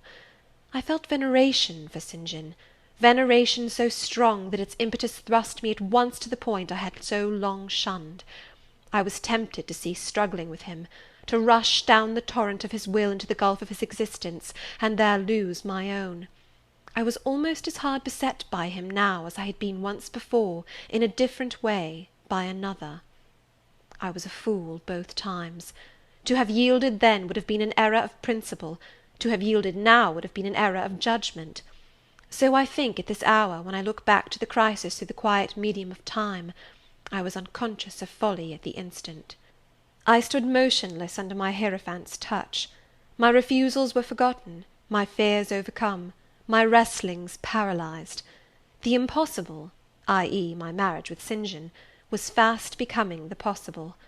All was changing utterly with a sudden sweep. Religion called, angels beckoned, God commanded, life rolled together like a scroll, death's gates opening, showed eternity beyond. It seemed that for safety and bliss there, all here might be sacrificed in a second. The dim room was full of visions. "Could you decide now?" asked the missionary. The inquiry was put in gentle tones. He drew me to him as gently. Oh, that gentleness! How far more potent is it than force! I could resist St. John's wrath. I grew pliant as a reed under his kindness. Yet I knew all the time, if I yielded now, I should not the less be made to repent, some day, of my former rebellion. His nature was not changed by 1 hour of solemn prayer, it was only elevated. "I could decide if I were but certain," I answered. "Were I but convinced that it is God's will I should marry you, I could vow to marry you here and now, come afterwards what would." "My prayers are heard," ejaculated St. John. He pressed his hand firmer on my head, as if he claimed me. He surrounded me with his arm, almost as if he loved me. I say almost, I knew the difference, for I had felt what it was to be loved. But like him, I had now put love out of the question, and thought only of duty. I contended with my inward dimness of vision, before which clouds yet rolled. I sincerely, deeply, fervently longed to do what was right, and only that. Show me the path, I entreated of heaven. I was excited more than I had ever been, and whether what followed was the effect of excitement the reader shall judge. All the house was still, for I believe all except St. John and myself were now retired to rest. The one candle was dying out. The room was full of moonlight. My heart beat fast and thick. I heard its throb. Suddenly it stood still to an inexpressible feeling that thrilled it through, and passed at once to my head and extremities. The feeling was not like an electric shock, but it was quite as sharp, as strange, as startling. It acted on my senses as if their utmost activity hitherto had been but torpor, from which they were now summoned and forced to wake. They rose expectant. Eye and ear waited while the flesh quivered on my bones. "What have you heard? What do you see?" asked St. John. I saw nothing, but I heard a voice somewhere cry, "Jane! Jane! Jane!" Nothing more. "Oh, God! What is it?" I gasped. I might have said, "Where is it?" for it did not seem in the room, nor in the house, nor in the garden. It did not come out of the air, nor from under the earth, nor from overhead. I had heard it. Where or whence, for ever impossible to know. And it was the voice of a human being, a known, loved, well-remembered voice, that of Edward Fairfax Rochester, and it spoke in pain and woe, wildly, eerily, urgently. "I am coming!" I cried. "Wait for me! Oh, I will come!" I flew to the door and looked into the passage. It was dark. I ran out into the garden. It was void. "Where are you?" I exclaimed. The hills beyond Marsh Glen sent the answer faintly back. "Where are you?" I listened. The wind sighed low in the firs. All was moorland loneliness and midnight hush. "Down, superstition!" I commented, as that spectre rose up black by the black yew at the gate. "This is not thy deception, nor thy witchcraft. It is the work of nature. She was roused, and did no miracle, but her best." I broke from St. John, who had followed, and would have detained me.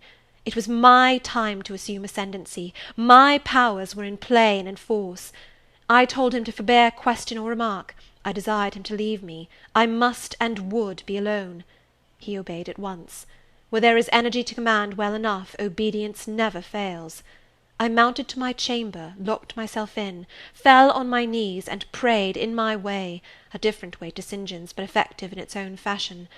I seemed to penetrate very near a mighty spirit, and my soul rushed out in gratitude at his feet.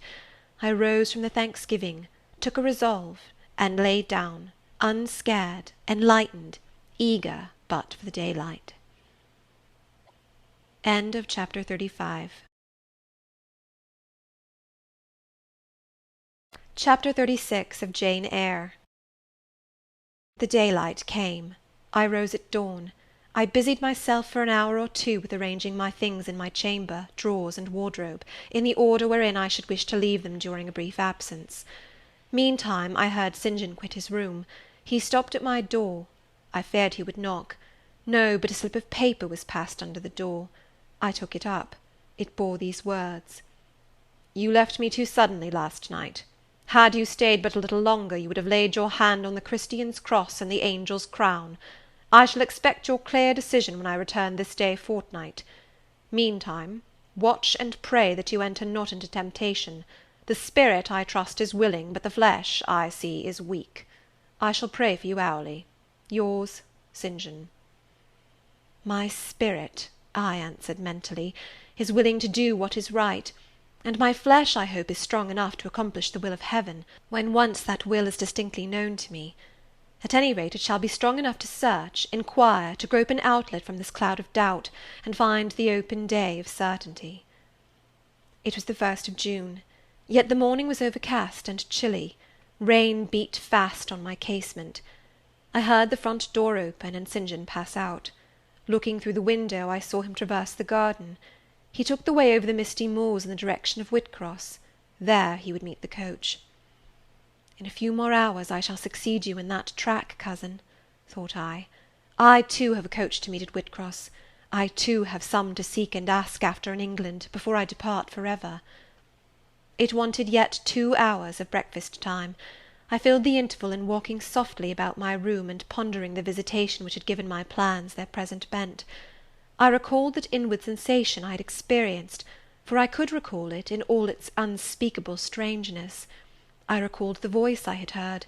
Again I questioned whence it came, as vainly as before. It seemed in me, not in the external world. I asked, was it a mere nervous impression, a delusion? I could not conceive or believe. It was more like an inspiration. The wondrous shock of feeling had come like the earthquake which shook the foundations of Paul and Silas's prison. It had opened the doors of the soul's cell and loosed its bands. It had wakened it out of its sleep, whence it sprang trembling, listening, aghast, then vibrated thrice a cry on my startled ear, and in my quaking heart, and through my spirit, which neither feared nor shook, but exulted as if in joy over the success of one effort it had been privileged to make, independent of the cumbrous body. Ere many days, I said, as I terminated my musings, I will know something of him whose voice seemed last night to summon me. Letters have proved of no avail. Personal inquiry shall replace them. At breakfast I announced to Diana and Mary that I was going a journey, and should be absent at least 4 days. "Alone, Jane?" they asked.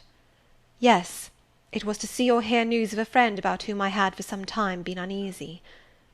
They might have said, as I have no doubt they thought, that they had believed me to be without friends, save them; for indeed I had often said so; but with their true natural delicacy they abstained from comment, except that Diana asked me if I was sure I was well enough to travel. I looked very pale, she observed. I replied that nothing ailed me save anxiety of mind, which I hoped soon to alleviate. It was easy to make my further arrangements, for I was troubled with no inquiries, no surmises. Having once explained to them that I could not now be explicit about my plans, they kindly and wisely acquiesced in the silence with which I pursued them, according to me the privilege of free action I should under similar circumstances have accorded them. I left Moor House at 3 o'clock P.M., and soon after 4 I stood at the foot of the sign-post of Whitcross, waiting the arrival of the coach which was to take me to distant Thornfield. Amidst the silence of those solitary roads and desert hills, I heard it approach from the great distance. It was the same vehicle whence, a year ago, I had alighted one summer evening on this very spot. How desolate and hopeless and objectless! It stopped as I beckoned. I entered, not now obliged to part with my whole fortune as the price of its accommodation. Once more on the road to Thornfield, I felt like the messenger pigeon flying home. It was a journey of 36 hours. I had set out from Whitcross on a Tuesday afternoon, and early on the succeeding Thursday morning the coach stopped to water the horses at a wayside inn, situated in the midst of scenery whose green hedges and large fields and low pastoral hills, how mild of feature and verdant of hue compared with the stern North Midland moors of Morton, met my eye like the lineaments of a once familiar face. Yes, I knew the character of this landscape.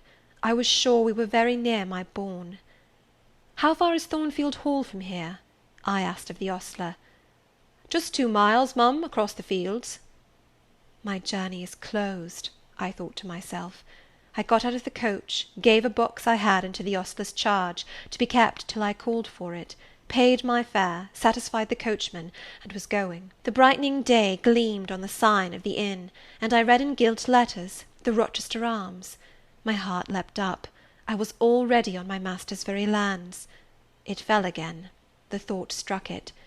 Your master himself may be beyond the British Channel, for aught you know. And then if he is at Thornfield Hall, towards which you hasten, who besides him is there? His lunatic wife, and you have nothing to do with him. You dare not speak to him or seek his presence. You have lost your labour. You had better go no further, urged the monitor. Ask information of the people at the inn. They can give you all you seek. They can solve your doubts at once. Go up to that man and inquire if Mr. Rochester be at home." The suggestion was sensible, and yet I could not force myself to act on it. I so dreaded a reply that would crush me with despair. To prolong doubt was to prolong hope. I might yet once more see the Hall under the ray of her star. There was the stile before me, the very fields through which I had hurried, blind, deaf, distracted with revengeful fury, tracking and scourging me on the morning I fled from Thornfield. Ere I well knew what course I had resolved to take, I was in the midst of them. How fast I walked! How I ran sometimes! How I looked forward to catch the first view of the well-known woods!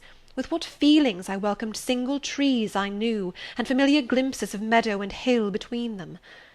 At last the woods rose, the rookery clustered dark, a loud cawing broke the morning stillness. Strange delight inspired me, on I hastened. Another field crossed, a lane threaded, and there were the courtyard walls, the back offices, the house itself, the rookery still hid. My first view of it shall be in front, I determined, where its bold battlements will strike the eye nobly at once, and where I can single out my master's very window. Perhaps he will be standing at it, he rises early. Perhaps he is now walking in the orchard, or on the pavement in front. Could I but see him, but a moment! Surely in that case I should not be so mad as to run to him. I cannot tell, I am not certain. And if I did, what then? God bless him, what then? Who would be hurt by my once more tasting the life his glance can give me? I rave. Perhaps at this moment he is watching the sunrise over the Pyrenees, or on the tideless sea of the south. I had coasted along the lower wall of the orchard, turned its angle. There was a gate just there, opening into the meadow between two stone pillars crowned by stone balls. From behind one pillar I could peep round quietly at the full front of the mansion.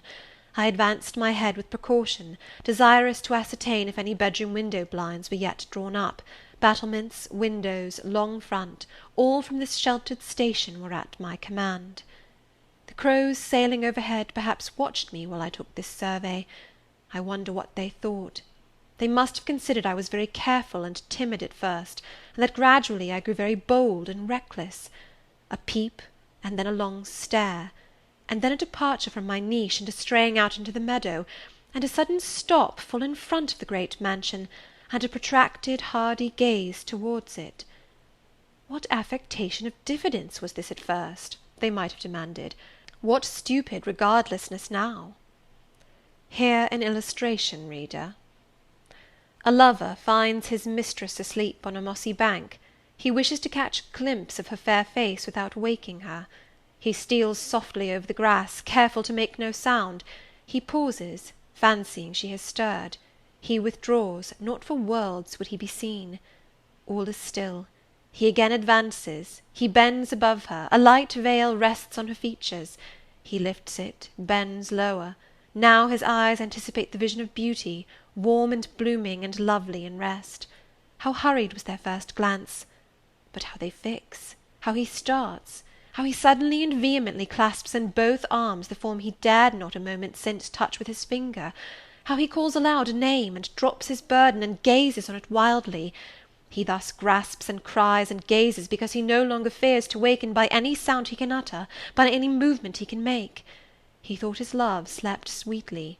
He finds she is stone dead. I looked with timorous joy towards a stately house. I saw a blackened ruin. No need to cower behind a gate-post, indeed, to peep up at chamber lattices, fearing life was astir behind them. No need to listen for doors opening, to fancy steps on the pavement or the gravel-walk. The lawn, the gardens were trodden and waste, the portal yawned void. The front was, as I had once seen it in a dream, but a well-like wall, very high and very fragile-looking, perforated with paneless windows. No roof, no battlements, no chimneys, all had crashed in.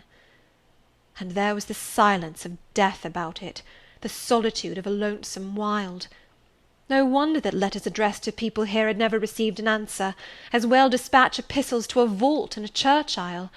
The grim blackness of the stones told by what fate the Hall had fallen, by conflagration.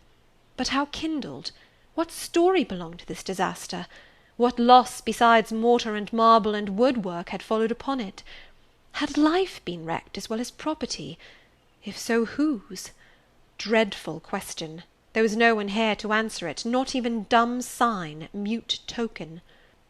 In wandering round the shattered walls and through the devastated interior, I gathered evidence that the calamity was not of late occurrence.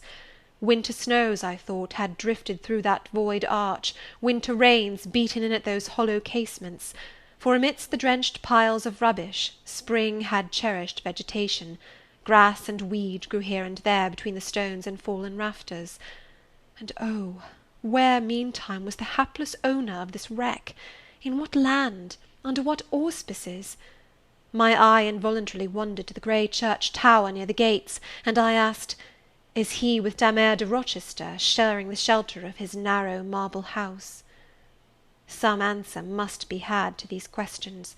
I could find it nowhere but at the inn, and thither ere long I returned. The host himself brought my breakfast into the parlour. I requested him to shut the door and to sit down. I had some questions to ask him. But when he complied, I scarcely knew how to begin, such horror had I of the possible answers.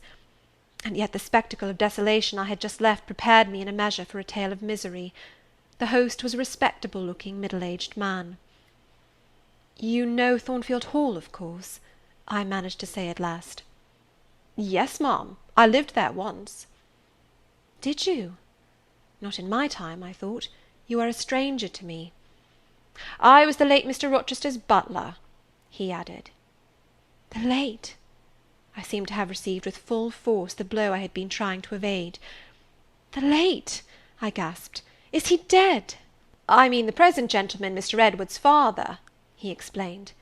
I breathed again, my blood resumed its flow, fully assured by these words that Mr. Edward, my Mr. Rochester, God bless him wherever he was at least alive, was in short the present gentleman. Gladdening words! It seemed I could hear all that was to come, whatever the disclosures might be, with comparative tranquillity. Since he was not in the grave, I could bear, I thought, to learn he was at the antipodes. "Is Mr. Rochester living at Thornfield Hall now?" I asked, knowing, of course, what the answer would be, but yet desirous of deferring the direct question as to where he really was. "No, mum, oh no, no one is living there. I suppose you are a stranger in these parts, or you would have heard what happened last autumn. Thornfield Hall is quite a ruin. It was burned down just about harvest time. A dreadful calamity. Such an immense quantity of valuable property destroyed. Hardly any of the furniture could be saved. The fire broke out at dead of night, and before the engines arrived from Millcote, the building was one mass of flame. It was a terrible spectacle. I witnessed it myself." "At dead of night," I muttered. Yes, that was ever the hour of fatality at Thornfield. "Was it known how it originated?" I demanded. "They guessed, ma'am, they guessed. Indeed, I should say it was ascertained beyond a doubt. You are not perhaps aware," he continued, edging his chair a little nearer the table and speaking low, "that there was a lady, a lunatic, kept in the house?" "I have heard something of it." "She was kept in very close confinement, ma'am. People even for some years were not absolutely certain of her existence.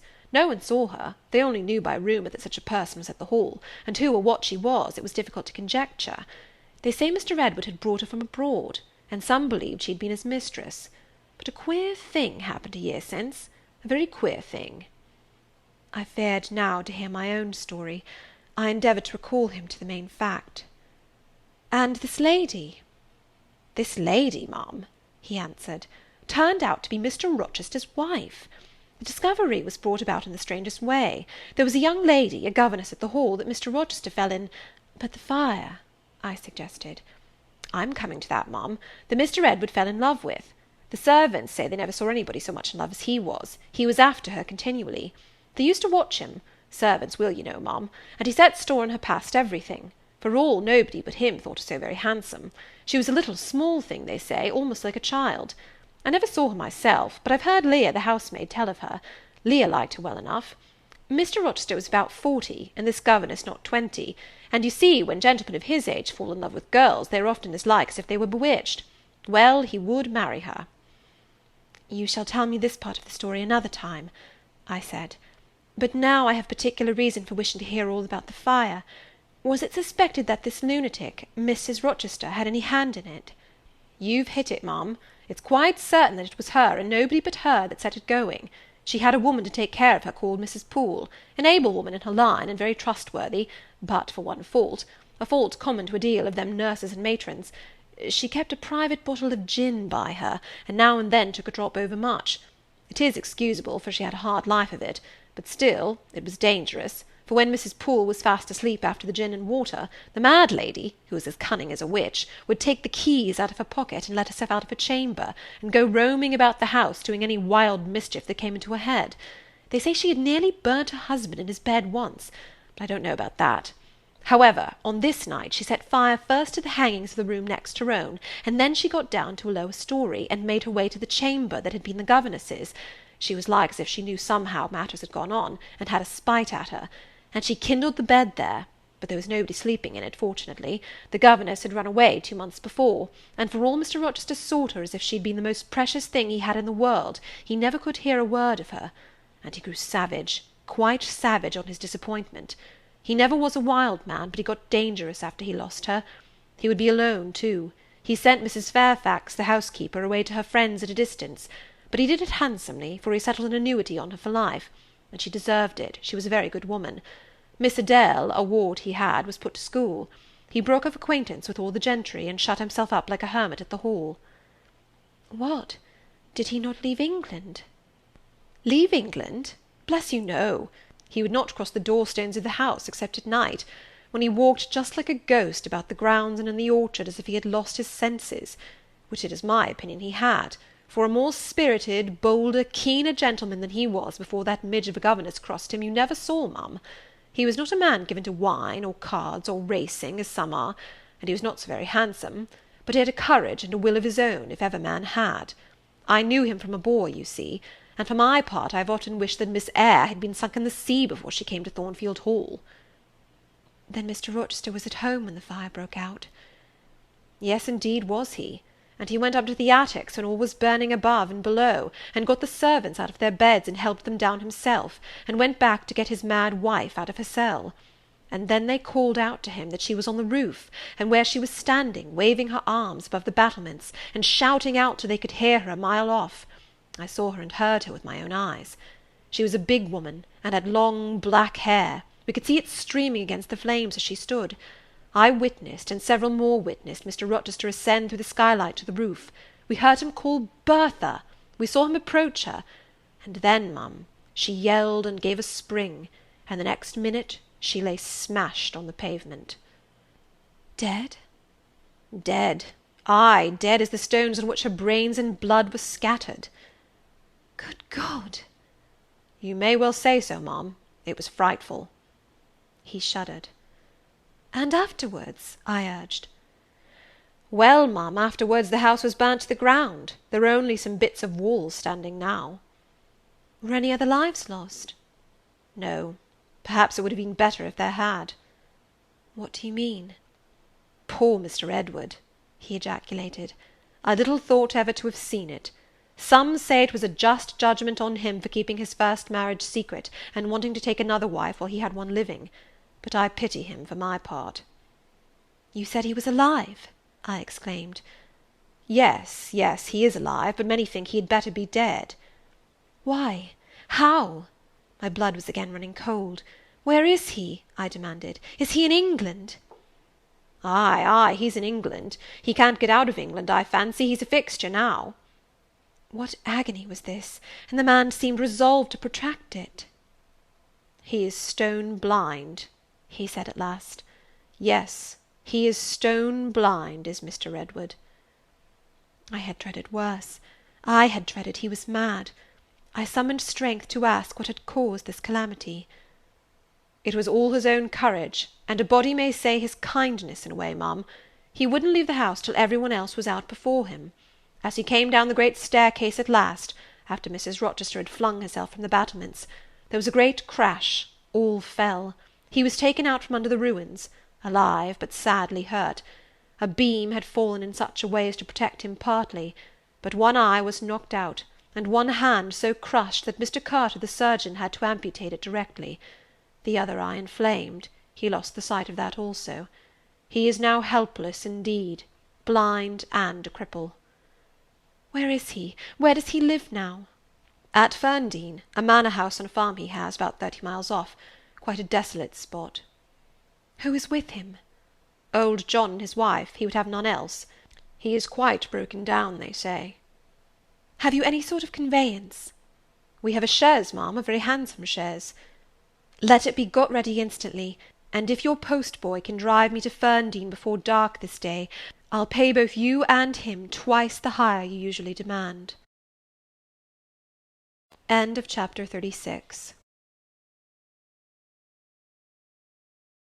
Chapter 37 of Jane Eyre. The manor house of Ferndean was a building of considerable antiquity, moderate size, and no architectural pretensions, deep buried in a wood. I had heard of it before. Mr. Rochester often spoke of it, and sometimes went there. His father had purchased the estate for the sake of the game covers. He would have let the house, but could find no tenant, in consequence of its ineligible and insalubrious site. Ferndean then remained uninhabited and unfurnished, with the exception of some 2 or 3 rooms fitted up for the accommodation of the squire when he went there in the season to shoot. To this house I came just ere dark on an evening marked by the characteristics of sad sky, cold gale, and continued small penetrating rain. The last mile I performed on foot, having dismissed the chaise and driver with the double remuneration I had promised. Even when within a very short distance of the manor house, you could see nothing of it, so thick and dark grew the timber of the gloomy wood about it. Iron gates between granite pillars showed me where to enter, and passing through them, I found myself at once in the twilight of close-ranked trees. There was a grass-grown track descending the forest aisle between hoar and knotty shafts and under-branched arches. I followed it, expecting soon to reach the dwelling, but it stretched on and on, it would far and farther, no sign of habitation or grounds was visible. I thought I had taken a wrong direction, and lost my way. The darkness of natural as well as of sylvan dusk gathered over me. I looked round in search of another road. There was none. All was interwoven stem, columnar trunk, dense summer foliage, no opening anywhere. I proceeded. At last my way opened, the trees thinned a little. Presently I beheld a railing. Then the house, scarce, by this dim light, distinguishable from the trees, so dank and green were its decaying walls. Entering a portal, fastened only by a latch, I stood amidst a space of enclosed ground, from which the wood swept away in a semicircle. There were no flowers, no garden beds, only a broad gravel walk girdling a grass plat, and this set in the heavy frame of the forest. The house presented 2 pointed gables in its front. The windows were latticed and narrow. The front door was narrow too, 1 step led up to it. The whole looked, as the host of the Rochester Arms had said, quite a desolate spot. It was as still as a church on a week-day. The pattering rain on the forest leaves was the only sound audible in its vicinage. "Can there be life here?" I asked. Yes, life of some kind there was, for I heard a movement, that narrow front door was unclosing, and some shape was about to issue from the grange. It opened slowly. A figure came out into the twilight and stood on the step, a man without a hat. He stretched forth his hand as if to feel whether it rained. Dusk as it was, I had recognized him. It was my master, Edward Fairfax Rochester, and no other. I stayed my step, almost my breath, and stood to watch him, to examine him, myself unseen, and, alas, to him invisible. It was a sudden meeting, and one in which rapture was kept well in check by pain. I had no difficulty in restraining my voice from exclamation, my step from hasty advance. His form was of the same strong and stalwart contour as ever. His port was still erect, his hair was still raven black, nor were his features altered or sunk. Not in 1 year's space, by any sorrow, could his athletic strength be quelled, or his vigorous prime blighted. But in his countenance I saw a change. That looked desperate and brooding. That reminded me of some wronged and fettered wild beast or bird, dangerous to approach in his sullen woe. The caged eagle, whose gold-ringed eyes cruelty has extinguished, might look as looked that sightless Samson. And, reader, do you think I feared him in his blind ferocity? If you do, you little know me. A soft hope blessed with my sorrow that soon I should dare to drop a kiss on that brow of rock, and on those lips so sternly sealed beneath it. But not yet. I would not accost him yet. He descended the one step, and advanced slowly and gropingly towards the grass-plat.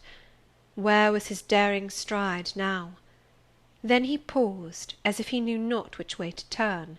He lifted his hand and opened his eyelids, gazed blank and with a straining effort on the sky, and toward the amphitheatre of trees. One saw that all to him was void darkness. He stretched his right hand. The left arm, the mutilated one, he kept hidden in his bosom. He seemed to wish by touch to gain an idea of what lay around him. He met but vacancy still, for the trees were some yards off from where he stood. He relinquished the endeavour, folded his arms, and stood quiet and mute in the rain, now falling fast on his uncovered head. At this moment John approached him from some quarter. "Will you take my arms, sir?" he said. "There is a heavy shower coming on. Had you not better go in?"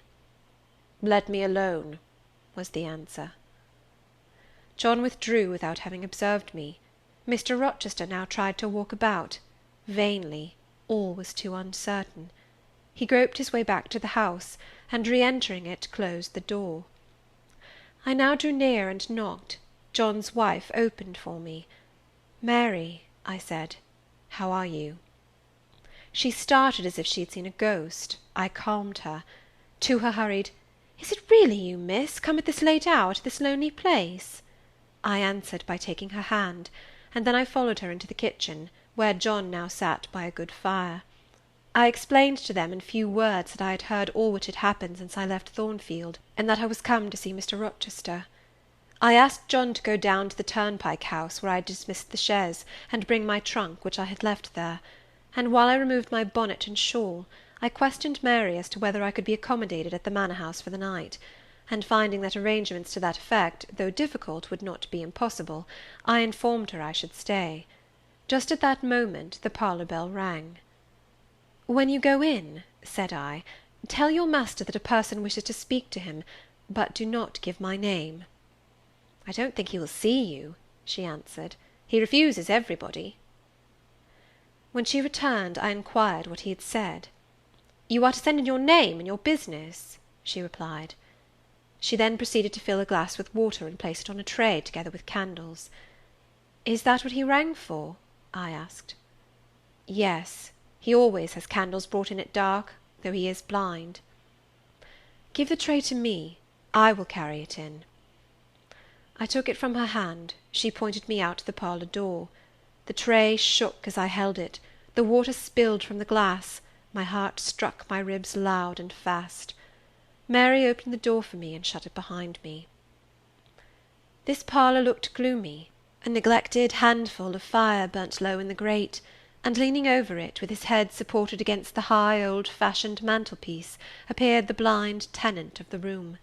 His old dog, Pilot, lay on one side, removed out of the way, and coiled up as if afraid of being inadvertently trodden upon. Pilot pricked up his ears when I came in. Then he jumped up, with a yelp and a whine, and bounded towards me. He almost knocked the tray from my hands. I set it on the table, then patted him, and said softly, "Lie down."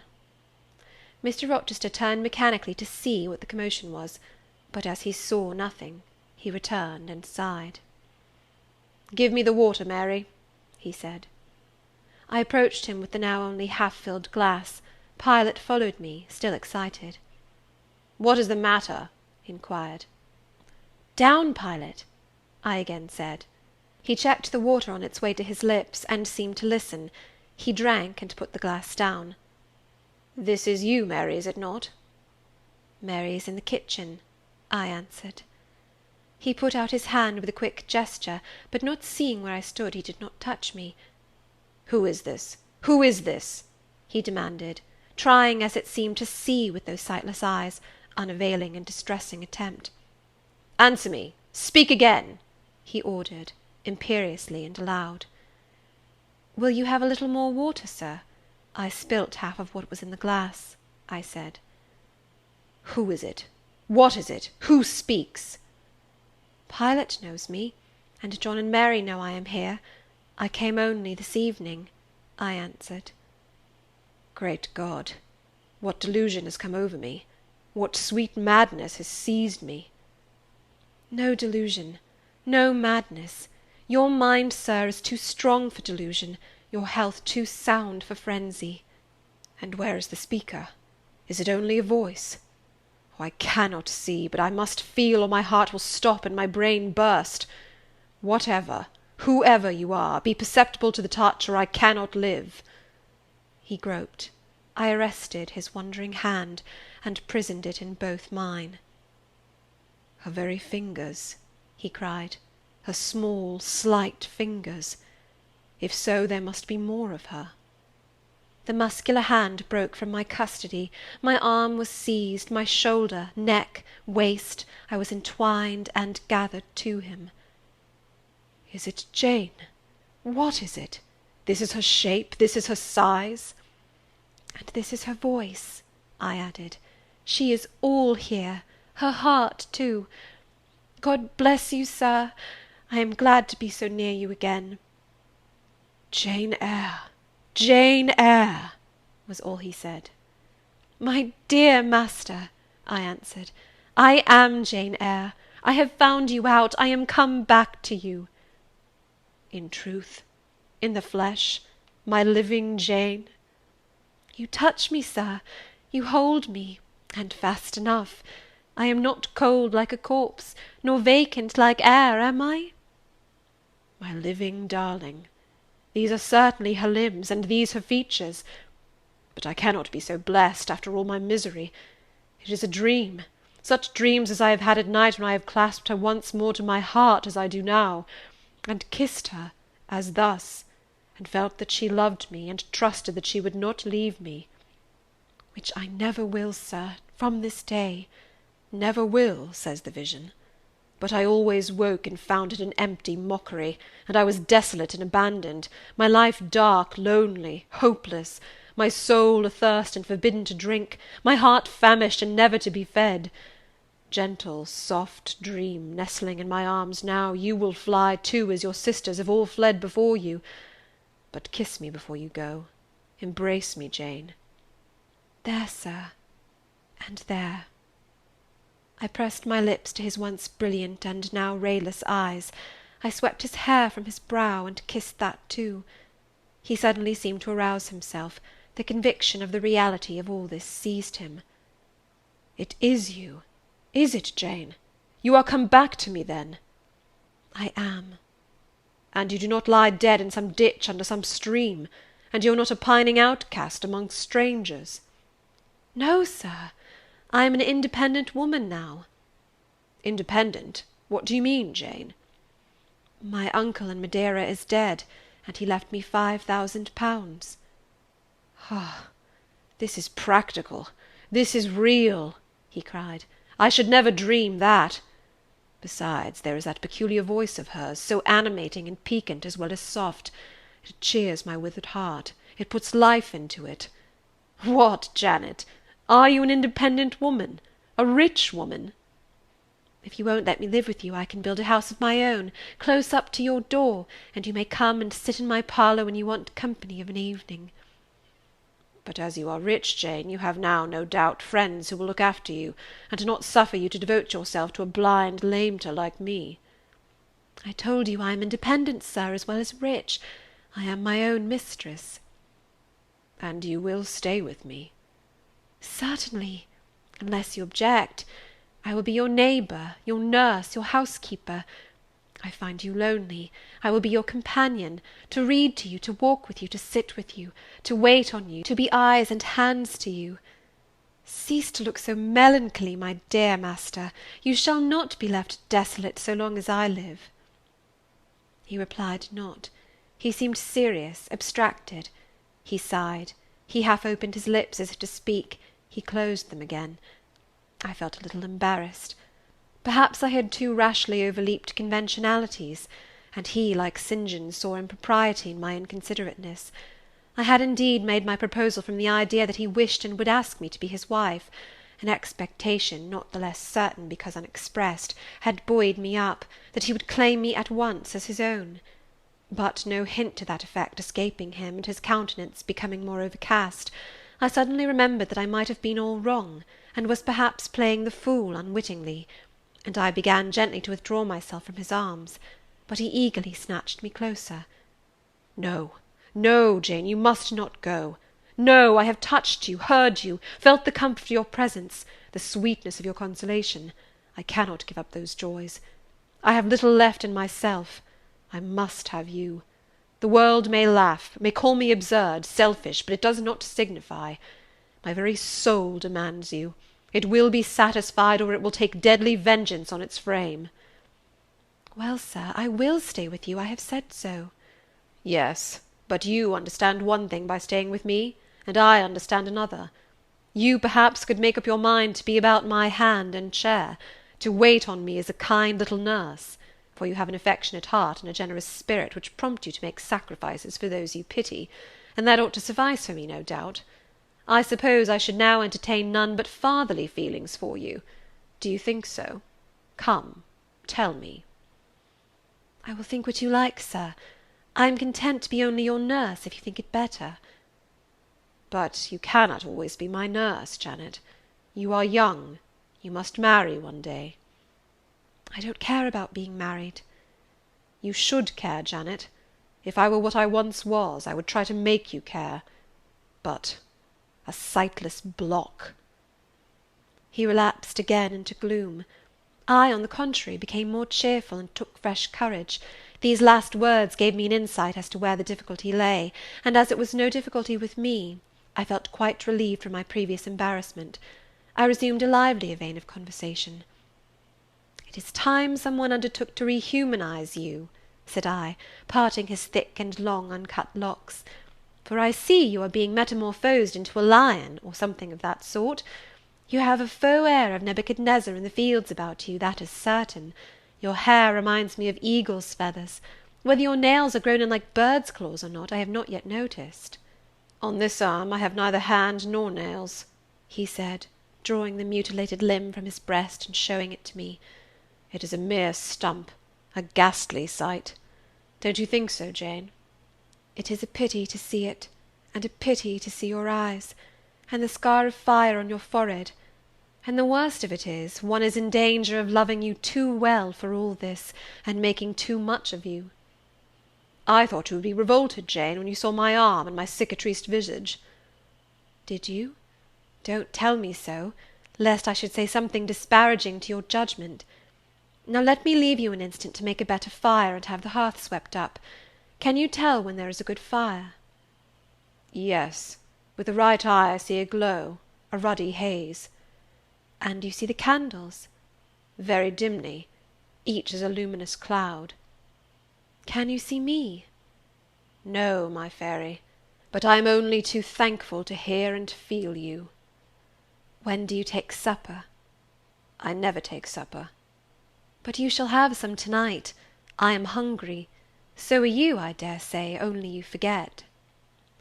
Summoning Mary, I soon had the room in a more cheerful order. I prepared him likewise a comfortable repast. My spirits were excited, and with pleasure and ease I talked to him during supper, and for a long time after. There was no harassing restraint, no repressing of glee and vivacity with him, for with him I was perfectly at ease, because I knew I suited him. All I said or did seemed either to console or revive him. Delightful consciousness! It brought to life and light my whole nature. In his presence I thoroughly lived, and he in mine. Blind as he was, smiles played over his face, joy dawned on his forehead, his lineaments softened and warmed. After supper he began to ask me many questions, of where I had been, what I had been doing, how I had found him out. But I gave him only partial replies. It was too late to enter into particulars that night. Besides, I wished to touch no deep thrilling chord, to open no fresh well of emotion in his heart. My sole present aim was to cheer him. Cheered, as I have said, he was, and yet but by fits. If a moment's silence broke the conversation, he would turn restless, touch me, then say, "Jane, you are altogether a human being, Jane? You are certain of that?" "I conscientiously believe so, Mr. Rochester." "Yet how, on this dark and doleful evening, could you so suddenly rise on my lone hearth? I stretched my hand to take a glass of water from a hireling, and it was given me by you. I asked a question, expecting John's wife to answer me, and your voice spoke at my ear." "Because I had come in Mary's stead with the tray." "And there is enchantment in the very hour I am now spending with you.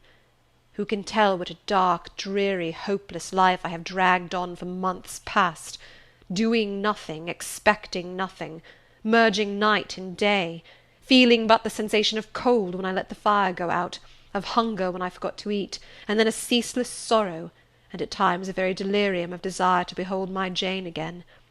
Yes, for her restoration I long, far more than for that of my lost sight. How can it be that Jane is with me and says she loves me? Will she not depart as suddenly as she came? To-morrow I fear I shall find her no more." A commonplace, practical reply, out of the train of his own disturbed ideas, was, I was sure, the best and most reassuring for him in his frame of mind. I passed my finger over his eyebrows, and remarked that they were scorched, and that I would apply something which would make them grow as broad and black as ever. "Where is the use of doing me any good in any way, beneficent spirit, when at some fatal moment you will again desert me, passing like a shadow, whither and how to me unknown, and for me remaining afterwards undiscoverable?" "Have you a pocket comb about you, sir?" "What for, Jane?" "Just to comb out this shaggy black mane. I find you rather alarming, when I examine you close at hand. You talk of me being like a fairy, but I am sure you are more like a brownie." "Am I hideous, Jane?" "Very, sir. You always were, you know." "Humph! The wickedness has not been taken out of you, wherever you have sojourned." "Yet I have been with good people, far better than you, 100 times better people, possessed of ideas and views you never entertained in your life, quite more refined and exalted." "Who the deuce have you been with?" "If you twist in that way, you will make me pull the hair out of your head, and then I think you will cease to entertain doubts of my substantiality." "Who have you been with, Jane?" "You shall not get it out of me to-night, sir. You must wait till to-morrow. To leave my tale half told will, you know, be a sort of security that I shall appear at your breakfast-table to finish it. By the by, I must not mind to rise on your hearth with only a glass of water then. I must bring an egg at the least, to say nothing of fried ham." "You mocking changeling, fairy born and human bred! You make me feel as I have not these 12 months. If Saul could have had you for his David, the evil spirit would have been exorcised without the aid of the harp." "There, sir, you are redd up and made decent. Now I'll leave you. I have been travelling these last 3 days, and I believe I am tired. Good night." "Just one word, Jane. Were there only ladies in the house where you have been?" I laughed and made my escape, still laughing as I ran upstairs. A good idea, I thought with glee. I see I have the means of fretting him out of his melancholy for some time to come. Very early the next morning I heard him up in a stir, wandering from one room to another. As soon as Mary came down, I heard the question, "Is Miss Eyre here?" Then, "Which room did you put her into? Was it dry? Is she up? Go and ask if she wants anything, and when she will come down." I came down as soon as I thought there was a prospect of breakfast. Entering the room very softly, I had a view of him before he discovered my presence. It was mournful indeed to witness the subjugation of that vigorous spirit to a corporeal infirmity. He sat in his chair, still, but not at rest, expectant evidently, the lines of now habitual sadness marking his strong features. His countenance reminded one of a lamp quenched, waiting to be relit; and, alas! it was not himself that could now kindle the lustre of animated expression. He was dependent on another for that office. I had meant to be gay and careless, but the powerlessness of the strong man touched my heart to the quick. Still I accosted him with what vivacity I could. "It is a bright sunny morning, sir," I said. "The rain is over and gone, and there is a tender shining after it. You shall have a walk soon." I had wakened the glow. His features beamed. "Oh, you are indeed there, my skylark! Come to me. You are not gone, not vanished. I heard one of your kind an hour ago singing high over the wood, but its song had no music for me, any more than the rising sun had rays. All the melody on earth is concentrated in my Jane's tongue to my ear. I am glad it is not naturally a silent one. All the sunshine I can feel is in her presence." The water stood in my eyes to hear this avowal of his dependence, just as if a royal eagle, chained to a perch, should be forced to entreat a sparrow to become its purveyor. But I would not be lachrymose. I dashed off the salt drops, and busied myself with preparing breakfast. Most of the morning was spent in the open air. I led him out of the wet and wild wood into some cheerful fields. I described to him how brilliantly green they were, how the flowers and hedges looked refreshed, how sparklingly blue was the sky. I sought a seat for him in a hidden and lovely spot, a dry stump of a tree. Nor did I refuse to let him, when seated, place me on his knee. Why should I, when both he and I were happier near than apart? Pilot lay beside us. All was quiet. He broke out suddenly while clasping me in his arms.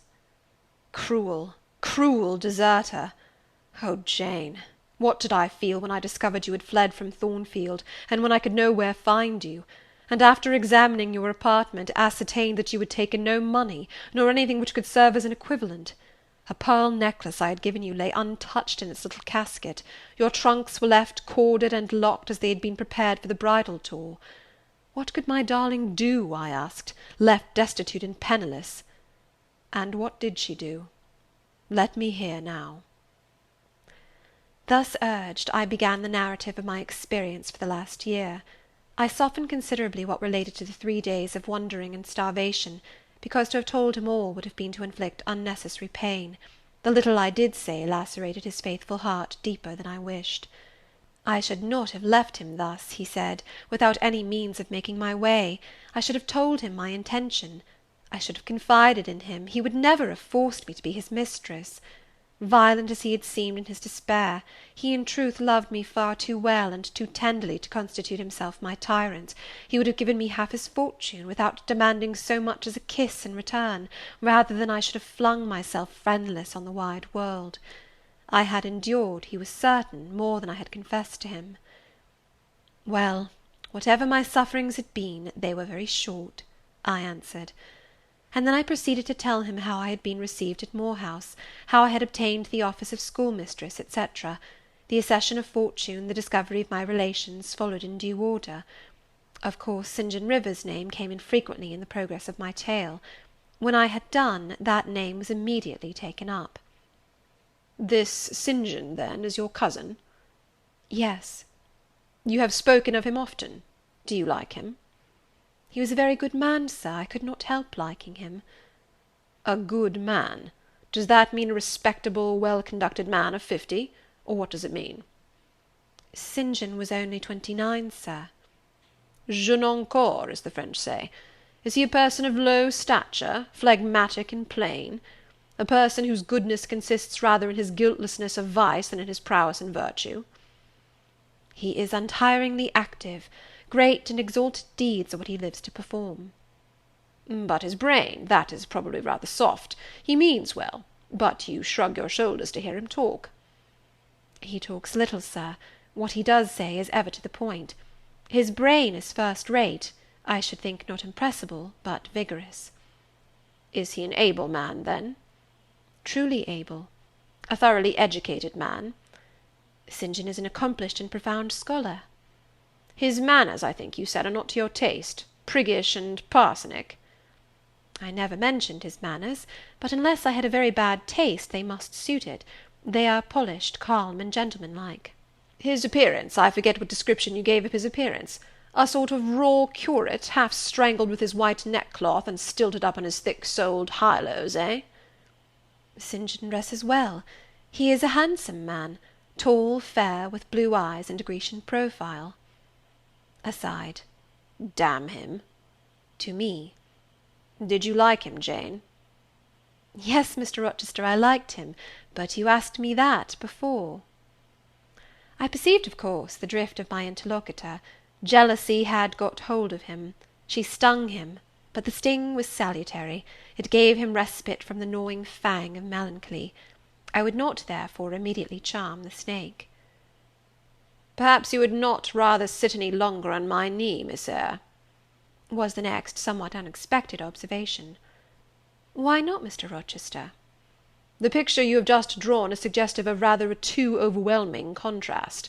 Your words have delineated very prettily a graceful Apollo. He is present to your imagination, tall, fair, blue-eyed, with a Grecian profile. Your eyes dwell on a Vulcan, a real blacksmith, brown, broad-shouldered, and blind and lame into the bargain." "I never thought of it before, but you certainly are rather like Vulcan, sir." "Well, you can leave me, ma'am, but before you go," and he retained me by a firmer grasp than ever, "you will be pleased just to answer me a question or two." He paused. "What questions, Mr. Rochester?" Then followed this cross-examination. "St. John made you schoolmistress of Morton before he knew you were his cousin?" "Yes." "You would often see him? He would visit the school sometimes?" "Daily." "He would approve of your plans, Jane? I know they would be clever, for you are a talented creature." "He approved of them, yes." "He would discover many things in you he could not have expected to find? Some of your accomplishments are not ordinary." "I don't know about that." "You had a little cottage near the school, you say. Did he ever come to see you?" "Now and then." "Of an evening?" "Once or twice." A pause. "How long did you reside with him and his sisters after the cousinship was discovered?" 5 months. "Did Rivers spend much time with the ladies of his family?" "Yes, the back parlour was both his study and ours. He sat near the window, and we by the table." "Did he study much?" "A good deal." "What?" "Hindostani." "And what did you do meantime?" "I learnt German at first." "Did he teach you?" "He did not understand German." "Did he teach you nothing?" "A little Hindostani." "Rivers taught you Hindostani?" "Yes, sir." "And his sisters also?" "No." "Only you?" "Only me." "Did you ask to learn?" "No." "He wished to teach you?" "Yes." A second pause. "Why did he wish it? Of what use could Hindostani be to you?" "He intended me to go with him to India." "Ah, here I reach the root of the matter. He wanted you to marry him." "He asked me to marry him." "That is a fiction, an impudent invention to vex me." "I beg your pardon, it is the literal truth. He asked me more than once, and was as stiff about urging his point as ever you could be." "Miss Eyre, I repeat it, you can leave me. How often am I to say the same thing? Why do you remain pertinaciously perched on my knee, when I have given you notice to quit?" "Because I am comfortable there." "No, Jane, you are not comfortable there, because your heart is not with me. It is with this cousin, this St. John. Oh, till this moment, I thought my little Jane was all mine. I had a belief she loved me even when she left me. This was an Adam of sweet and much bitter. Long as we have been parted, hot tears as I have wept over our separation, I never thought that while I was mourning her, she was loving another. But it is useless grieving. Jane, leave me. Go and marry Rivers." "Shake me off, then, sir. Push me away, for I'll not leave you of my own accord." "Jane, I ever like your tone of voice. It still renews hope. It sounds so truthful. When I hear it, it carries me back a year. I forget that you have formed a new tie. But I am not a fool. Go." "Where must I go, sir?" "Your own way, with the husband you have chosen." "Who is that?" "You know, this St. John Rivers." "He is not my husband, nor ever will be. He does not love me. I do not love him. He loves, as he can love, and that is not as you love, a beautiful young lady called Rosamond. He wished to marry me only because he thought I should make a suitable missionary's wife, which she would not have done. He is good and great, but severe; and for me cold as an iceberg. He is not like you, sir. I am not happy at his side, nor near him, nor with him. He has no indulgence for me, no fondness. He sees nothing attractive in me, not even youth. only a few useful mental points.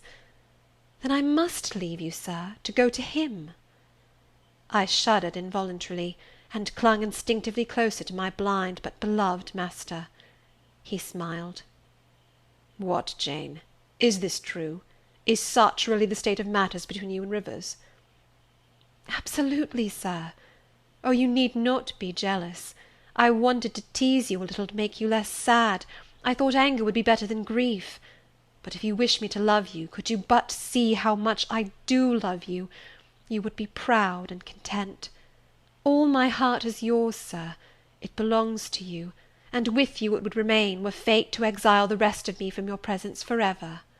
Again, as he kissed me, painful thoughts darkened his aspect.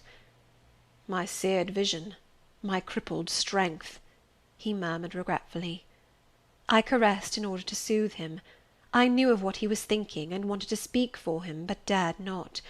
As he turned aside his face a minute, I saw a tear slide from under the seared eyelid, and trickle down the manly cheek. My heart swelled.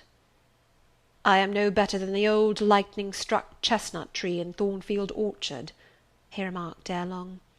"And what right would that ruin have to bid a budding woodbine cover its decay with freshness?" "You are no ruin, sir, no lightning-struck tree. You are green and vigorous. Plants will grow about your roots whether you ask them to or not, because they take delight in your bountiful shadow, and as they grow they will lean towards you, and wind round you, because your strength offers them so safe a prop." Again he smiled. I gave him comfort. "You speak of friends, Jane?" he asked. "Yes, of friends," I answered rather hesitatingly, for I knew I meant more than friends, but could not tell what other word to employ. He helped me. "Ah, Jane, but I want a wife." "Do you, sir?" "Yes, is it news to you?" "Of course, you said nothing about it before." "Is it unwelcome news?" "That depends on circumstances, sir, on your choice." "Which you shall make for me, Jane. I will abide by your decision." "Choose then, sir, her who loves you best." "I will at least choose her I love best. Jane, will you marry me?" "Yes, sir." "A poor blind man whom you will have to lead about by the hand?" "Yes, sir." "A crippled man 20 years older than you, whom you will have to wait on?" "Yes, sir." "Truly, Jane?" "Most truly, sir." "Oh, my darling, God bless you and reward you." "Mr. Rochester, if ever I did a good deed in my life, if ever I thought a good thought, if ever I prayed a sincere and blameless prayer, if ever I wished a righteous wish, I am rewarded now. To be your wife is for me to be as happy as I can be on earth." "Because you delight in sacrifice?" "Sacrifice? What do I sacrifice? Famine for food, expectation for content. To be privileged to put my arms round what I value, to press my lips to what I love, to repose on what I trust, is that to make a sacrifice? If so, then certainly I delight in sacrifice." "And to bear with my infirmities, Jane, to overlook my deficiencies?" "Which are none, sir, to me. I love you better now, when I can really be useful to you, than I did in your state of proud independence, when you disdained every part but that of the giver and protector." "Hitherto I have hated to be helped, to be led. Henceforth I feel I shall hate it no more. I did not like to put my hand into a hireling's, but it is pleasant to feel it circled by Jane's little fingers. I preferred utter loneliness to the constant attendance of servants, but Jane's soft ministry will be a perpetual joy. Jane suits me. Do I suit her?" "To the finest fibre of my nature, sir." "The case being so, we have nothing in the world to wait for. We must be married instantly." He looked and spoke with eagerness. His old impetuosity was rising. "We must become one flesh without any delay, Jane. There is but the licence to get. Then we marry." "Mr. Rochester, I have just discovered the sun is far declined from its meridian, and Pilot has actually gone home to his dinner. Let me look at your watch." "Fasten it into your girdle, Janet, and keep it henceforward. I have no use for it." "It is nearly 4 o'clock in the afternoon, sir. Don't you feel hungry?" "The 3rd day from this must be our wedding day, Jane. Never mind fine clothes and jewels now, all that is not worth a fillip." "The sun has dried up all the raindrops, sir. The breeze is still. It is quite hot." "Do you know, Jane, I have your little pearl necklace at this moment fastened round my bronze scrag under my cravat. I have worn it since the day I lost my only treasure, as a memento of her." "We will go home through the wood. That will be the shadiest way." He pursued his own thoughts without heeding me. "Jane, you think me, I dare say, an irreligious dog, but my heart swells with gratitude to the beneficent God of this earth just now. He sees not as man sees, but far clearer, judges not as man judges, but far more wisely. I did wrong. I would have sullied my innocent flower, breathed guilt on its purity. The Omnipotent snatched it from me. I, in my stiff-necked rebellion, almost cursed the dispensation. Instead of bending to the decree, I defied it. Divine justice pursued its course. Disasters came thick on me. I was forced to pass through the valley of the shadow of death. His chastisements are mighty, and one smote me which has humbled me forever. You know I was proud of my strength. But what is it now, when I must give it over to foreign guidance as a child does its weakness? Of late, Jane, only of late, I began to see and acknowledge the hand of God in my doom. I began to experience remorse, repentance, the wish for reconcilement to my Maker. I began sometimes to pray. Very brief prayers they were, but very sincere. Some days since, nay, I can number them, 4, it was last Monday night, a singular mood came over me, one in which grief replaced frenzy, sorrow sullenness. I had long had the impression that since I could nowhere find you, you must be dead. Late that night, perhaps it might be between 11 and 12 o'clock, ere I retired to my dreary rest, I supplicated God, that if it seemed good to him, I might soon be taken from this life, and admitted to that world to come, where there was still hope of rejoining Jane. I was in my own room, and sitting by the window, which was open. It soothed me to feel the balmy night air, though I could see no stars, and only by a vague luminous haze knew the presence of a moon. I longed for thee, Janet. Oh, I longed for thee both with soul and flesh. I asked of God, at once in anguish and humility, if I had not been long enough desolate, afflicted, tormented, and might not soon taste bliss and peace once more. That I merited all I endured, I acknowledged. That I could scarcely endure more, I pleaded. And the Alpha and Omega of my heart's wishes broke involuntarily from my lips the words, "Jane, Jane, Jane!" "Did you speak those words aloud?" "I did, Jane. If any listener had heard me, he would have thought me mad. I pronounced them with such frantic energy." "And it was last Monday night, somewhere near midnight?" "Yes, but the time is of no consequence. What followed is the strange point. You will think me superstitious. Some superstition I have in my blood, and always had. Nevertheless, this is true. True at least it is that I heard what I now relate. As I exclaimed, 'Jane, Jane, Jane!' a voice, I cannot tell whence the voice came, but I know whose voice it was, replied, 'I am coming, wait for me,' and a moment after went whispering on the wind the words, 'Where are you?' I'll tell you, if I can, the idea, the picture these words opened to my mind, yet it is difficult to express what I want to express. Ferndean is buried, as you see, in a heavy wood, where sound falls dull, and dies unreverberating. 'Where are you?' seemed spoken amongst mountains, for I heard a hill-sent echo repeat the words. Cooler and fresher at the moment the gale seemed to visit my brow, I could have deemed that in some wild lone scene I and Jane were meeting. In spirit, I believe we must have met. You no doubt were at that hour in unconscious sleep, Jane. Perhaps your soul wandered from its cell to comfort mine, for those were your accents. As certain as I live, they were yours.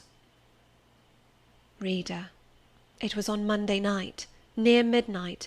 that I too had received the mysterious summons. Those were the very words by which I replied to it. I listened to Mr. Rochester's narrative, but made no disclosure in return. The coincidence struck me as too awful and inexplicable to be communicated or discussed.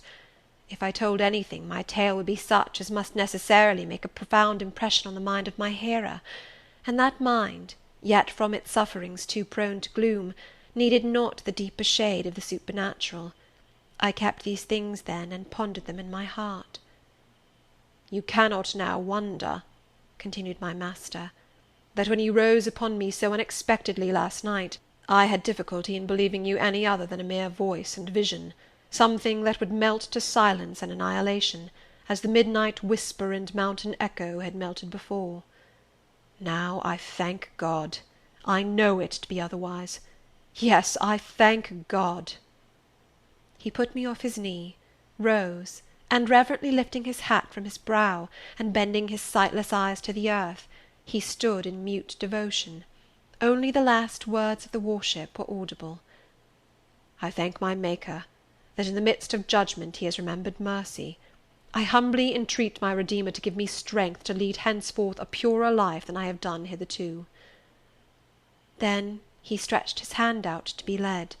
I took that dear hand, held it a moment to my lips, then let it pass round my shoulder.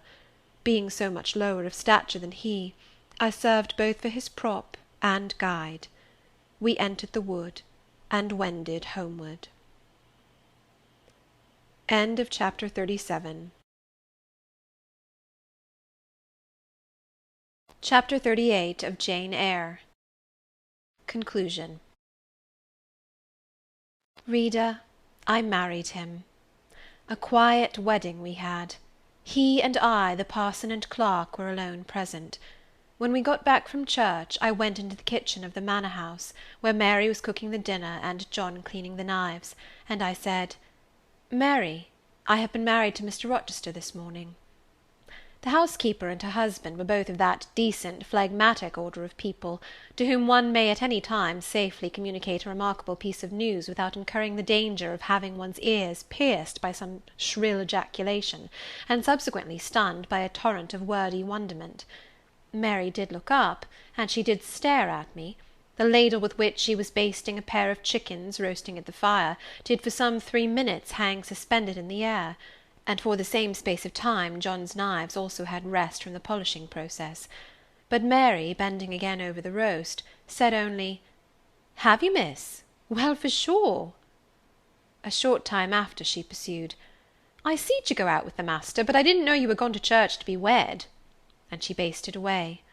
John, when I turned to him, was grinning from ear to ear. "I telled Mary how it would be," he said. "I knew what Mr. Edward—" John was an old servant, and had known his master when he was the cadet of the house, therefore he often gave him his Christian name. "I knew what Mr. Edward would do, and I was sure he would not wait long neither, and he's done right for aught I know. I wish you joy, miss." And he politely pulled his forelock. "Thank you, John. Mr. Rochester told me to give you and Mary this." I put into his hand a £5 note. Without waiting to hear more, I left the kitchen. In passing the door of that sanctum some time after, I caught the words, "She'll happen do better for 'em nor ony of them grand ladies." And again, "If she ben't one of the handsomest, she's known foul and very good-natured, and a his een she's fair beautiful, onybody may see that." I wrote to Moor House and to Cambridge immediately to say what I had done, fully explaining also why I had thus acted. Diana and Mary approved the step unreservedly. Diana announced that she would just give me time to get over the honeymoon, and then she would come and see me. "She had better not wait till then, Jane," said Mr. Rochester, when I read her letter to him. "If she does, she'll be too late, for our honeymoon will shine our life long. Its beams will only fade over your grave or mine." How St. John received the news I don't know. He never answered the letter in which I communicated it. Yet 6 months after he wrote to me, without, however, mentioning Mr. Rochester's name or alluding to my marriage. His letter was then calm, and, though very serious, kind. He has maintained a regular, though not frequent, correspondence ever since. He hopes I am happy, and trusts I am not of those who live without God in the world, and only mind earthly things. You have not quite forgotten little Adele, have you, reader? I had not.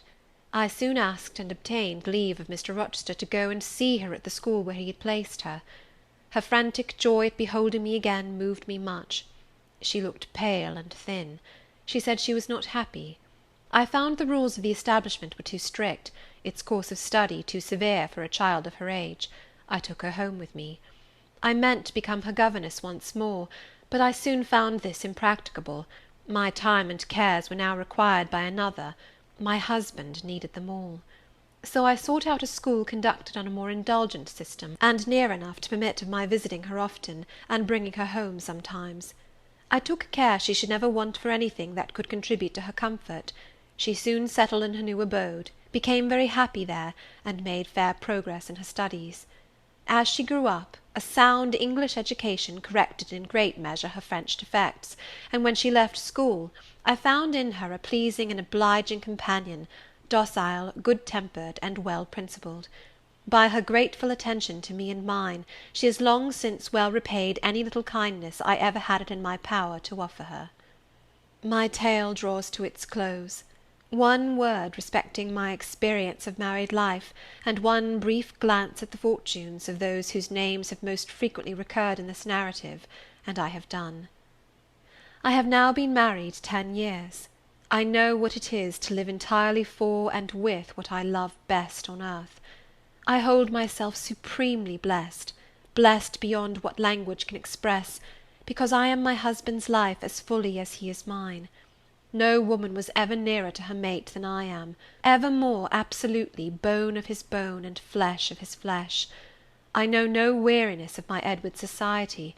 He knows none of mine, any more than we do of the pulsation of the heart that beats in our separate bosoms. Consequently, we are ever together.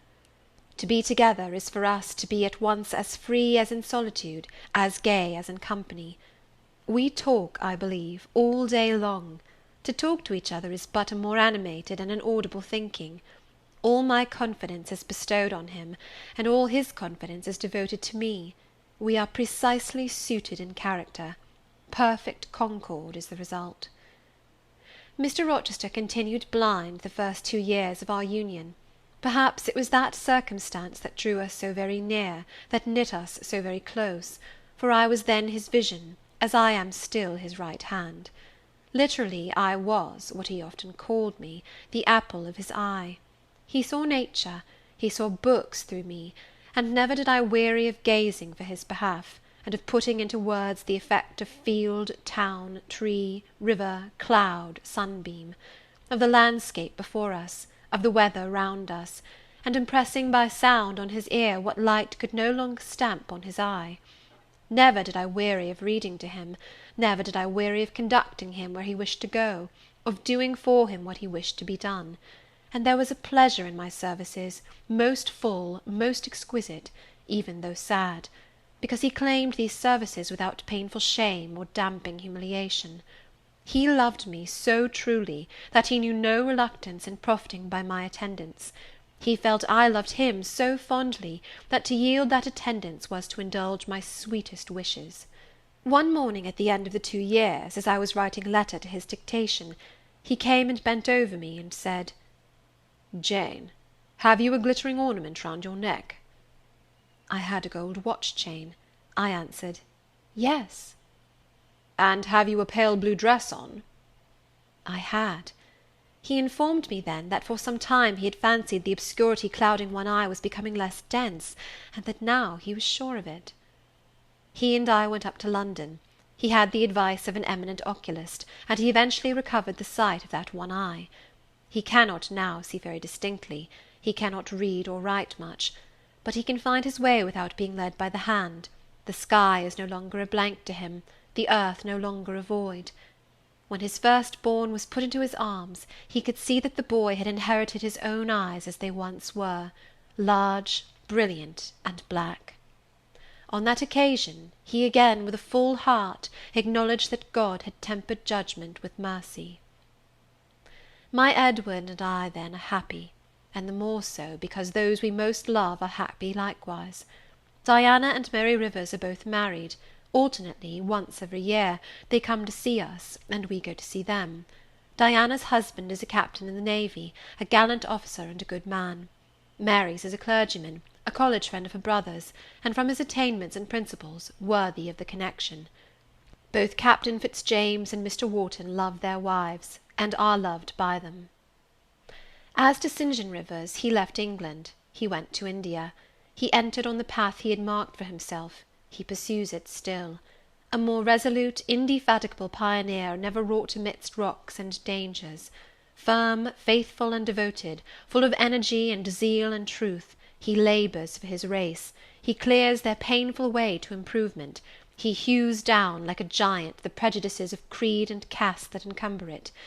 He may be stern, he may be exacting, he may be ambitious yet, but his is the sternness of the warrior Greatheart, who guards his pilgrim convoy from the onslaught of Apollyon. His is the exaction of the apostle, who speaks but for Christ, when he says, "Whosoever will come after me, let him deny himself, and take up his cross, and follow me." His is the ambition of the high master spirit, which aims to fill a place in the first rank of those who are redeemed from the earth, who stand without fault before the throne of God, who share the last mighty victories of the Lamb, who are called, and chosen, and faithful. St. John is unmarried. He never will marry now. Himself has hitherto sufficed to the toil, and the toil draws near its close, his glorious sun hastens to its setting. The last letter I received from him drew from my eyes human tears, and yet filled my heart with divine joy. He anticipated his sure reward, his incorruptible crown. I know that a stranger's hand will write to me next, to say that the good and faithful servant has been called at length into the joy of his Lord. And why weep for this? No fear of death will darken St. John's last hour. His mind will be unclouded, his heart will be undaunted, his hope will be sure, his faith steadfast. His own words are a pledge of this. "My Master," he says, "has forewarned me. Daily he announces more distinctly, 'Surely I come quickly,' and hourly I more eagerly respond, 'Amen, even so come, Lord Jesus.'" End of Jane Eyre, by Charlotte Brontë.